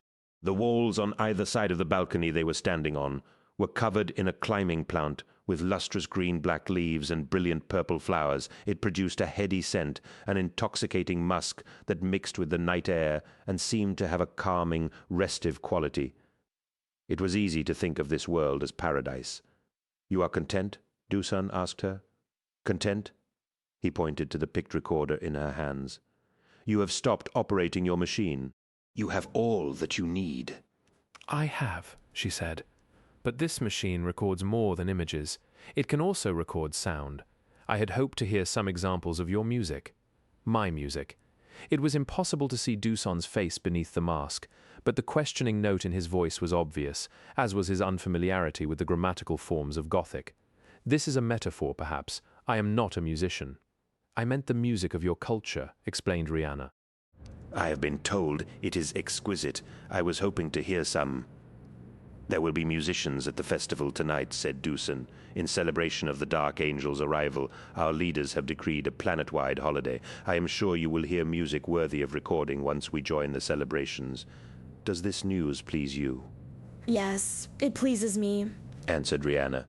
She had noticed there tended to be a stilted quality to conversations with the Saroshi as they grappled with the nuances of a newly learned language. On some worlds visited by the Crusade, there had been an adverse reaction among the local inhabitants. When they were told that the Imperium expected them to learn Gothic and use it in all government business, on Sarosh, though they had warmly embraced the official imperial language. Rihanna had already seen a few street signs on Shalul written in Gothic, and she had been told that some of the great works of Saroshi literature were in the process of being translated. It was another sign of the goodwill the local people had shown to the Imperium from the arrival of the first Imperial ships in orbit around their planet. Again, it brought home to her just how ridiculous the current situation was. Despite the warmth with which Saroshi society had greeted the Imperium, their planet had so far been denied the certification of compliance. She had heard much muttering on fleet ships about Saroshi's bureaucracy, but it seemed to her that Imperial bureaucracy was every bit as invidious. Time and again, the Saroshi had shown they were a friendly and peaceful people, eager to take up their place in the broader brotherhood of humanity. How could anyone find reasons to distrust them? Don't trust them, Kyrgyz had told him. After less than a day spent in orbit around the planet of Sarosh, Zahariel felt there was every indication that the White Scar had given him good advice about its people. He did not have any evidence to confirm it. It was more a gut feeling, a presentiment born of his awakening psychic potential. If Zahariel had been called upon to give his opinion of the Saroshi, he could have cited precious little in the way of precedent to explain his distrust. Ordinarily, he was inclined to be trusting. He was an honorable man, and it was one of his flaws that he occasionally fell into the trap of believing that everyone else was as honorable as he was. Nimiel was the one with the suspicious mind, forever questioning the motives of those around him. Zahariel took individuals as he found them. He had a soldier's innate dislike of hypocrisy and double-talk. Yet, with nothing to support his reaction, he found he distrusted the Saroshi from the moment he met them. Perhaps it was the masks that did it. It was the cultural norm for all adults and children on Sarosh to continually wear masks, excepting their most intimate and private moments. The Saroshi went masked at all times, not just in public, but in their homes as well. Zahariel had heard tell of many surprising customs among the peoples of rediscovered worlds, but the Saroshi practice of mask-wearing was easily the most remarkable he had encountered. The masks. Zahariel was no poet, but he understood that the face was an essential tool of human communication. It revealed its owner's thoughts and moods by 1,000-minute signs. In communicating with the Saroshi, however, the Imperium was denied this source of information and was forced to make do with blank, permanently smiling facades. No wonder there had been such difficulty in bringing their world to compliance. Then there was the question of criminal justice on Sarosh, or rather, the lack of it. Again, Kyrgyz had brought the matter to his attention. They have no prisons, the White Scar had said to him during their meeting after the exchange of commands. One of the surveyors noticed it as she was checking over the aerial picts of Shalul. She checked through the maps of every other settlement on Sarosh and found the same thing: no prisons, nor anywhere else where prisoners could be kept. Not every culture imprisons its criminals, said Zahariel. True, nodded Kyrgyz. We didn't on Shagoris. In the old days before the Imperium came, we followed Plains law. It was a harsh code in keeping with the landscape. A man who committed a crime might be punished by being stoned to death, or we might hamstring him, or leave him to die in the wilderness without water, food, or weapons. If he had murdered another man, he might be enslaved and forced to serve the dead man's family for a number of years until he had worked off the blood debt. But the Saroshi consider themselves a civilized culture. In my experience, civilized men don't like their justice kept so simple. They like to complicate things. Did anyone ask the Saroshi for an explanation? According to the Saroshi, crime is rare on their world. When a crime is committed, they punish the criminal by making him work more hours in their bureaucratic service. Even the murderers, frowned Zahariel. That sounds unlikely. There's something else as part of the process of compliance. The calculus logi with the fleet asked to see the census data from Sarosh for the last decade. I have no head for figures, brother, but something I heard when the Logi reported back to the fleet strategium has stayed with me. Based on the planet's birth rate and the number of deaths recorded in the census, it is estimated the population on Sarosh should be much bigger than the figure the Saroshi have reported back to us. When asked about this, the Saroshi government claimed the census data must be in error. What kind of figure are we talking about? Zahariel asked him. 8%. Kyrgyz told him, put that way. It doesn't sound much. I know, but if the calculations are right, it means more than 70 million people have disappeared on Sarosh in the course of the last 10 years. It was a wonderful night. As Rihanna walked the streets and passages of the city of Shalul, she marveled at the extraordinary sights she saw all around her.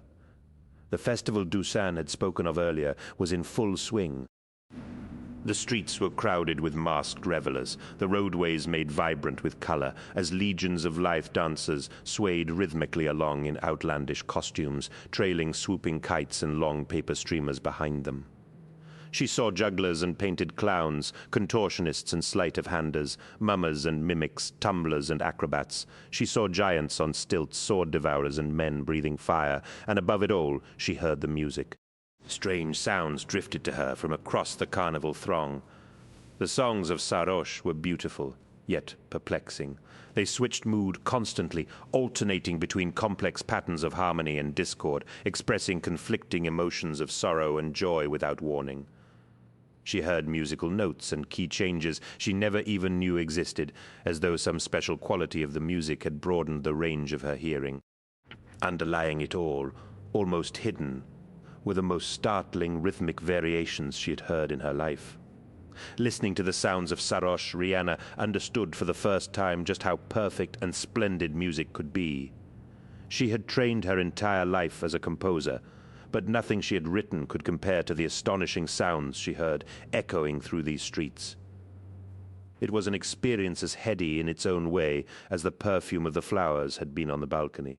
Dusan was beside her, his hand at her elbow, leading her through the crowds. Earlier in the day, when Rihanna had made landfall, they were told that the Saroshi authorities had assigned them each a guide to ensure they would not get lost. She supposed Dusan was intended to serve as her minder as much as anything else, following forever close at hand to keep her out of trouble. Initially, when they met, she had asked him what he did for a living. He had told her he was an exegetist. As she understood it, he was a professional explainer. Due to the scale of bureaucracy on Sarosh, it was not uncommon for even relatively trivial matters of governance to become fiendishly complicated, as dozens of bureaucrats had their say on the issue, each with a different interpretation of the planet's statutes. These situations sometimes escalated to long-running disputes, lasting up to 20 years or more, long after all those involved in it had forgotten the question that had initially triggered the impasse. In such occurrences, an exegetist was hired to research the causes of the dispute and explain it to the contesting parties to ensure they fully understood it. It was a curious system. But whatever the Byzantine complexity of local custom, Rihanna had suffered far less convivial escorts in the past. In the initial months of the imperial presence, on the few occasions she had been granted permission to explore Sarosh, she had been accompanied by a half-squad of imperial army troopers, stalking her steps like bored and ill-tempered shadows. It had been embarrassing, not to mention difficult to establish a rapport with the local people when a fire team of heavily armed men lurked just over your shoulder. Thankfully, in recent months, at the urging of Lord Governor-elect First, the fleet had adopted a more enlightened approach.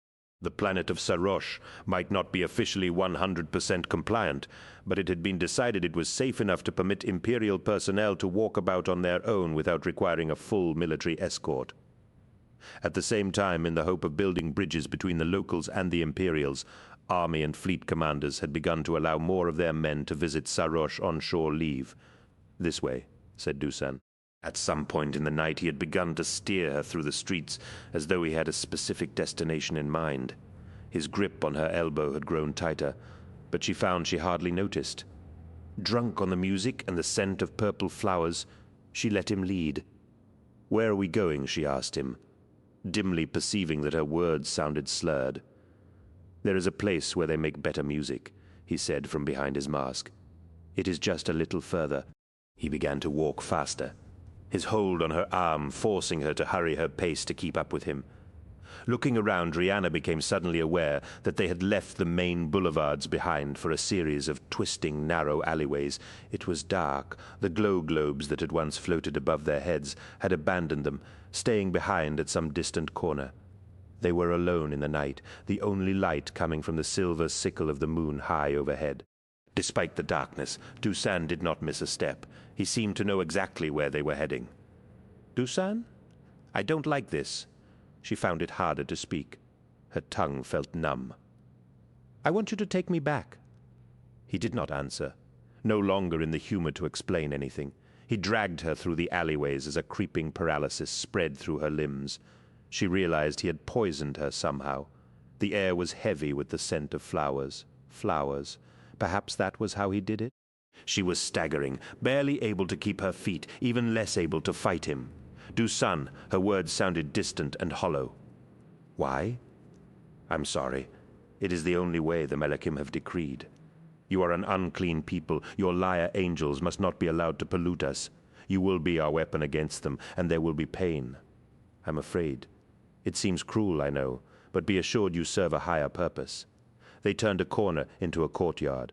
Ahead, Rihanna could see a handcart of the kind used to sell bottled drinks to the carnival revelers. Two figures stood by the side of it, wearing baggy, multicolored costumes covered in dangling knots and ribbons. Seeing them, Dusan released his hold, allowing Rihanna's body to fall unceremoniously onto the cobbled surface of the courtyard. She heard him snap out orders in his native tongue, and then she saw the two figures advance towards her. There was something wrong in the way they moved. Whoever had made their costumes had tried to cover it, but Rihanna could see it clearly. They walked with an odd, sideways gait, their knees and ankles flexing at peculiar angles. Their mannerisms put her in mind of the movements of reptiles. There was something unnatural about them. The closer they came, the more she became convinced they were inhuman. Paralyzed, she could only watch as they drew nearer and looked down upon her. As the two strange, clownish figures bent forward to lift her between them, Rihanna saw the mask on one of them slip for a moment. She saw his true face. Despite her paralysis, she screamed 20. "Not to seem dismissive of what is potentially a terrible human tragedy," said Nemiel. "But do you remember you told me there was a chance that 70 million people had gone missing on Sarosh?" "Yes." Well, I think I know what happened to them. From the look of it, I'd say their leader ate them. He made the comment by private encrypted channel, vox to vox, so no one else could listen in on the conversation. For his own part, Zahariel was glad he was wearing his helmet. If not, the notables and functionaries crowding the deck might have seen his sudden smile. Their exchange took place on the embarkation deck. A visiting delegation of government officials from Sarosh had come aboard the Invincible Reason via shuttle, and the Lion had insisted they be greeted with all due ceremony. Zahariel had been chosen to lead the honor guard for the Saroshi delegation alongside Nemiel and a selection of men from the first squads of their respective companies. It was a serious business, at least as far as the commander of the Legion was concerned. Zahariel had never felt entirely at home at such high-state occasions, but his devotion to duty meant he had accepted the task without argument. Still, it would have been easier to treat it with solemnity if it was not for his cousin's voice in his ear, secretly denigrating the guests and deflating their pretensions. "I mean, look at him," said Nemiel, unheard by anyone but Zahariel. "He's nearly as big as an Astartes, and that's just his gut. If you ask me, these people should start calling him the Lord Wide Exalter. It was true. The Lord High Exalter, to give him his proper title, was fat, almost stupendously so. Zahariel estimated him at a little under 2 meters in height, but the enormous girth of his belly was so pronounced that it made him look more like a ball with arms and legs than a man. His stature seemed doubly unusual, because every other Saroshi that Zahariel had seen to date tended to be slim and lithe in build. Whatever his misgivings about their habit of going masked, Zahariel had to admit that they were a graceful people. Barring the extravagance of their golden masks, the Saroshi leaned towards simplicity in their garments. Men and women wearing little more than sandals and a robe wrapped loosely around their bodies, held in place with metal clasps at the shoulder and a belt at the waist. From what he had learned, they cultivated the same simplicity in their daily lives, leading a quiet, peaceful existence that eschewed both war and violence. According to imperial surveyors, the only time the Saroshi showed any excessive emotion was during regular festivals of the kind currently being held on the planet's surface to celebrate the Dark Angels joining the Imperial fleet. During these carnivals, many of the normal rules of social behavior on Sarosh were suspended, allowing for a temporary licentiousness which had been a source of unexpected pleasure to those army and fleet personnel granted shore leave to attend the festivities. As an Astartes, he was above such concerns, but Zahariel understood there was widespread disappointment among some of the fleet's officers, that duty had forced them to be present during the ceremony to welcome the Lord High Exalter and his delegation when they would rather have been on Sarosh for the carnival. Zahariel had ordered the men of the honor guard to form up in 2 lines facing each other, leaving a broad avenue between them for the Lord High Exalter and his entourage to pass down. The Lion had offered to send one of the Dark Angel's Stormbirds to pick up the Saroshi party, but the High Exalter had insisted on using his own shuttle, an ancient conveyance with oversized engines that struggled to lift its mass from planetary gravity and had only now passed through the rippling integrity field that prevented the internal atmosphere from bleeding out into space. Zahariel did not know quite what he had expected the most senior political leader on Sarosh to look like, but the waddling, corpulent creature that emerged from the shuttle had never featured in his thoughts. Given that he had grown up in the harsh environment of Caliban, Zahariel had never even seen anyone who could be called fat until he had left his homeworld and visited other human cultures elsewhere in the Imperium. Shockingly, unlike the rest of his people, the Lord High Exalter did not wear a mask. His face was exposed, revealing a sweating, florid-featured, middle-aged man with a bullfrog neck who seemed unable to move at anything faster than a slow processional stride. There was a symbol drawn on his forehead in an indigo-colored dye, a circle with 2 unevenly sized, upturned wings at its base. In the style of some barbarian potentate, he was flanked on either side by young women bearing baskets of purple flowers, which were strewn in his path to be crushed to scented pulp by his ample tread. Visitors aboard called out Zahariel, switching his helmet vox to external address as the Lord High Exalter stepped between the twin ranks of Dark Angels honor guard. Salute. As one, the Dark Angels complied in a smooth motion, crossing their arms in front of their chests in the sign of the Aquila. "Angels of the Imperium, we salute you," said the Lord High Exalter, waving a bloated hand as he passed. "Praise the Emperor and all his works. We welcome you to Sarosh. And may I welcome you to the flagship Invincible Reason, my lord," said the lion, stepping forward to greet him. Behind him stood Luther, looking about as pleased to be at this ceremony as Zahariel felt. The Primarch of the Dark Angels wore his ceremonial armor, his surplice freshly pressed and starched with the symbol of the Dark Angels picked out in crimson thread. "I am Lion L. Johnson, Legion Commander of the First Legion, the Dark Angels." "Legion Commander," said the Lord High Exalter, raising a painted eyebrow. "You are the autarch here. Then these angels serve you." "They serve the Emperor," corrected the lion, "but if you meant to ask if I am their leader, then the answer is yes. I am pleased to meet you, Master of Angels. We have much to discuss. My people are very eager to become compliant, I believe you call it. Too much time has been wasted already. Lost to cultural misapprehension and foolish misunderstandings. Today we can begin a new page in the relationship between us. Are the other leaders of your fleet present?" I had hoped to address them all and make clear how ready we are on Sarosh to take the final steps to becoming full Imperial citizens. "I am sure they will be glad to hear it," said the lion as he turned to lead the Lord High Exalter away from the embarkation deck. "If you will follow me, I have arranged a reception where you can meet the rest of the fleet commanders. You can speak there and enlighten us with your thoughts." "Enlighten? It means to bring light." The fat man smiled. "Yes, that is a good word. There is so much you do not understand about my people. I hope to bring light to you all." The embarkation deck of a starship was always busy, but the deck on the flagship Invincible Reason seemed almost quiet when the lion, the Lord High Exalter, his entourage and the other dignitaries had left it. Once they were gone, the work crews and servitors who constituted the deck's permanent garrison returned to the routine tasks of maintenance that had been interrupted by the arrival of the Saroshi shuttle and the welcoming committee that had greeted it. Free of the presence of interlopers standing uselessly about and cluttering their working space, the crews made up for lost time in ensuring that all currently unused aircraft were fueled, ready to go, and in good functioning order. Zahariel remained behind in the embarkation deck, while Nemiel and his warriors had followed the Primarch and the Saroshi envoys to where the fate of Sarosh would be decided, knowing that he and the rest of the Dark Angels would soon be deploying to the surface of Sarosh, regardless of the outcome of the talks between the Lion and the Lord High Exalter. Zahariel decided to remain on the embarkation deck to prepare for that deployment. The deployment to a planet was fraught with danger, and 1,000,001 tasks needed to be overseen before the Astartes would even encounter the enemy, if such was to be the Saroshi's fate. Zahariel was soon lost in the details of his work, prepping his armor and weapons for the drop, and he did not hear the approaching footsteps until their owner addressed him. "It will be soon," said a friendly voice behind him.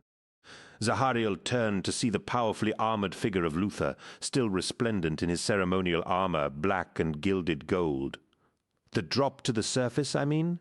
"I thought so," replied Zahariel. "That's why I wanted to get a head start." Luther nodded, and Zahariel sensed that his commander wished to say more, but did not yet know how to broach the subject. Luther tapped him on the shoulder and said, "Let's take a look at that shuttle, eh? The Saroshi one." Zahariel looked over to the battered old shuttle. Having had little interest in it once, it had disgorged its fat cargo. "It doesn't look like much, does it?" said Luther, walking across the deck.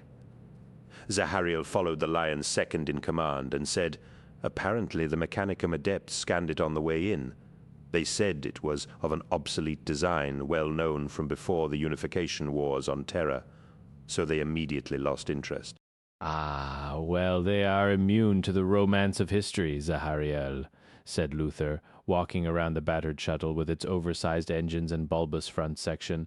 "I mean, it's clearly thousands of years old. It must have taken generations of mechanics to keep it in a working state of repair." "Then it should be in a museum," said Zahariel, as Luther ducked beneath a stubby wing and examined the underside of the conveyance. "Perhaps," agreed Luther. "It's the last functioning relic of an earlier age. It might be the only vehicle on Sarosh still capable of transatmospheric travel." "So why bother using it?" asked Zahariel. Why not accept the lion's offer of a storm bird? Who knows, said Luther, frowning as he saw something puzzling. Perhaps the Saroshi kept it running because they knew they would need it in the future. Need it for what?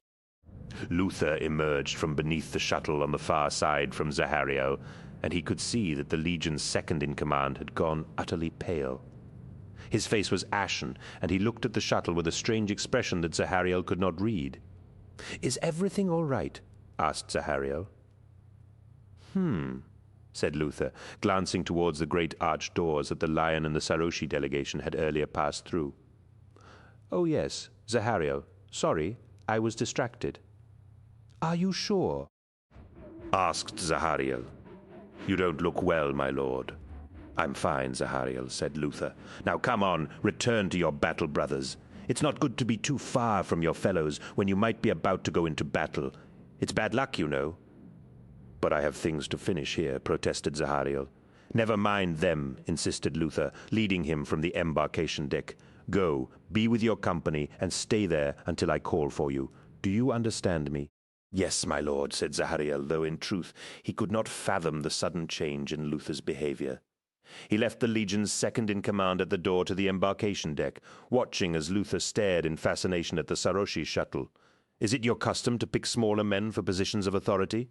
the Lord High Exalter asked blithely as he stood with a crowd of dignitaries beside the wide arch of the view portal on the observation deck.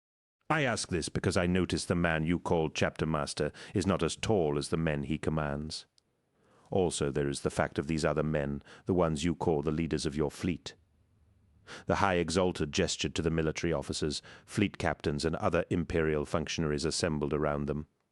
"They are also smaller than your angels," he continued, with an expression that was open and guileless. "Is it your custom to let only those who were born as giants bear the brunt of the fighting, while the small men act as their officers?" "It is not a question of custom," answered the Lion in a diplomatic tone as Chapter Master Hadariel bristled in anger beside him. "Nor are all of us born as giants. The Dark Angels are members of the Astartes. We are a product of the Emperor's science. We are given physical enhancements to improve our abilities." "Ah, so you are changed," said the High Exalter, nodding his head slowly. "You are vat-grown now, I understand. But what of you, Sar Hadariel? You stand taller than most men, but you are not as tall as your warriors. Please, why is this?" "I was unfortunate," replied the chapter master. "By the time I was chosen, I was too old to be granted gene seed. In its place, I was given surgery to modify my body and make me a better warrior." Nemiel stood at the other end of the observation deck with the rest of his squad, close enough to hear every word of their conversation with his enhanced hearing, wincing at the Lord High Exalter's line of conversation. The Lord High Exalter had no way of knowing how sensitive the chapter master was about the fact that he had not been given gene seed. Inadvertently, the Saroshi leader had managed to broach the one subject most likely to lead to crossed words and some form of diplomatic breach. It was to Hadariel's credit that he had so far managed to keep any suggestion that he was offended by his visitor's line of questioning from his face. Anxious to diffuse any potential outburst from Hadariel, the Lion said, "May I take it? You have some understanding of such technologies?" "You used the word vat-grown." "Does your culture have experience of genetic science?" "Yes, but I am here to discuss more important matters," waving the question away with a dismissive hand. The Lord High Exalter turned to face the broad expanse of the view portal behind him. He spread his arms wide, the gesture taking in the blue globe of Sarosh visible through the portal. "The world is beautiful, is it not? I have never seen it from this angle before. Granted, some of our historic books include picture images of our world taken from orbit, but before today the shuttle that brought me here had not flown for nearly a century. Even if I had ordered it to take me into space, the view portals on the shuttle are no bigger than my hand. If it weren't for the Imperium, I would never have seen the magnificence of the sight I see before me. I thank you for that. To look down on the world I have known, to see its seas and continents laid out before me, it has granted me a new perspective. It is only the beginning, my Lord Exalter," said Governor-elect First. Perhaps sensing the tension, he pushed himself forward to stand beside the Lion. "You can scarcely conceive of the wonders we can bring to your world once it is compliant." "Ah, yes. Compliance, grimaced the fat man, an interesting choice of words. It refers to the process of conforming to a demand or proposal also. It means to become yielding, flexible, submissive, and if we do not submit, what then? Will you unleash your angels, Lord Governor-elect?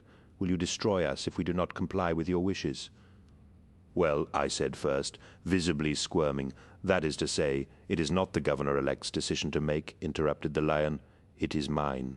Your question implies a criticism of our ways, Lord Exalter.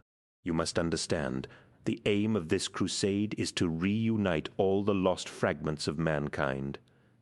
We come to you as brothers. We have no wish to use force to bring about your compliance, but experience tells us that it is sometimes necessary. Occasionally, whether through ignorance or because they are controlled by an unsuitable regime, the people of a rediscovered world choose to oppose us. It makes no difference.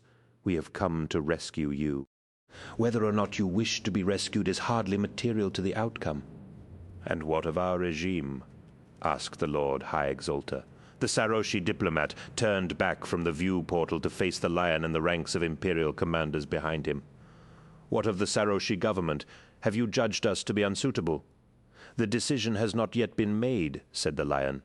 I must say, I am pleased we talk so frankly. I had heard your people have a tendency to be evasive on these matters. Yes, we were evasive, said the High Exalter, holding the lion's gaze coolly, until we found the time fast approaching when we were called upon to make a choice. I understand the Imperium does not worship any gods. In fact, you forbid it. Is this true? It is, said the lion, caught unawares by his guest's sudden change of tack, but I do not see its relevance. I was told that you share our view of religion on Sarosh. You have no priesthood or places of worship. In that you are incorrect, said the Lord High Exalter. Our temples are in the wild places, in the forests and the caves, where the messengers of our gods speak to their chosen representatives. The Ascendim. We are a pious people. Our society is founded on the divine mandate granted to the Ascendim. We have followed their dictates for more than 1,000 years, and we have achieved the perfect society. Why am I hearing this now? Snapped the lion, looking around at the governor-elect and other imperial dignitaries for answers, only to see that they were as mystified as he was. He turned back to the Saroshi leader. You hid this from us. We did, agreed the Lord Exalter. We were aided in this by the fact that faith is a private matter among my people. When your first Imperial scouts came to our planet, there was nothing on our world for them to recognize as signs of religion, no grand temples or sacred precincts inside our cities. We keep our holy places hidden away simply because the Melakim have ordered that it should be so. The Melakim, echoed the lion, dumbfounded. They are our gods. They speak to the Ascendim, the only ones who can hear their divine voices. They speak to them when they walk in the wilderness, away from civilization.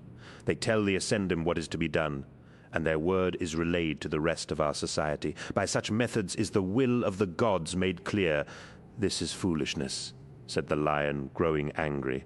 You are rational people from a technologically advanced society. You must be able to see this superstition for what it is. You showed your true faces too early, said the Lord High Exalter. When your scouts revealed themselves to us, they spoke eruditely of how you had thrown down religion and damned it all as childish superstition. From that moment we knew you were evil. No society can make claim to be righteous if it does not acknowledge the primacy of divine power. Secular truth is false truth. When we heard that your emperor preaches there are only false gods, we knew his real nature at once. He is a liar, Daemon, a creature of falsehood, sent by dark powers to lead mankind astray. Zahariel made his way through the corridors of the ship to where the rest of his squad was currently billeted, running through the items he still needed to attend to before returning to the wrath of Caliban and the drop to Sarosh. He had few illusions that they would be making planetfall soon, for Korgis's warnings that the Saroshi were not to be trusted still rang in his ears. Even as the thought occurred, he wondered again at the strange expression he had seen on Luther's face as he had come up from underneath the Saroshi shuttle, wondering what the Legion's second had seen that had what? Unnerved him? Zahariel pictured Luther as he had come up, his face pallid and uneasy. What could he have seen that would unsettle a great warrior and hero such as Luther? The more he studied the image in his face, the more he let his mind drift, looking into the eyes of the man whose face was held in his mind's eye. He saw pain there and sadness and years of living in the shadow of another. Zahariel's senses that were even now becoming surer and more sensitive thanks to the training of brother librarian Israfel tried to make sense of the emotions and feelings coming off the image in his head. Don't trust them and don't turn your back on them. Zahariel halted as a sudden wave of nausea swept through him. As an Astartes, he almost never suffered from any such feelings, his gen-enhanced metabolism compensating for almost every sensation that might trigger such a reaction. However, this was no physiological reaction. This was a sure and sudden sense of something deeply wrong. Worse still was the sense that he was not the only one to realize that something was wrong, but that he was the only one who desired to stop it. The embarkation deck was quiet, and that in itself was unusual. Zahariel stepped over the threshold of the blast door and scanned for the normal personnel. Techs, mechanicum, adepts, and loaders that should be filling the space with life and bustle. The hiss and creak of the deck and the ever-present thrum that filled a starship were the only sounds, and Zahariel immediately knew that his suspicions had not been groundless. Something was definitely wrong. He crossed the embarkation deck towards the Saroshi shuttle and circled it, looking for anything out of place or otherwise unusual. As he had said while talking to Luther, the design was old and practically obsolete, the engines vastly oversized for such a small conveyance. He ducked beneath one of the wings, crawling on all fours beneath the shuttle, hoping to see what had so unnerved Luther.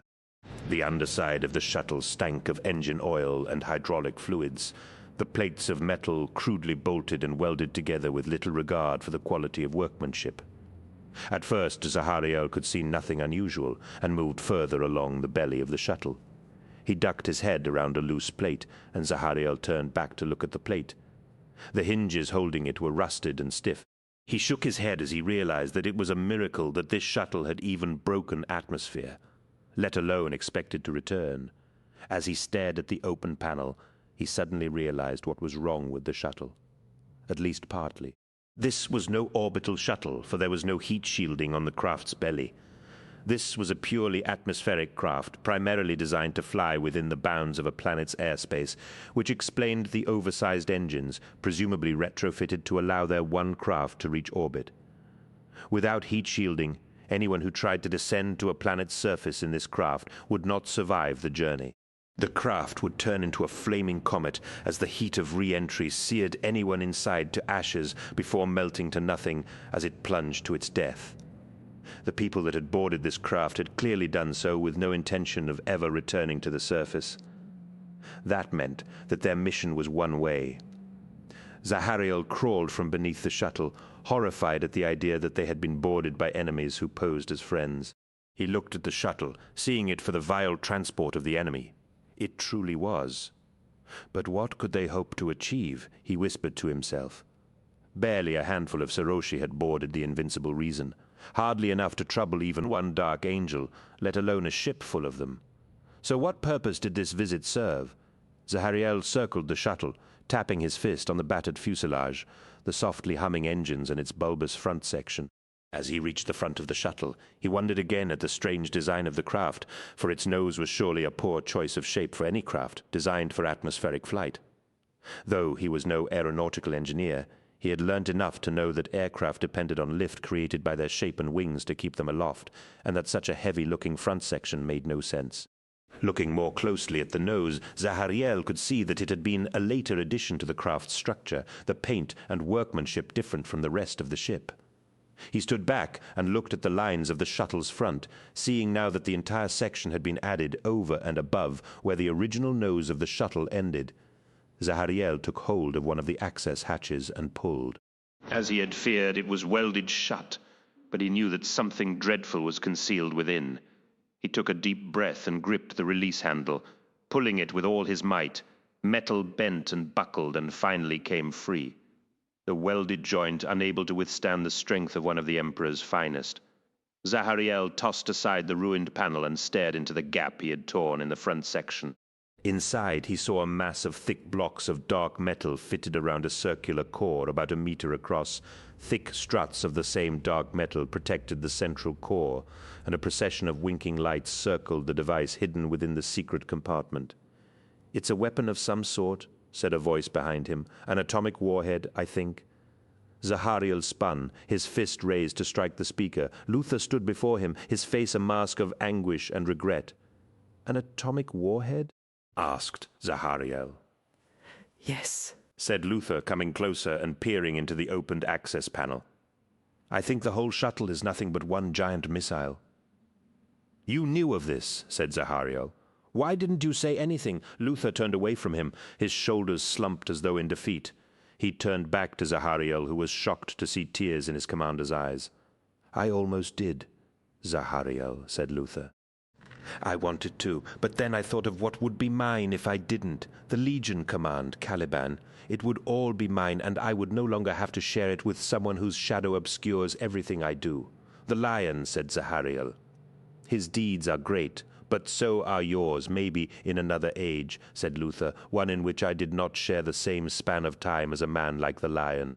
In any other age, the glory of leading Caliban from the darkness would have been mine. But instead, it goes to my brother.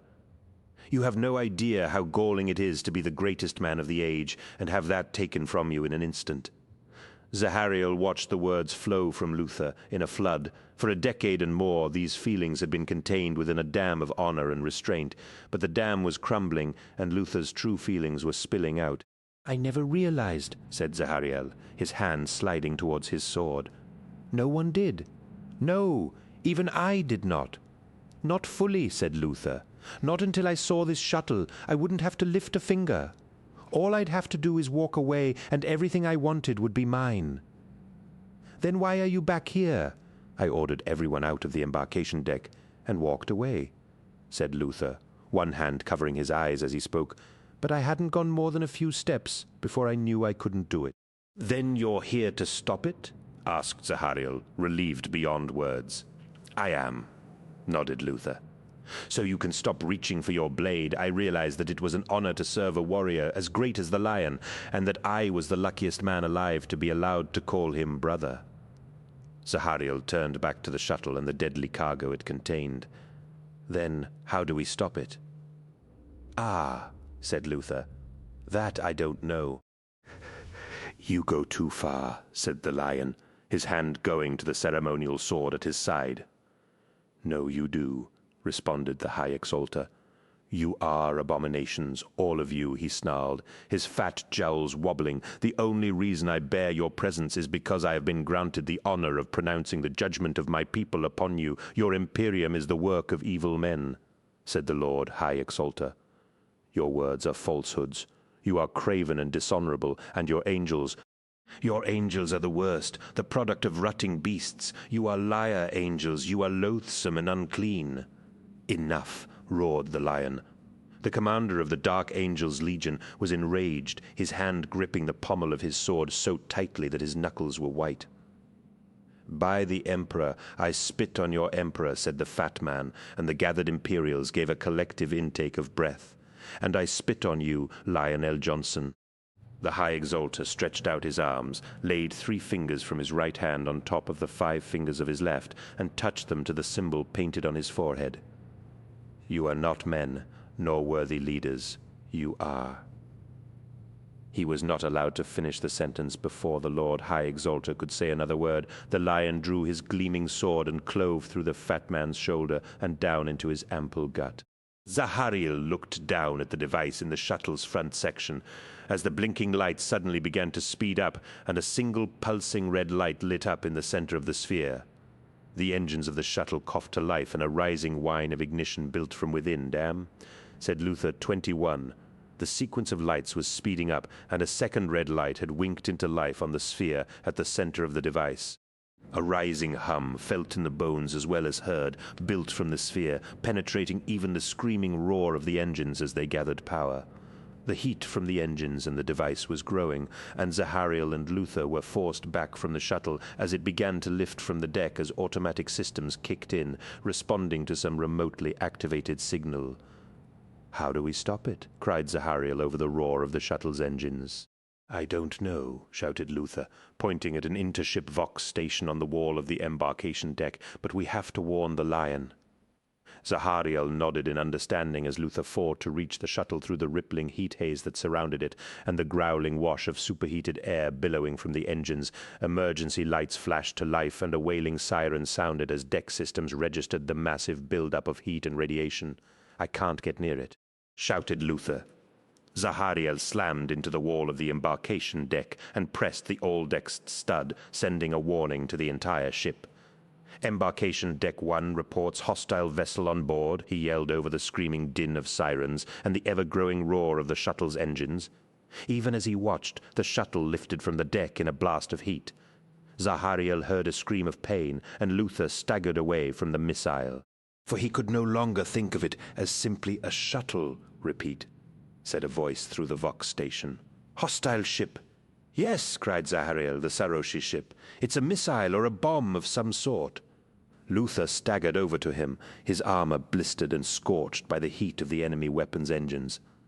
Zahariel looked over to where the missile had lifted off, its nose angling as though homing in on some unseen beacon. Some unseen beacon aboard their ship.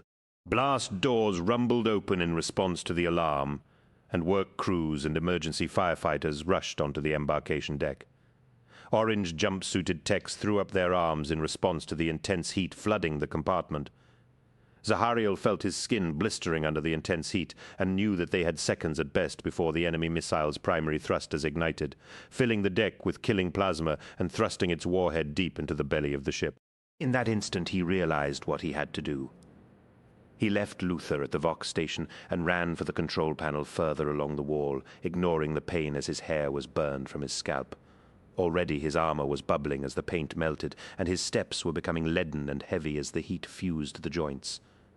He pushed grimly onwards, knowing that he would only get one chance to save the ship and everyone on board. His steps became slower and his armor heavier, but he fought the pain to reach the wall-mounted deck controls. He glanced over his shoulder to see the missile fix on a point that would send it deep into the vitals of the ship, right where the Lion was meeting with the Lord High Exalter. At last, Zahariel reached the deck controls and smashed his fist through the plexiglass panel in front of the emergency controls. Desperately, he gripped the lockdown lever and hauled it shut. The blast doors at the deck's perimeter began to rumble closed, but before they had even reached halfway to the floor, Zahariel hammered his fist on the integrity field override stud. More blaring sirens joined the ones already, filling the embarkation deck with noise. But this one was louder and more strident than the others. A booming voice from overhead speakers blared into the deck. "Warning! Integrity field shutting down! Warning! Integrity field shutting down!" Zahariel pressed the stud again, holding it down in an attempt to hurry the shutdown procedure. Emergency crews ran for the closing blast doors in panic.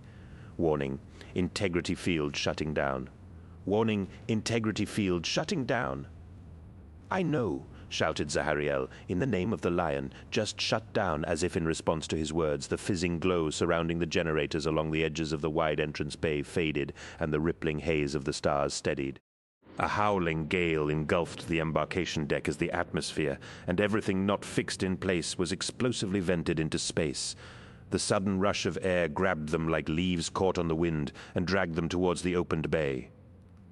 Zahariel grabbed onto the railings that ran around the edge of the embarkation deck and held on for dear life as the howling rush of air bellowed towards the open bay. Crates, boxes of tools and gurneys of ammunition careened through the bay, spiraling towards the void of space as it decompressed.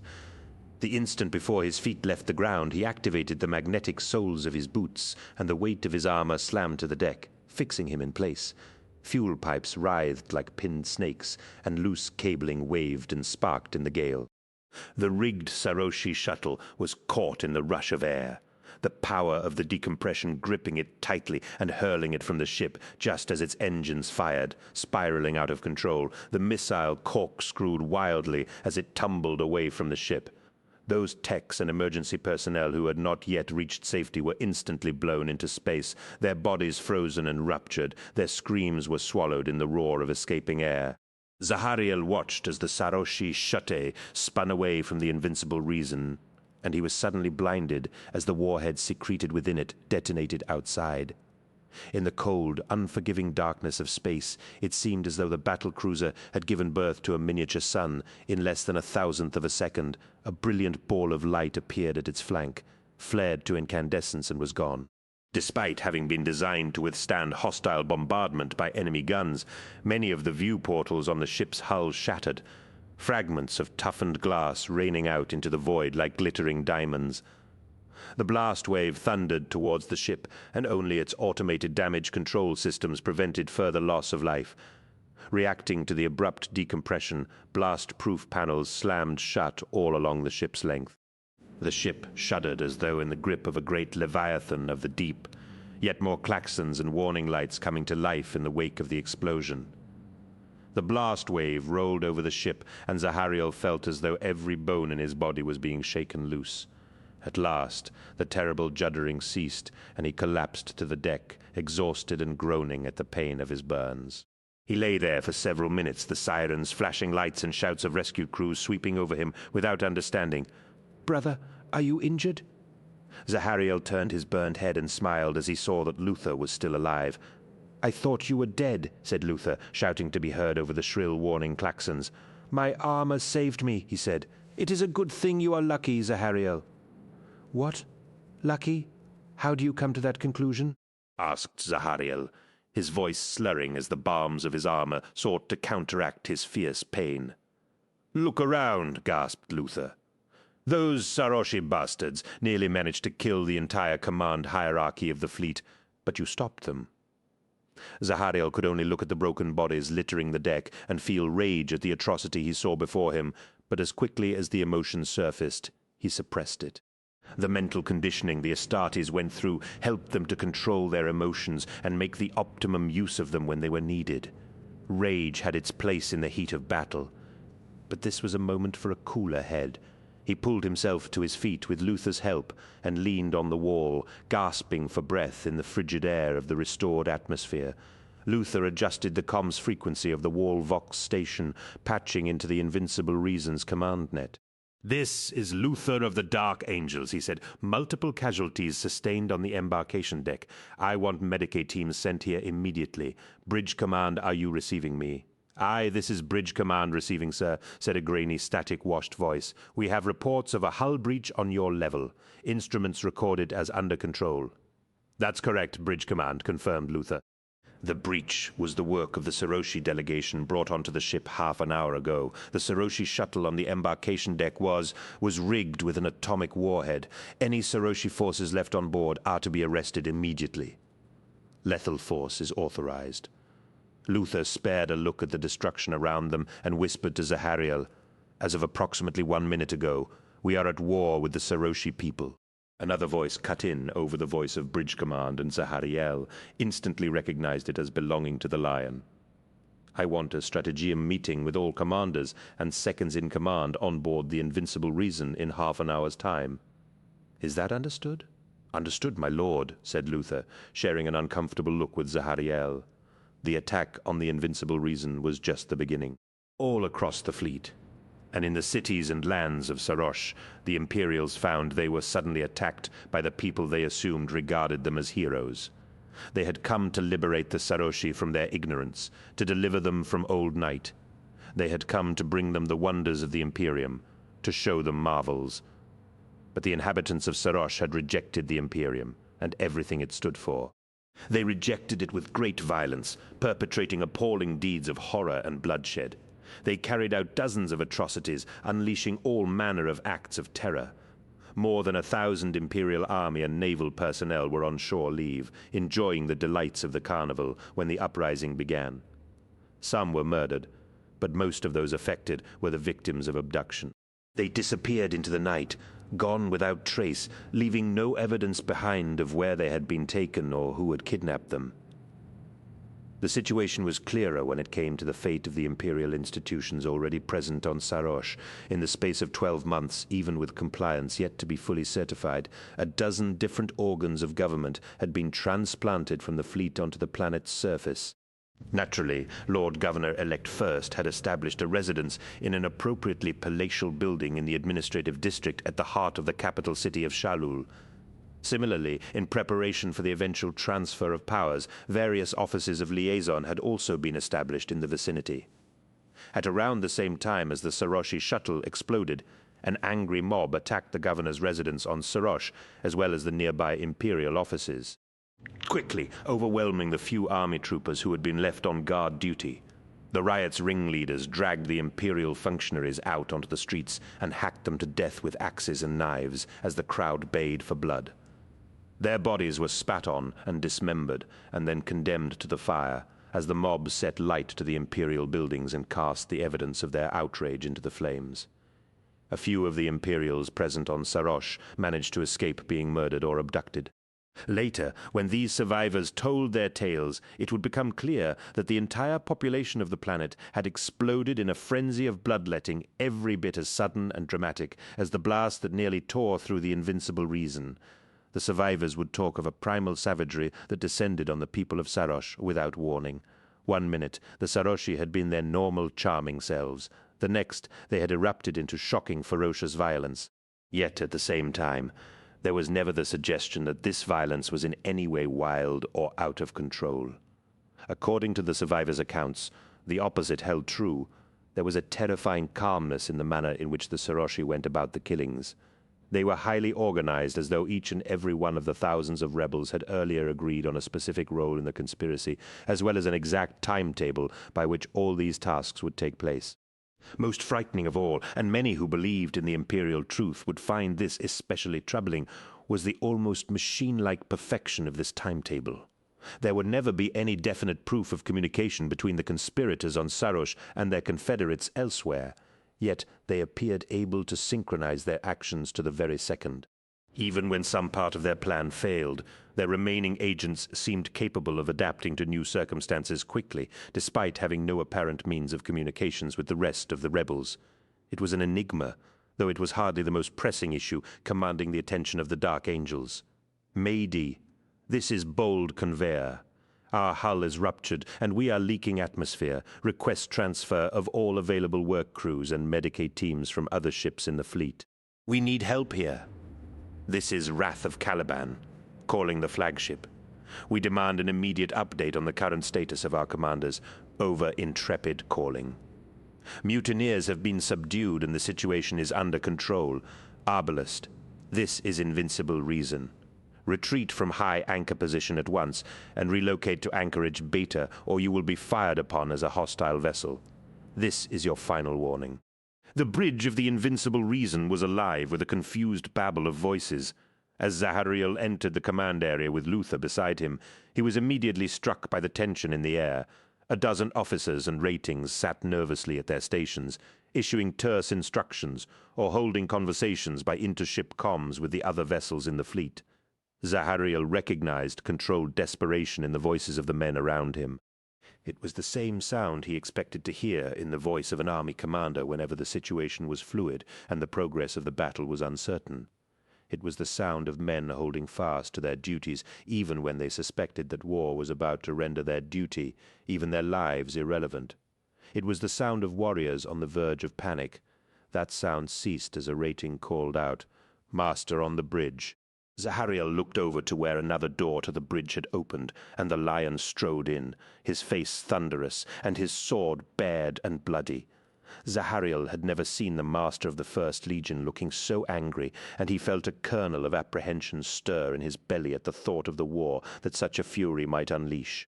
Nemiel walked alongside the lion, his expression similarly furious, as they marched towards an officer in the uniform of a fleet captain, who stood talking to the ship's astropath. Zahariel and Luther made their way painfully over to the conference of senior officers. The fleet captain turned at the lion's approach and saluted sharply. "Captain Stanius," demanded the lion without preamble, "what is the situation? I want an update." The captain turned to the blind woman beside him. "This is Mistress Argenta, the fleet's senior astropath." "I am happy to see you, Lord Johnson. I was hoping you would." "Now, Captain Stanius," said the lion, the tone of warning in his voice unmistakable, "Of course," said Stanius as he bowed and turned to the servitor manning a nearby bank of instruments. "Raise the shutters." A click, followed by a distant whirring noise, sounded as the blast shutters protecting the bridge's observation blisters slid back into their recessed bays to reveal the scene out in space. "We lowered the shutters as a precaution," said Stinius. "What with the failed attack on us and the attack on the bold conveyor, I decided it best to take the fleet to general battle stations. Fortunately, the worst of it seems to be over." "The attack on the bold conveyor?" said Luther. "What attack?" The lion turned at the sound of his brother's voice, and his eyes narrowed as he took in the wounded state of Zahariel and Luther. He said nothing of their condition, clearly filing it away to ask about later.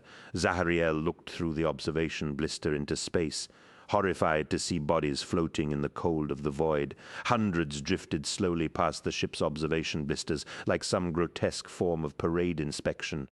"We've had attempted mutinies on 3 ships," said Stenius. "In each instance, small groups of no more than half a dozen men launched attacks on the bridges of their ships. Mostly, the mutinies were suppressed before they could do any real damage, but on the Arbalest, the mutineers managed to let off a torpedo salvo. They hit the bold conveyor and damaged her. The bodies you can see outside are casualties from the bold conveyor. Once the shooting started, I ordered the fleet to different stations to put more distance between each ship. Some of the bodies from the bold conveyor must have got caught in the backwash from our engines. That's why they're in orbit around us. How badly was the bold conveyor damaged?" demanded the lion. "Hull rupture," explained Captain Stenius. "Most of the dead were army troopers who were sucked out into the vacuum when the torpedo hit." He shrugged. "It could have been worse. I've sent extra repair crews to the bold conveyor via shuttle. Early reports indicate that the damage isn't bad enough to threaten her spaceworthiness, though it's likely to be a few days before she's fully operational again." "So the situation in space is under control?" "For the most part, yes," answered Stenius, "but according to Mistress Argenta, that's the least of our worries."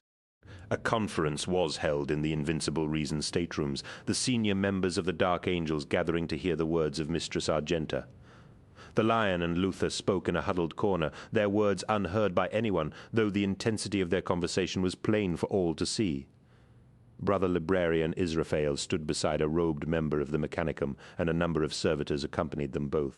The atmosphere was tense, and Zahariel could sense the urgent need in every man gathered here to strike back at the Saroshi. He and Nemiel sat at the briefing table trying to make sense of the last few hours that had seen brother turn on brother and former allies take arms against them. Initial theories suggested that the mutineers on the Imperial ships had been dragged and rendered open to treacherous suggestion by a concoction distilled from the perfume of the plants that thronged every building and surface of the capital city. This was a morsel of information to be digested later, for a much greater threat was apparently arising in the dusty hardpan of the deserts in the north of the main continental mass of Sarosh.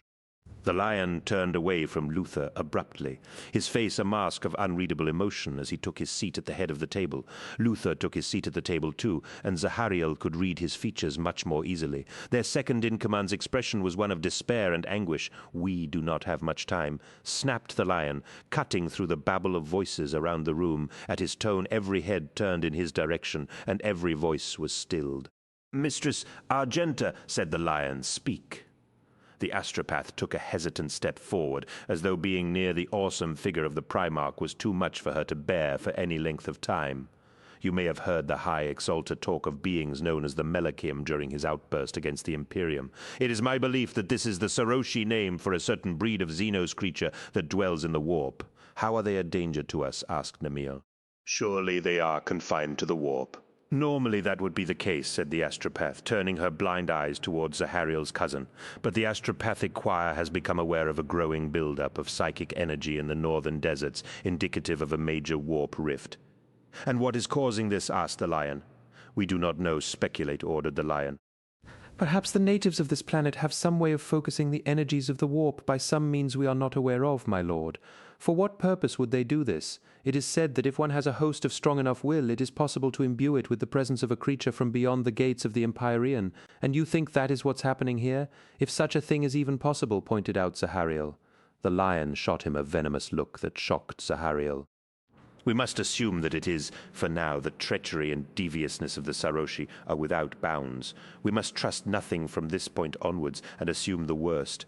The lion turned his attention back to the astropath, and Zahariel felt a wave of relief wash over him at being released from that hostile glare. "Mistress Argenta," said the lion, "if the Saroshi can indeed summon some Gino beast from the warp, how bad might it get? If they succeed, it could be the worst thing you have ever fought." "Why can't we simply bomb the site from orbit?" asked the lion. "That would put paid to most threats." "Not this one, my lord," said Argenta. "The psychic buildup is already underway, and any attack that fails to halt that buildup will be doomed to failure. Then how do we fight it?" In response to the lion's question, Brother Librarian Israfel stepped forward. "I may be able to answer that, my lord. Ever since our legion fought on the bloody fields of Perissus, I have been working to develop a means of fighting such creatures." "This was before you joined us, my lord." The lion scowled, and Zahariel was reminded how much their Primarch disliked being reminded that the legion had existed before he had become its master. "Go on," ordered the lion. "How do we fight this rising power?" "An electro-psychic pulse," said Israfel. "Of course, it is difficult to know precisely how it will interact with the energies being gathered, but I am confident it should disrupt the ambient psychic field and—" "Please, more slowly, Israfel," said the lion, raising his hand with the palm facing outward to stem Israfel's words. "I'm sure you know what you're talking about, but remember, we are warriors. If you want us to understand you, you will need to keep it simple and start from the beginning." "More simply, of course," said Israfel, and Zahariel did not envy him being under the white heat of the Primarch's gaze. "I believe it may be possible to counteract the buildup of psychic energy by detonating an electro-psychic pulse weapon in the vicinity." "What is this electro-psychic pulse weapon you talk of?" asked the lion. "It is simply a modified cyclonic warhead," explained Israfel. "With the help of the Mechanicum Adepts, we can remove the explosive part of the warhead and replace it with an electro-psychic pulse capacitor that will generate a massive blast of energy inimical to creatures composed of immaterial energies. As for destroying the psychic buildup, ideally, we need to detonate the device as close to the source as possible." "I see," said the lion. "What form will the device take? Obviously it is a bomb, but can you adapt it to be dropped from a shuttle?" "No," said Israfel, "for the pulse of the blast must be directed by one schooled in the psychic arts. In other words, you need to be there when it detonates." "I do," confirmed Israfel, "along with as many other brothers with psychic potential who can fight." The lion nodded. "Begin work on adapting such a weapon immediately. How long do you estimate the work will take?" "A few hours at most," said Israfel. "Very well," said the lion. "Begin at once." 22. The dark angels of Zahariel's squad gathered around the assault ramp of the Stormbird to listen to Sahadariel's final mission briefing before taking the fight to the surface of Sarosh. The Stormbirds gathered on the portside embarkation deck, ready to be unleashed on the planet below, and the assembled warriors were in a killing mood. The lion would lead this attack personally, and though Zahariel was still in great pain from the attack on the Invincible Reason, his training in the Librarius had selected him for this mission despite his injuries. Nimiel had been chosen to accompany the lion's squads, and even in the urgent fervor that gripped every warrior before battle, Zahariel was stung by his cousin's inclusion in the group. Luther was not present, and Zahariel had been surprised by his absence, but had left the matter unremarked, seeing the lion's hooded expression when Sahadariel had mentioned their second in command. "This smacks of great danger," said Attius, and Zahariel was glad to hear the familiar voice of his friend. Attius had made a fine member of the Astartes, and was a valued and trusted battle-brother. "We always face danger," said Aleath, quoting some of the Legion's teachings. Like Attius, Eliath had come through the training of the Astartes with honor and was one of the Legion's best heavy weapon troopers. "We are Astartes. We are dark angels. We were not made to die of old age, death, or glory. Loyalty and honor." "Loyalty and honor," echoed Attius. "Understand, I am not questioning the need for danger. I merely ask whether we should base our strategy in this theater on the workings of an experimental device. If the bomb doesn't work, what then? I'd hate to face an enemy with Eliath's good looks as our only fallback weapon, if it proves to be a damp squib. There was momentary laughter among the assembled warriors, even from Eliath, whose squat, hard-worn features and heavy-set build were the source of some occasional fun at his expense. "Better my good looks than your swordsmanship," responded Eliath, "unless you hope the enemy will be driven to distraction by the whistling sound your blade makes as it misses them over and over again." "We are dark angels," said Hadariel, and the laughter stopped. "We are the First Legion, the warriors of the Emperor. You ask whether we should trust ourselves to the science of the Mechanicum and the wisdom of our brother librarian. I ask you, how can we not? Is not science the Imperium's guiding light? Is it not our bedrock? Is it not the stone on which the foundations of our new society have been built? So, yes, we will trust their science.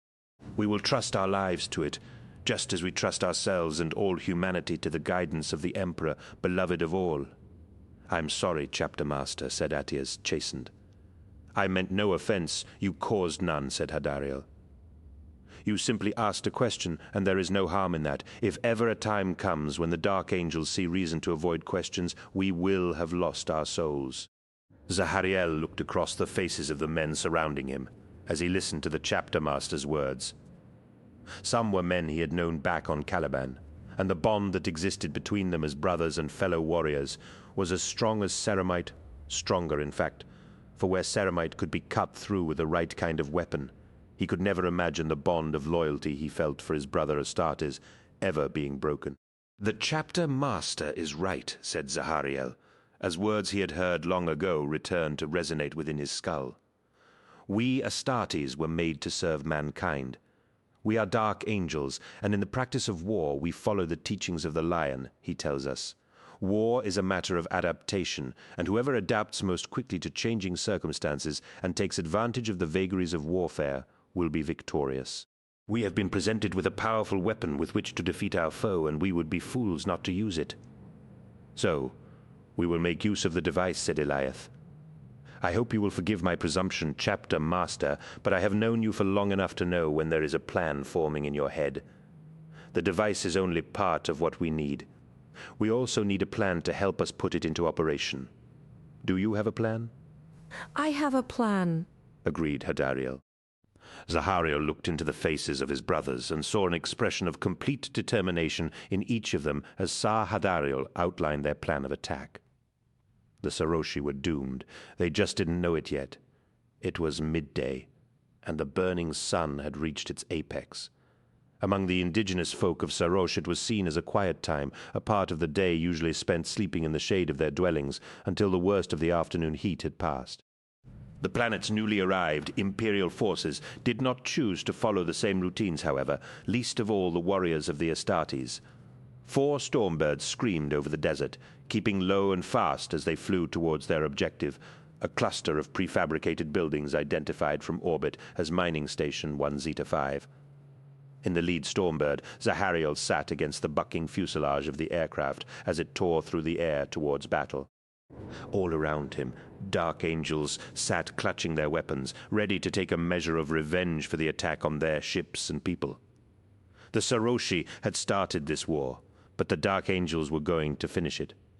"This is the Lion to all assigned units," said their leader's voice over the vox, and despite the growing aloofness the Legion's master had been displaying recently, Zahariel was still struck by the commanding tone of his voice. "Mission target is confirmed as Mining Station 1 Zeta 5. Initiate all mission protocols." Zahariel heard a flurry of vox traffic as the relevant units responded in the affirmative. The Stormbirds were heavily armored assault shuttles, designed to ferry a complement of Astartes warriors into the middle of even the most ferocious of firefights. Each was painted black and marked with the winged sword icon on its hull, in accordance with Legion heraldry. "We are ready, my lord," said Hadariel, and Zahariel could hear the relish in his chapter master's voice. It was a relish shared by every man in the Stormbird. Eliath sat across from Zahariel, his broad shoulders and thick-set build making a flight seat a cramped proposition for him. His friend was an impressive physical specimen, even for an Astartes, and he saluted as he sensed Zahariel's scrutiny. "Not long now," said Eliath. His friend was not wearing his helmet and had to yell to be heard above the roar of the craft's engines. "Be good to strike back, eh?" "Aye, that it will," replied Zahariel.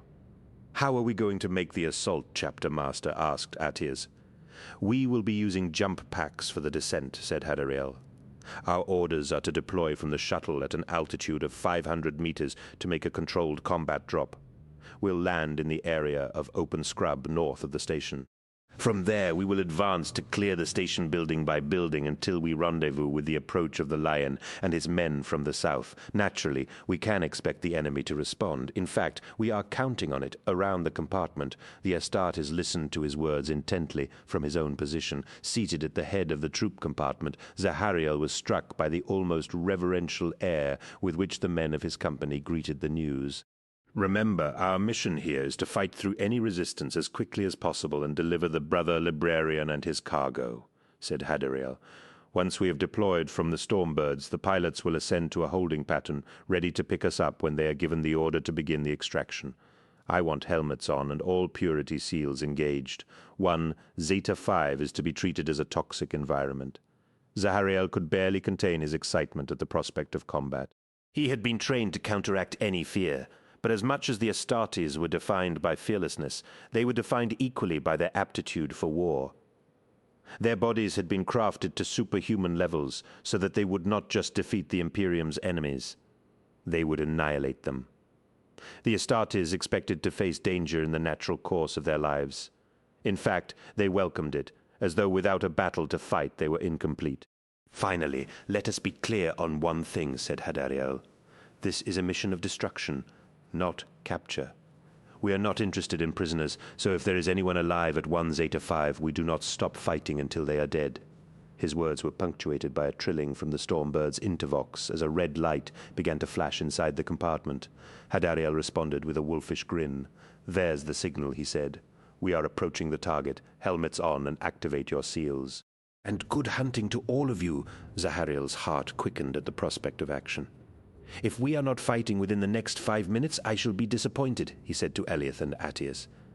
He could feel his senses sharpening as the prospect of the drop came closer.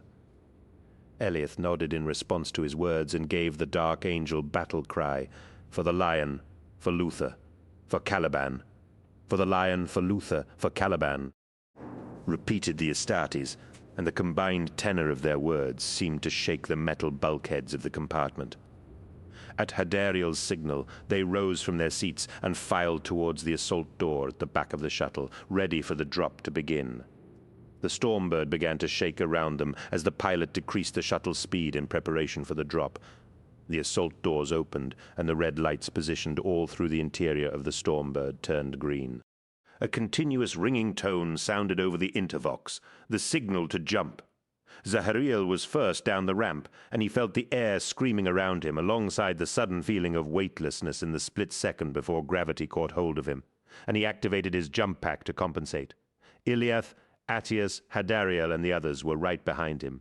Exhaust flares spreading from their packs like fiery wings as they descended towards the mining station 500 meters below. He missed Nemiel's presence for a moment, but pushed such thoughts from his mind as he saw the dusty hardpan rushing up towards him. It was time for war, time to let the Dark Angels fly. As the Angels descended, they were not met by anti-aircraft fire from ground-based batteries or entrenched and heavily armed defenders. Their drop was unopposed, and Zahariel was thankful for such small mercies, remembering far worse training drops where live ammunition had been used to make things more interesting. They made their landing in the area of open scrub in good order. Having landed, the Dark Angels fanned out, advancing on the mining station at 1 Zeta 5 in a loose skirmish line, helmets down and weapons at the ready. At first sight, it was as though they had entered a ghost town. The station was eerily quiet, though Zahariel's senses were alert to the growling psychic presence buzzing at the edge of perception. A ridge of high cliffs rose above the station to the west, but otherwise its perimeter was surrounded by open desert on 3 sides. In the center of station, over the minehead, there was the enormous drum of the cable winch, designed to bring the miners up and down to the angled mine shaft that ran at a 45-degree angle into the ground, as well as raising the ore they had mined to the surface.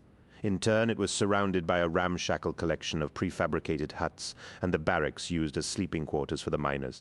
Wheeled ore bins were dotted throughout the station, some overturned with their cargo spilled out. As Zahariel and his men moved from the outskirts of the settlement towards the admin buildings in the immediate vicinity of the minehead, they found all the intervening huts and barracks empty. 1 Zeta 5 seemed to be deserted. The only sound Zahariel could hear was the terse back and forth of inter-squad vox. Beyond that, the entire area was silent. "There's something here," he heard Hadariel say. "I can feel it." "I agree," replied Zahariel. "There should be animal sounds, but all I can hear is silence. There's something here, and it's frightened away the local fauna." Using the same channel, Zahariel heard Hadariel link comms with the squads on the other side of the station, Hadariel to the Lion. "Any sign of the enemy?" "Nothing so far," came the terse reply. "I can see their leavings, though. There was blood on the sand." In some places it had hit the ground in small scattered droplets. In others it took the form of larger puddles, staining the soil and already starting to stink in the midday heat. Here and there, Zahariel could see objects scattered around their advance, discarded auto-weapons, a last torch, a broken comms unit, detonator cord, all left lying in the sand. Zahariel glanced up at the sky where the storm birds turned in wide and endlessly repeating circles, thousands of meters above them. Zahariel suddenly became aware of a rising and repulsive odor, like the slaughterhouse smell of rancid blood, mixed with the cloying, sickly sweet stench of rotten fruit. He tried to shout a warning, but it was too late. The prefabricated metal of the building nearest Attia's ruptured as something massively powerful tore through it and leapt to the attack. Zahariel saw a glimpse of scales, vertically pupilled eyes, and a fanged mouth opening wide. The creature spat something in Attias's face, and his helmet erupted in hissing smoke, as though doused with acid. It leapt upon the stricken warrior, its whip-thin arms wrapping around Attia's as it tore at him with razor claws that sliced open its victim's power armor like tinfoil. It wrapped its forearms around Attias's torso, and there was a wet, awful sound as dozens of retractable claws hidden along the creature's limbs emerged from inside muscular sheaths and stabbed through the warrior's armor. Attias dropped, his blood staining the sand as the monster leapt away, its strangely jointed legs propelling it over the rough terrain at an incredible speed. Bolter rounds chased it, exploding against the buildings of the mining settlement, but failing to hit their target. Zahariel watched as the beast vanished from sight. There was something wrong in the way it had moved, its knees and ankles flexing at peculiar angles. More gunfire erupted from around the compound, and frantic cries came over the Vox as more of the Dark Angel squads came under attack. Choking back a cry of rage, Zahariel rushed to the side of his fallen comrade. Attias's helmet was a smoking ruin, the stench of scorched metal and skin sickening, even filtered through the auto-senses of Zahariel's armor.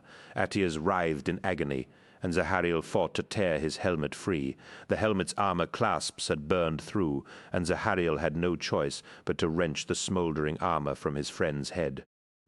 The helmet came free from the armored gorget, and Attias screamed as the skin of his face came with it, ropes of flesh drooling like molten rubber from the remains of his helm.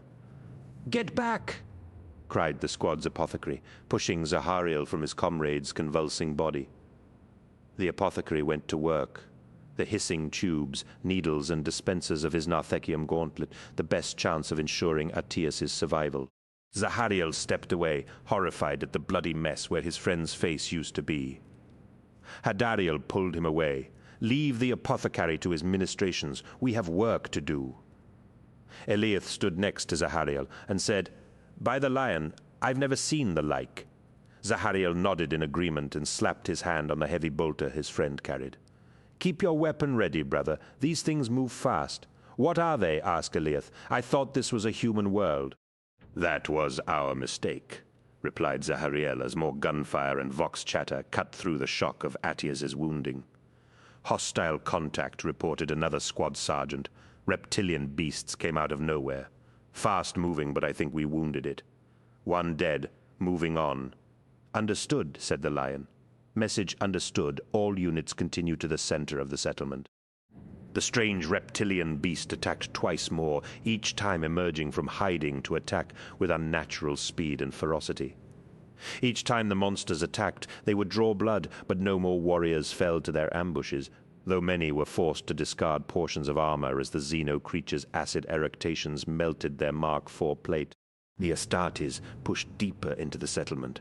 bolters chattering as they methodically advanced in an overlapping formation, one squad moving forward as another covered it. The attacks grew more frequent as they drew nearer their objective, and as they gained the inner reaches of the settlement, Zahariel saw that the creatures had gathered in a mass of rippling, scaled bodies before the entrance to the mine shaft. Zahariel felt his gorge rise at the sight of such unnatural creatures, their anatomy twisted so far from the human ideal that he could think of no classification of form to assign them. Each limb was multi-jointed and appeared to move and rotate on a number of different axes. Their bodies were sinuous and rippled with iridescent scales that were translucent and somehow ghostly, as though their bodies were not quite real. "What are they?" asked Iliath. "Unclean Xenos creatures," answered Hadariel. Gunfire sounded from the three open sides of the settlement, and Zahariel saw the lion emerge from behind a tall structure of rusted sheet metal. Once again he was struck by his Primarch's physicality as he led the warriors of the Dark Angels from the front, his sword raised and the fury of battle in his eyes. No sooner had Lion L. Johnson appeared than the Xenos creatures set up a terrible keening cry, though whether this was in fear or anticipation, Zahariel could not say. They surged forward in a boiling tide of scales and claws, and the Dark Angels charged to meet them. Bolters blazed and exploded wetly inside the creatures. Each wounded creature fell to the sand and began dissolving into a pool of glassy, viscous fluid. The two foes met in a storm of blades and claws. Zahariel was face to face with a screeching creature with an elongated head and rippling, colored eyes with vertical slits. It hissed and bit at him with such speed that its first attack nearly took his head off. He leapt back and fired into the creature's belly, the bolt passing through before detonating. Wounded, the creature slashed at him with its claws and spat a gobbet of acid mucus towards him. He swayed aside from the acid but took the brunt of the monster's claws across his chest. Zahariel cried out as its claws seemed to pass through his armor to slice the meat and muscle of his chest. The pain was intense and cold, and he gasped at the suddenness of it. In the instant of contact he recalled the soul-numbing chill he had felt in the forests of Endriago just before he had encountered the Watchers in the dark.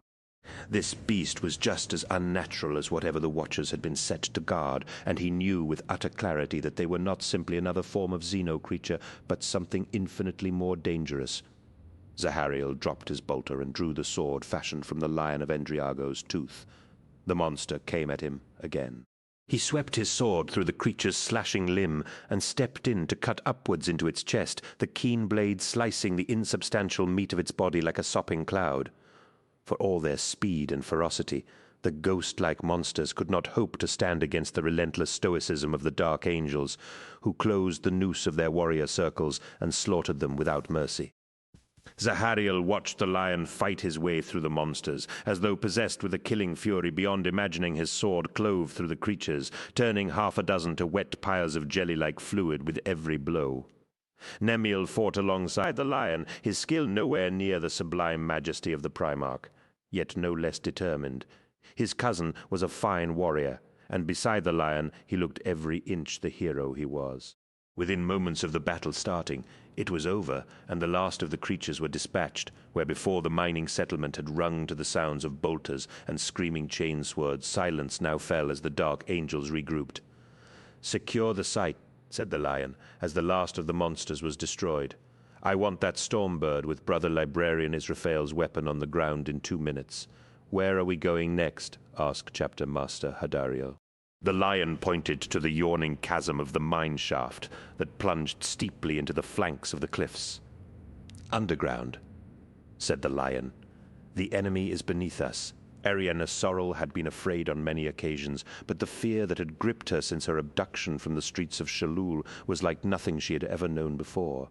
When the soporific effect of the flowers had worn off, she had found herself bound and blindfolded as she was taken to some unknown destination, carried in a conveyance of some comfort into the searing hot deserts around the city.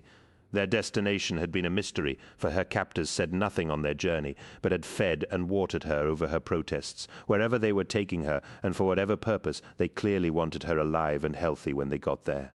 Her only method of telling the passage of time was that the heat of the day had diminished, and that the night was cool and silent. She could hear footfalls around the vehicle she travelled in, and the creak of its wheels, but the only sounds beyond that were the soft cries of the wind over the grainy sand. Despite herself, she had slept, and upon awakening had been carried from her conveyance by a number of people.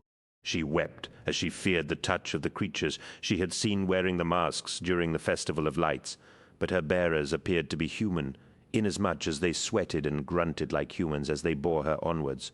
Her blindfold had slipped, and she had caught sight of prefabricated metal structures, like those used to house workers in mining or agricultural settlements. Strange sounds surrounded her, odd shuffling movements that sounded like footsteps, but which had an odd, off-kilter rhythm that made her think of the strange creatures once more. Her journey had continued underground, the cool, musty air of a cavernous passage unmistakable. A strange metallic taste hovered in the air, and an electric tension crackled in her hair, and from the jewelry she still wore. The metallic reek grew more powerful, the stink of it filling her nostrils, and she gagged on the cloth in her mouth. She had kept her eyes screwed tightly shut as her captors carried her deeper and deeper into the earth, terrified of what she might see if she attempted to discover where they were. Then followed a series of transfers, as she had been handed reverently from one set of arms to another, until she had been laid against an upright slab of what felt like smooth stone. She stood with her back to the slab of stone, the sound of a slow and terrible heartbeat booming in the air, as though she were trapped in the ribcage of some enormous beast. Her hands were untied, though they had been secured to the stone slab by some metallic clamps fixed with sliding bolts. Hands gently cradled her face, and she shuddered at the touch. She felt her blindfold being removed and blinked in the sudden light. Before her, she saw a man in a crimson robe with a mask of gold expressionless and unknowable on his face. "Dusan?" she asked, more in hope than in any expectation of being right. "Yes," said the masked man, "it is me you speak with. Even in this nightmarish situation, it made her want to cry to hear a familiar voice. "Please," she cried. "What are you doing? Let me go, please." "No, that cannot be," said Dusan. "You are to become the Melachim, a vessel for the ancient ones who dwell behind the veil. You will bring us victory against the unclean ones. What are you talking about? This doesn't make any sense." "Not to you," agreed Dusan. "You are godless people, and this is a godly act."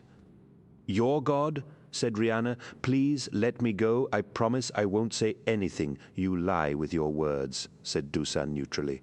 "It is the way with your people." "No," shouted Rihanna. "I promise." "It makes no difference now. Most of your people are dead, and the rest must soon follow when you host the Melachim. As I said, there will be pain, and for that I am sorry.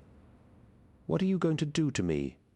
Though she could not see his face, Rihanna had the distinct impression that Dusan was smiling behind the immobile surface of his mask. "We are going to defile you," he said, pointing upwards. "Your impure flesh will be home to one of our angels." She followed his gaze and wept tears of blood as she saw the angel of the Saroshi. 23. The darkness of the mine shaft was no obstacle to the dark angels, their armor senses easily compensating for the utter blackness beneath the cliffs. Each step took them deeper into the planet's surface and brought retribution for all the deaths suffered at the hands of the Saroshi treachery. Closer. Zahariel felt the psychic power beneath the earth as an actinic tang in the roof of his mouth, an unpleasant taste of rancid meat and corruption. He glanced over at brother librarian Israfel and saw that he too suffered the vile reek of the warp. Israfel's Stormbird had touched down barely moments after the Lion's order had been issued, a team of servitors and Mechanicum adepts helping to deploy the modified cyclonic warhead from the aircraft's interior. Zahariel had been reminded of the bomb secreted in the Saroshi shuttle when he had first seen the device. It resembled an ovoid cylinder strapped to a hovering gurney with chain-link restraints. Numerous wires and copper-plated tubes surrounded the device, and Zahariel could plainly see why it could not have been dropped from the air. Without any words spoken, they had set off into the depths of the world, the Lion leading the way as the angels began their descent. The going was easy, and Zahariel wondered what the Saroshi were doing beneath the world. Mistress Argenta had spoken of creatures being dragged from the Empyrean and given material form, and those such things sounded like the dark nightmares of madmen and lunatics. The things he had seen on the surface had made him rethink that comforting delusion. If such things were possible, what other kinds of creature might lurk in the depths of the warp? What manner of powers might yet exist there of which humanity was not yet aware? Their path wound deeper and deeper into the ground, and the dark angels traveled in silence, each warrior wrapped in a cocoon of his own thoughts. Zahariel kept company with his worries that an irreparable gulf had opened between Luther and the lion. For the two warriors were normally inseparable, yet here was the lion going into battle without his brother. Zahariel had told no one of what Luther had told him in the moments before the Saroshi bomb had activated, and he feared for what the future might hold if that fact came to light. Indeed, it might have already come to the lion's notice, for little escaped his understanding. He forced such gloomy thoughts from his mind as the lion raised his hand to indicate a halt. The lion sniffed the air and nodded. "Blood," he said. "Lots of it." The dark angels advanced more cautiously, their bolters held at the ready fingers on triggers. Soon Zahariel could smell what his primarch had sensed earlier, and he gagged on the powerful scent of old, rotten blood. A dim glow built from ahead, and the passageway widened until it opened into a great archway that led into a cavern, thick with a miasma of fine smoke. Only as Zahariel approached did he realize that the smoke was in fact etheric energies, visible only to Israfil and himself. The rest of the dark angels appeared, oblivious to the drifting clouds of smoke, the twists and curls of it, imbued with agonized suffering and fear. Perhaps the lion could see it too, for his gaze seemed to follow the drifting trails of pain and anguish traced in the smoke. The dark angels entered the cavern, and the mystery of what had become of Sarosha's missing population was a mystery no more. The enormous space vanished into the distance left and right, illuminated by glaring strip lights hanging from the cavern's roof. Steel walkways crossed an immense chasm that was filled almost to the brim with dead bodies, millions of dead bodies. It was impossible to say how many, for the depth of the chasm was beyond sight, but Zahariel remembered Kyrgyz of the White Scars talking of a figure in the region of 70 million missing people. Could this be the remains of so many? It seemed inconceivable that so many dead could have been secreted here, but the evidence was right before them. Thrown alive, swore the lion. How? The missing people, said Nimiel. Zahariel, so many. Zahariel felt his emotions rushing to the surface and quelled them savagely. And Astartes was trained to control his emotions in a combat situation, but the sheer volume and density of the fear emanating from the endless chasm of the dead was overpowering. Steady, Zahariel said Israfel, appearing at his side. Remember your training. These emotions are not yours, so shut them out. Zahariel nodded and forced himself to concentrate, whispering the mantras he had been taught by Israfel over the years of his transformation into an Astartes. Gradually, the feeling subsided, only to be replaced with a towering sense of furious righteousness. We move out, said the lion, heading for the nearest of the gantries crossing the chasm. His footfalls on the metal echoed loudly in the cavern, and the dark angels followed their primarch further into the depths. Zahariel kept his gaze diverted from the ocean of corpses, though he could not completely shut out the anguished echoes of their deaths. Whatever came next, whatever death and destruction the angels of death visited upon the heads of the Saroshi, it would not be nearly enough. Rena's screams came from the heart of her being. For the sight above her was so hideous, so unnatural, that it defied any understanding. The entire roof of the cavern was covered with what appeared to be a creature of translucent mucus, its surface gelatinous and festooned with 1,000,000 unblinking eyes. It occupied the roof of the chamber like some enormous parasite, hundreds of meters in diameter, and it seemed to shift and ooze so that its boundaries were fluid. Dripping tendrils like writhing tentacles hung down from the body of the vast, amorphous thing that filled the air with nonsensical hissing, hooting and buzzing sounds. Stars glistened within its body, distant lights of long-dead galaxies swirling in its depths, like morsels devoured in ages past and not yet digested. Her breath came in short, painful gasps as she fought to hold on to her sanity in the face of something so utterly wrong, something that plainly should not be. What? She gasped, unable to force her mind to think of the right words. That is the Melakim, breathed Dusan, his voice full of reverence and love. It is the angel from beyond that will defile your flesh, and wear it as a cloak to walk amongst us. Rihanna wept, and as the trails reached her lips, she knew that she wept blood. No, please don't, she pleaded. You can't. Dusan nodded. Your vocabulary is incomplete. We will. please stop," she said. "You don't have to do this." The Saroshi cocked his head to one side as though digesting her words and trying to find the meaning. "Ah," he said, pointing to the masked figures that surrounded her, "you have misunderstood. It has already begun." Once across the gantries that spanned the chasm of bodies and into the narrow tunnels that plunged into the deep. Zahariel felt the echoes of the dead begin to fade. They were still there, pressing at the walls of his skull, but he could feel them recede. At first he was grateful for this, but then he realized that they were simply being drowned out by something stronger and more insistent. It felt as though a hammer had been taken to his head. Zahariel dropped to one knee, a blinding spike of pain shooting through his head as if someone had jammed a hot skewer into his ear. Brother Israfel staggered under the psychic assault but remained on his feet, the psi-damping mechanism wired into his helmet protecting him from the worst of the pain. "My lord," gasped the librarian, "it has begun. The Xeno creature from the warp. It is attempting to pass fully into our world." "You're sure?" asked the lion. "I'm sure," affirmed Israfel. "Right, Zahariel?" "It's definitely coming," said Zahariel through gritted teeth. "Then we have no time to waste," said the lion, turning and picking up the pace. Zahariel used the cavern walls to pull himself upright, his mental wards no use against the force of the power filling the air around him. Nemiel reached out to him and said, "Here, brother, take my hand." Zahariel gratefully accepted his cousin's hand. "Just like old times, eh?" Nemiel grinned, but Zahariel could sense the awkwardness behind the gesture. He hauled himself to his feet and tried to shake off the dread feeling building in the pit of his stomach. The lion was already some distance ahead, and Zahariel had to jog as fast as he was able to catch up. Every step was painful, his wounds and burns from the embarkation deck not yet healed, despite his speeding metabolism. Worse than this was the psychic pain that seeped into his very pores, against which his armor offered no protection. The deeper the dark angels ventured into the depths, the more insistent the sound became, and Zahariel hoped that Brother Israfel's device could defeat it. He spared a glance over his shoulder to ensure that the hover gurney and its servitors were keeping pace with the Astartes. The lobotomized servitors appeared not to feel the soul-deep anguish of this place, and Zahariel envied them.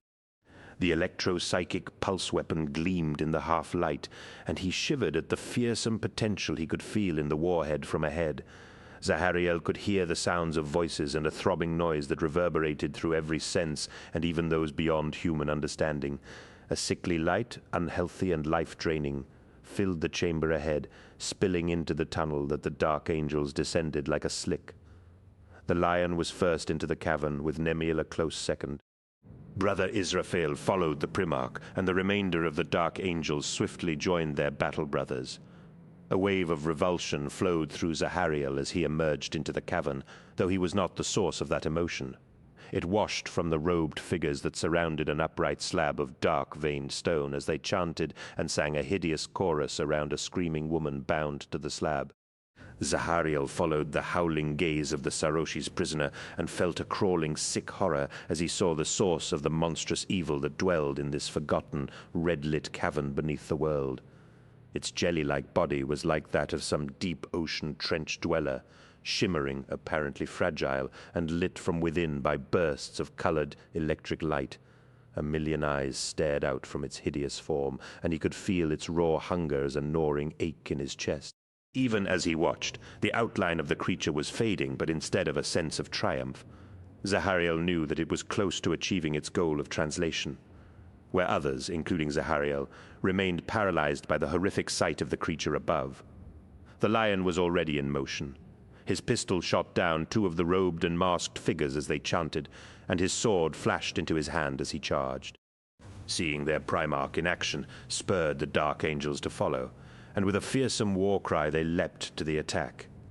Pistols blazed and swords glittered in the dead light of the monster above, but as each of the masked chanters died, Zahariel sensed a dreadful amusement course through the air. The masked figures made no attempt at defense, and Zahariel was seized with a sudden conviction as to why, as he looked into the agonized eyes of the woman bound to the upright slab.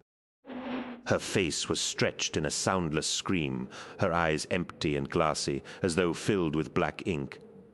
Dark power floated in her eyes, and as Zahariel looked into her, something inhuman looked back. Zahariel raised his pistol, but even as the monstrous essence of the creature on the roof of the cave began to pour into its host, something of the woman surfaced for the briefest second, and a moment of connection passed between them, more profound than Zahariel had ever experienced before, or ever would again. She simply said, "Yes." Zahariel nodded and pressed down the trigger. A trio of bolts erupted from Zahariel's pistol and crossed the space between him and the woman in a heartbeat. They penetrated her skin and muscle and went on to punch through her ribcage with equal ease. As the mass-reactive warheads within the shells detected an increase in the local mass, the explosive charges inside detonated. Zahariel watched as the 3 shells blasted the woman apart, her ribcage blown out, and her stomach opening like the bloom of a red rose. Her skull ceased to exist, expanding in a confetti of blood and brain fragments.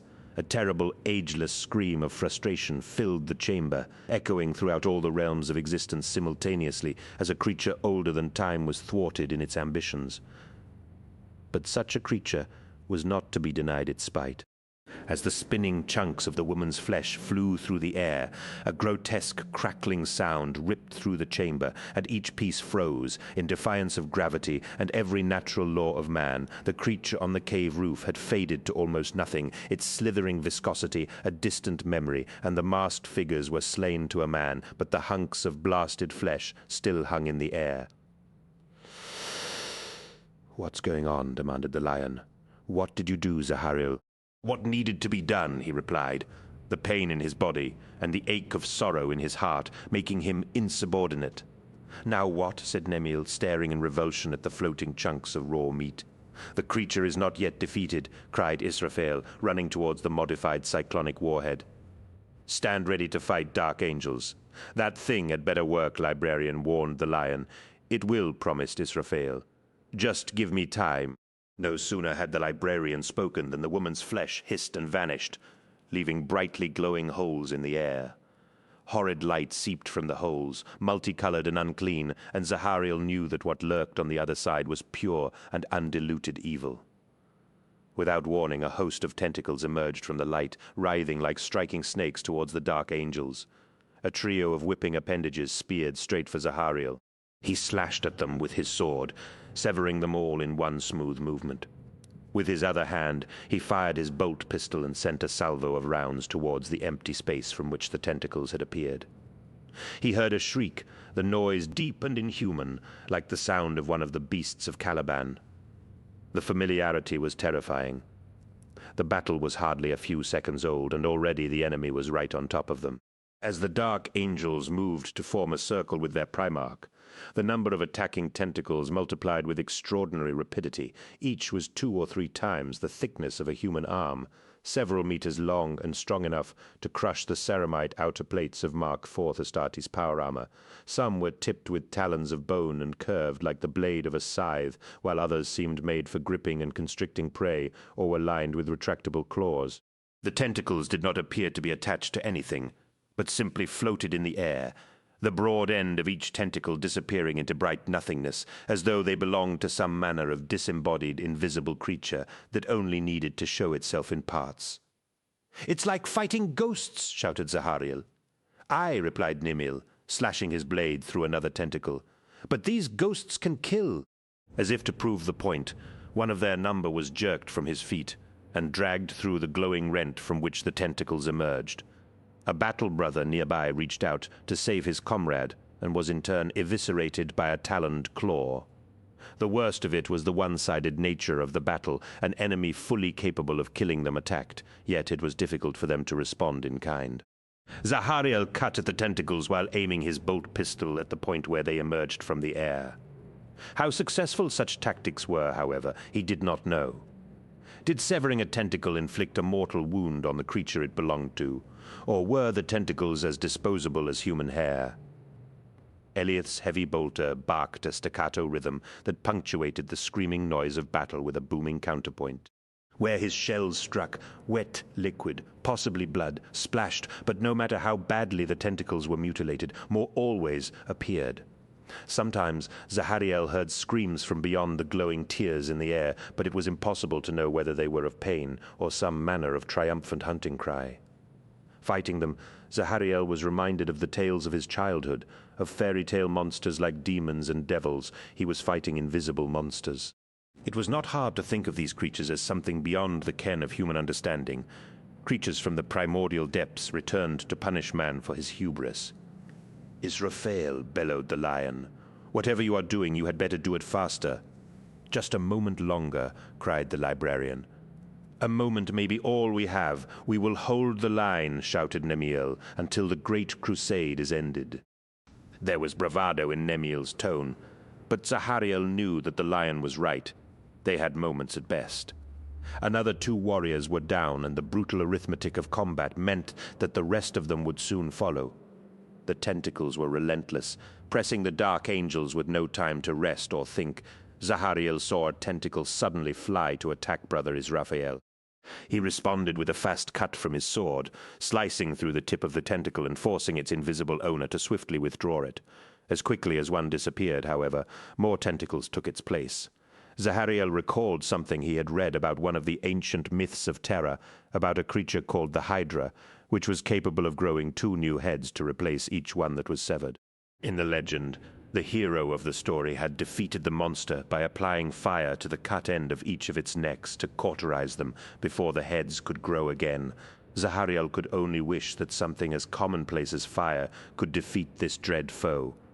Zahariel called Brother Israfel. "Now!" He turned at the sound of his name, watching as Brother Israfel mashed the activation stud on the warhead's firing mechanism. A colossal bass note erupted from the device, and a titanic wave of psychic force erupted from the warhead in an ever-expanding halo. The dark angels were swatted from their feet by the blast, and Zahariel felt the force coalesce in his mind alongside the iron will of Brother Israfel. Knowing what he had to do, Zahariel focused every ounce of his psyche and took hold of the electro-psychic force, turning it to his own ends, wielding the power as a technician wields a plasma cutter. He felt the force within him grow and take flight, and he relished the fearful potential that flowed through his veins. Fierce fires blazed in his eyes, and as he stared at the tentacles emerging from the streaks of light in the air, they snapped shut. More screeches filled the chamber, but Zahariel and Israfel blazed with pure white light, the power of 1,000,000 suns flowing through them, shaped by their will. As though they were firefighters in a hangar blaze, they washed their borrowed power around their comrades, destroying the waving tentacles and sealing shut the tears in reality from which they had emerged. Within moments, though it felt like an age, the chamber was silent once more. The battle was over, and the angel of the Saroshi had vanished. Zahariel cried out as the power of the electro-psychic blast faded, and he collapsed as the fuel of his body was spent. He lay still, letting his breathing return to normal after the fury of battle and the exhilarating yet exhausting channeling of so much power. He looked over to Brother Israfel and smiled wearily. "Is it over?" asked the lion. Brother Israfel nodded. "It's over, my lord." The dark angels gathered up their dead and made their way back to the surface of Sarosh, winding their way back through the cramped tunnels, over the chasm of the dead and up through the galleries of the mine shaft. Afternoon had given way to night, and the air was cool. The freshness felt good on their bare skin as helmets were removed, and great draughts of fresh air were sucked down into heaving lungs. The Stormbirds returned to pick up their charges, and army units were summoned to secure the tunnels beneath the mining station 1, Zeta 5, though no one expected them to find anything hostile now that the Angel of Sarosh was no more. Zahariel was exhausted beyond words, his entire body aching and battered, though his thoughts were clear and fresh, uncluttered by echoes of sacrifice and the loathsome touch of a creature from beyond the veil. The lion had said nothing on their journey to the surface, keeping his own counsel, not even offering words of praise to his warriors. As they boarded the Stormbirds, Zahariel felt a strange sensation of unease along his spine, and he turned to discover its source. Leon L. Johnson was looking straight at him. Aftermath. Zahariel watched as the invincible reason diminished in the viewing portal, the Stormbird streaking through space towards the wrath of Caliban and disgrace. Barely 6 hours had passed since the victory at Mining Station 1 Zeta 5, and events had moved with such rapidity upon their return to the expedition fleet that he could scarcely believe what had happened at all.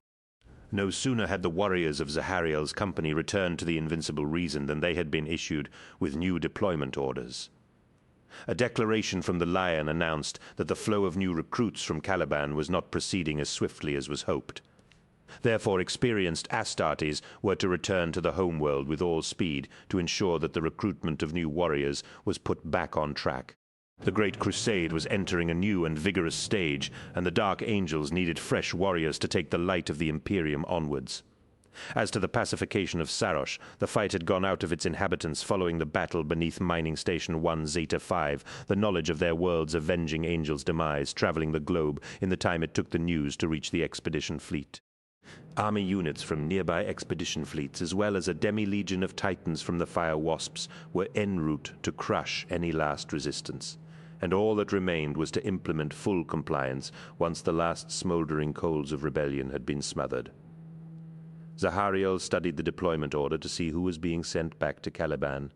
He saw that Nemiel was to remain, and had sought out his cousin before the allotted hour for departure. But Nemiel was nowhere to be found, and Zahariel had done his duty as ordered, reporting to the embarkation deck with the rest of the warriors earmarked to return home. The sense of crushing dejection was total, and though there was no outward stigma attached to their departure from the fleet, every warrior knew the truth of it in his heart. The Lion did not want them with him, and that was the greatest hurt of all. Brother Librarian Israfel was there, as was Eliath and the wounded Attius, as well as hundreds upon hundreds of other loyal warriors. Their contribution to the Great Crusade had been so small, so insignificant in the scale of what was to come, that Zahariel doubted the chroniclers would even bother to record the short war on Sarosh. The Great Crusade would continue, though it would continue without Zahariel.